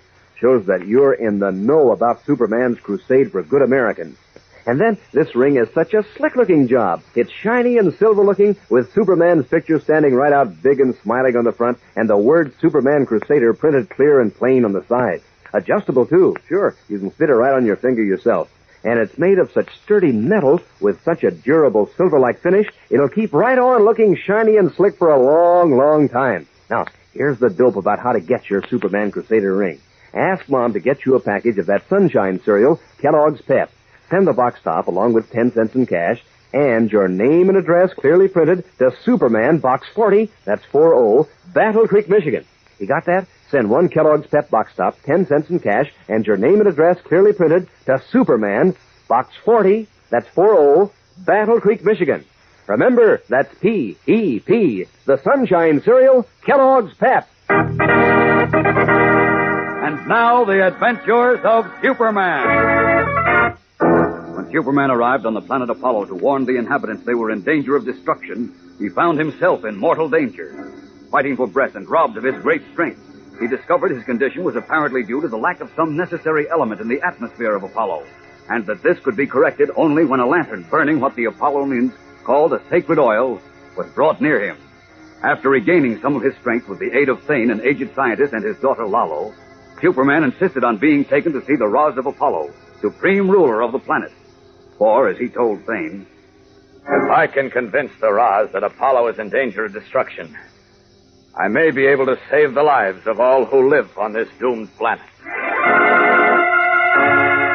As we continue now, the white-bearded Thane, carrying the crescent-shaped lantern in front of Superman, leads the Man of Steel into the Temple of the Roz, a high-roofed amphitheater.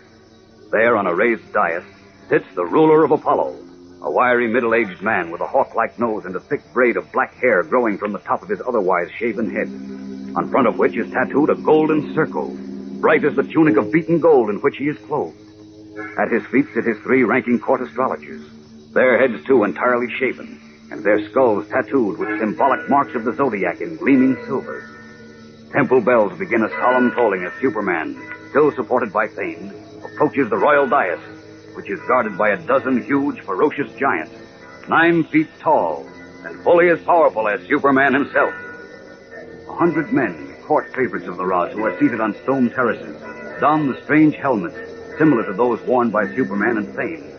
And as the 2 men pause before the throne of the Roz, regard their red and blue-clad prisoner with hostile curiosity.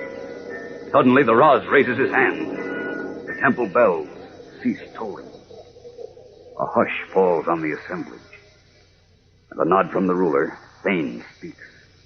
O my Roz, ruler of the universe, I commend to you this stranger who has come to us from another world to bring a message of utmost importance. I beg that you listen and give heed to his words. What mean you he comes from another world? Do you, my court astrologers, know of the existence of other inhabited worlds? Nay, O Raz, there are none. None except those inhabited by spirits of our dead? Then the stranger must be a spirit who has returned here for some purpose. Nay, that is not so. Of course not. I come from Earth. It must be so. It can be nothing else. All silence. Tell us, stranger, if you are not a spirit, are you then a spy from some distant conquered tribe which smarts under my rule? Certainly not. On the contrary, I have come here to save your life and the lives of your people. What is that you say? He speaks the truth, O Raz. I can prove he is no spy. Then speak, then. This stranger who calls himself Superman drank of the liquid which turns men to stone. 7 days have gone by, and still he has given no signs of ossification. Does not that prove that he is not of this planet? Aye, it does. It proves but that he is a spirit from a star of the dead. An evil spirit come here to do us harm. I wish to hear what he has to say. It will amuse me. Speak, stranger. I come, as I told you before, from another planet. A planet called Earth, which is inhabited by millions of people, living, breathing humans. It is a lie. There is no planet inhabited by people other than ours. All other planets are peopled by spirits. Silence! Let none speak other than the stranger. Proceed. Why did you come here? Because scientists on Earth have discovered that your planet is in danger of utter destruction. How is that possible? Almost any day, perhaps even any moment. Your planet may leave its orbit and plunge toward the sun, coming so close that every living thing here will be burned to a cinder. What say you to that, my astrologer? It is sheerest nonsense, sire. Such a thing cannot happen. Listen to me, sire. Heed this stranger, for I know he speaks the truth. For some time my observations have indicated that all goes not well with our planet. This I have communicated to you, and you, in your infinite wisdom, have chosen to disregard my warning. It is my belief that this is still nonsense. No, listen to me. It is a conspiracy against you, Oraz, between Thane and this spirit, whose presence he has conjured up through some strange magic. That's ridiculous. Will you please let Thane me... has long been known to oppose your rule, O Roz. Know you not that he cannot be trusted? Heed me, sire. Hold, Thane. My astrologers speak words of wise counsel, since I have long known that you think me a despot, that you have decried my ruthless conquering of weaker tribes, that you frown with angry displeasure on our enslavement of the giants. Is that not so? It is true, sire. The slavery is wrong, that all men have an equal right to live peacefully in freedom. You hear that, sire? You believe now that Thane conspired against you? Wait a minute. Thane is right about all men being free, but what's that got to do with the fact that if you don't act soon with me, you'll be destroyed? Again we say that is nonsense. It is impossible. It is not impossible. It's happened before. Listen to me a moment. Let me tell you about that. Some years ago, another planet, Krypton, was in danger of destruction. This came to the attention of a man of science like Thane, who attempted to warn his people of their danger, but they ridiculed him as you ridiculed Thane. But he continued to warn them, right up to the fateful day when strange rumblings were heard on Krypton. But they laughed at him, this time for the last time. Before long, the hour of destruction of Krypton arrived. It was too late for the scientist to save even himself or his wife. But he used a small-scale model of a rocket ship he had designed in which to save his son.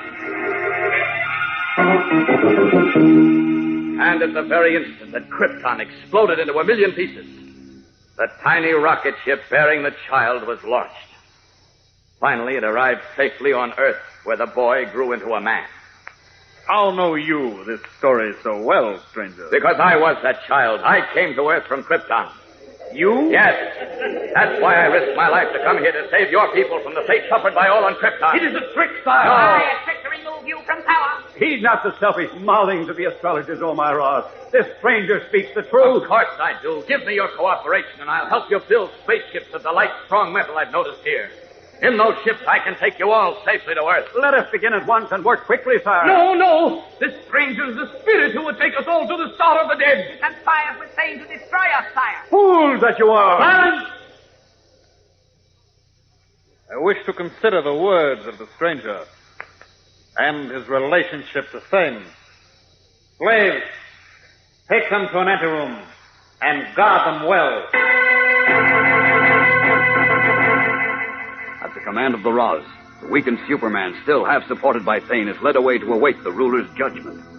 What will happen? We'll know in a moment when we return for the suspenseful climax of today's episode. So stand by. Say, gang, you'd be mighty proud to be identified as a Superman crusader, wouldn't you? To be a part of his fight for tolerance and good sportsmanship? Well, the way to do it is to wear a Superman crusader ring. And Kellogg's Pep has fixed it so that you can get one of these slick-looking rings. And I mean, they're terrific, made of sturdy, silver-looking metal with a shiny, durable finish that'll keep right on looking shiny and slick for a long, long time. Superman's picture stands right out in the front, and the words Superman Crusader are printed clear and plain on the side. And the ring's adjustable, so it's easy to fit right on your finger yourself. Now, how do you get your Superman Crusader ring? Why, it's easy. Ask Mom to get you a package of that Sunshine cereal, Kellogg's Pep. Tear off the box top and send it along with 10 cents in cash and your name and address clearly printed to Superman, Box 40. That's 40 Battle Creek, Michigan. You got that now? Send one box top from a package of Kellogg's Pep, 10 cents in cash, and your name and address clearly printed to Superman, Box 40. That's 40 Battle Creek, Michigan. Get your Superman Crusader ring from P.E.P., the Sunshine cereal, Kellogg's Pep. In an anteroom of the Temple of the Roz, Superman and Thane await the judgment of the ruler of the planet Apollo. Guarded by 6 giants of fabulous strength, Superman retains consciousness only by sitting near the burning lamp, whose fumes provide an element lacking in the atmosphere of Apollo. Suddenly, the temple bells begin their solemn tolling. What are the bells tolling for now, Thane? That signifies that the Roz is ready to pass judgment. Uh-oh. The guards indicate that we shall go with them now. Come.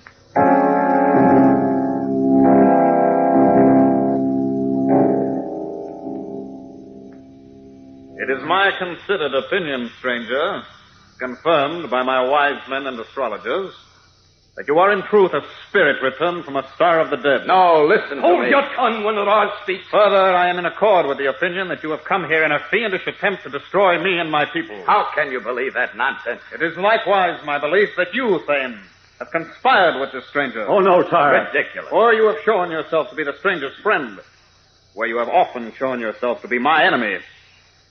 Therefore, it is my decree that on the morrow, as dawn breaks, Thane shall be forced to drink of the liquid which shall turn him to stone. Oh, no. You can't do that. I won't let you. What can you do against my giants without the flame of the sacred oil to give you breath? Well, It is only too true, Superman. Yes, I'm afraid it is. As for you, stranger, you are to be placed in a dark cell, to be kept there without food and drink, until your spirit departs once more to the star of the dead. Take them away.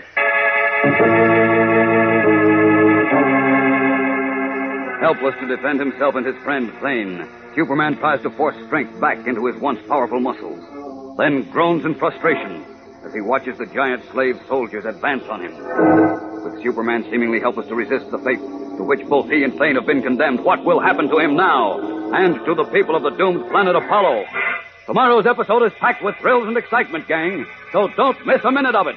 Be sure to tune in tomorrow. Same time, same station. And remember, for breakfast, it's Kellogg's Pep. For excitement, the adventures of Superman.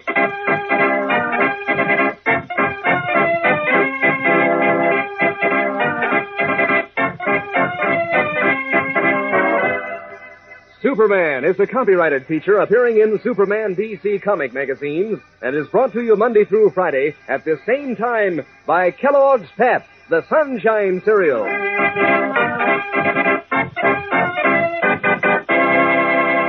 Say, who's in the know about kids in other countries, how they look and how they dress? Well, Kellogg has the answer with the cutouts on packages of Kellogg's Crumbles.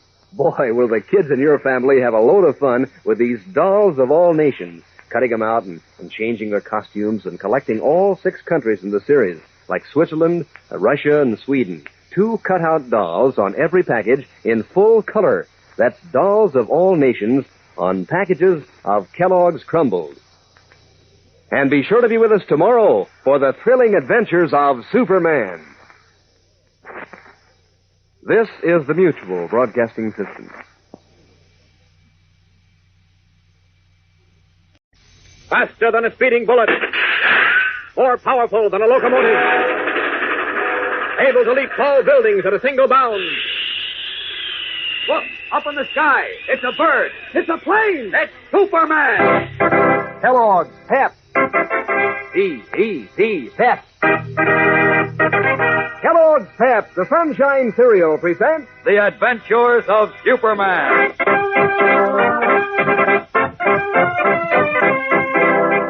Today, as Superman is condemned to die by the Roz, ruler of Apollo, the planet itself continues to revolve relentlessly closer to the shadow of its inevitable doom.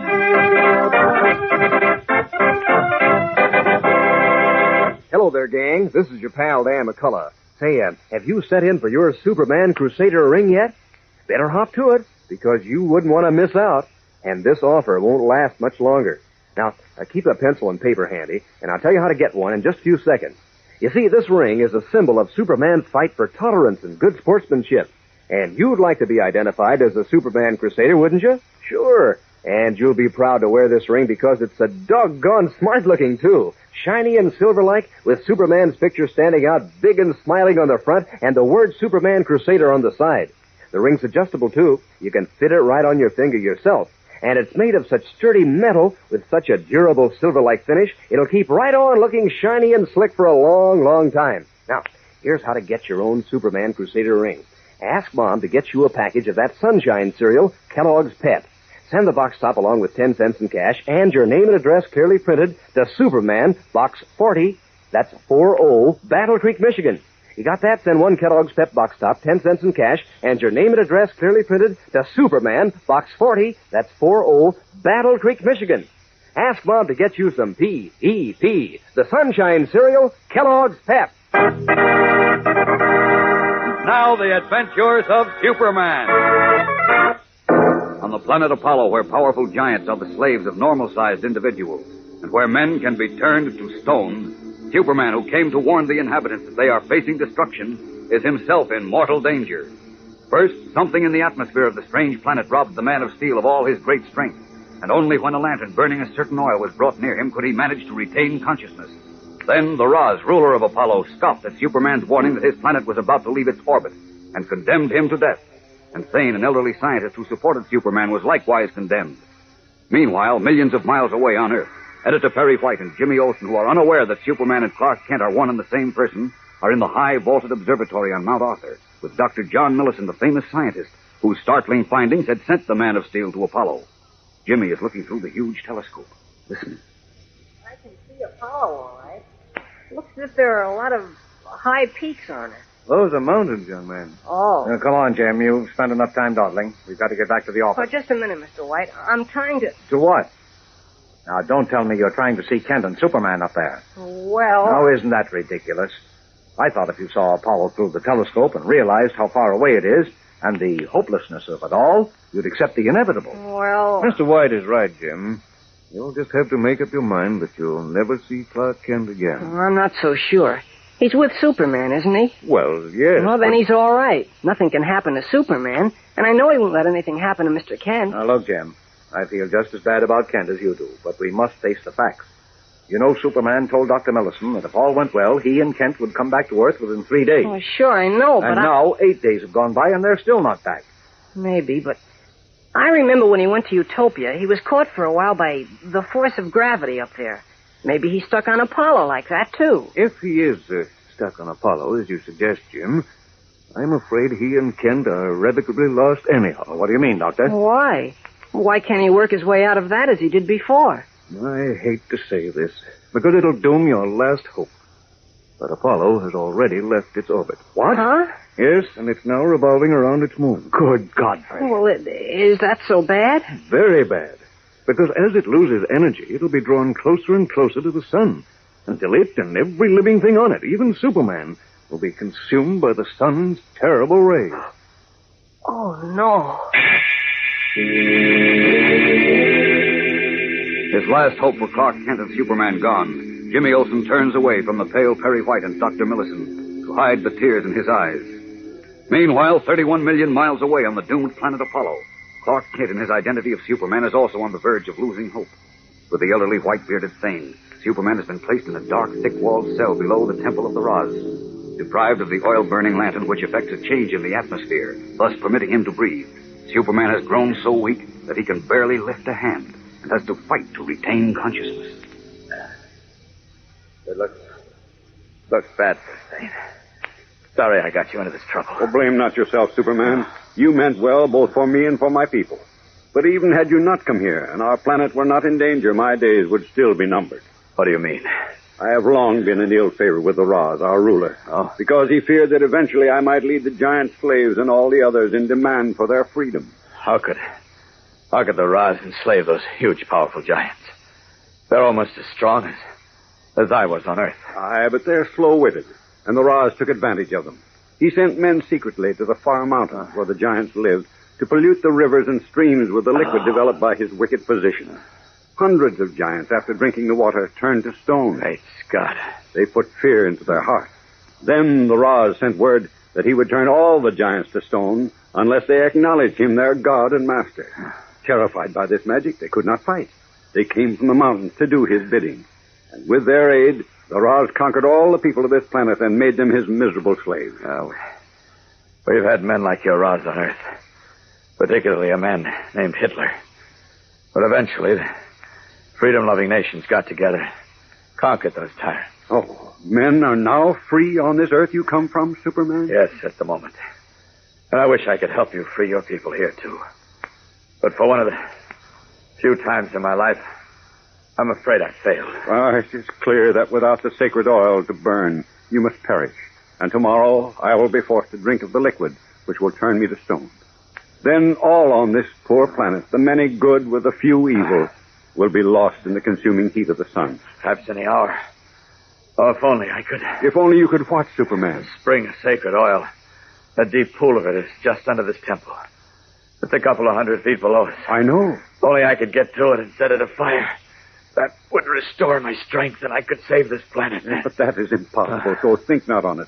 Save your small remaining strength. This clay floor is only a couple of feet thick. If I had even half my usual strength, I could easily smash right through it. Oh, but what's the use? I can't break through. Right now, I can't even punch my way through a paper bag. Oh, make no noise. The giant slaves stand guard outside this cell. No use. I'm weak as a kid. Oh. What is it? Can't breathe in this atmosphere. Without the burning oil. Sorry, I wanted to help you. But Oh. Superman! Oh, I fear this is the end of him. And with him goes our only hope. His hands clasped in hopeless anguish, Thane stares down at the limp, motionless figure of Superman. Is this the end of the Man of Steel? We'll know more when we return in a moment for the tense climax of today's episode. So stand by. Say, I'll bet if you look around, you'll see lots of fellows and girls wearing Superman Crusader rings. And you'll want to be identified as a Superman Crusader, too, so you better get busy and send for yours today. That ring, you know, sort of symbolizes Superman's crusade for good Americans. What's more, that Superman Crusader ring Kellogg's Pep has for you is really a humdinger for looks. It's made of sturdy, silver-looking metal with a shiny, durable finish that'll keep right on looking shiny and slick for a long, long time. Superman's picture stands right out in the front, and the word Superman Crusader are printed clear and plain on the side. And the ring's adjustable, sure, so it's easy to fit right on your finger yourself. Now, here's how you can get your own Superman Crusader ring. Ask Mom to get you a package of that Sunshine cereal, Kellogg's Pep. Send the box top along with 10 cents in cash and your name and address clearly printed to Superman, Box 40, that's 40, Battle Creek, Michigan. You got that now? Send one box top from a package of Kellogg's Pep, 10 cents in cash, and your name and address clearly printed to Superman, Box 40, that's 40, Battle Creek, Michigan. Get your Superman Crusader ring, gang, from P.E.P., the Sunshine cereal, Kellogg's Pep.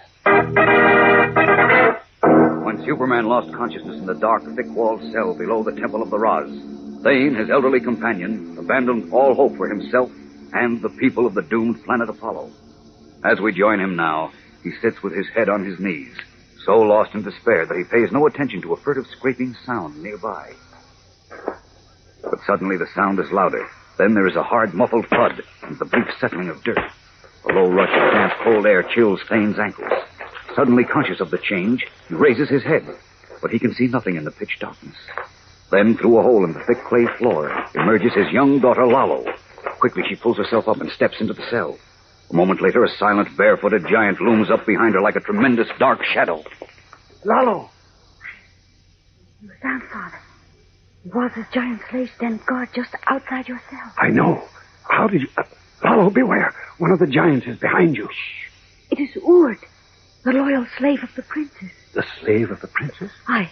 She sent him with me secretly to find a way into this cell and to bring both you and the stranger to her quarters. Yes, but when? How? When the Roz refused to heed her pleas for the lives of you and the stranger who calls himself Superman, she had Ord bring many jars of the sacred oil to our own quarters. Yes?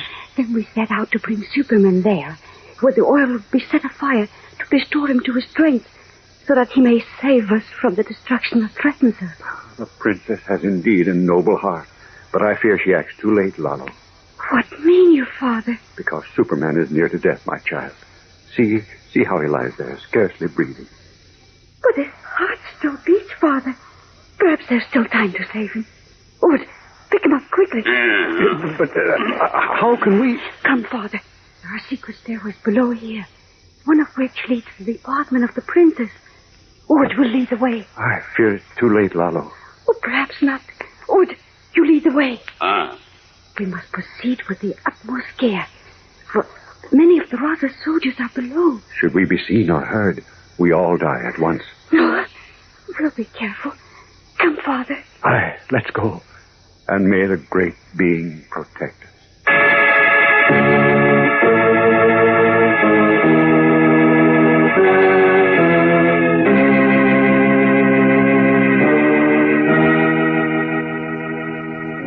Led by the giant Ord, who carries the limp, unconscious figure of Superman slung easily over his huge shoulder, the girl Lalo and Thane, her father, step through the hole in the cell floor to a dark, narrow, winding flight of damp earthen steps and begin to descend. One false step, one false move causing them to be seen in this stronghold of the cruel Roz, and they are finished. Will they succeed in reaching the quarters of the princess?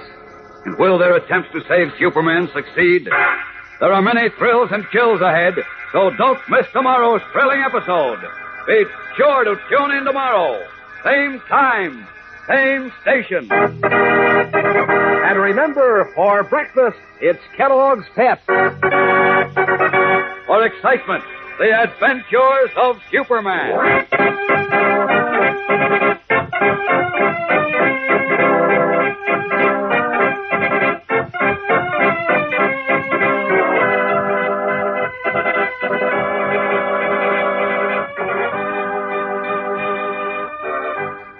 Superman is a copyrighted feature appearing in Superman DC comic magazines and is brought to you Monday through Friday at the same time by Kellogg's Pep, the Sunshine Cereal.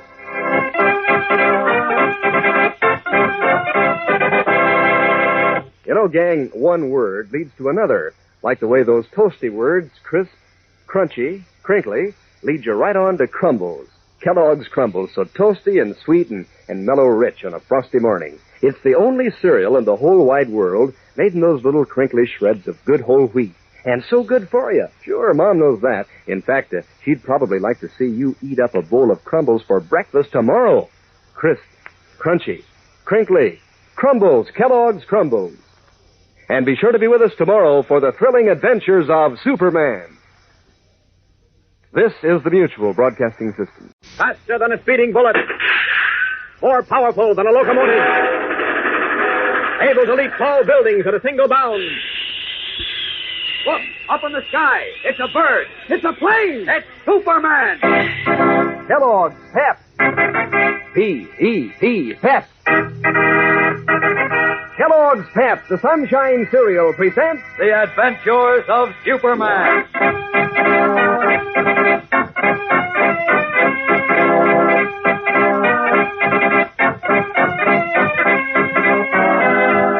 Today, while Superman's very existence hangs in a perilous balance, the whole planet of Apollo draws nearer the sun and completes destruction.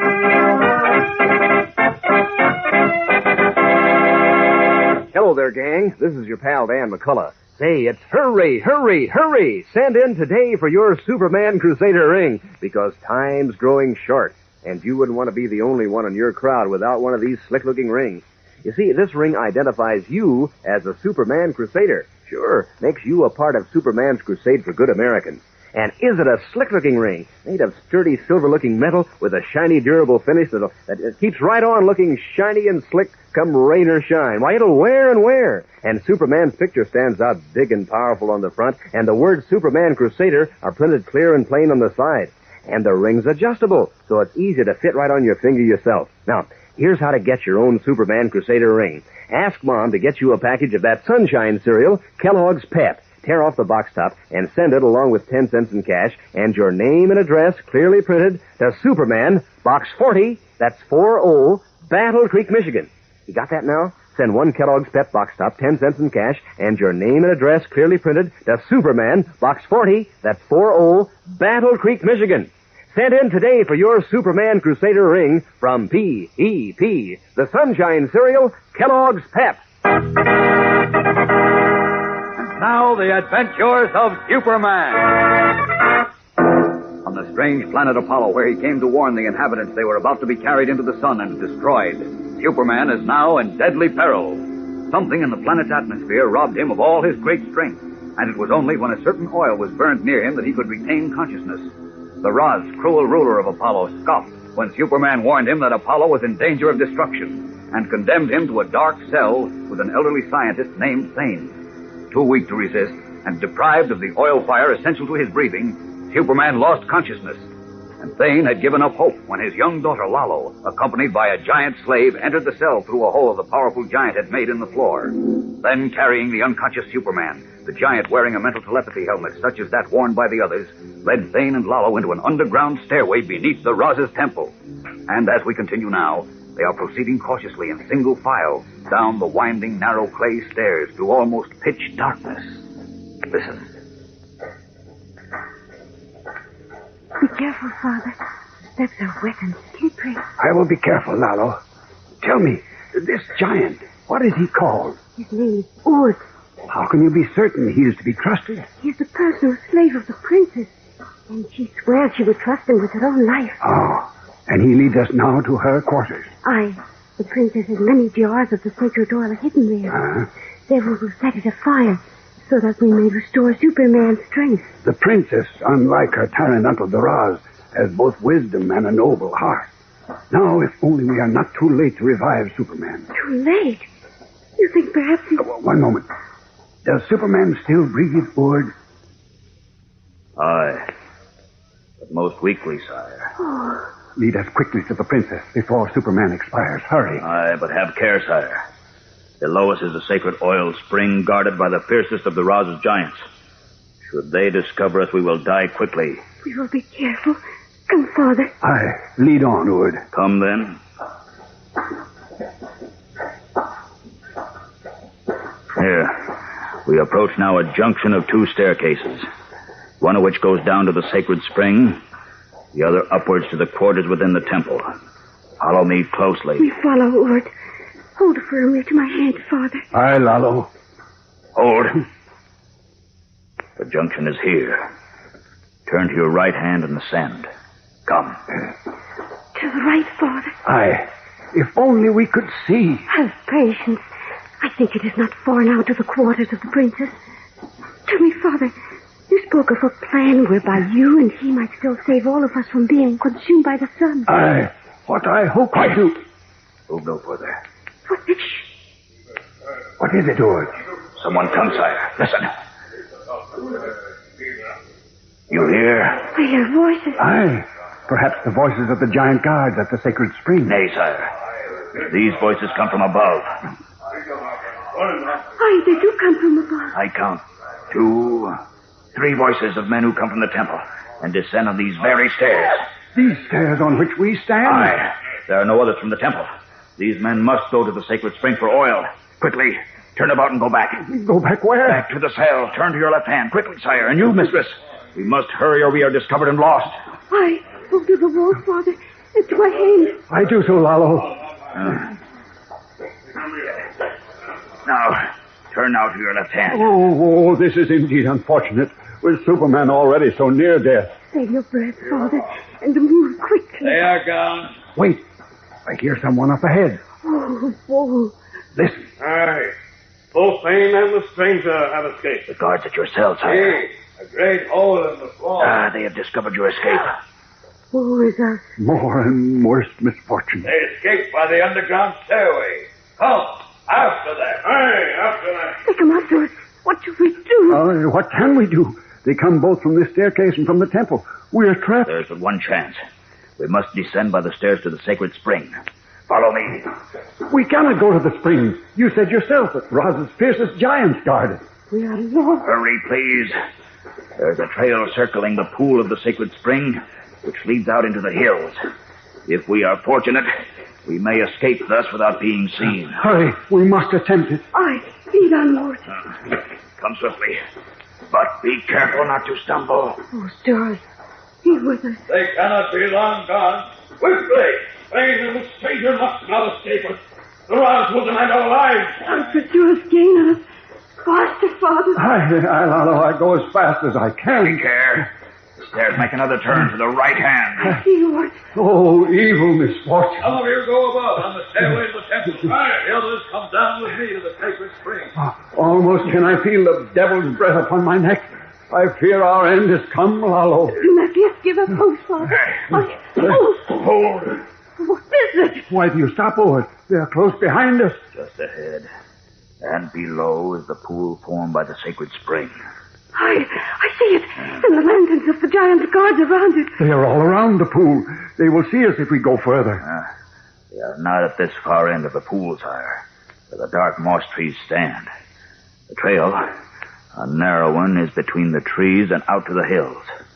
Descend behind me now, but with the utmost caution. Aye, Lord. We stay with you. Lead on. Come then, but make not a sound. Here's the junction. You 4 go above to the temple.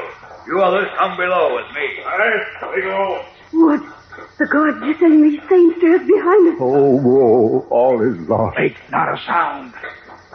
Wood, I am afraid. Be not afraid. See, the trail is just ahead. We have not yet been seen. In another moment... see them. You below, guards of the sacred spring. Capture the escaping prisoners of the Roz. Now we are lost. We're discovered. Run, mistress. You too, sire. Run with me.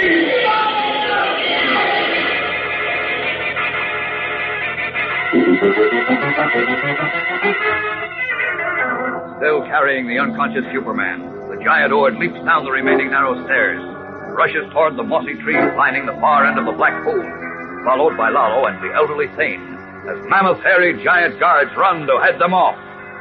We'll learn what happens now when we return in a moment for the startling climax of today's episode. So stand by. You know, one of the swell things about that Superman Crusader ring Kellogg's Pep is putting out for you is that when you put it on your finger, you start right out as a member of Superman's crusade for tolerance and good sportsmanship. And this ring is a symbol of that whole idea. And you're going to be proud of how slick it looks, too. It's shiny and silver-like, with Superman's picture standing out big and smiling on the front, and the word Superman Crusader right on the side. And it's made of such sturdy metal with such a durable silver-looking finish, it'll keep right on looking shiny and slick for a long, long time. Adjustable, too. Sure, you can fit it right on your finger yourself. Now, make sure that you're not the only one in your crowd who doesn't have a Superman Crusader ring. Ask Mom to get you a package of that Sunshine cereal, Kellogg's Pep, right away. Send the box top along with 10 cents in cash and your name and address clearly printed to Superman, Box 40, that's 40, Battle Creek, Michigan. You got that? Send one Kellogg's Pep box top, 10 cents in cash, and your name and address clearly printed to Superman, Box 40, that's 40, Battle Creek, Michigan. And do it right away, gang. Tomorrow's the very last day I'll be telling you about this nifty Superman Crusader ring from P.E.P., the Sunshine cereal, Kellogg's Pep.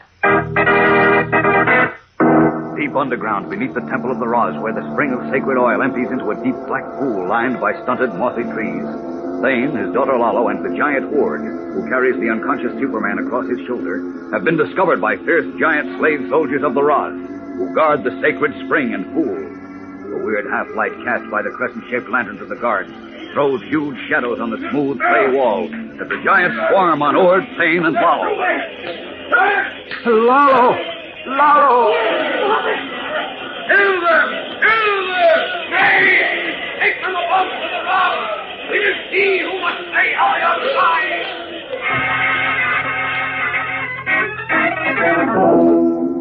Overwhelmed by the many powerful giants, Ord, Thane, and Lalo are herded back to the steps to be taken to the Roz. During the fight, Superman had fallen to the ground where, partly revived by the burning oil and the lanterns about him, he has pulled himself dazedly to one knee.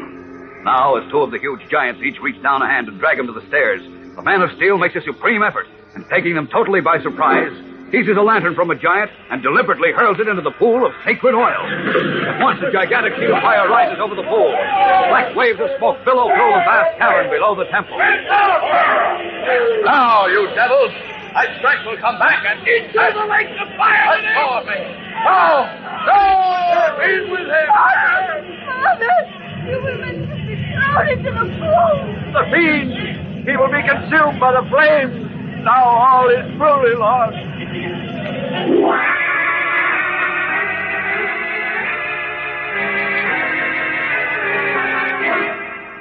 Their eyes wide with horror, Lalo and Thane see Superman struck by a huge giant, fall backward into the flaming pool of oil, and slowly sink out of sight beneath the blazing surface.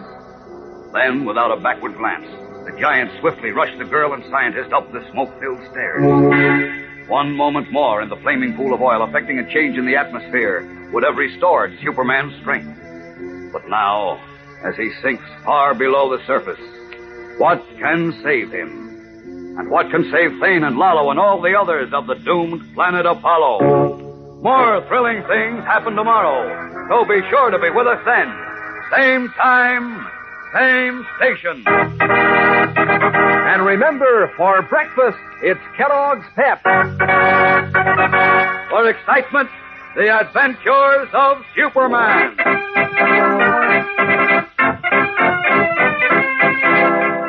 Superman is a copyrighted feature appearing in Superman DC comic magazines and is brought to you Monday through Friday at the same time by Kellogg's Pep, the Sunshine cereal.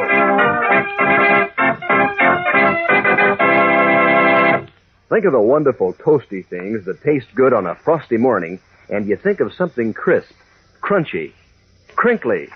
Crumbles, sure, there's that name again, slips in every time. Crumbles, Kellogg's Crumbles. Just seems to go with words like crisp and crunchy. It's such a toasty kind of cereal, sort of sweet and mellow rich. And you know, it's the only cereal in the whole wide world in those little crinkly shreds of good whole wheat. So when you think of good-tasting words like crisp, crunchy, crinkly, that means crumbles for breakfast, Kellogg's Crumbles. And be sure to be with us tomorrow for the thrilling adventures of Superman. This is the Mutual Broadcasting System. Faster than a speeding bullet. More powerful than a locomotive. Able to leap tall buildings at a single bound. Look, up in the sky. It's a bird. It's a plane. It's Superman. Kellogg's Pep. P-E-P, Pep. Kellogg's Pep, the Sunshine Cereal, presents The Adventures of Superman.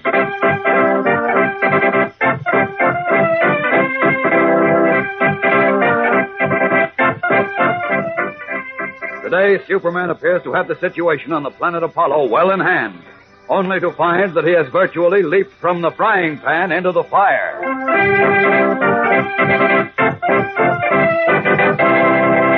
Hello there, gang. This is your pal Dan McCullough. Say, time's running out. Today's the very last day I'll be telling you how to get one of those slick-looking Superman Crusader rings. So if you haven't sent for your ring, you better get busy right away, because thousands of fellows and girls have already written in, and you wouldn't want to miss out, believe me. You'll want to be identified as a Superman Crusader, too, and wear this symbol of Superman's fight for tolerance and good sportsmanship. And will you like the looks of this ring? It's terrific. Made of sturdy silver-looking metal with a shiny, durable finish that'll keep right on looking shiny and slick for a long, long time.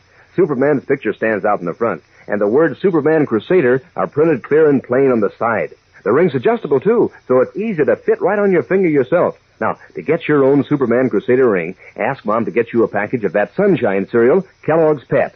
Send the box top along with 10 cents in cash and your name and address clearly printed to Superman, Box 40, that's 40, Battle Creek, Michigan. You got that? Send one Kellogg's Pep box top, 10 cents in cash, and your name and address clearly printed to Superman, Box 40, that's 40, Battle Creek, Michigan. Don't wait, gang. Remember, this is the very last day. Send for your Superman Crusader ring right away from P.E.P., the Sunshine Cereal, Kellogg's Pep.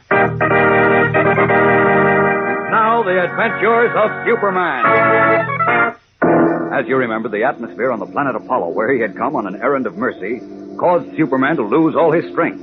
And with an elderly scientist named Thane, he was imprisoned by the Roz, the tyrannical ruler of the planet. Reviving momentarily, Superman seized a lighted torch and threw it into a lake of sacred oil, having discovered that the gas created by the burning oil somehow restored his strength. But as a great sheet of flame arose, the infuriated giants hurled Superman into the blazing lake. As we continue now, a great crowd is collected in the Valley of Power, watching in awe as the mountainous flames leap skyward, consuming the Roz's temple, and billows of black smoke darken the clouds. Curiously, the big-nosed Roz faces Thane and Marlowe, who have been captured by his giant guard. Listen.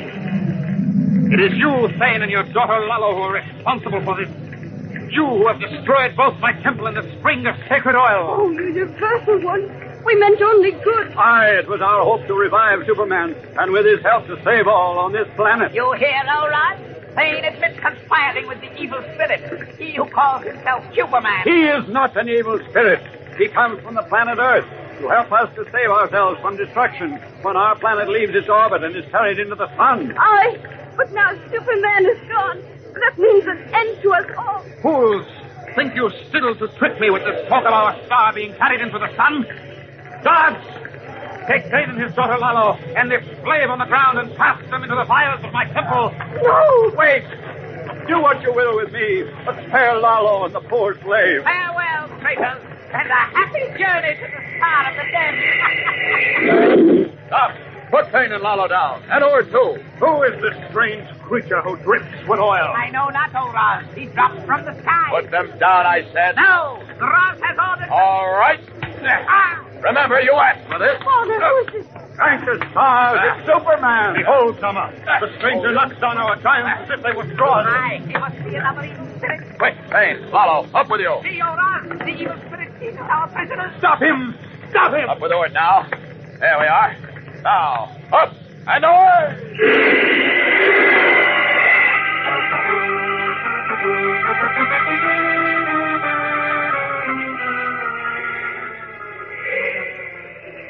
See, we seem to fly. We must already be spirits, Father. Oh, you're very much alive, Lalo. I cannot understand, Superman. I thought you perished in the lake of blazing oil. On the contrary, the fire revived me, and apparently just in time. I thought Lalo and I had breathed our last. Tell me, have all men on your Earth this amazing power of flight? No, but there's no time to go into that now, Payne. No telling how long my strength will last. Before your atmosphere weakens me again, there are things to do. First, I need a sample of your atmosphere to take with me to Earth. To Earth? Yes. Got to get back there at once and let our scientists try to build me some defense against your atmosphere. Then I'll come back. You, Payne, you said you had a laboratory. Aye. Do you have a pressure-proof container? Perhaps this metal your mental telepathy helmets are made of, in which I can take back some of your atmosphere? Aye, I have, in my laboratory. Where is that? Below there in the woods. It was necessary to hide it from the Raz and his jealous astrologers. Those woods down there? Aye. Down!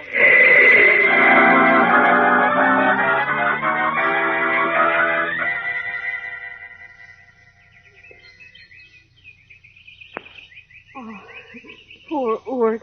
His eyes are still closed. Don't worry about him, Lalo. Got a bad knock on the head, but he'll come around.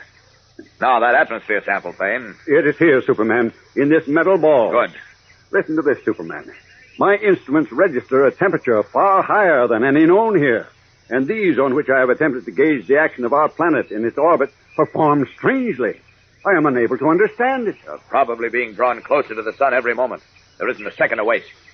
Now, tell me, where can I take you so you'll be safe from the Raz until I return? Do you not take us with you to your Earth? I wish I could, Lalo. But since I can hardly breathe on your planet, the chances are you and your father couldn't breathe at all on Earth. Aye, that sounds reasonable. Tell me quickly, what safe place on this planet can I take you to? Why, let me consider... Hurry, Payne, Why not hurry. the village of our cousins, Father? Aye, Lalo, that is good. They will hide us there until Superman returns. Hurry, then. Come outside and we'll get started. Where is this village of your cousins? Beyond the distant mountains there, where lie the lake of silver mercury. Mercury? Aye, it was there I fashioned many of my instruments. I see. All right, up with the word first. There we are. Are you, Lalo? Oh, you're stronger than our giant, stranger. Only my strength holds out till I get back to Earth. Up with you now, Payne. Come on. All right, hold on now. Up! Up! And away!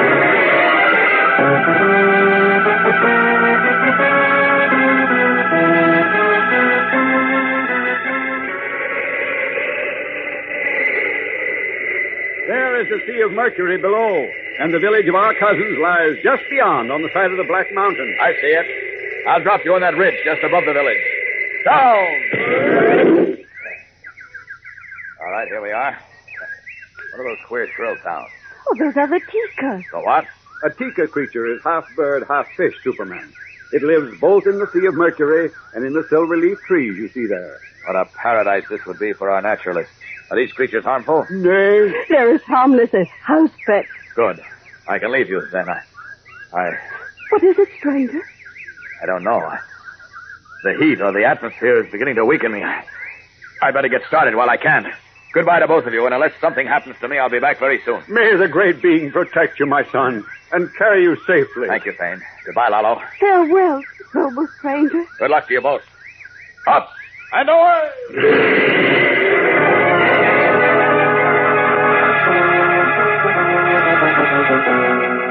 High in the air above Apollo, Superman pauses for a moment to wave to Payne and Lalo, two tiny figures on a mountain ridge above the Sea of Mercury.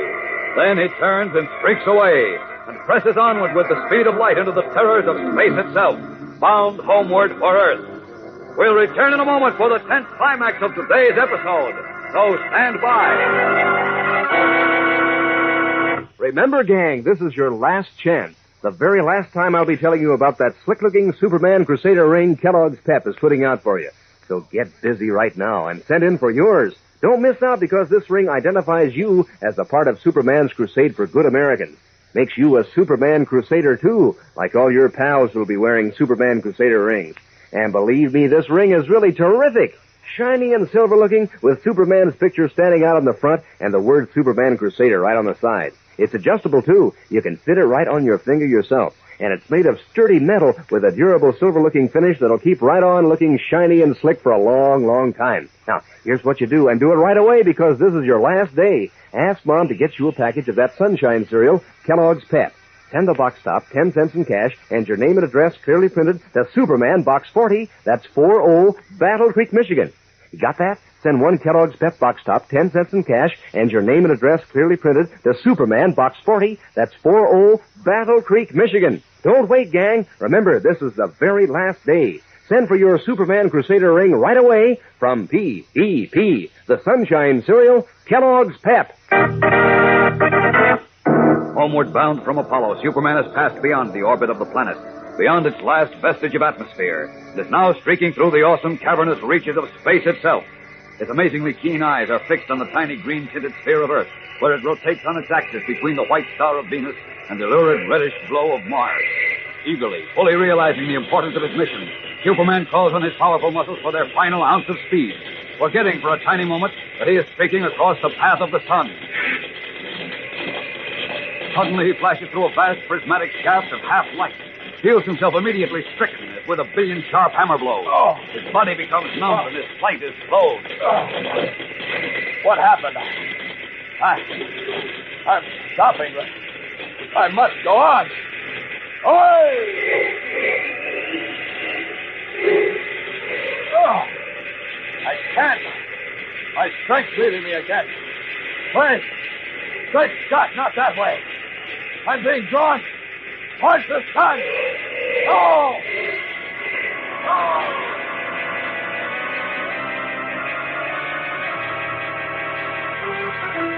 Frantically, feeling his strength leaving him, seeing himself drawn toward the great, merciless white ball of heat which is the sun, Superman fights as he has never fought before. Fights for his very life, knowing that if he is drawn into the violent, immeasurable X-rays of the sun, even he must be destroyed. I must get away. I must. Bane, Lalo, all on the planet Apollo will be doomed unless I can save them. I must get back to Earth. I must. Away!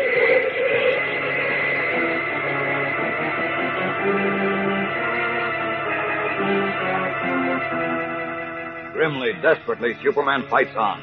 Fights against the immense power of the sun for his life, and for the lives of the helpless human beings on Apollo, whose only hope lies with him. Who will conquer, Superman or the vast unmeasured powers in space? Don't miss Monday's thrilling and surprising episode, fellows and girls. Be sure to tune in again on Monday. Same time, same station. And remember, for breakfast, it's Kellogg's Pep. For excitement, the adventures of Superman.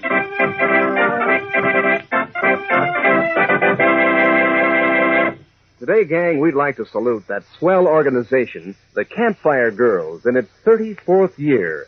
Regardless of race, color, or creed, the Campfire Girls offer a program of planned leisure time to girls from 7 to 18.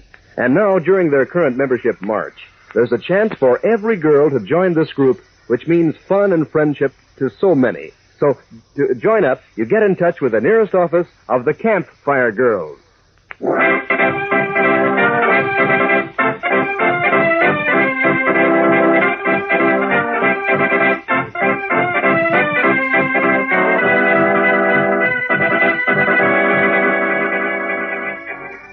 Superman is a copyrighted feature appearing in Superman DC comic magazines and is brought to you Monday through Friday at the same time by Kellogg's Pep, the Sunshine Cereal.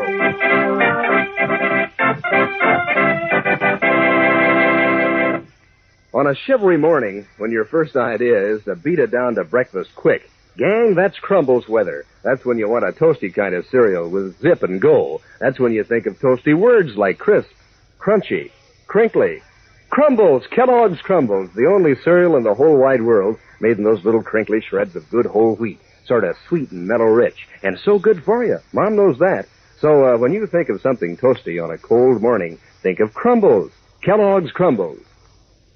And be sure to be with us on Monday for the thrilling adventures of Superman. This is the Mutual Broadcasting System. Faster than a speeding bullet. More powerful than a locomotive. Able to leap tall buildings at a single bound. Look, up in the sky. It's a bird. It's a plane. It's Superman. Kellogg's Pep. P-E-P, Pep. Kellogg's Kellogg's Pep, the Sunshine Cereal, presents The Adventures of Superman.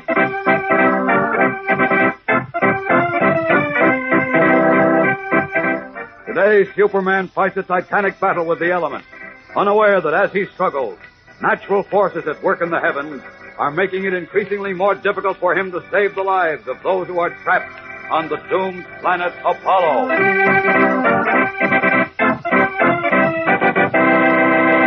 Hello there, gang. This is your pal Dan McCullough. Say, you want to hear something really exciting? Something that'll make you want to cheer? Well, here's the dope. You've been collecting those nifty comic buttons from packages of Kellogg's Pep. In fact, they're probably, you got a lot of them right now pinned on your jacket or your dress or cap. Well, those Pep comic buttons have been so doggone popular, and you fellas and girls get such a kick out of collecting them, that Kellogg's Pep now has a brand new series for you. Yes, sir, 18 new and different comic buttons to collect and to swap duplicates with your pals. For example, there's Toots and Casper, Barney Google, the Inspector from Katzenjammer Kids, Judy and Corky from Gasoline Alley, Goofy and Beezy from Harold Teen, and Superman, of course. Wouldn't you like to get all 18 of these brand new Pep comic buttons? Well, you can, sure, easy as anything. Remind Mom to get you a package of that Sunshine cereal, Kellogg's Pep. That's all. Just look inside the Pep package and see which button you get. You don't send in any money, not even a box stop. And you can't buy these comic buttons anywhere. But you get a really terrific prize, plus a catchy sunny dish for breakfast in every package of that Sunshine cereal, Kellogg's Pep. Ask Mom for P-E-P. Kellogg's Pep. Now, the adventures of Superman. As you remember, the burning of a lake of oil on the planet Apollo affected a change in the atmosphere and restored Superman's strength.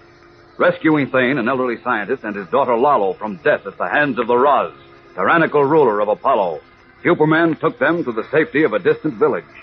Then, promising he would return as soon as possible to the doomed planet, the Man of Steel started back to Earth.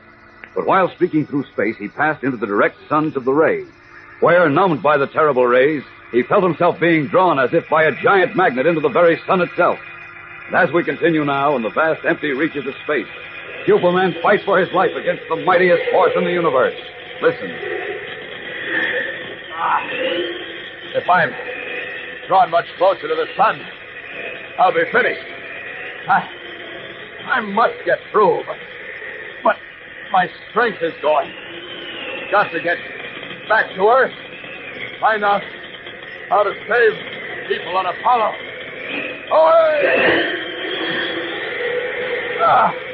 There. Made a little headway that time. I can't stand this much longer. Once more. Away from these terrible rays. Away! There. I gained a little more. Away!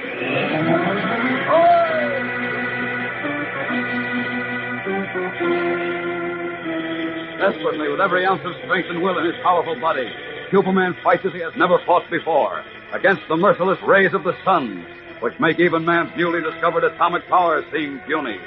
Battling for each yard of progress, he continues a little more. Then he girds himself for a final effort in this titanic struggle for his existence.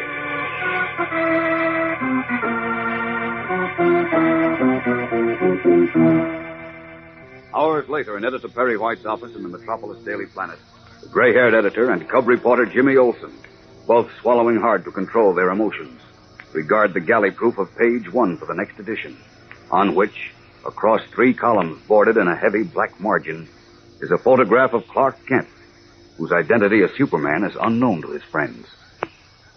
Great reporter. He gave his life to aid humanity. That's a swell caption, Mr. White. Oh, thanks. I wrote it myself. I wrote the story about Kent, too. Did you read it, Jim? Uh-huh. Gee, Mr. Kent gone.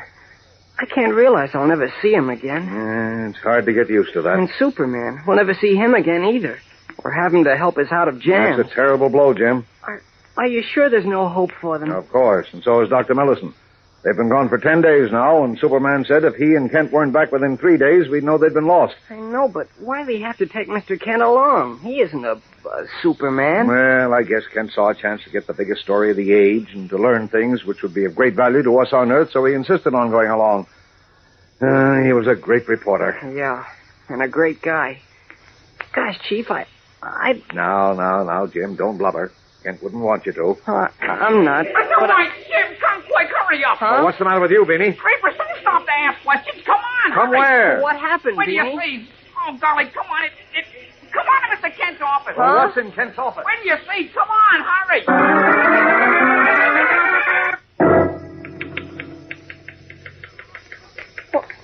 Cleats. Look, Mr. White, at the typewriter. Good You God. see? It's a ghost. Ghost my eye. Kent, now what in the name of... Oh, okay. There, that's done.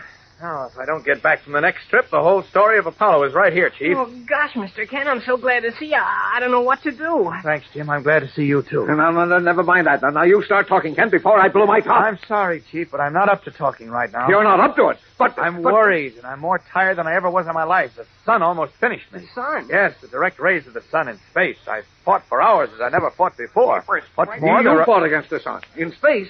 Oh, what are you talking about? He's confused, Chief. Yes, that's right, Jim. I mean, Superman did. Well, where is Superman now? Oh, he's around. Around where? I don't see him. Don't be silly, Beanie. Well, he's waiting for the same thing I am, a call from Dr. Millicent. He said he'd call the moment he finished analyzing the sample of atmosphere I brought back from Apollo and devised a means for me to keep my strength up there. Keep your strength? I want to go back to the planet once. If I don't come back this time, well, I've written the whole story of Apollo for you and for everyone else on Earth. But why do you have to go back to Apollo? Jim, there are millions of people up there. There are. And unless I find some way to act and act very quickly, they'll all perish. Every second counts. Maybe that's Millicent now. No, wait, Kent. Hello? Clark Kent speaking. Who? Oh, yes, Dr. Millicent. What's the good word? Oh, boy, so much has happened in the last few minutes. My You head's did, huh? going round Hey, and that's round. I'm going round and round. I'm going Oh, I wacky. see. Well, yes, of course. I'll be right over. I mean, I'll contact Superman and tell him you want to see him at once. Right, Doctor. So long. Well, here I go again. Now, wait, Kent. Where are you going, Mr. Kent? Back to the planet Apollo, I hope. But, Mr. Kent... No, wait. You can't just I'm go off sorry, the but I other way. can't delay a moment. The story I wrote will tell you everything. Read it. So long.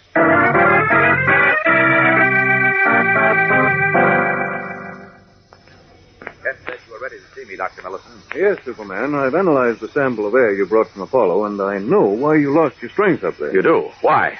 Because the atmosphere on Apollo consists of more than 20% krypton gas. Krypton gas. Yes. Anyone else on Earth exposed to an atmosphere with such a low oxygen and nitrogen content and so high a krypton content would die almost at once. I see.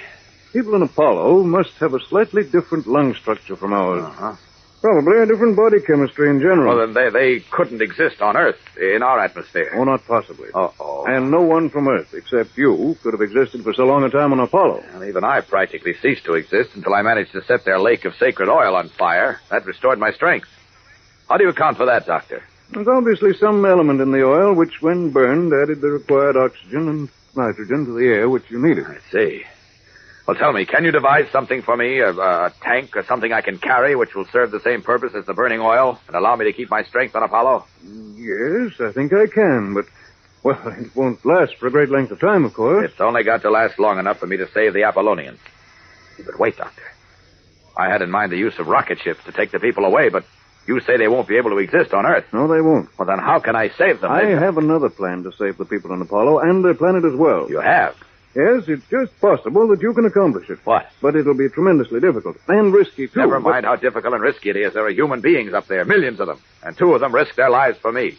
I'll do anything possible I can to save them. Anything. All right, Superman. Here's the outline. Oh, excuse me. Dr. Millicent speaking. Who? Oh, yes, Dr. Bloomfield. Now, listen, I have news for you. Superman's here, and he agrees to... What? What's that? Great heavens, wait. What happened, Doctor?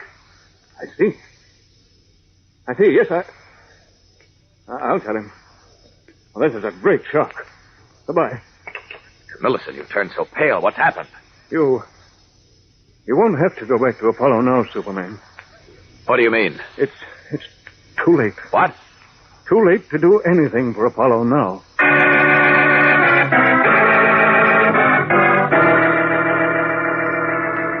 Alarmed, Superman stares at Dr. Millicent, from whose worried face all color has drained. What does the scientist mean?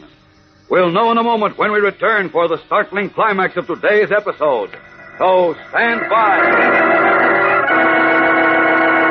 You know, gang, I've been practically bursting with news all weekend. I could hardly wait to tell you today about that brand new series of comic buttons Kellogg Pep is putting out for you. Because I knew you'd be excited about it, too. Think of it, 18 new and different funny paper characters to collect and to wear on your jacket or your dress or cap. And to swap duplicates with your pals. That's fun that lasts and lasts. And believe me, these new comic buttons are really something to see. The colors are so bright and sharp, and the pictures of your favorite comic strip characters are so real that, well, you'd know them anywhere. Take Barney Google, for instance, with his derby hat and his button nose. Or Beezy from Harold Teen. He's kind of on the tubby side, isn't he? Or Superman himself. So powerful and good-looking. Yes, every one of these new Pep comic buttons is an eye-catcher, believe me. And the best part is, they're so easy to get. You don't send in any money, not even a box stop. And you can't buy them anywhere. But you find one of these exciting prizes in every package of Kellogg's Pep. That's the Sunshine cereal, you know. Crisp golden flakes of good whole wheat that are loaded with catchy, sunny flavor. For a nifty dish for breakfast and for nifty prizes, tell Mom you want P-E-P. Kellogg's Pep. In his laboratory, Dr. John Millison, world-famous scientist, has just startled Superman by saying... You won't have to go back to Apollo now, Superman. It's too late.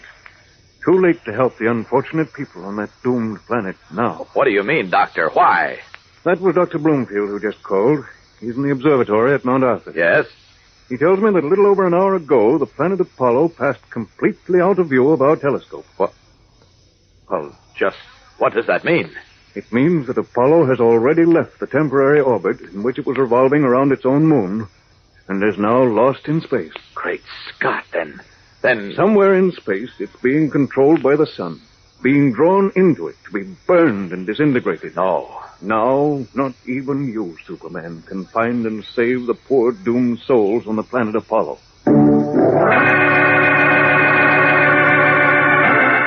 Catching his breath, Superman sees in his mind's eye his friend Thane, the young girl Lalo, and all the other helpless beings on the strange planet Apollo.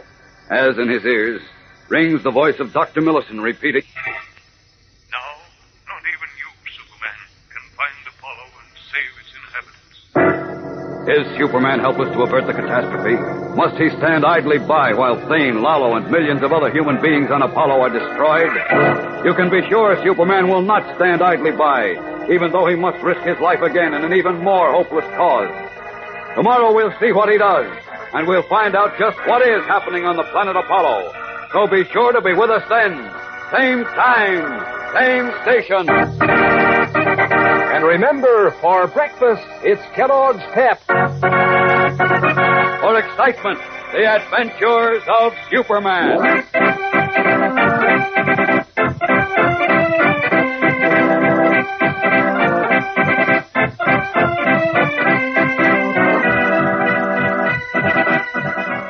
Superman is a copyrighted feature appearing in Superman DC comic magazines and is brought to you Monday through Friday at the same time by Kellogg's Pep, the Sunshine cereal.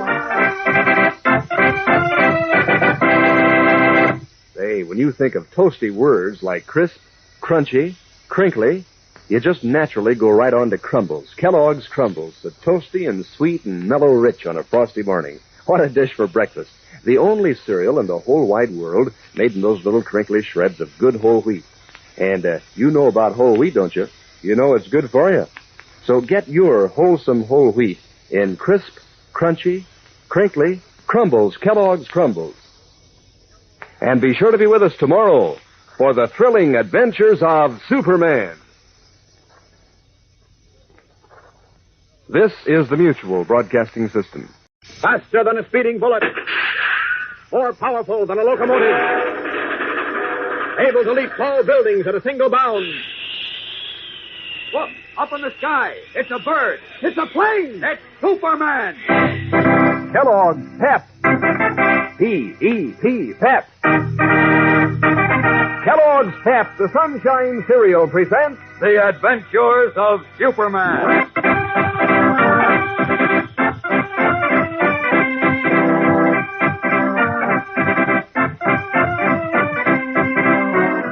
Today, Superman learns to his horror that Apollo has plunged from its orbit. and is now being destroyed by the powerful burning rays of the sun.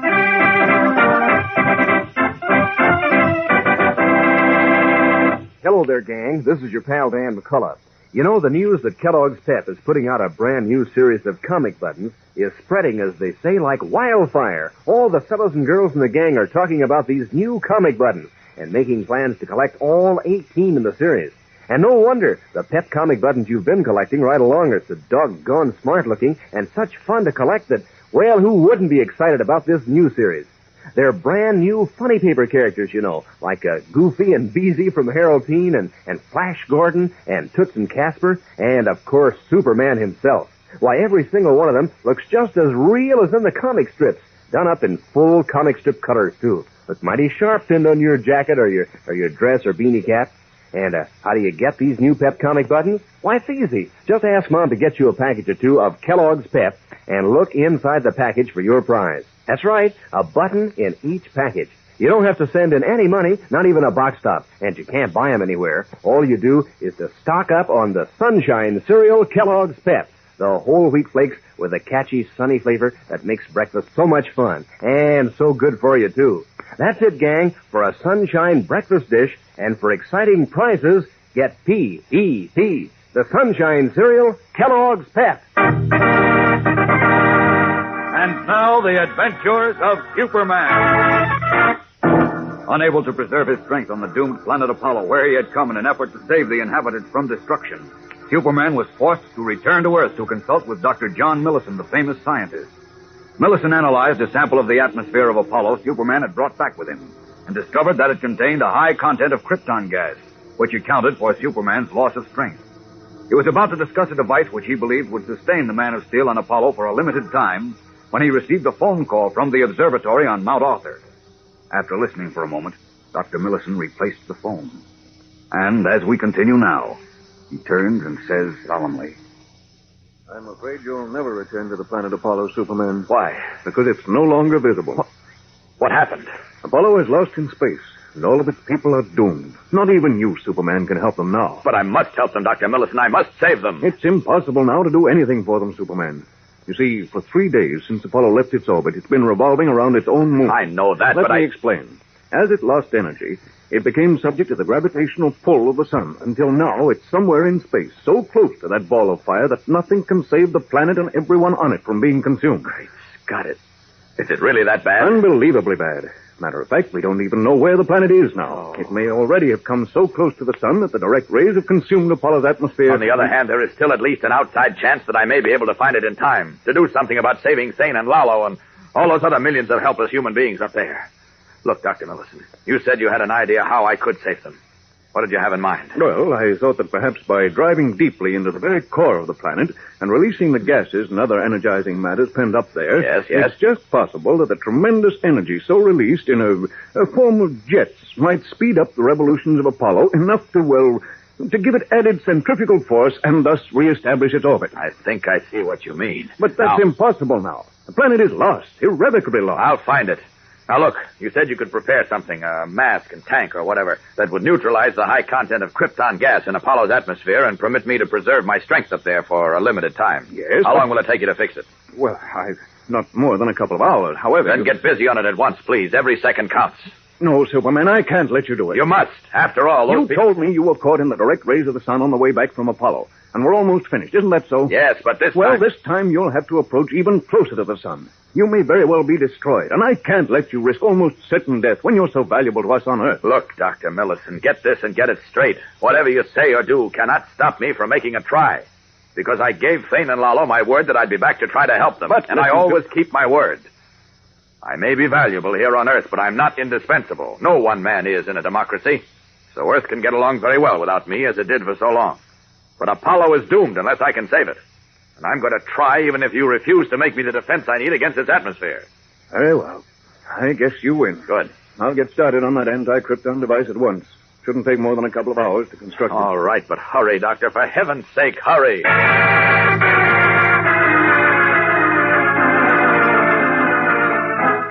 As Superman anxiously paces the floor of Dr. Millison's laboratory, impatient to be off on his perilous mission, millions of miles away in space on the doomed planet Apollo, another scientist, the elderly white-bearded Thane and his daughter, Lalo, sit in the mouth of a cave on a hillside above the Sea of Mercury. Sunlight, stronger and brighter than any the inhabitants of Apollo have ever known, bakes the land. And the dry wind blowing down through a pass in the mountains seems to come from a raging oven. All in this tiny village of Thane's birth have been driven from the heat of the valley into caves in the hills. And even the strange tika birds, which ordinarily nest in the black and silver-leafed trees by day, and swim in the Sea of Mercury only at night, now have left the heat of the trees to stand on the edge of the strange sea and complain in their weird calls against the unaccustomed warmth of the liquid. Mopping her perspiring face, Lalo fans her weakened father with a small branch of leaves as they await what seems to be certain destruction by the sun. You are kind, Lalo, but the fanning stirs only the hot air. I thought it might help a bit, Father. Nay, sit quietly. That is best. Does water still remain in the wells? No, not much.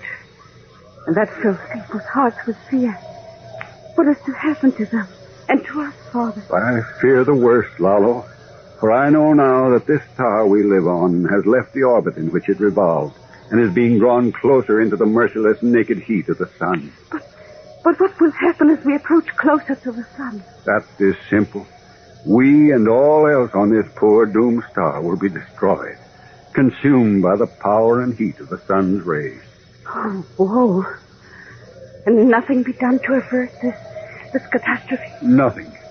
Unless, perhaps... Perhaps what, Father? Unless the stranger from Earth, he who calls himself Superman, returns. Aye. He's possessed of great powers, and he flies through the air. He seems also to have the strength of full 20 of our giant slaves. And he has also great wisdom. Father, he promised to return. Perhaps... Aye, but I know not if he can discover us now in the great space void. Perhaps even now he seeks for our star and seeks in vain. Oh, say not that, Father, please. I fear it is the truth, my child. Oh, no. Oh, if only the Raz had listened to me and to Superman instead of to his own cruel heart and to his ignorant astrologers. But now I fear it is too late. Perhaps not, Father. Perhaps Superman will find us. He is our only hope. Wait. What is that distant rumbling? Thunder? No. It sounds somewhat different from thunder. But what else can it be, Father? I know not, but I fear... Mr. Lalo! Who calls? Oh, it is Ord, the slave giant of the princess whom Superman brought here with us. Oh, yes, I had forgotten. Sire! Oh, wise one. What is it, Ord? The far snow-capped mountains, from where I and the other giants came. What of them? There is no snow-capped mountain now, Ord. I saw this morning how the great sun had melted the snow. Aye, but no, sire. The great sun melts the mountains themselves. What? What is this you say? Come, look beyond this ridge for yourselves. All in the village stand now and shake with fear at what they see. And at the strange thunder, which is not the thunder of a storm. Come, let us see, Lalo. If this be true... Oh, it is true, Father. Behold, the distant mountain peaks collapse and disappear before our very eyes. Oh, it is as I feared. The great being have mercy on us. This cannot be, Father. I must be dreaming. You dream not, my daughter. As our star draws closer to the sun and rotates more slowly, it loses energy and matter. The disintegration of our star has begun. Our end is near.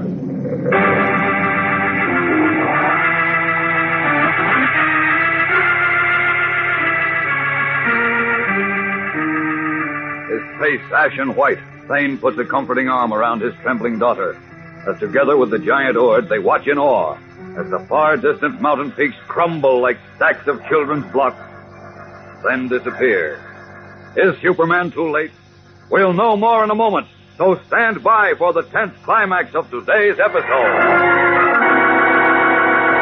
Say, gang, if you haven't joined up in the Junior Red Cross membership drive, don't put it off another day. Ask your teacher about it tomorrow at school. Find out what a wonderful way it is to lend a helping hand to children who need it, both here and overseas, and to help keep the Red Cross many activities going, like those swell Red Cross life-saving courses, for instance. Yes, sir, the Junior Red Cross is one organization you want to be part of. So get your membership tomorrow. Helplessly, Thane and Lalo on Apollo can only watch the disintegration of their doomed planet. As millions of miles away on the terrace before the observatory on Mount Arthur, Superman, a pair of metal cylinders strapped to his back, stands once more with Dr. Millicent and his colleague, Dr. Bloomfield. For the last time, Superman, I beg you to give up this trip. I tell you, you're practically committing suicide. Let's hope not, Dr. Millicent. Anyhow, I'm going to make a try at saving Apollo. But Dr. Millicent is right, Superman. Even if you do find Apollo, which I doubt, it will be so close to the sun that you'll almost certainly lose your life. Afraid I've got to risk that, Dr. Bloomfield. But look here, how See, can now you... I have the mask. You say there's enough nitrogen and oxygen in the containers for 24 hours, Dr. Millicent? Yes, but no longer. That should be long enough. I won't need it until I get on the planet.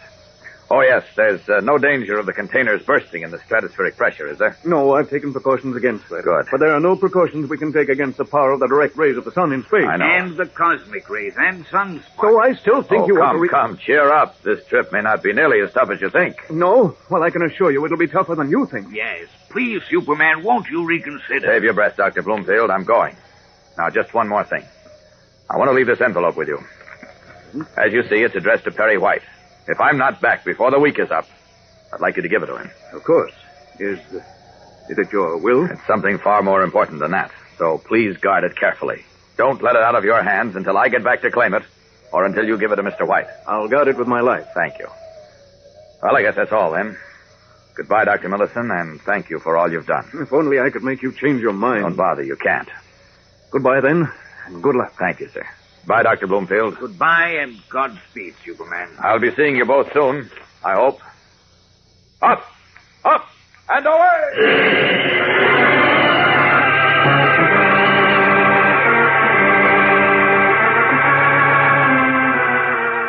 Leaping high from the terrace, Superman rockets away toward the sun, red cape streaming in the wind. And back on the observatory terrace, certain they are seeing him for the last time. Dr. Millicent and Dr. Bloomfield watch until he is but a tiny speck in the sky. And then, nothing. Will Superman live through this most perilous of all his adventures? And will he find the doomed planet Apollo before it, Thane, Lalo, and all the other human beings there are destroyed? We'll learn more in tomorrow's thrilling episode. So be sure to be with us. Same time, same station. And remember, for breakfast, it's Kellogg's Pep. For excitement, the adventures of Superman.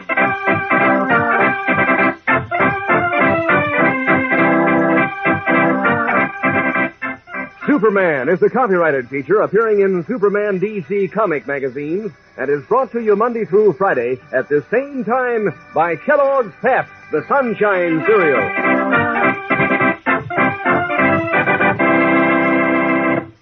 Say, when you wake up in the morning and you can see your breath on the frosty air, gang, that's Crumbles weather. Just calls for a toasty kind of cereal with zip and go. Calls for toasty words like crisp, crunchy, crinkly. Crumbles, sure, just fits, doesn't it? Kellogg's Crumbles, sort of sweet and mellow rich.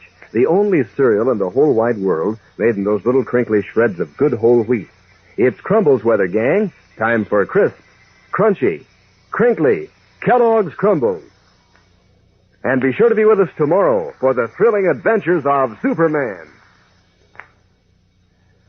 This is the Mutual Broadcasting System. Faster than a speeding bullet. More powerful than a locomotive. Able to leap tall buildings at a single bound. Look, up in the sky. It's a bird. It's a plane. It's Superman. Kellogg's Pep.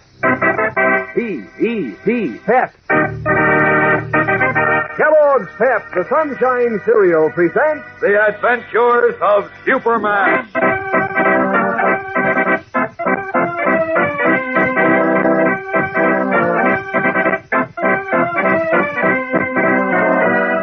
Today, Superman zooms to the heavens on a mission of mercy in a last effort to save Apollo from doom.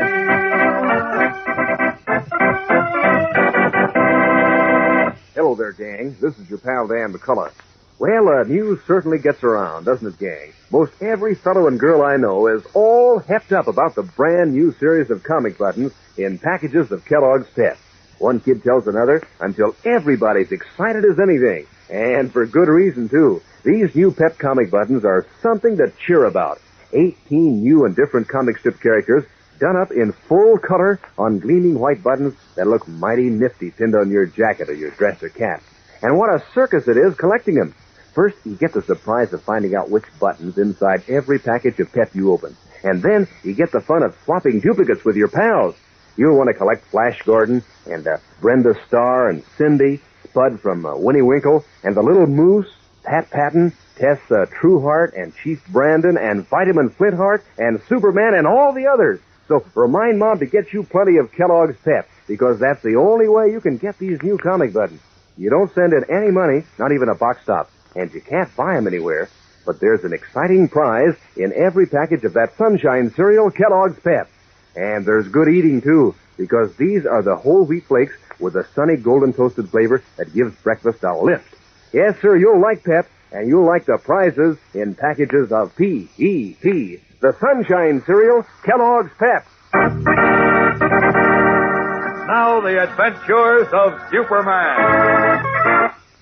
Pointing out that the planet Apollo was now lost in space and presumably being drawn into the sun, Dr. Millison, the famous scientist, pleaded with Superman to give up his idea of searching for it because of a fear that he would almost certainly be destroyed. But Superman insisted on making an attempt to save the inhabitants of the doomed planet, and, equipped with a device to sustain himself in the strange atmosphere of Apollo, rocketed away. As we continue now, he has passed beyond the orbit of Earth and is once more in the vast, awesome reaches of space, searching for the lost planet. Streaking in great looping arcs, he approaches closer and closer to the blazing white-hot sun, whose ultra-powerful rays and tremendous magnetic pull almost conquered him once before. Listen. No sign of Apollo yet. Nothing but space. Emptiness. Dr. Millison was right. It's like looking for a marble in the Pacific Ocean. But I've got to find it. Oh, what happened? I'm getting weak. Direct rays of the sun. Cosmic rays must have caught me again. Got to get away from them. Fast. Away! There. I'm all right now. I must be careful. The sun is like a terrific magnet, and I can't keep fighting it forever. If I'm going to find Apollo, I'd better find it quickly, or I'll be done for. Away!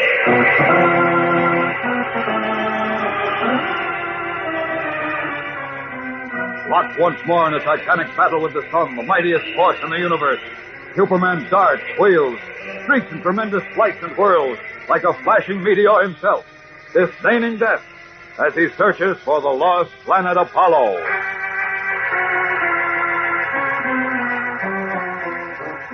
Meanwhile, like a rudderless ship lost in an endless sea, Apollo moves through space, drawing ever nearer to the all-consuming sun, whose great heat has already caused forests on the doomed planet to burst into raging flames, rivers and lakes to evaporate into nothingness.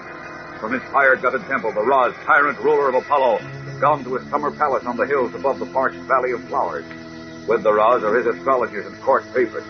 But many of the terrified people in an ever-swelling torrent have followed their ruler to the hills above the valley, where, surrounding the palace of metal and clay, they seethe and panic. Inside the palace, in his council room, the beak-nosed Raz sits cross-legged on the floor with his two chief astrologers, Zalma and Kree. Fear is written in the lines of his swarthy, perspiring face. The golden circle on his forehead stands out like an angry ring of fire. Suddenly, he leaps to his feet, rushes to a deep vent in the thick wall. He jerks a heavy curtain across the vent, shutting out the noise of the crowd below.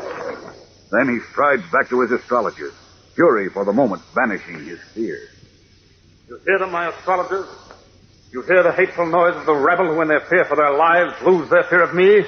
Soon, unless something is done, they may even rise against me. Nay. They dare not, O Universal One. They dare and they will. They think the star we live on is being consumed in heat and flame, and they would rise against me before they die. But our star cannot be consumed. Tell me then, Zalma, how came the far snow-capped mountains to crumble like sand yesterday and then disappear? And whence comes this frightful heat, which causes our forests to blaze into fire of themselves, and our rivers and wells to dry up and our crops to die? It is the traitor Thane who is to blame for all this misfortune. Aye, Thane. And the evil spirit with whom he conspired. He who called himself Superman. Between them, they have brought this evil upon us. That is so, sire. Perhaps you were right. It was Thane and this Superman who warned that our star would move into the great sun and be destroyed. Perhaps they have caused this to happen. Aye, sire. If only you had heeded our counsel and turned Thane into stone at once. When first we acquainted you with this treachery. It was the princess who interceded for him. Also, I feared his power with the people. If I but had the villain Thane here now, my giant slaves would make him die slowly and painfully. Do your spies search for him now? Aye, but how can they find him? It is my belief that when Superman flew from our star, he took with him Thane, the girl Lalo, and the giant who aided them. But Superman could not have taken Thane and the other two from our star, O Ross. What mean you, Cree? You saw them fly away? Aye, but we say Superman is a spirit from a star of the dead. Thane and his daughter still live. They could not go to Superman's star without killing them. That is true. Superman must have deposited them somewhere upon this, our own star. I had not thought of that. But if that is so, then why have my spies not found Thane? My orders were to search everywhere, in every village. I will have the Captain Corps in here at once.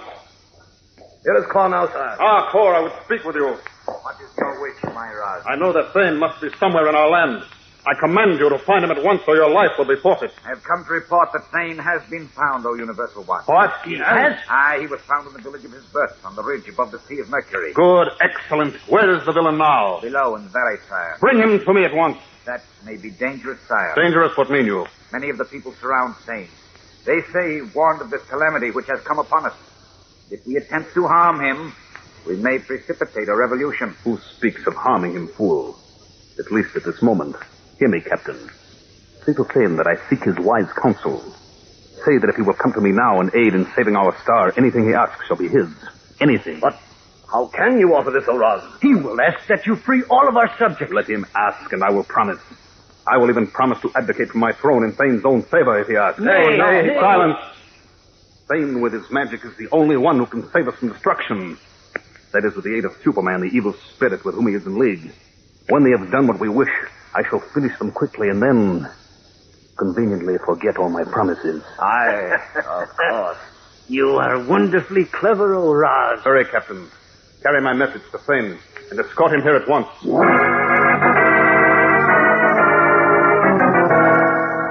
Planning to trick Superman into coming to his aid, the despotic Raz waits for Thane. Unaware that at this very moment Superman is exerting every effort of his great strength and will in the search for the lost planet. In the limitless reaches of space, the Man of Steel has begun to circle the sun, fighting off its terrible numbing rays, flashing away from the deadly streams of electrons pouring throughout space from sunspots. Half blinded, he shields his eyes from the sun and continues to push onward. I can't go on much longer. Getting weaker. But Thane and Lalo, everyone on Apollo will be lost unless I help them. Oh, those rays. They're worse than 100 cyclotrons. Where is that planet? Maybe Millicent's right. Maybe it's already been consumed by the sun. Wait. What's that? Far off there. Protected. Yes, it looks like Apollo. Great shot. Now I don't see it anymore. Did my eyes play a trick on me?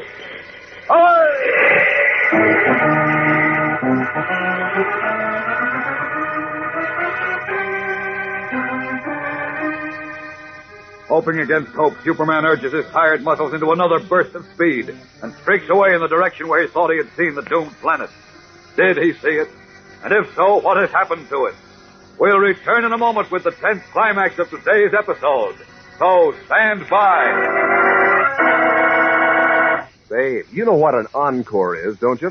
You know, in the theater, when you like an act, you clap for more.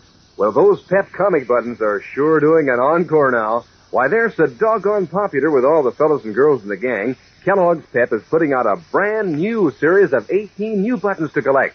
And Pep can take a bow for that, believe me, because these new Pep comic buttons are a sight to see. They're bright colored as anything on gleaming white enamel with the pictures of your favorite funny paper characters standing out clear and sharp, like Judy, for instance, from Gasoline Alley, and Barney Google, and Toots and Casper, and Superman himself with his red insignia on the bright blue jersey. Yes, sir, these new Pep comic buttons are really terrific, and so easy to collect, too. You don't send in any money, not even a box stop. Fact is, you can't buy them anywhere. But every time Mom opens a new package of Kellogg's Pep, there's one of these buttons as a prize inside. And there's mighty good eating for you, too, because Pep is called the Sunshine Cereal. It's loaded with catchy, sunny toasted flavor, crisp and fresh as can be. Tell Mom you want Pep for breakfast every day. And get your prizes from P.E.P., the Sunshine Cereal, Kellogg's Pep. As Superman makes a final desperate effort to locate Apollo, the elderly white-bearded Thane, weakened and sad, has been brought into the presence of the Roz, who pleads with him craftily. Any wish will be yours. I will grant freedom to everyone in this land, as you have so often asked me to do, only save us. But I tell you, there is nothing I can do, sire. It's because he does not wish to aid us, Roz. Quiet, Thomas. Hear me, Thane. Save us, and you shall have even my throne. I will abdicate in your favor. That will not be necessary, Roz. For in but a short time, you will abdicate in favor of the great being. Speak not thus. It is you who can preserve us. Nay, not I. Earlier, perhaps with the aid of Superman, he whom you scorned and seek to destroy. But now it is too late. It cannot be. It must not be. Summon Superman to come back and help us. Oh, if only I could, sire. You must. You summoned him once. Do so again, I beg of you. I tell you, it is impossible, sire. Hold. What is that? Great stars. It sounds as if the end is near. The whole palace shakes. See, sire. The whole valley is cracking. Speak, Thane. What is this, man? What happened? I fear we have now come so close to the sun that our star splits and breaks apart in the sun's heat and terrible rays. That is the end. Nay, say it is not so, Thane. Save us! Save us! Would that I could, sire. Not for your sake, but for the sake of the helpless millions on this star who must suffer for your blind lust for power. But now nothing can be done. Our fateful end is at hand.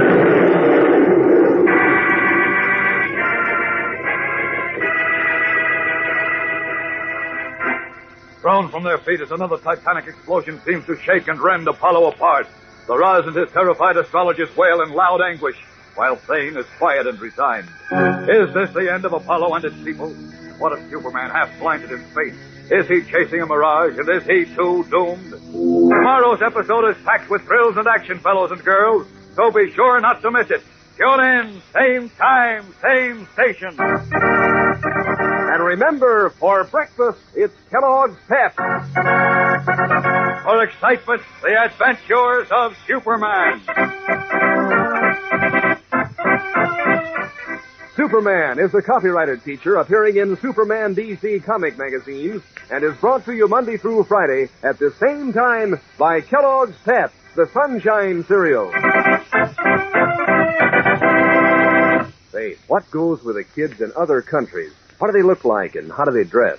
Well, Kellogg has the answer with the cutouts on packages of Kellogg's Crumbles. And the kids in your family will have a swell time with these dolls of all nations, cutting them out and changing their costumes, collecting all 6 countries in the series, like Norway, Holland, and China. 2 cutout dolls to every package, you know, and they're dressed like the real thing. That's dolls of all nations on packages of Kellogg's Crumbles. And be sure to be with us tomorrow for the thrilling adventures of Superman. This is the Mutual Broadcasting System. Faster than a speeding bullet. More powerful than a locomotive. Able to leap tall buildings at a single bound. Look, up in the sky. It's a bird. It's a plane. It's Superman. Kellogg's Pep. P-E-P, Pep.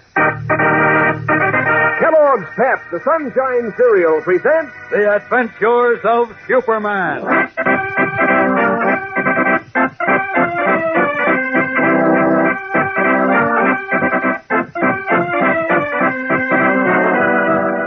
Today, while Superman dashes blindly to rescue Apollo, the planet appears to be crumbling in wild tremors of disintegration.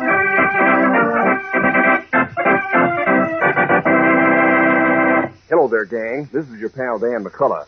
Say, I'll bet that if I just whispered that Kellogg's Pep is putting out a brand new series of comic buttons, all you fellows and girls would know about it quick as a wink, because that's a secret that'd be mighty hard to keep. It's such swell news that you can collect 18 new and different Pep comic buttons, like the other ones that made such a hit with all the gang. Yes, sir, 18 new funny paper characters to collect and to wear pinned on your jacket or your dress and cap. Comic buttons like Brenda Starr and Flash Gordon and the Inspector from Captain Jammer Kid and Superman himself. You won't want to miss out on a single one of them. And you'd hate to miss the fun of trading duplicates with your pals, too. That's an exciting transaction every time. Believe me, everything about this brand new series of Pep comic buttons is exciting, like the surprise you get when you open a new package of Kellogg's Pep. That's how you get these comic buttons, you know. You don't send in any money, not even a box stop. And you can't buy them anywhere, but you get a comic button in every package of Pep. And you get some mighty smooth eating, too, because Pep is strictly terrific when it comes to sunny, golden toasted flavor. That's the Sunshine Cereal Gang, P-E-P, Kellogg's Pep. Ask Mom to get you some today. And now the adventures of Superman. As Superman, pitting his life against the mighty forces of the elements, searched through space for the lost planet Apollo, the planet itself was being drawn steadily toward destruction by the blazing sun. Already fires rage in Apollo's forest. Mountains have crumbled, rivers and lakes have dried up, and the people are in panic. Meanwhile, believing that Thane, an elderly scientist, had conspired with Superman to bring this disaster to Apollo, the Raz, tyrannical ruler of the planet, craftily offered Thane his throne if he would summon Superman and avert final destruction. But before Thane could reply to what was obviously a ruse, terrific explosions began to shake Apollo, and the elderly scientist cried out, I'm here. This is the end. Our star is splitting apart, and no one can do anything to help us now.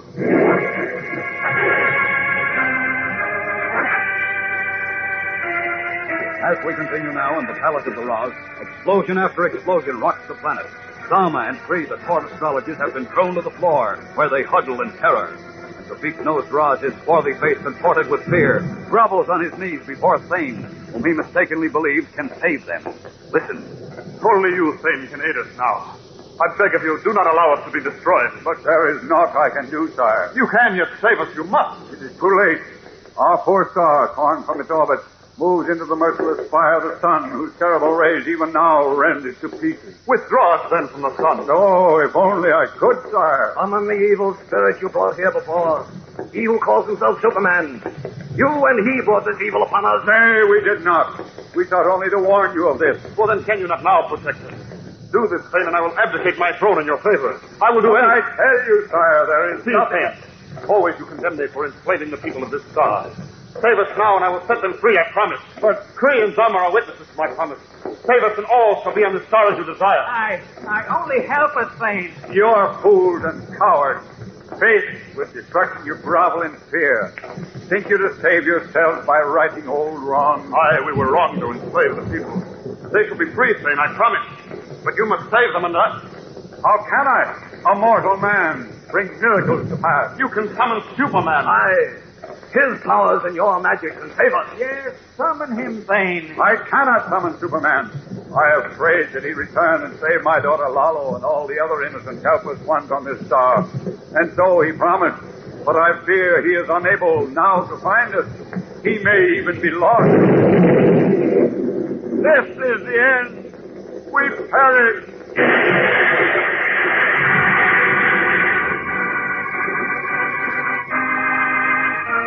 Hiding their faces in their hands, the Raz and his astrologers wail in anguish, certain that their end has come, as a violent explosion shakes the palace to its foundations.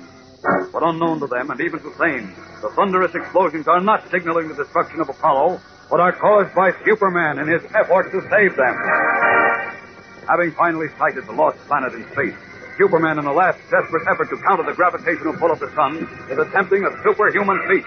Like a titanic battering ram, he is driving through the solid surface of Apollo, down through the rock and soil and subterranean waters and strata of the planet, pouring, plunging to its very core. Finally reaching his goal, the Man of Steel releases in monstrous jets the pent-up gases, the hitherto unknown vapors and fires which crash and thunder in flashing energy up through the passage he has created.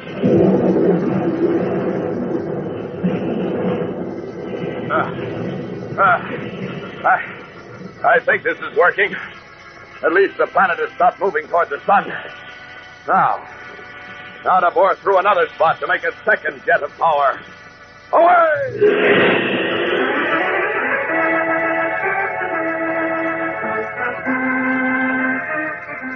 Again and still again, the Man of Steel drives through the surface of Apollo and is almost blown back into space by the tremendous jets of power he releases.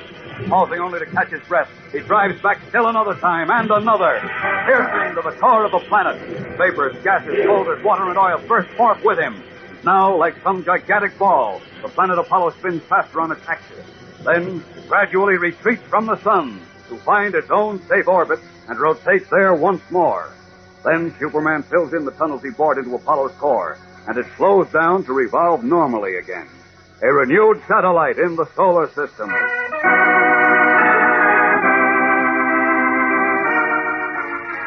On Apollo, the inhabitants look at each other with dawning hope in their eyes.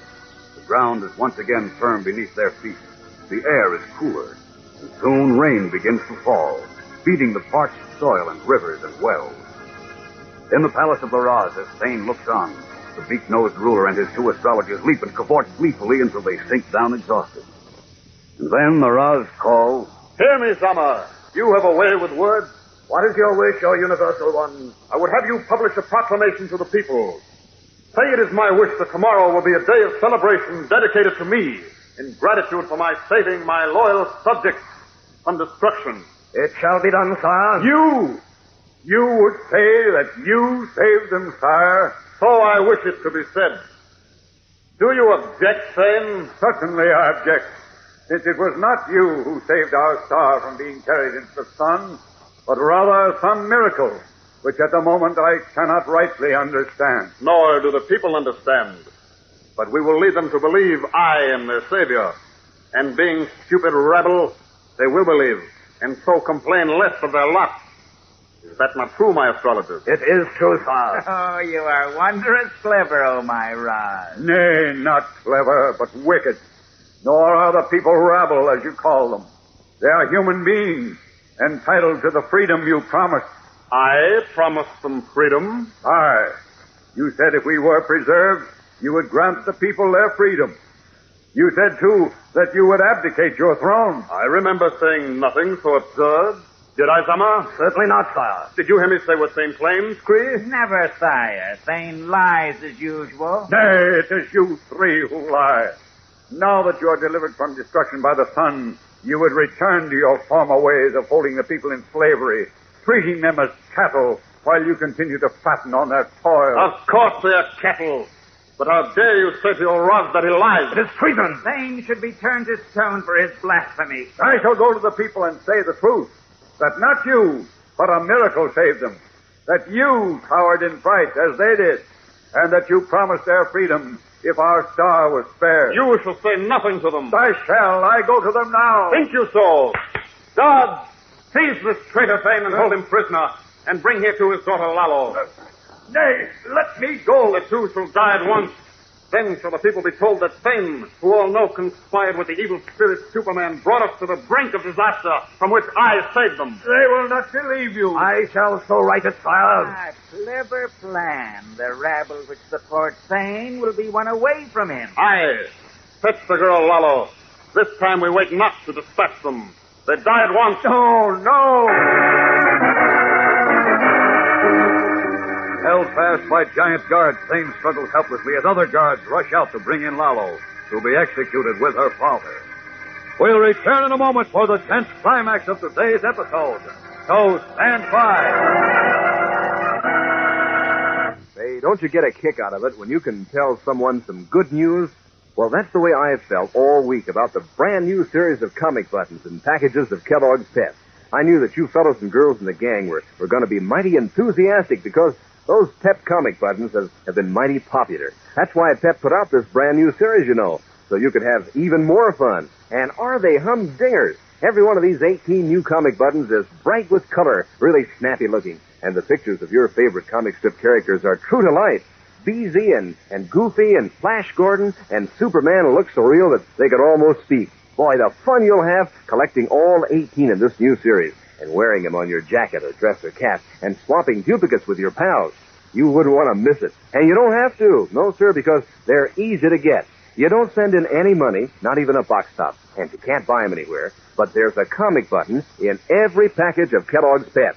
And look for some mighty good eating, too, because Pep is a super delicious breakfast dish. Ask Mom to get you some P-E-P, the Sunshine Cereal, Kellogg's Pep. At the Roz was condemning Thane and his daughter Lalo to die, Superman, having paused to rest from his tremendous labors, has gone to the distant village on Apollo where he had left Thane, Lalo, and the giant Ord. Wearing the half mask connected to the nitrogen and oxygen cylinders on his back and the mental telepathy helmet of the Apollonians, Superman finds the village entirely deserted. Alarmed for his friends, he takes to the air. Several miles along a narrow highway, he sees Ord and drops to the ground beside the giant. Ord, wait! Oh, it is the spirit who flies, Superman. That's right. Tell me what happened to everyone in the village. Where are Thane and Lalo? The wise old one and his daughter were seized by the soldiers of the Roz. What? When was this? 2, perhaps 3 days gone, when first came the strange thunder and the snow-capped mountains disappeared. In all that happened, I have lost trace of time. Where did the soldiers take Thane and Lalo? Where but to the presence of the evil Roz himself and his wicked astrologers. Uh-oh. I escaped from them and hid while they rounded up all the others in the village and dispatched them, accusing them of harboring Thane, whom they called a traitor to the Roz. Great Scott. Then I was delayed by the terrible explosions and shakings of the ground. Now I go to seek aid for Thane and Lalo from my mistress, the princess. But I fear I am too late. Perhaps not. Up with you, Ord. We fly through the air again? We certainly do. All right, Ord, hang on. Here we go. Up and away!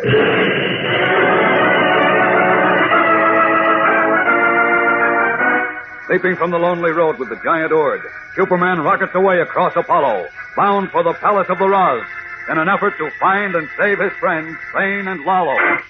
Is there still time for him to prevent the execution of Thane and Lalo? Superman's work is far from over. So be sure to be with us tomorrow when he comes to grips with the powerful giant slaves of the Roz, whose strength is almost equal to his own. Tune in, same time, same station. And remember, for breakfast, it's Kellogg's Pep. For excitement, the adventures of Superman.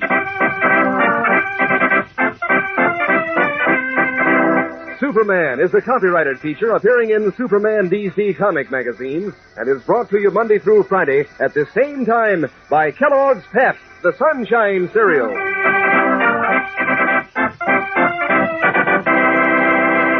You know, gang, words can have a wonderful taste to them. Like on a frosty morning, you can almost taste words like crisp, crunchy, crinkly. Crumbles. Sure, that name just fits, doesn't it? Crumbles, Kellogg's Crumbles. Just seems to go with words like crisp and crunchy. It's such a toasty kind of cereal, sort of sweet and mellow-rich. And you know, it's the only cereal in the whole wide world made in those little crinkly shreds of good whole wheat. Crisp, crunchy, crinkly. Crumbles for breakfast, Kellogg's Crumbles. And be sure to be with us tomorrow for the thrilling adventures of Superman. This is the Mutual Broadcasting System. Faster than a speeding bullet. More powerful than a locomotive. Able to leap tall buildings at a single bound. Look, up in the sky. It's a bird. It's a plane. It's Superman. Kellogg's Pep. P-E-P, Pep. Kellogg's Pep, the Sunshine Cereal, presents The Adventures of Superman.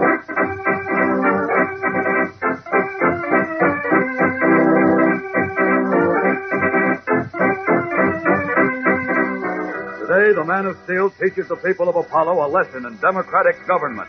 Then, just when he begins to feel that his troubles are over, he remembers something that threatens his continued operation as Superman.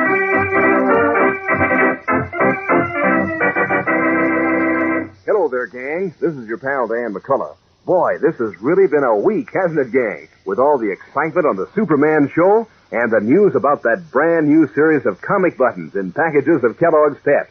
Bet you're all set to collect them and to get yourself some snappy-looking buttons to pin on your jacket or your dress or cap. Because they are smart-looking, believe me, done up in full comic strip colors on gleaming white enamel buttons that show up like anything. And the pictures of your favorite funny paper characters are so true to life.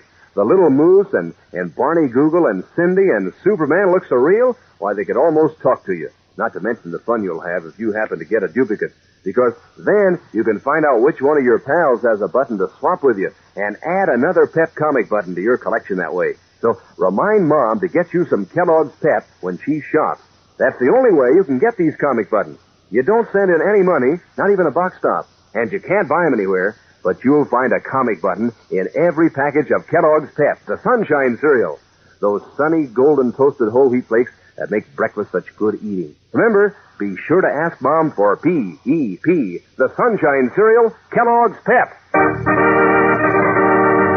now the adventures of Superman.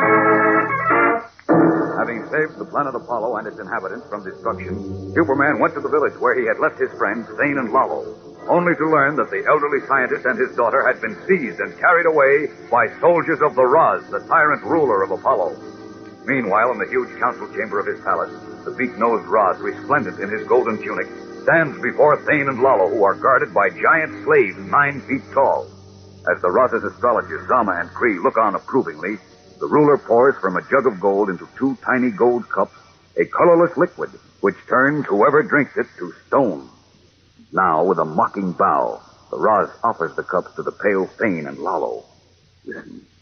Drink, my friend, so that you may remain with us forever as statues of stone. Nay. Compose yourself, my daughter. Will they stand in your garden, O universal one? It will amuse me to stroll there and see Thane, the statue. They will stand in the square, a constant warning to any who dare plan rebellion against me. An excellent plan, O Roz. Aye, excellent. Hear me, Roz. Destroying us will only hasten your downfall. Indeed. Aye, the people grow weary with the bonds of their slavery.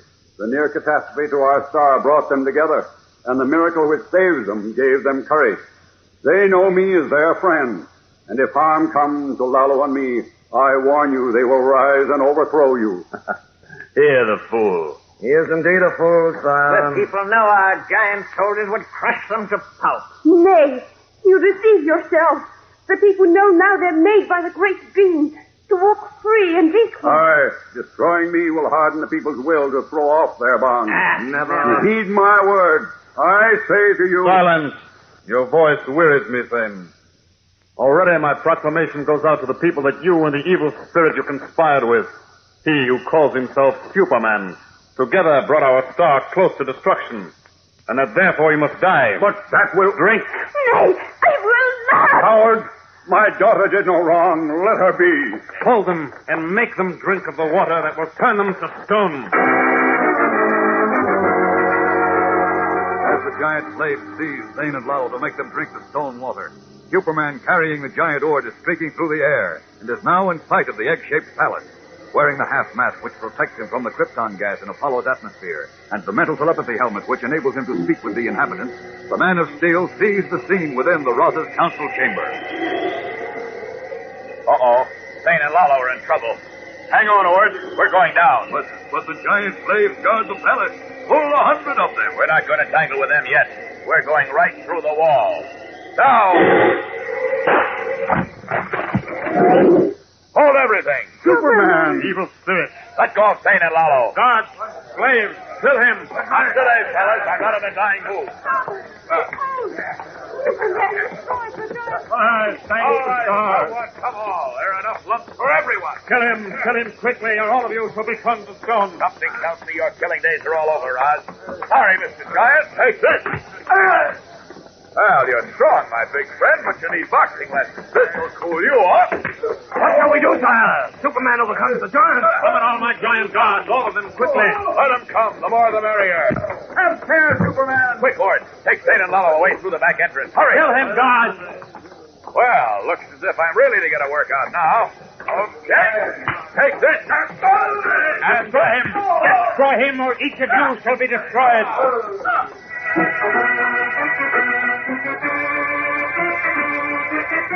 His fists working like steel pistons. Superman slashes and flails at the 100 powerful giants. Hairy, great-muscled men 9 feet tall who swarm upon him, seeking to bear him down to the floor and destroy him. Seizing one, then another, he hurls them at his onrushing foes, takes to the air above their heads with giants spilling from his cape, then drops down again to rain punches as giant after giant groans and collapses. Then, as his massive slave soldiers are deposited in ever-growing silent heaps upon the floor, the beak-nosed Roz and his astrologers grow pale and begin to tremble. Finally, when it appears certain that none of the ferocious giants will be left standing, the Roz and his astrologers turn with one accord and rush from the wrecked council chamber, bleating with tears. And now, you last two. One to the chin like this. And ditto for you like this. That does it. These fellas were tough. What with fighting the sun's rays, and then these chaps, there's never a dull moment up here. Uh-oh. Now what? In here! Follow me, my friend! Say, I thought I sent you out with Lalo. You have already defeated all the giants, Superman. Well, of course. What are you doing back here? Great Scott! I wasn't. Tell me, why are these people here with you? Does this mean more trouble? Nay, the people of Apollo have risen behind you, Superman, and have come to your rescue. Well... We reasoned it was you who saved our star from destruction, so we must help you. And now, if ever, was our time to rise against the wicked Ra's. Aye, we hold now the scoundrel prisoner. We will see him drink of the stone water this time. Aye, he and his astrologer shall be turned to stone. Oh, one moment. The people have promised to heed your counsel, Superman. Well, now, look. Tell us how you, on your star, which you call Earth, govern yourselves, and what we shall do now. Well, I think what you should do first is to have a general election. Let the people vote for the men they want to govern them. We vote for Thane to be our Ra's. Silence, I beg of you. Then what, Superman? Tell the people as they wish be permitted to make the Ra's and his astrologers drink of the stone water? Aye. Make them drink now. Silence! Let Superman speak. Well, we had a situation very much like this on Earth. The rulers of a nation called Germany enslaved and plundered a good part of the world before the freedom-loving peoples banded together and finally defeated them. When the war was over, we gave the German leaders a fair trial. Do you counsel us then to give the Ra's and Zama and Kree and their soldiers a trial? Yes, I do. That's the fair thing. Yes. On Earth, we feel that every man accused of a crime, regardless how strong the evidence against him is, deserves a trial. Then so shall it be here. Will you stay with us and help us establish a free government, such as you have on your star, Superman? Unfortunately, I can't, Dane. You know I can't breathe in your atmosphere without these cylinders of nitrogen and oxygen, and they're almost empty now. Besides, I just remembered. You seem distressed. What is it? Well, I have no idea how long I've been gone from Earth this time. It must have been several days I spent traveling through space looking for Apollo and then getting it back into its orbit. There was no day or night in space, so I lost track of time. Oh, what does this matter, Superman? Matters a great deal, Lalo, because I left a letter to be given to a friend, a man named Perry White, at the end of the week in case I wasn't back on Earth by then. And that letter reveals my double identity. Your what? I do not understand. Well, there's no time to explain now. But unless I get back to Earth before Mr. White gets that letter, well, it'll be just too bad. Goodbye and good luck, Thane, Lalo, all of you. Oh, wait. Don't go yet. We haven't properly thanked you. Don't bother. Perhaps I'll see you again. Take care of yourselves. Up and away!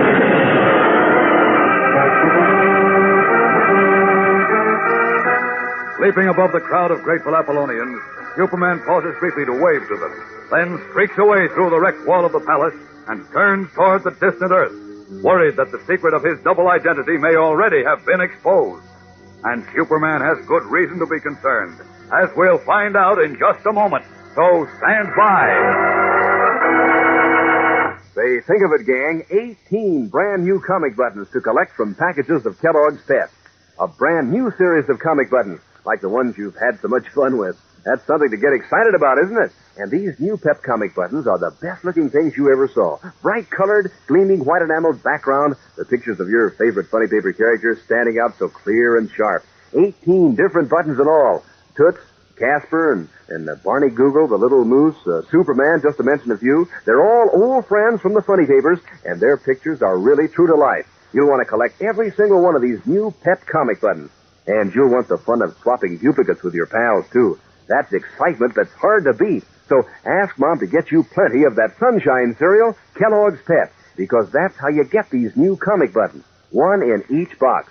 You don't send in any money, not even a box stop, and you can't buy them anywhere. But every time you open a package of Pep, there's your snappy prize. And there's some mighty snappy eating, too, because Pep is a whiz of a breakfast cereal. Tastes so crisp and sunny and golden toasted, you practically can't resist it. So ask Mom for P-E-P, the Sunshine Cereal, Kellogg's Pep. It is noon in Metropolis. Dr. John Millison has just arrived at the Daily Planet. Ushered into Editor Perry White's office, the famous scientist hands White an envelope, heavily sealed with wax. What's this, Dr. Ellison? Before Superman left Earth the last time, he gave me this envelope. He asked me to guard it carefully, and in the event that something happened to him and he failed to return to Earth by the end of the week, he said I was to give the envelope to you. Oh, he did, eh? Yes. The week expired last night at midnight. I waited a few extra hours, hoping against hope that Superman would return. But, as you know, he didn't. No, and neither did poor Clark Kent. Poor chaps. I wonder why Superman left this letter for me. I don't know. It's probably very important. Why don't you open it? I will. No, wait a minute. Lois Lane and Jim Olsen should be here when I open it. They were as close to Kent and Superman as I was. Oh, Miss Blackback, call Jim Olsen and Lois Lane. Tell them to come into my office at once. I can't imagine what could be in this letter, Dr. Ellison. Neither can I, but it should be very... I'll find out right now. Puzzled, Perry White rips open the heavily sealed envelope in which, as we know, is the letter from Superman, revealing his identity as the mild-mannered newspaper reporter Clark Kent. The secret Superman plans to reveal only after his death. Is Superman's most cherished secret, which he has protected so many times with all his great powers, to be revealed now, at the very moment when the Man of Steel is rocketing through space from the planet Apollo? We know that not even Superman can travel the many millions of miles through space in time to prevent Perry White, Jimmy Olsen, and Lois Lane from reading the confession White now holds in his hand. So what will happen? We'll find out in Monday's exciting episode. So don't miss it. Be sure to tune in Monday, same time, same station. And remember, for breakfast, it's Kellogg's Pep. For excitement, the adventures of Superman.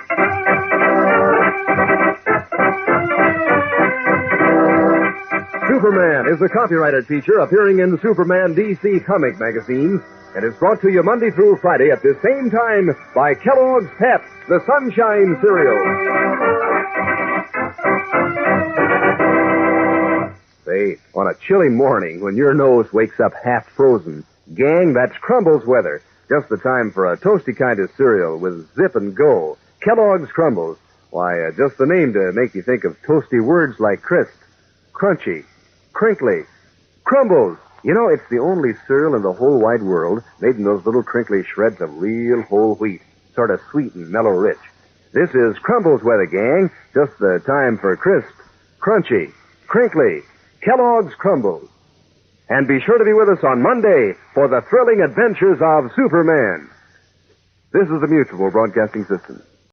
Faster than a speeding bullet. More powerful than a locomotive. Able to leap tall buildings at a single bound. Look, up in the sky. It's a bird. It's a plane. It's Superman.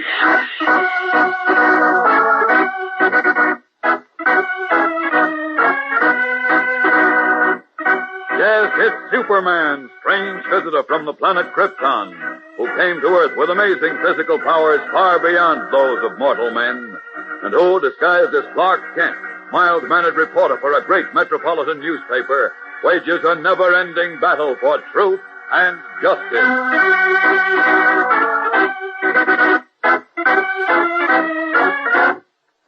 Today, transcribed in a place which supposedly has ceased to exist, Superman fights for the lives of two close friends in The Mystery of the $10,000 Ghost.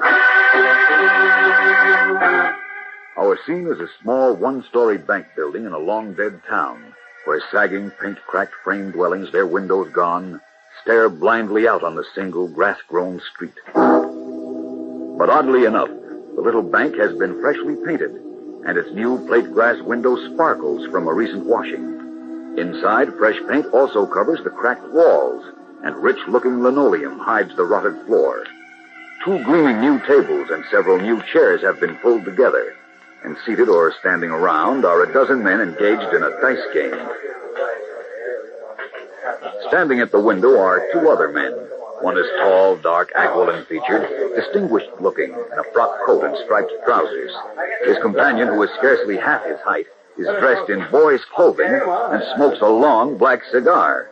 He is known as Shortcake, and now, puffing nervously on his cigar, he addresses the tall man. Roll up. It's taken Ed a long time to get here with the sucker, Lucky.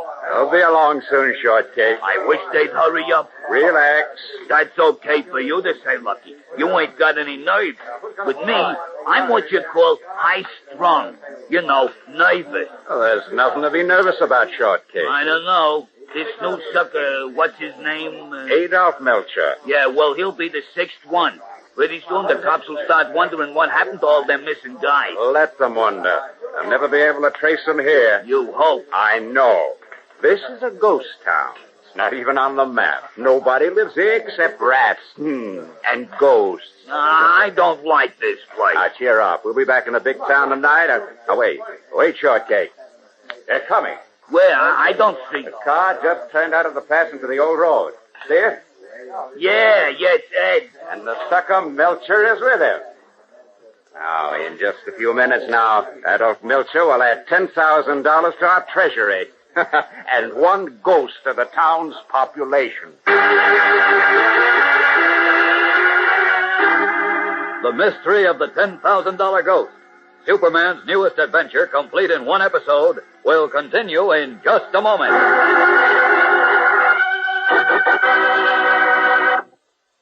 201 years ago today, gang, a famous American hero was born in Poland.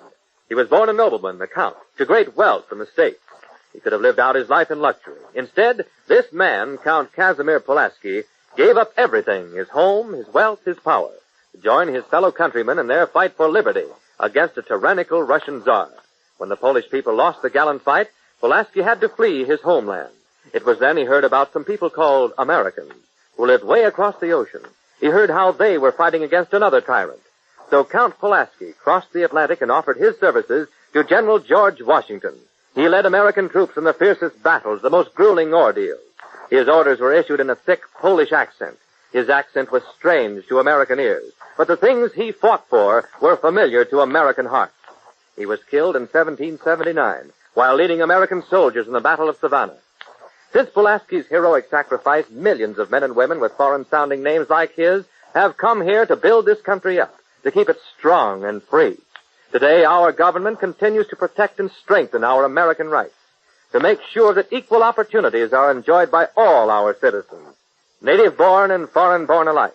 In doing so, America is paying the deepest kind of tribute to Pulaski, and to all the others like him of every country, creed, and race under the sun. That is the finest homage we can give to the brave men from all over the world who came to America when she was in need and made her great.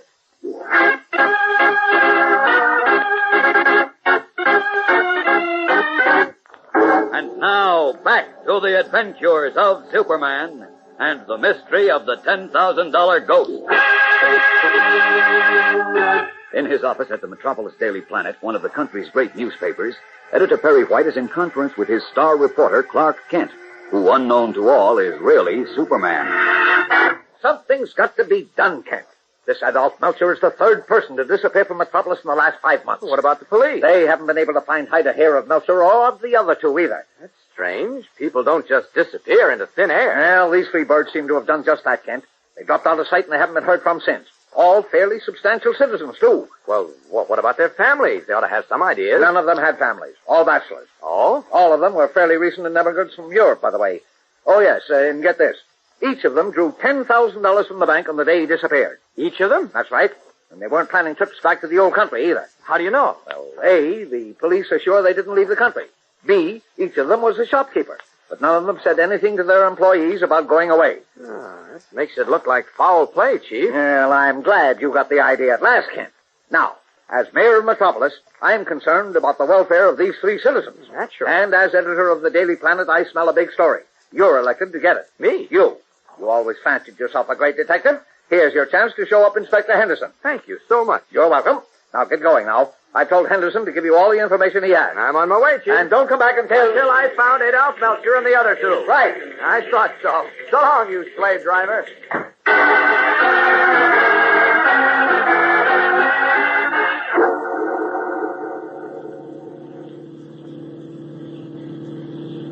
That spooky ghost town gives me the creeps at night, Lucky. Why couldn't we wait till morning to drive out? We're having company at the bank in the morning, Shortcake. Another one of your uncles. Oh. Is this uncle gonna bring us some more of that nice, free cabbage? Naturally, $10,000 worth. Oh, I love that holding money. Who's the sucker this time? A fellow named Anton Lazinski from Metropolis. Hey, that's the fourth one from Metropolis. Ain't that pushing your luck a little too far? Leave it to me. I know what I'm doing. Yeah, but the cops, they... Let me worry about the cops. And with this sneak set up, I am not worrying. Now step on it, Shortcake. We've got work to do before we cash in our next $10,000 ghost tomorrow.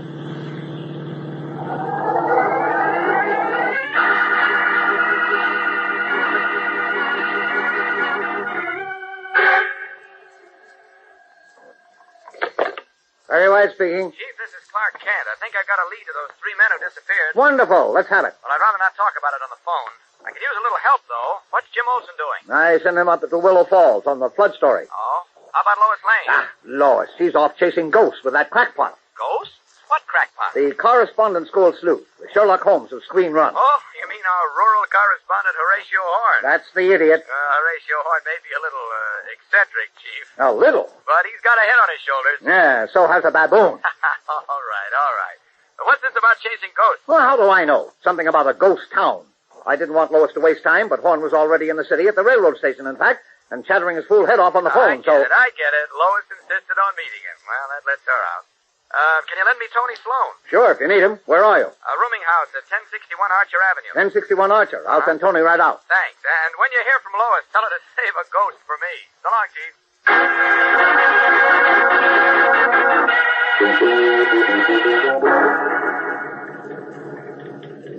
Here's the taxi, Miss Lane. Get in, please. All right, Horatio, but I wish you'd tell me... Later. Not a moment to waste right now. 2836 West Street, driver. And do hurry, please. What's the 2836 West Street, Horatio? Mr. Anton Lazinski, of course. And who, may I ask, is Mr. Anton Lazinski? Why, the name of the man on the letter. Oh, this is like pulling teeth. What letter, Horatio? The one the man deposited in my post office in Squeen Run yesterday afternoon. I'm the postmaster, you know, as well as the telegrapher. And a digger of artesian wells and a graduate of the infamous correspondence school for homemade private eyes. I know, the Horatio. famous international correspondence school for detectives and crime deduction, Miss Lane. Horatio, please get down to cases. You said on the phone that you had hold of a terrific story. I'm sure I have, by Gulliver. What would you say when a man sends letters from a ghost bank in a ghost town? I'd say he was probably a ghost, except that there aren't any ghosts. Exactly. Elucidate further, Horatio. This is beginning to sound interesting. Well, as I say, this man, whom I never saw before, deposited a letter in my post office in Squeen Run yesterday. Yes? The envelope, a fine, expensive envelope, by the way, was engraved the First National Bank of Nugget City. Nugget City? I never heard of it. Of course you didn't. Nugget City has been a ghost town for 48 years. Oh? And what I want to know is, why did this man send a letter from a bank which no longer exists in a town which no longer exists? I don't know, unless it was a gag. What? A trick, a joke. Oh, I don't think so. This man was definitely a criminal type. The smooth, confidence man type. Oh, come now, Horatio. You couldn't possibly tell that. I am a trained observer, Miss Lane, and to the trained observer, many things are apparent. As a matter of fact, I wrote my thesis on that subject for the famous international now correspondence spare me, school. Horatio, please. I still think it's a gag, but I've wasted all this time, so I might as well waste a little more. The letter was addressed to Mr. Anton Lazinski here in Metropolis? Yes, that's right. 2836 West Street. Well, we're turning into West Street now. Let's see what Mr. Lazinski has to say.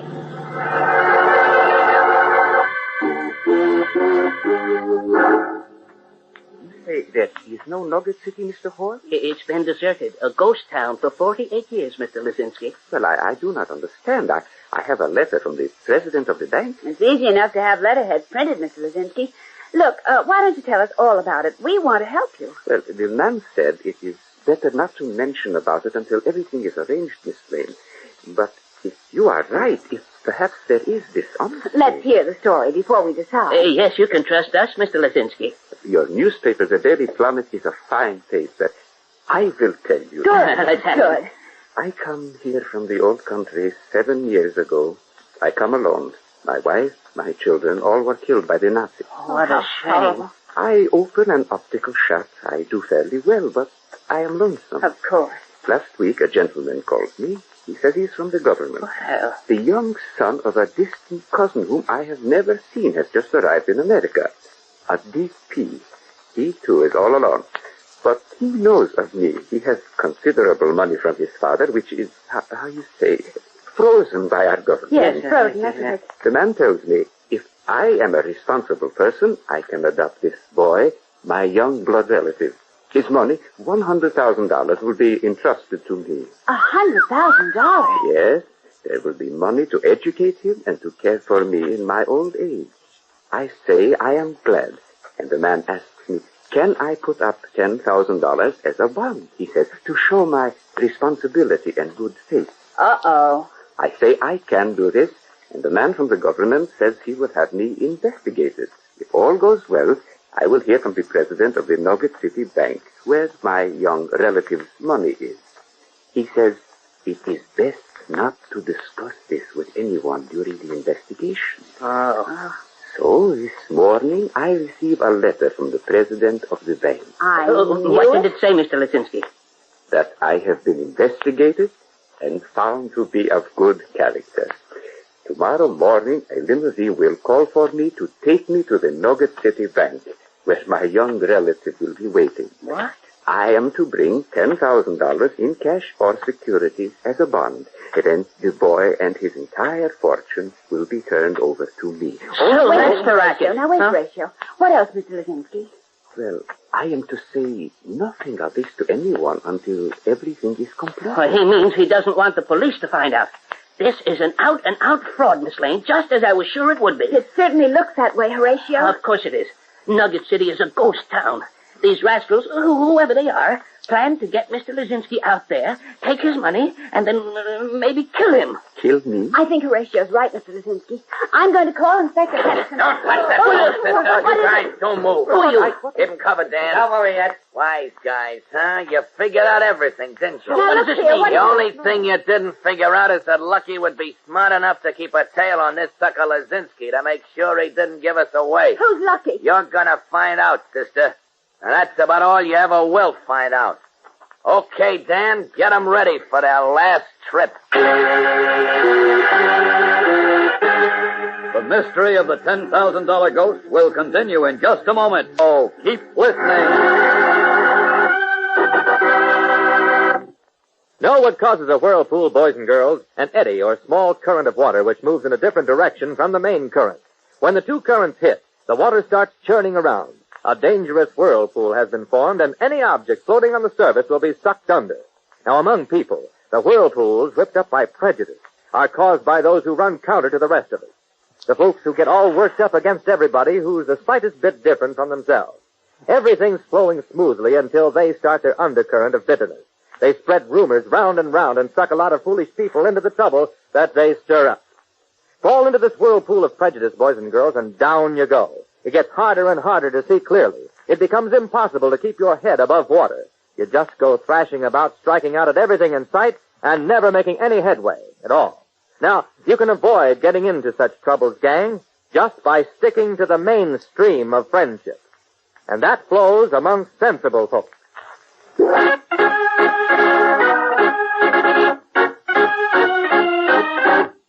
And now, back to the adventures of Superman and the mystery of the $10,000 ghost.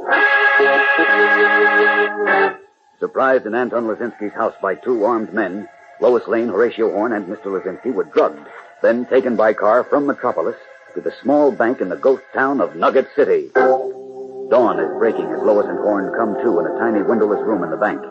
Mr. Lisinski is still unconscious.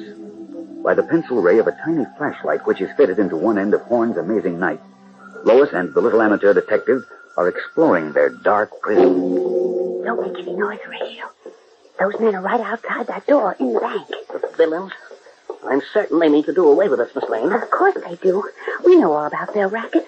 The only reason we're still alive at all is because Mr. Lisinski brought the $10,000 in bonds. Uh-huh. When he comes to, he can endorse the bonds over to them. They'll finish him and us, too. Hear me. How do you know? Well, they were in here a few minutes ago before you came to. I heard the boss, the one they call Lucky, say so. Oh, my goodness. We've got to get out of here quickly, then. But how? That door leads into the bank, and there aren't any windows. I know. If we could... Wait. What's this? What? It's another door. A door? Yeah. It's just opposite to the other one. Well, this door must lead outside by Gulliver. See if it's unlocked, Horatio. Hurry. I certainly will. Oh, locked by cricket. Oh, I was afraid of that. Here.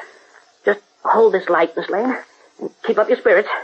I'll have us out of here in time. Horatio, what are you taking your shoes off for? You'll see in a moment. There. The heels come off. They're false. Why, of all... What's that inside them? 2 powerful little dry cell batteries. Batteries? Right. Now, if you'll hold them and give me my knife. Thank you. I have a miniature power drill in the handle, among other things. A what? A miniature power drill. Oh, don't tell me I forgot it. Oh, quiet, Horatio. Here it is. Now, I'll just hook it up to the batteries and then watch me cut the lock out of this old door. Oh, it won't work. I think it will. And hear that? It is working. Now, to cut around the lock. Oh, Horatio, you're wonderful. You're wonderful and crazy. How did you ever think of a thing like that? Oh, just a little trick I picked up at the famous International Correspondence Institute For Detectives and Crime Deduction, I know. Just hold the light a little higher, please, Miss Lane. There, how's this? Fine. Look, I'm cutting through this rotten old door like butter. If only they don't hear us in the bank. Oh, I'm not making much noise. And I'm almost through. We'll show those rascals a thing or two, by Gulliver. What's that? The lock fell out. To open the door. Hold it open? Seems to be stuck. Help me push, Miss Lane. Okay. Come on. Hurry. We're getting it. Push harder. Right.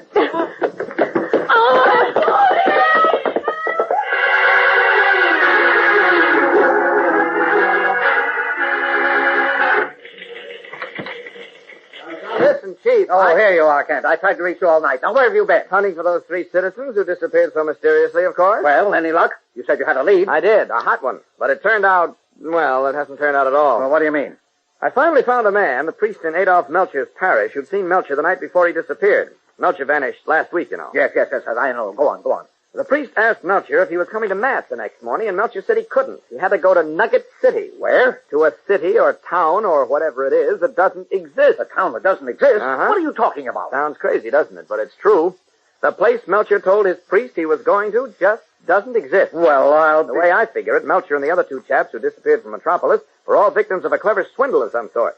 You remember each of them drew $10,000 from his bank just before he disappeared? Yes, I know that. Then they were lured or taken somewhere. They were told they were going to Nugget City just in case they talked. Oh, say, wait. In which case, neither the authorities nor anyone else would be able to trace them since there is no Nugget City. And they... Wait, I said, there is a Nugget City. What? I just remembered. That's the place, the ghost town that Horatio Horn was talking about. Ghost town? Yes, Nugget City. Horn said he was on to some big story about it. Lois went out to meet him. Where? Where did you meet him? Oh, at the railroad station. Horn just got into town, but that was yesterday evening. Haven't you heard from her since then? No, from Horn either. As a matter of fact, I've been a bit worried. I'm worried right now. I'm afraid...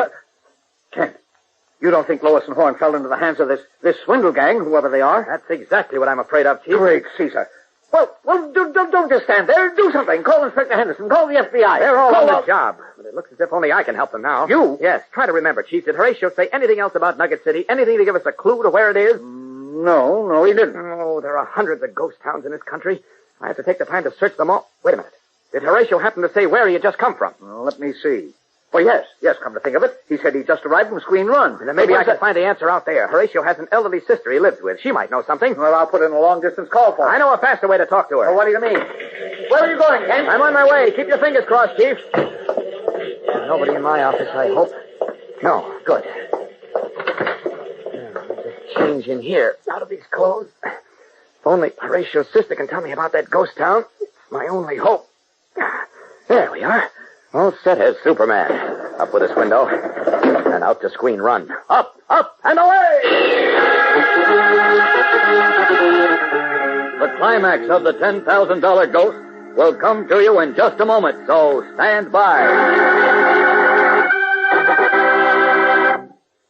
Gang, the newspapers told of a funny incident that happened recently in the city of Munich in Germany. The Munich Zoo acquired a new Paul parrot. Suddenly, one day last month, to the birdhouse keeper's embarrassment, the parrot began screeching, "Heil Hitler! Heil Hitler!" Evidently, in the old days, When Hitler and his crazy theories were still popular, somebody had taught Polly to say that. And having nothing but a bird brain, the parrot didn't realize that times have changed. Today in Germany, only a Paul parrot would be dumb enough to go on Heiling der Führer. But it wasn't so long ago when millions of foolish Germans believed and repeated all those nonsense theories that Hitler and the Nazis handed them. Rubbish about Aryan supremacy and how the so-called master race could lick the rest of the world. Yes, most Germans were Paul parrots in those days, screeching Hitler's slogans of hatred and prejudice. Well, you know where those ideas brought Germany, to war and defeat and final ruin. Over here, we've always been too careful to let some dictator make chattering parrots out of the rest of us. We've learned to think for ourselves and judge people on their individual merits. We know that the strength of our nation depends on that. Just to make sure we'd never forget that, our ancestors put the Bill of Rights into our Constitution. This as a protection for America against dictators. If anybody tries to make parrots out of us, we point to our Bill of Rights, and then we give them a bird.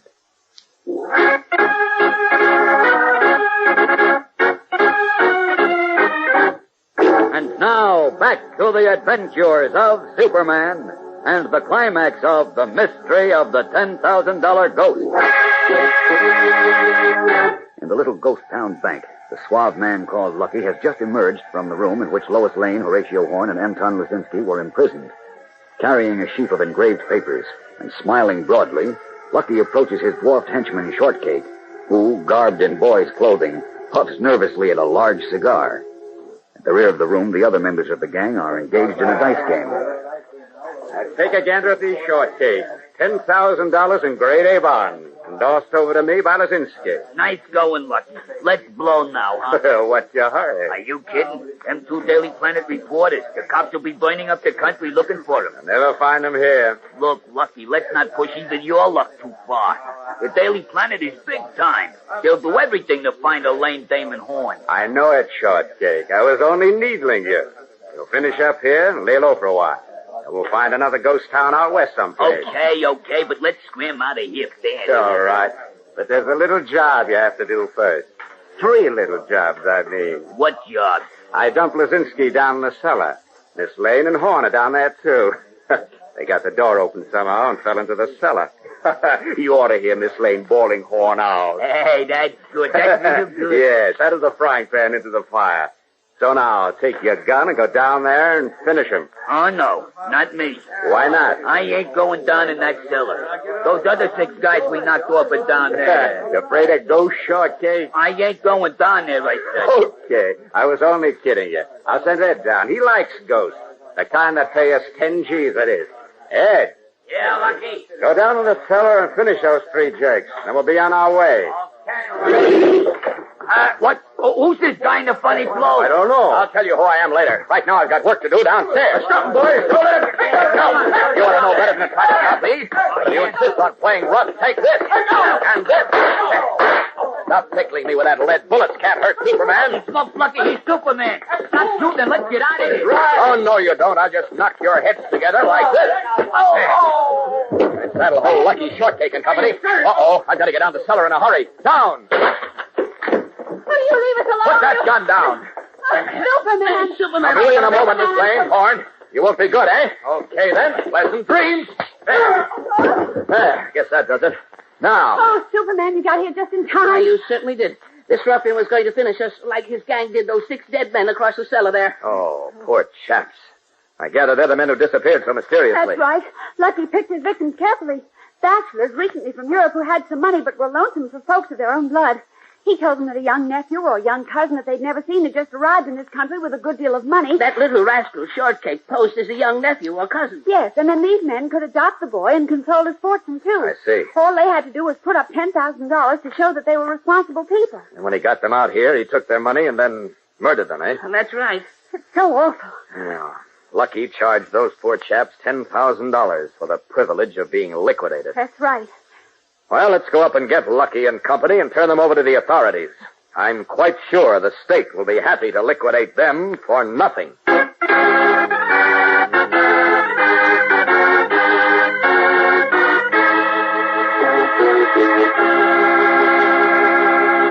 And so ends the mystery of the $10,000 ghost. another transcribed Superman adventure mystery in the new half-hour series. Superman is a copyrighted feature appearing in Superman DC comic magazines and brings you radio's most exciting stories of action, adventure, and mystery, each story complete. So be sure to listen when you hear the familiar cry, Faster than a speeding bullet. More powerful than a locomotive. Able to leap tall buildings at a single bound. Look, up in the sky. It's a bird. It's a plane. It's Superman.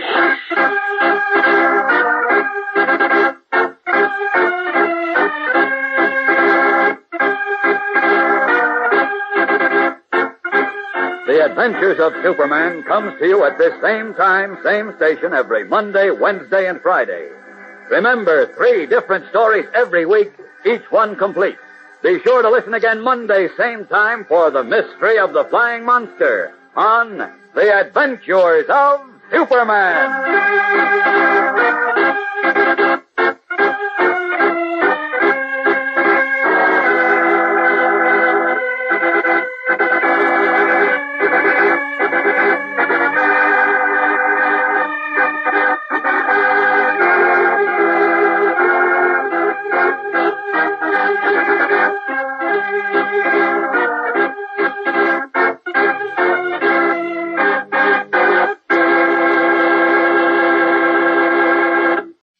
Faster than a speeding bullet.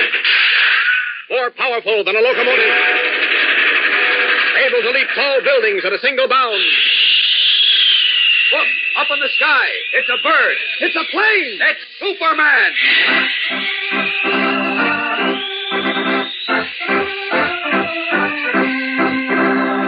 Yes, it's Superman, strange visitor from the planet Krypton, who came to Earth with amazing physical powers far beyond those of mortal men, and who, disguised as Clark Kent, mild-mannered reporter for a great metropolitan newspaper, wages a never-ending battle for truth and justice.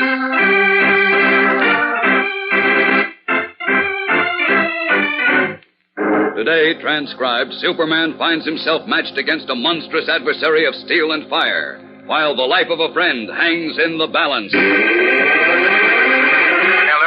Hello. Is this the Daily Planet? Advertising department, please. I want to place an advertisement in the personals column. Wanted, a young man to assist in a scientific experiment. Must be intelligent, trustworthy, and absolutely fearless. The pay is small, but the opportunity for adventure is unlimited. Apply to Professor Joshua Fields, Highland Road. Yes, that's right. Absolutely fearless.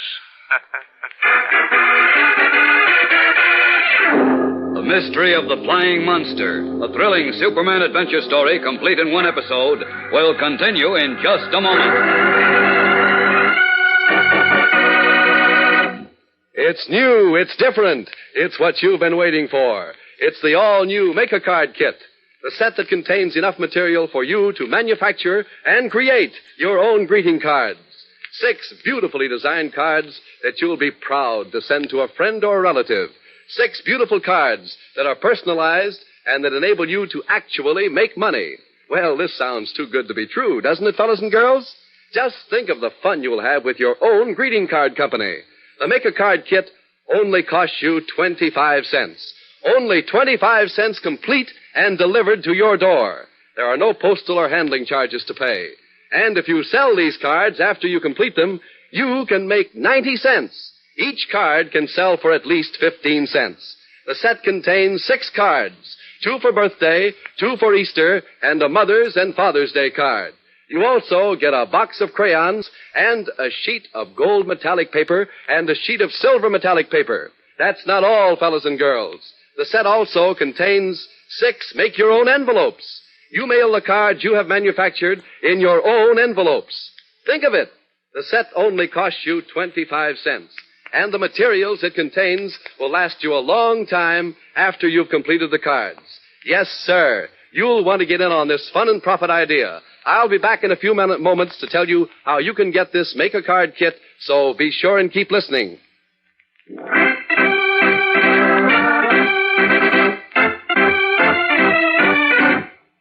And now, back to the adventures of Superman and the mystery of the flying monster. Someone once said, history is just a batch of old newspapers. Here in the building where the Metropolis Daily Planet, one of the country's leading newspapers, is published, history is being recorded as it happens. The clatter of the teletype seldom pauses. The phones never stop ringing. The presses roll night and day. As our story begins, the noon edition of the Daily Planet is still fresh with ink. But seated at the desk in her office, ace newspaper woman Lois Lane is already at work on another story. An announcement from the district attorney that the crime rate is... Miss Lane, I'll be back in time for the... What's that, Jim? What'd you say? If the chief wants me, will you have to close the door, Jim. I can't hear you. I'm sorry, Jim. Now, what were you saying? If Mr. White wants me, will you please tell him I'll be back in time for the deadline? Why? Isn't the chief in his office, Jim? Well, yeah, but I'm just going out on a story. Well, if you are, doesn't the chief know it? Frankly, he doesn't. You see, it's not exactly an assignment. Mm-hmm. I see. What is it, then? Well, it's a story. At least I think there's a story in it. I thought it up for myself. Is it a good one, Jim? Might even be a peach. Then why don't you tell Mr. White about it and get him to assign it to you? Why all the mystery? Well, in the first place, he may not agree with me. And in the second place? In the second place, if he does, which I don't think he will, he'll probably give it to Mr. Kent, or you. And you want it for yourself, huh, Jim? Well... Wouldn't care to tell me about it, would you? Okay, looks like I got to. It's something I saw in the noon edition. It says... Oh, wait, I'll read it to you. You got a copy? Yeah, right here. Thanks. It's here in the personals. A very interesting ad. Now, let's see. Here it is. Wanted. A young man to assist in a scientific experiment. Must be intelligent, trustworthy, and absolutely fearless. The pay is small, but the opportunity for adventure is unlimited.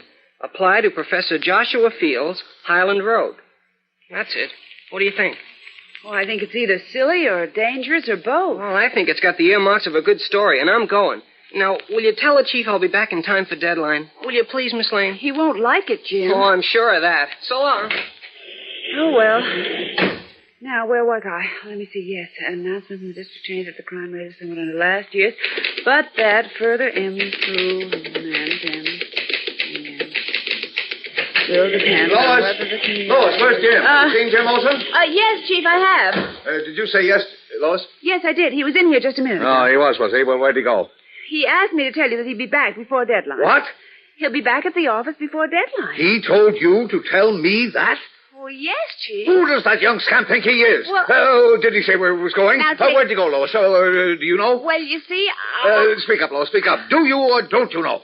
As a matter of fact, I do, Chief. He's got himself a story. He thought it up all by himself. Great Caesar, who's running this paper? Well, don't yell at doesn't he me, know that Chief. I'm only telling you what he told me to tell you. Here, it's in the last edition. The page is still turned to it. It's in the personals column. It's an ad about a fearless young man. Have you got it? It's something about a scientific adventure or something. Have you got it? With the professor? I told him I thought it was foolish. Might be a story in it at that. You really think so, Chief? If there is, he has no right going off on his own. This is the last straw. He's fired. Meanwhile, Jim Olson, pursuing his story, draws close to the suburban address of Highland Road given in the advertisement. A hill stretches before him. At its top, far from any neighbor, stands a massive, lonely house with ancient trees that hold its walls in shadow. Tall hedges surround it, from the iron gate that bars unwelcome entrance to a huge stone tower at the rear. Inside that tower is an enormous circular chamber whose barren walls arch high overhead to form a dome like the inside of half a sphere. In the center of its stone floor, shrouded with canvas, is a mighty machine, the creation of Professor Joshua Fields. Its form is hidden, though it reaches almost to the vaulted ceiling, and at floor level a canvas flap turned aside reveals an open black metal door into the machine itself.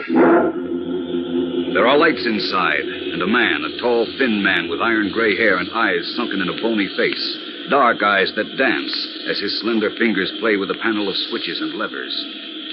Suddenly, a heavy door opens into the domed chamber, and a second man, small and very slight, walks quickly over to the machine. His little wizened face seems drawn with anger as he calls... Hey, Professor! Professor Fields! Yes? Who is it? It's me, Maxie. Shut this crazy thing off, will you? Oh, so you've come back, Maxie. Yeah, and I'll give you one guess why. Come on out. Yes, well, make it fast, Maxie. I've got to finish checking everything. I don't care what you do after I get out of here, but first I want what's coming to me. Maxie, I've tried to explain I haven't the money to... Oh, no? Listen, Professor, I seen your ad in today's paper. You got money to hire somebody new. How come you can't pay me? Now, Maxie, when you volunteered to be my assistant... I thought it was a real job. And after what happened yesterday... Purely an accident. And what happened 3 days ago? You almost blew up the joint. Flames shooting out all over like a furnace. I thought I'd never come out alive. But you did, you see. Yeah, and I mean to stay like that. The next guy in this job can look out for himself. I'm getting out for good, but not without my money. Maxie, I've told you this before. I had only a certain sum put aside for this invention. Part of it was to pay for an assistant. In other words, for your services. But now that you've decided not to go through with it... I've been hanging around here for 2 weeks. Don't that add up to nothing? The job was for an assistant during an actual experiment. I admit the machine has suffered some damage during my tests, but now that it's ready, you've quit. I wish I could pay you for your time, but frankly, if I do, I can't hire anyone in your place. Here, let me show you this. It's part of my control panel. As you see, it's small enough to hold in the palm of my hand. I call it a gravity activator. I don't suppose that means much to you. Nothing in this bug house means anything to me. Just the same, this little object made up of countless tiny jewels and almost a pound of rare metal. Maxie, this costs a fortune. And if you had 1 ounce of scientific spirit... Don't give me that. Excuse me, Maxie. That's the house phone, you know. Yes? Thank you, Mrs. Foley. Please send him up. So you got another sucker already, huh? Some fool you think you'll get inside that machine. I'm going to, am I not? If you want to get killed, that's your business, but you got no right to kill anyone else. Now, Maxie, you're all excited. You compose yourself while I see this young man. Then we'll talk the whole matter out. Talk? I'm sick of talking. Well, waiting here already. That was fast, young man. Yes, sir. Are you Professor Field, sir? I am indeed. And your name, may I ask? Jim Olson, sir. I came about your ad in the plant. Yes. What did you think of it? Oh, I liked it very much, sir. Good. Now, Jimmy, this gentleman coming towards us is Mr. Don't bother introducing me, Professor. I told you I wasn't hanging around. You mustn't mind him, young man. Maxie's very high-strung. Much too nervous for scientific work. Well, come in. Let's have a little chat, shall we? I see that my machine interests you, Jim. Yeah. It's hard to tell what it is under the canvas. Could be a cannon or a telescope. Well, it's neither, but strangely enough, there is something of both in it. Here, let's come round to this side. I've got it open, you see. Take a look in. How does that control panel strike you? Impressive, isn't it? Oh, I'll say. All those lights and dials and switches and things. But what's it all about? Your ad said something about adventure. Are you eager for adventure? And being absolutely fearless. Are you absolutely fearless? Well, I suppose... Because if you aren't, there's really no point in further discussion. Oh, no, I'm fearless, Professor. Absolutely fearless. And very eager for adventure. Good. It's a simple job, really. You see, I need someone to handle a few switches. I'll show you. Just step inside. I'll follow you. See those switches up there at the top of this narrow ladder? Do you suppose you could climb up? Oh, sure. Why not? Good. You go up and I'll tell you what to do. Oh, okay. Here goes. Now I'll shut this outside door. The metal door to the machine clangs shut on Jim Olson and Professor Fields. A hum begins to fill the chamber. It grows louder and louder until the machine, shuddering with power, shakes the stone tower to its foundation. Suddenly, fire and smoke fill the domed chamber. The canvas shroud falls away from the machine, and a flaming, raging inferno blots out everything.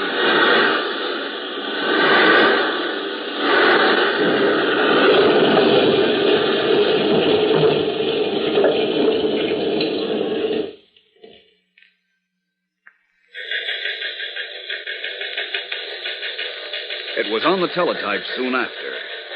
Attention, special announcement. Enormous explosion rocked the suburban Highland Road section as Professor Joshua Field's home blew up.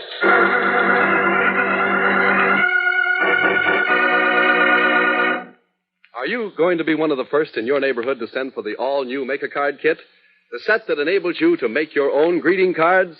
You'll be smart if you get on this amazing offer right away. We have only a limited supply of these kits, and we don't want to disappoint any of you. All you have to do to get your 6 different type greeting cards with the box of crayons, the metallic paper, and the 6 make-your-own envelopes is to send 25 cents to Make a Card, Box 1319, New York 17, New York. That's 25 cents to Make a Card, Box 1319, New York 17, New York. We'll rush your kit right out to you. We pay postage. You'll have to hurry, though. We only have a limited supply of these amazing kits, and we don't want to disappoint any of you. So send in for your set today. I'll repeat that address for you. Send 25 cents to Make a Card, Box 1319, New York 17, New York. Don't delay. Send for your kit today.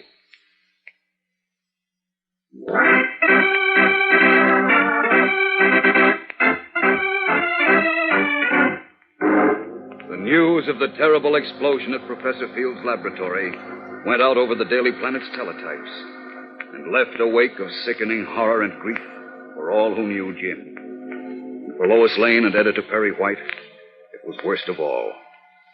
Now, in the chief's office, they sit staring into space. If only Jim had been delayed. If he hadn't gotten there before it happened. Yes, Lois, but he did get there. Now, we know that. Police found several people who either gave him directions or saw him on the way up the hill to the laboratory. Now, remember, Lois, he was a good newspaper man. He was out getting a story. Yes? Mr. White, there's a man here. Didn't I tell you not to disturb me, Miss Backrack? Yes, Mr. White. That's enough. Have you located Clark Kent yet? No, Mr. White, he hasn't come. Oh, just a minute. I think. Yeah, here he comes now. I'll send him right in. Okay, but about that man waiting. Oh, hello, Kent. Hello, Clark. Poor Jimmy. I just heard about it downstairs. I knew about the explosion, but I never dreamed Jim was anywhere near it. How come he was there? Now, Lois, you'd better lie down and rest. Now, you come with me. Kent, I'll be back in a minute. All right, Chief.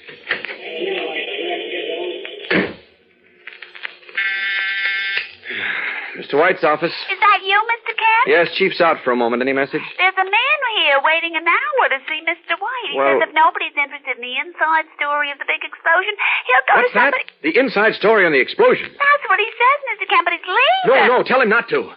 Send him in, Miss Backrack. Send him in. A few moments later, a small, slight man steps into Perry White's office, looking about him with the suspicious, darting eyes of a sparrow. Clark Kent searches the little man's sallow mask of a face. Then, suddenly, the gift of X-ray vision that is his as Superman makes out a strange object in the little man's coat pocket that instantly alerts his attention. Come in and sit down, won't you? Are you the editor? No, but he'll be right back. Perhaps I can be of assistance. Nah, not if you ain't the editor. Oh, wait. Today, little Maxie talks only to the man in charge. This is a big day for little Maxie. Well, if you've got a story... Get it. Now, who's this guy? Is he the editor? Yes, Chief, this is... Yes, I know, Kent. I know. Miss Backrack told me. You have the story on the explosion. Is that right? Right. Okay, let's have it. For how much? Well, that will have to wait until... Don't talk words, only numbers. How much? 500, if we use it. $1,000. You'll use it, all right. It's a deal. Now talk. Well, sure. I was working for Professor Fields for 2 weeks, until yesterday. Yesterday, I quit. But I come back to see the professor on a personal matter today. I seen a new assistant he got in my place. A young fellow named Jim Olson? Yeah, the kid that got blown up with the professor. I tried to warn him, but he wouldn't listen to me. Warn him about what? Did you know there was going to be an explosion? What do you think I quit for? There was other explosions yesterday, 3 days ago, but nothing like the big whammo today. I told him he'd kill himself if he kept on with that crazy machine of his. What machine? The one he's working on. That's what blew up. What sort of a machine? What did it look like? He had it all covered up with canvas. For all I know, it could have been a smokestack under there. That's what it looked like. A smokestack about 40 foot high. Only the inside was full of wheels and gadgets and all junk like that there. What was it meant to do? Who knows? Oh, anyways, after I left, as I'm on my way down the hill, I hear this humming come out of the tower. All of a sudden, baroom, like thunder. The next thing, smoke's pouring out of the joint. Flames, baroom. Knocked me off my feet. Did anything fall in the vicinity? Perhaps you picked up a chunk of metal or something like that? No. All we want to do is photograph it. Photograph what? I told you. We'll pay you an extra $500 for a picture. No, just a minute, Ken. What do you say, Maxie? Is it a deal? What does he say? Back me up, Chief. Take my word for it. All right. Well, now, come to think of it, I did pick up something. Fell in the road, just like you said. I got it right here in my pocket. I figure I'd keep it for a souvenir. Let's see it, Maxie. Okay. Here it is. From his coat pocket, Maxie brings out a gleaming, glittering object and hands it to Kent. An object made up of countless tiny jewels and rare metal. The object that Kent had seen with his X-ray vision when the little man first entered Mr. White's office. Where did you get it, Maxie? I told you it dropped out of the sky. You're lying, Maxie. This delicate little thing would shatter to bits if it so much as fell from my hand to the floor. You must have gotten this from the laboratory before the explosion. It was part of the machine itself, wasn't it, Maxie? So what? You stole it, didn't you? Nah, the professor give it to me. It's worth thousands, Maxie. You think a jury will believe that? Well, what do you want? What are you after? You know what this was used for? What did the professor call it? Think, Maxie. Think hard. What did he call it? Something about gravity. Gravity Great Scott, a gravity activator. Was that it? Yeah. Kent, what are you so excited about? This tells us what kind of a machine the professor was experimenting with. A rocket ship. What? Only a rocket ship needs a gravity activator. What is it? It's an artificial force to take the place of natural gravity once the ship is far enough out in space to be free of the Earth's influence. Then the professor and Jim... Yes, Chief, they can still be alive. That was no ordinary explosion in the tower. It was a rocket ship taking off. And right at this very moment, the professor and Jim Olsen are in that ship somewhere in space, being tossed about like dice in a cup. All because little Maxie stole an instrument as precious as life. No. Maxie, that's murder. Kent, he's getting away. After him. I'll get him. Kent, look out the door! Kent, are you all right? Yeah. My head, Here, let me help you. Let me help you. No, never mind, Chief. Go after Maxie. Catch him. Yes. You wait here for me.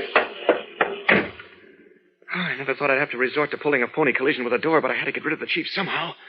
I hope I gave Maxie a good enough start. This is a job for Superman.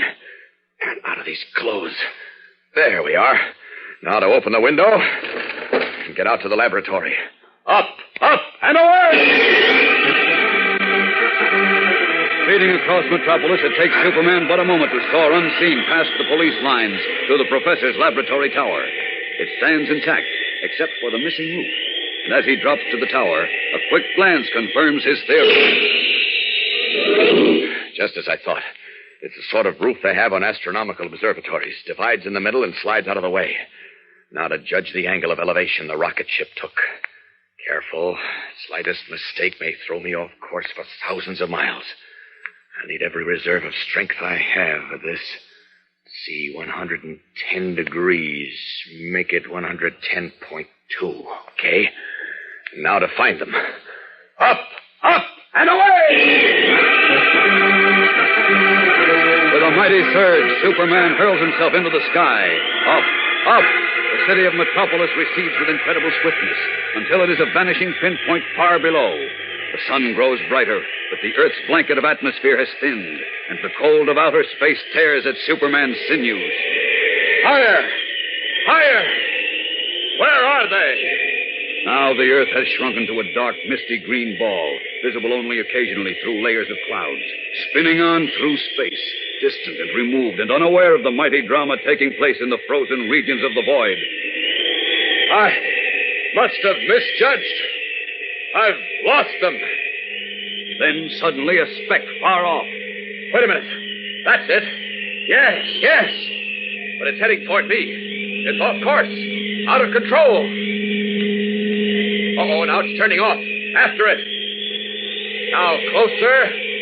No, it's turning again. Going away. Faster. What's this? It's coming back. Got to grab it somehow. Someplace. Here it comes. Now! The rocket ship strikes the man of steel a glancing blow, but its terrific force sends him hurtling through space, while the ship itself, twisting and darting, carries the professor and Jimmy on a flight that can only end in destruction.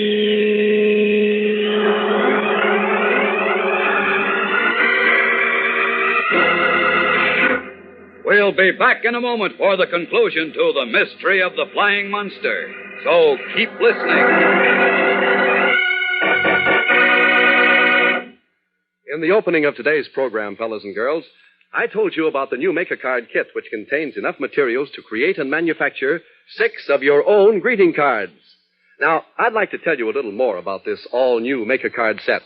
The set includes 6 beautifully designed cards which you actually make yourself. 2 Easter cards, 2 birthday cards, and a Mother's and Father's Day card. That's not all, fellas and girls. You get 6 make-your-own envelopes, so that when you've completed the cards, you have enough of the right-sized envelopes to mail them in. The kit also has a box of the finest crayons, every color you can think of. You also receive a sheet of gold metallic paper and a sheet of silver metallic paper.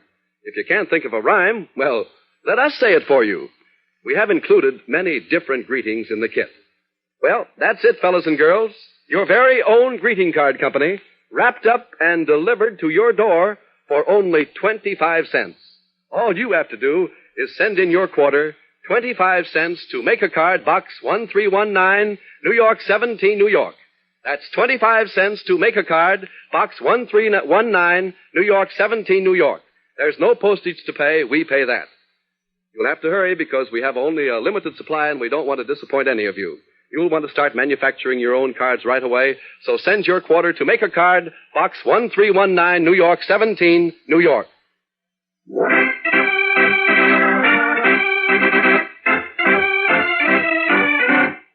And now, back to the thrilling climax of the mystery of the Flying Monster.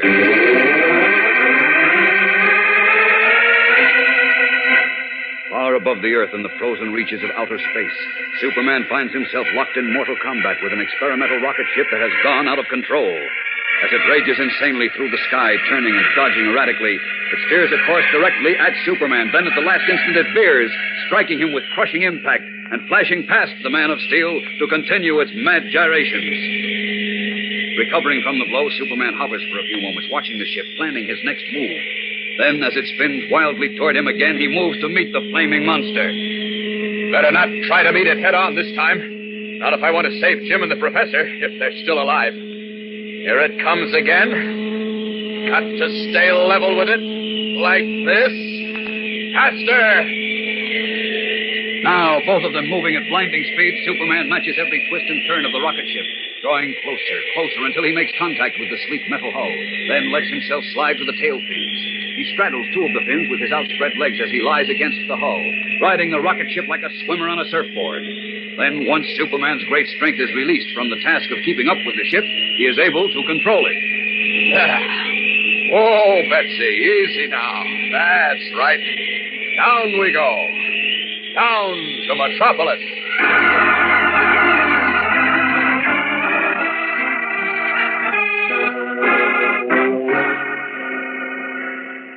Gee, that was some ride. Jimmy, I think it's wonderful. I'm glad that you did it. Friends, I want to thank you for your faith in me. You all saw how easily my ship settled back into its place in the tower. Of course, it was a rough ride at times, even though we were strapped in. But it never would have been if one of my instruments hadn't been stolen. By the way, you'll all be glad to know the gravity activator has been recovered. And the way my rocket ship went back home, like a homing pigeon. It only goes to prove that it was built right. If you'll excuse me now. Oh.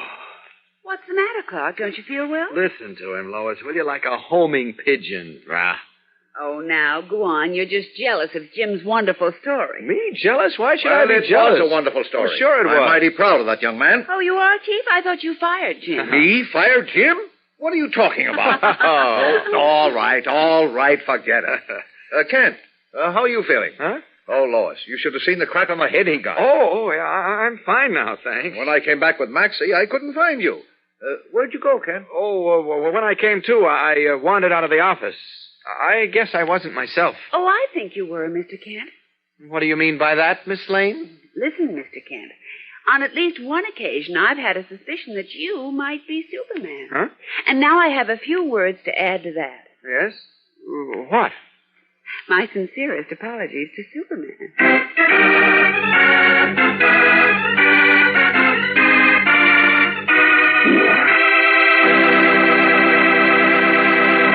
And so ends the mystery of the Flying Monster, another transcribed Superman adventure story in the new half-hour series.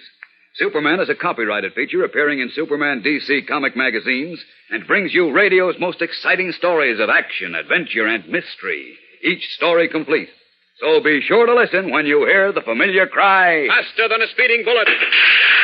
More powerful than a locomotive. Able to leap tall buildings at a single bound. Look, up in the sky.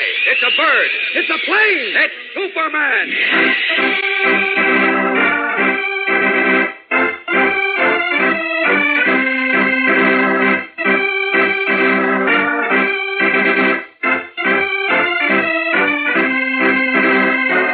The Adventures of Superman comes to you at this same time, same station, every Monday, Wednesday, and Friday. Remember, 3 different stories every week, each one complete. Be sure to listen again Friday, same time, for another great story on The Adventures of Superman.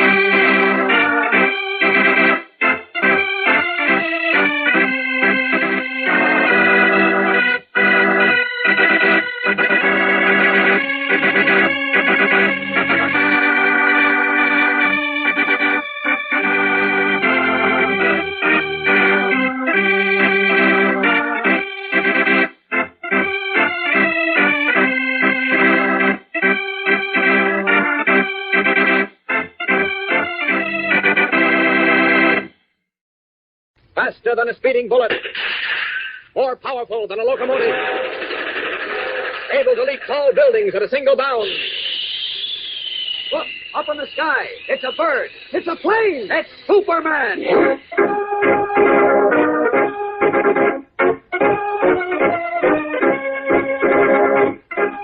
Yes, it's Superman, strange visitor from the planet Krypton, who came to Earth with amazing physical powers far beyond those of mortal men. And disguised as Clark Kent, mild-mannered reporter for a great metropolitan newspaper, wages a never-ending battle for truth and justice.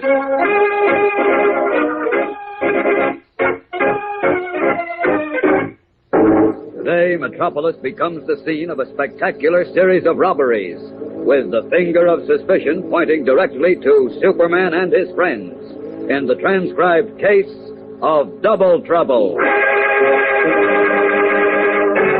Our story begins at Central Police Headquarters in Metropolis, where we find Superman and his guise of mild-mannered Clark Kent and cub reporter Jimmy Olsen waiting for Inspector Henderson to give them the latest report on a daring robbery which took place the night before. Jeepers, what's taking the inspector so long, Mr. Kent? If he doesn't come out soon, we're going to miss the final edition. Well, he put 20 suspects in the lineup, Jim. Can't expect Mrs. Van Dyke to identify the criminal just like that, you know. Between you and me, Mr. Kent, I don't expect her to identify him at all. Why not? She said she never saw him. She only remembers his voice. Well, he swears she'll recognize it anywhere. Huh. It's funny, a guy stealing paintings. What's so funny about it? They're worth almost $50,000. I saw them myself only last week. You did? Uh-huh.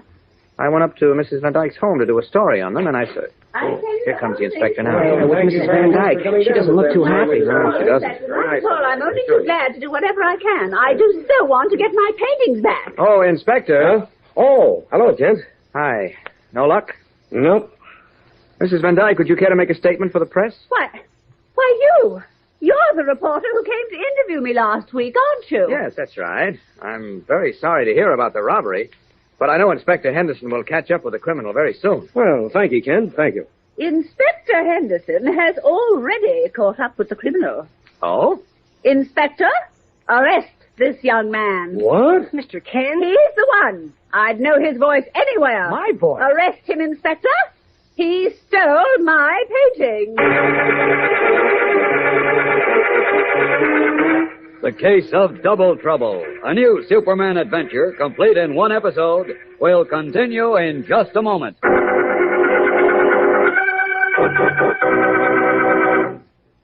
Fellas and girls, who are you going to surprise this month with your own make-a-card greeting? Is it going to be a friend of yours? Perhaps Dad is going to have a birthday this month. Well, whoever gets one of the cards you will create and manufacture from your own make-a-card kit, I know that they'll be mighty pleased. It's a beautifully designed card which you yourself actually make. That's right. You create and manufacture a new and different type greeting card. a greeting card that is a sincere thought because you've added that important personalized touch. You color the card and add the gold or silver metallic paper. You cut the card out, and then you write in either a poem that you have written, or you can select one of the many assorted greetings we have included in the set for your use. All in all, the finished product is a masterpiece in fine greeting cards. There are 6 different types of cards in the set. 2 birthday cards, 2 Easter cards, and a Mother's Day and Father's Day card. 6 new and different greetings which you create and manufacture yourself. And that's not all, fellas and girls. There are 6 make-your-own envelopes included in the kit. After you complete the cards, why, then you mail the greetings in the envelopes that you yourself have made. Now, you'll also have fun with the gold and silver metallic paper and the box of crayons. Ah, yes, sir, gang. It's a fun-packed idea which you'll want to get in on. Now, in a few minutes, I'll be back to tell you about the many new and novel ideas that the set contains. So be sure to keep listening.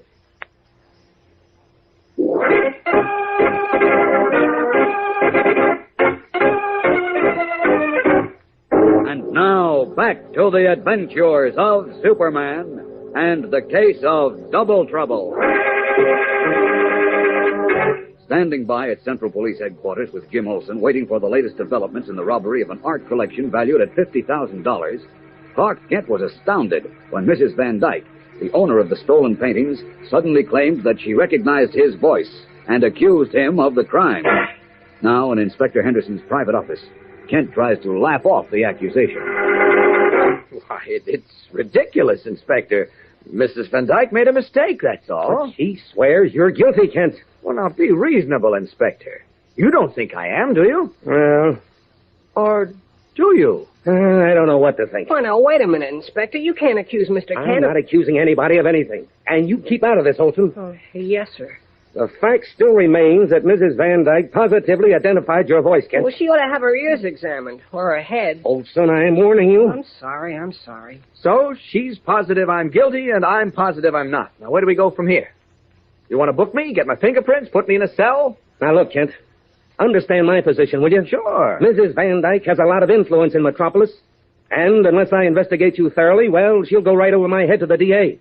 So, cooperate, will you? Okay. Start investigating. That's better. Now, you admit you knew about the paintings. Well, of course. I did a feature story on them for last Sunday's magazine section. You knew exactly where they were in Mrs. Van Dyke's home. Yes, she took me around herself. Now, look here, Inspector. Easy, Jim, easy. The inspector's only trying to get his facts straight. Go on, Inspector. Well, there's one thing that'll get you off the hook. Proof of your whereabouts last night at the time of the robbery. Midnight. Well, now we're getting somewhere. I was up in Bayville from about 10 in the evening until 2 in the morning. Bayville? Doing what? Well, nothing, as it turned out. What do you mean? The chief, Perry White, phoned me around 9 and asked me to meet him at a hotel up there. He said he was on the trail of a story. So I caught a train at 9:15 and was there by 10, but, I don't know, somehow we missed connections. I never did see the chief. But Mr. Kent... Yes, Jim? You couldn't have been... I mean, that is... Oh, stop stammering, Olson, and out with it. Nothing. I made a mistake. Mistake nothing. What were you going to say? Well... Go on, Jim. Don't try to hide anything. Mr. Kent, did you forget you called me at 10 o'clock and asked me if I wanted to see the main event at the arena last night? I what? Well. I was awful surprised. You know I usually go to bed around 10. Now, wait a minute. Jim, let me get this straight. I phoned you last night and asked you to go to the fights with me? Uh-huh. Oh, I'm sorry, Mr. Kent. I didn't mean to get you into trouble. Well, Kent? Believe me, Inspector, I never called him. I was in Bayville, as I told you. Jim, you must have made a mistake. Yeah, that's what I said. Forget it, will you, Inspector? I'm afraid I can't. Well, look, all you have to do is talk to Perry White. He'll tell you. That's exactly what we're going to do. And right now.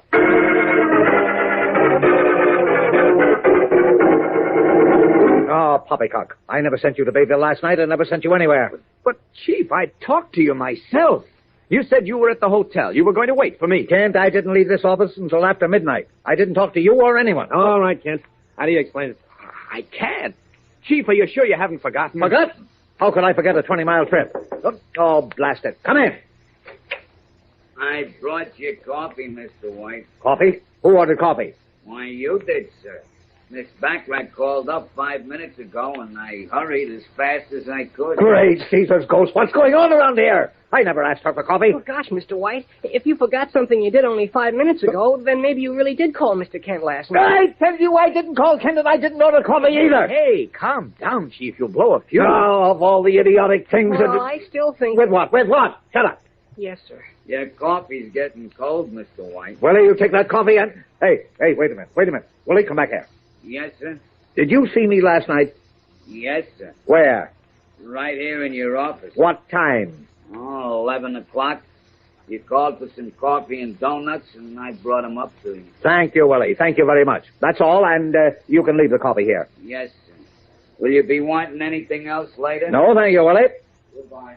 Well, Mr. Olson, are you satisfied now? Yes, sir. So, where do we stand, Henderson? I'm afraid Kent is standing on a great big spot. Now, let's have the truth, Kent. I've told you the truth, Inspector. I did not steal those paintings. And why did you make up the alibi about going to Bayville? I didn't make it up. The chief called me and told me to meet him there. And I know you didn't commit that robbery, but you're not helping yourself by lying. Chief, I'm not lying. Believe me. Oh, confound it. Can a man have any peace in his own office? You want me to answer it, Mr. White? I'm not a cripple, Olson. Sorry. Hello. Oh, well, put her on. Lois Lane. Yes, Lois. What? Well, calm down, will you? I can't understand a word you're saying. What? You're where? Great Caesar's ghost. What's the matter? Lois is in jail. She's what? Jail? Yeah, she's being held on suspicion of robbery.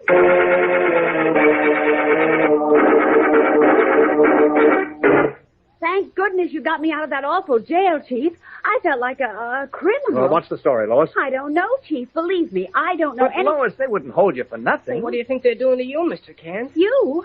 Are you in trouble too, Clark? So it seems. Now, here's Henderson. He'll give us the dope. Well, did you get the report from the detective who arrested Miss Lane? Yes, I did. And it looks pretty bad, I'm afraid. But I didn't do anything. I was minding my own business. Now, just a minute, Lois, just a minute. Let Inspector Henderson talk. It seems that a woman dressed in a gray suit entered a private home on Ridgewood Drive, held up the butler and the downstairs maid, stole 2 mink coats valued at $15,000 apiece, and made a clean getaway. A woman in a gray suit? Gosh, you're wearing a gray suit, Miss Lane. Well, what of it, Jim? There's more than one gray suit in Metropolis. But you were picked up only 3 blocks away from the house 5 minutes after the robbery took place, and the butler and the maid both identified you as the woman who stole the furs. That's ridiculous. They were mistaken. Inspector Henderson, do you mean they saw Lois? Well, no. No, they didn't really see her face. She was wearing a heavy veil. I never wear veils. I hate them. But they recognized her voice. Her voice? Jeepers. Lois, what were you doing on Ridgewood Drive? Waiting for Clark. You what? You heard me. I was waiting for you. What? You told me to meet you on the corner of Hillcrest and the Drive, and the next time you keep me waiting, Clark Kent, Now, wait a minute, Lois. When did I tell you to meet me there? You phoned me only 2 hours ago. What is the matter with you, Clark? Lois, I haven't spoken to you all day. What? 2 hours ago, I was down at police headquarters with Jim. That's right. And he didn't call anybody. Now, wait a minute. This is going too far. It certainly is. First, Olson says Kent called him, and Kent denies it. Then Kent claims you called him, and you deny it. Now Miss Lane says Kent called her, and he denies that. I'm getting all mixed up. Hey, what kind of a song and dance are you people giving me anyway? Well, of all the nerve, Now, listen, no, you listen to me, Kent.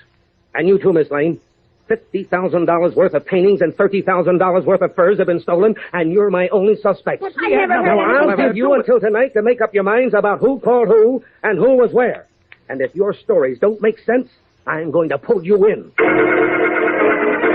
We'll be back in a moment with part 2 of the case of Double Trouble, a complete Superman adventure story. So stand by.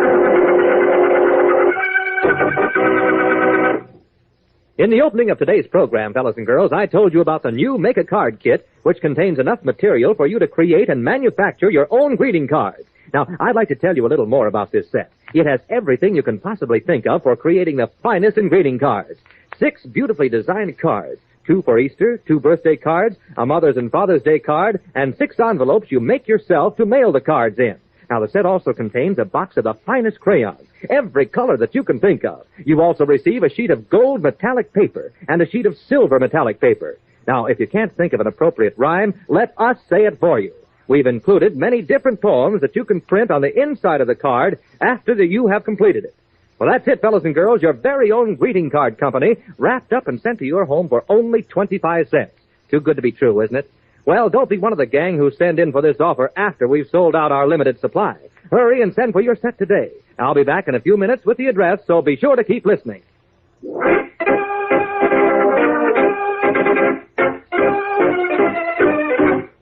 And now, back to the adventures of Superman and part 2 of the case of Double Trouble. Suspected of having committed 2 daring robberies, Clark Kent and Lois Lane find themselves entangled in a web of circumstantial evidence, unable to prove their innocence without the help of Perry White and Jimmy Olsen, who in turn have unwittingly become the chief witnesses against the 2 reporters. Now, early in the evening, we find Kent and Lois in the little coffee shop located in the lobby of the Daily Planet building, trying to unravel the confusing threads of evidence before Inspector Henderson can fulfill his threat of arrest. Let's go over it point by point, Clark. Okay. You say the chief called you from Bayville and told you to meet him there, and the chief denies that. Uh-huh. And Jim said you called him to invite him to the fight, and you say you didn't. That's right. And you claim I told you to meet me on Ridgewood Drive, which I did not do. Right. So, where does that leave us? Behind the 8 ball. Willie, Yeah, Mr. Kent. give us a repeat here, will you? 2 hamburgers, 2 coffees coming up. Well, trouble hasn't affected your appetite, obviously. Well, why should it? We both know we're innocent. Yes, but Inspector Henderson doesn't, and with 2 positive identifications, how can he help putting handcuffs on us? Oh. You know, it's funny we should both be accused after we wrote stories on the stolen articles. Me on the paintings, you on the furs. Here you are, Mr. Kent, Miss Lane. Hamburgers and coffee. Oh, thanks, Willie. Put it on the tab, will you, Willie? Sure.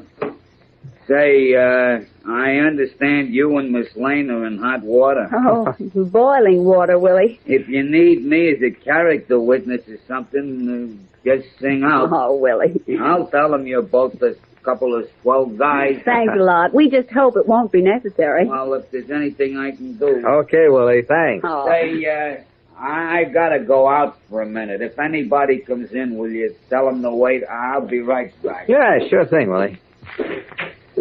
Oh, dear. You know, Clark, I've been thinking, we both received phone calls. We didn't dream them up.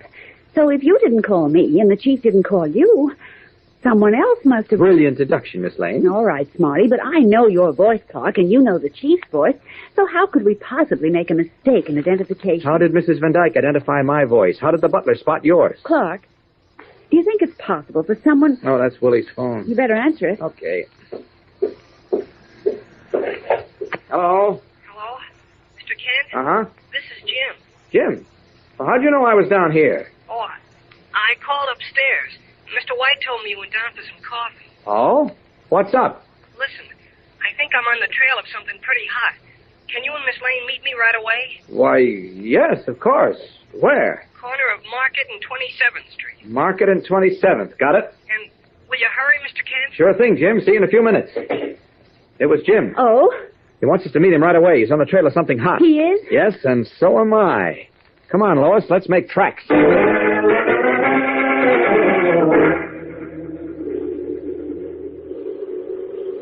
you sure this is where Jim told us to meet him? Positive. Market and 27th. Well, then where is he? You got me. Clark, you don't think this is another one of those strange calls? Well, it was Jim's voice, Lois. I'll swear to that. Say, wait a minute. Didn't Jim cover an assignment on some perfectly matched diamonds a couple of days ago? Why, yes. The chief wanted pictures of the stones for the rotogravure, and he sent Jim along with the photographer to get material for the captain. Uh-huh. Clark, you don't think... I'm beginning to. Who owned those diamonds, Lois? A man named, Carver. Yes, Carver. He lives over on the west side, Blackburn Avenue. But, Clark, I don't... Now, wait a minute. Look. 3 police cars coming down Market Street. Yes, there are 2 more coming up the street. And more across 27th Street. All converging on this corner. What in heaven's name is going on? Lois, there's the chief. Chief? Eh? Chief? Well, Lois. Kent, what in tarnation are you 2 doing here? We might ask the same of you. Why, all the police cars. Inspector Henderson called them out on a general alarm and phoned me to go with them. There's something going on in this building here. There is? What? Well, how do I know? But, Chief, the building's vacant. Vacant? How do you know, Clark? Well, the windows are all dark, and some of them are even broken. Well, I don't think this place has been occupied in years. Well, I'll be... Now, what in blazes got into Henderson? He called squad cars from as far as the west side to cover this. I'll have his hide. Chief, you mean there's no police protection on the west side? A few men pounding the beat, but they can't move fast in case of trouble, Chief. Get these men back where they belong and get over to the Carver Mansion on Blackburn Avenue as fast as you can. But why? Lois, you explain. I've got to get moving. Where are you going? Where do you think? Hurry up, will you? Now, what is that idiot raving about? I'll tell you about it on the way, Chief. We'd better do as he says.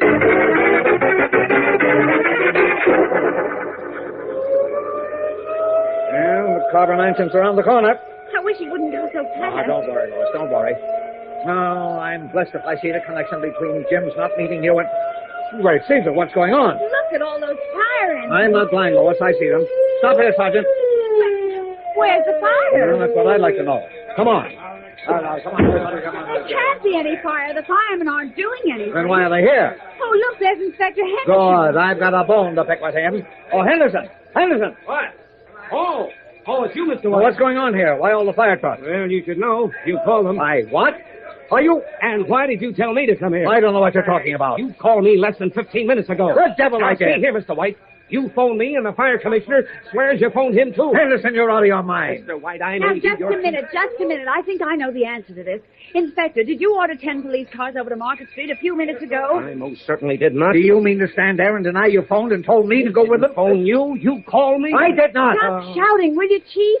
Don't you understand? You've both been tricked the same way Clark and I were. I know Henderson's voice when I hear it. And you now, can't tell me that I don't... please. Will you listen to me? Maybe I can help you, Miss Lane. Oh, Superman and Jim. Hello, Miss Lane. Superman! Do you know what's going on here? Yes, I picked Jim up at the Carver Mansion. I pulled him out of a pretty tight scrape there. I'll say. What happened? Mr. Carver accused me of stealing his diamond. Accused you? He said he recognized my voice. Oh, not again. For the last time, I promise you, Inspector. Now, if you'll all go back to the Daily Planet, Clark Kent will explain the whole thing to you. We'll be back in a moment with the climax of the case of Double Trouble. So keep listening. Fellas and girls, if I were to give you 90 cents for every quarter you gave me, would you do it? I'll bet every one of you would take me up on that offer. Now, suppose I were to tell you that that's exactly what I'm going to do. For every 25 cents you send in, we're going to send you 90 cents. No, it isn't going to be in money. It's going to be in Superman's new greeting card idea. That's right. You're going to receive a kit with enough material to manufacture and create your own cards and then sell them for at least 15 cents apiece. Sounds like a profitable idea, doesn't it? Well, it is. It's a fun-packed idea that you'll be able to cash in on. I've already told you about the Make-A-Card kit and what it contains. Well, now I'd like to tell you about the money-making opportunity this set offers you. Just think what fun it will be to conduct a business of your own. You get this kit complete for 25 cents. Nothing else to buy. All you have to do is send your quarter to Make-A-Card, Box 1319, New York 17, New York. That's Make-A-Card, Box 1319, New York 17, New York. We'll ship your kit out immediately. Now, after you complete the Easter, birthday, Mother's, and Father's Day cards, you'll know that you've actually started on a successful business venture. You'll have created a beautiful card with a personalized yet professional quality everyone will be happy to receive. Now, fellas and girls, you'd better hurry and send in for your kit today. All you have to do is send 25 cents to Make-A-Card, Box 1319, New York 17, New York. That's 25 cents to Make-A-Card, Box 1319, New York 17, New York. We'll send your set to you immediately.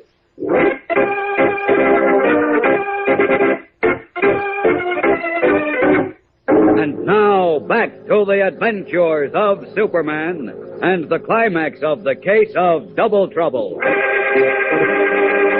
Rushing over to the Daily Planet, Perry White, Jim Olsen, Lois Lane, and Inspector Henderson find Clark Kent in his private office and immediately overwhelm him with questions. All right, now, Kent, what do you know about this? Hey, take it easy. Take it easy. I can't answer all of you at once. Then begin at the beginning. I will, just as soon as I have absolute proof that my theory is correct. What? You mean this is just another one of your wild hunches? It's not as wild as you think, Inspector. Oh. Uh-oh. Wait a minute. What is it? Someone's coming. Stand back against the wall, all of you, and be quiet. What's the idea, Mr. Kent? I don't want anyone to know you're here. Go on now, and no noise. Come on. Listen, quiet. Who is it? Willie, Mr. Kent, I got your coffee. Oh, yes, I forgot all about it. Ah, Willie, of all the... Steve, he'll hear you. So what? Please, Mr. White, do what Mr. Kent says. Oh, thank you, Willie. Working kind of late, aren't you, Mr. Kent? Yes, I am, Willie. Matter of fact, you know that mess Miss Lane and I were in? Yeah? Well, it's all cleared up. You don't say. Uh-huh. In a little while, I expect to find out exactly who caused it. You do? Oh, that's great. I'm glad to hear it, Mr. Kent. I thought you would be, Willie. I guess I better be getting back to the shop. Right. Thanks for the coffee, Willie. Okay, Mr. Kent. Blast it, Kent, will you please tell... Quiet, Chief, he'll hear you. Well, what difference does it make? Now listen, Kent. If you know anything, spill it. When the police and fire departments of this city are sent out on false alarms, well, it's high time something was done about it. I agree with you, Inspector. And for your information, the police squad cars were sent on a wild goose chase across town to keep them from interfering with the robbery at the Carver Mansion. I never sent them there. I know you didn't. And why did I supposedly call out the fire department? To create confusion near the Carver place, draw a crowd so the real thief could make a getaway unnoticed. The real thief? God, do you know who it is? Yes. Well, Come on with me to the chief's private office, and I'll give you a personal introduction to him.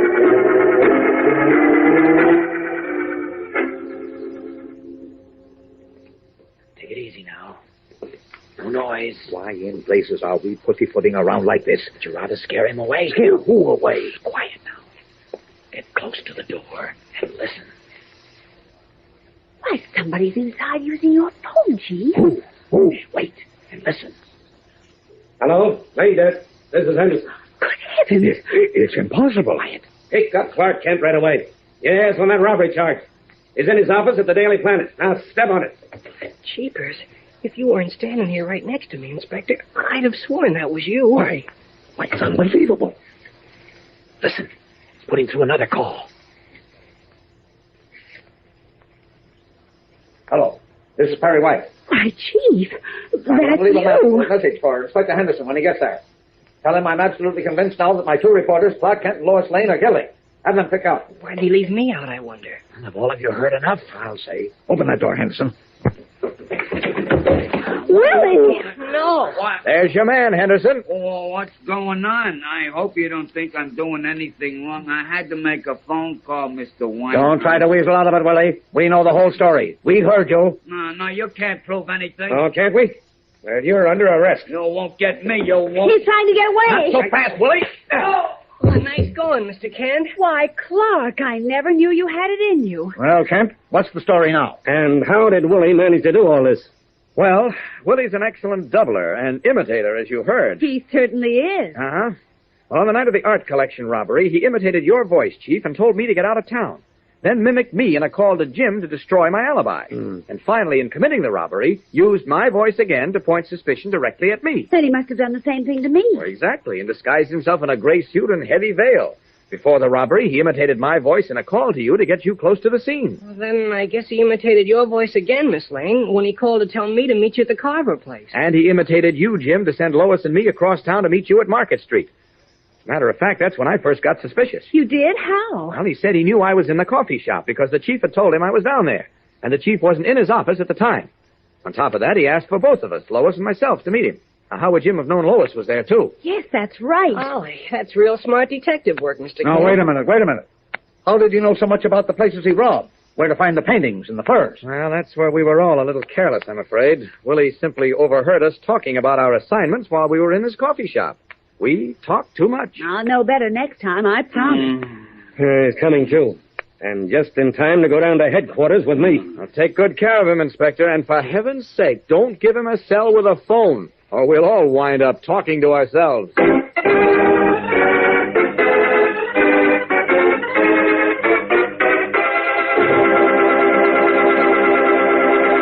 And so ends the case of Double Trouble, another transcribed Superman adventure mystery in the new half-hour series. Superman is a copyrighted feature appearing in Superman DC comic magazines and brings you radio's most exciting stories of action, adventure, and mystery, each story complete. So be sure to listen when you hear the familiar cry, Faster than a speeding bullet. More powerful than a locomotive. Able to leap tall buildings at a single bound. Look, up in the sky. It's a bird. It's a plane. It's Superman.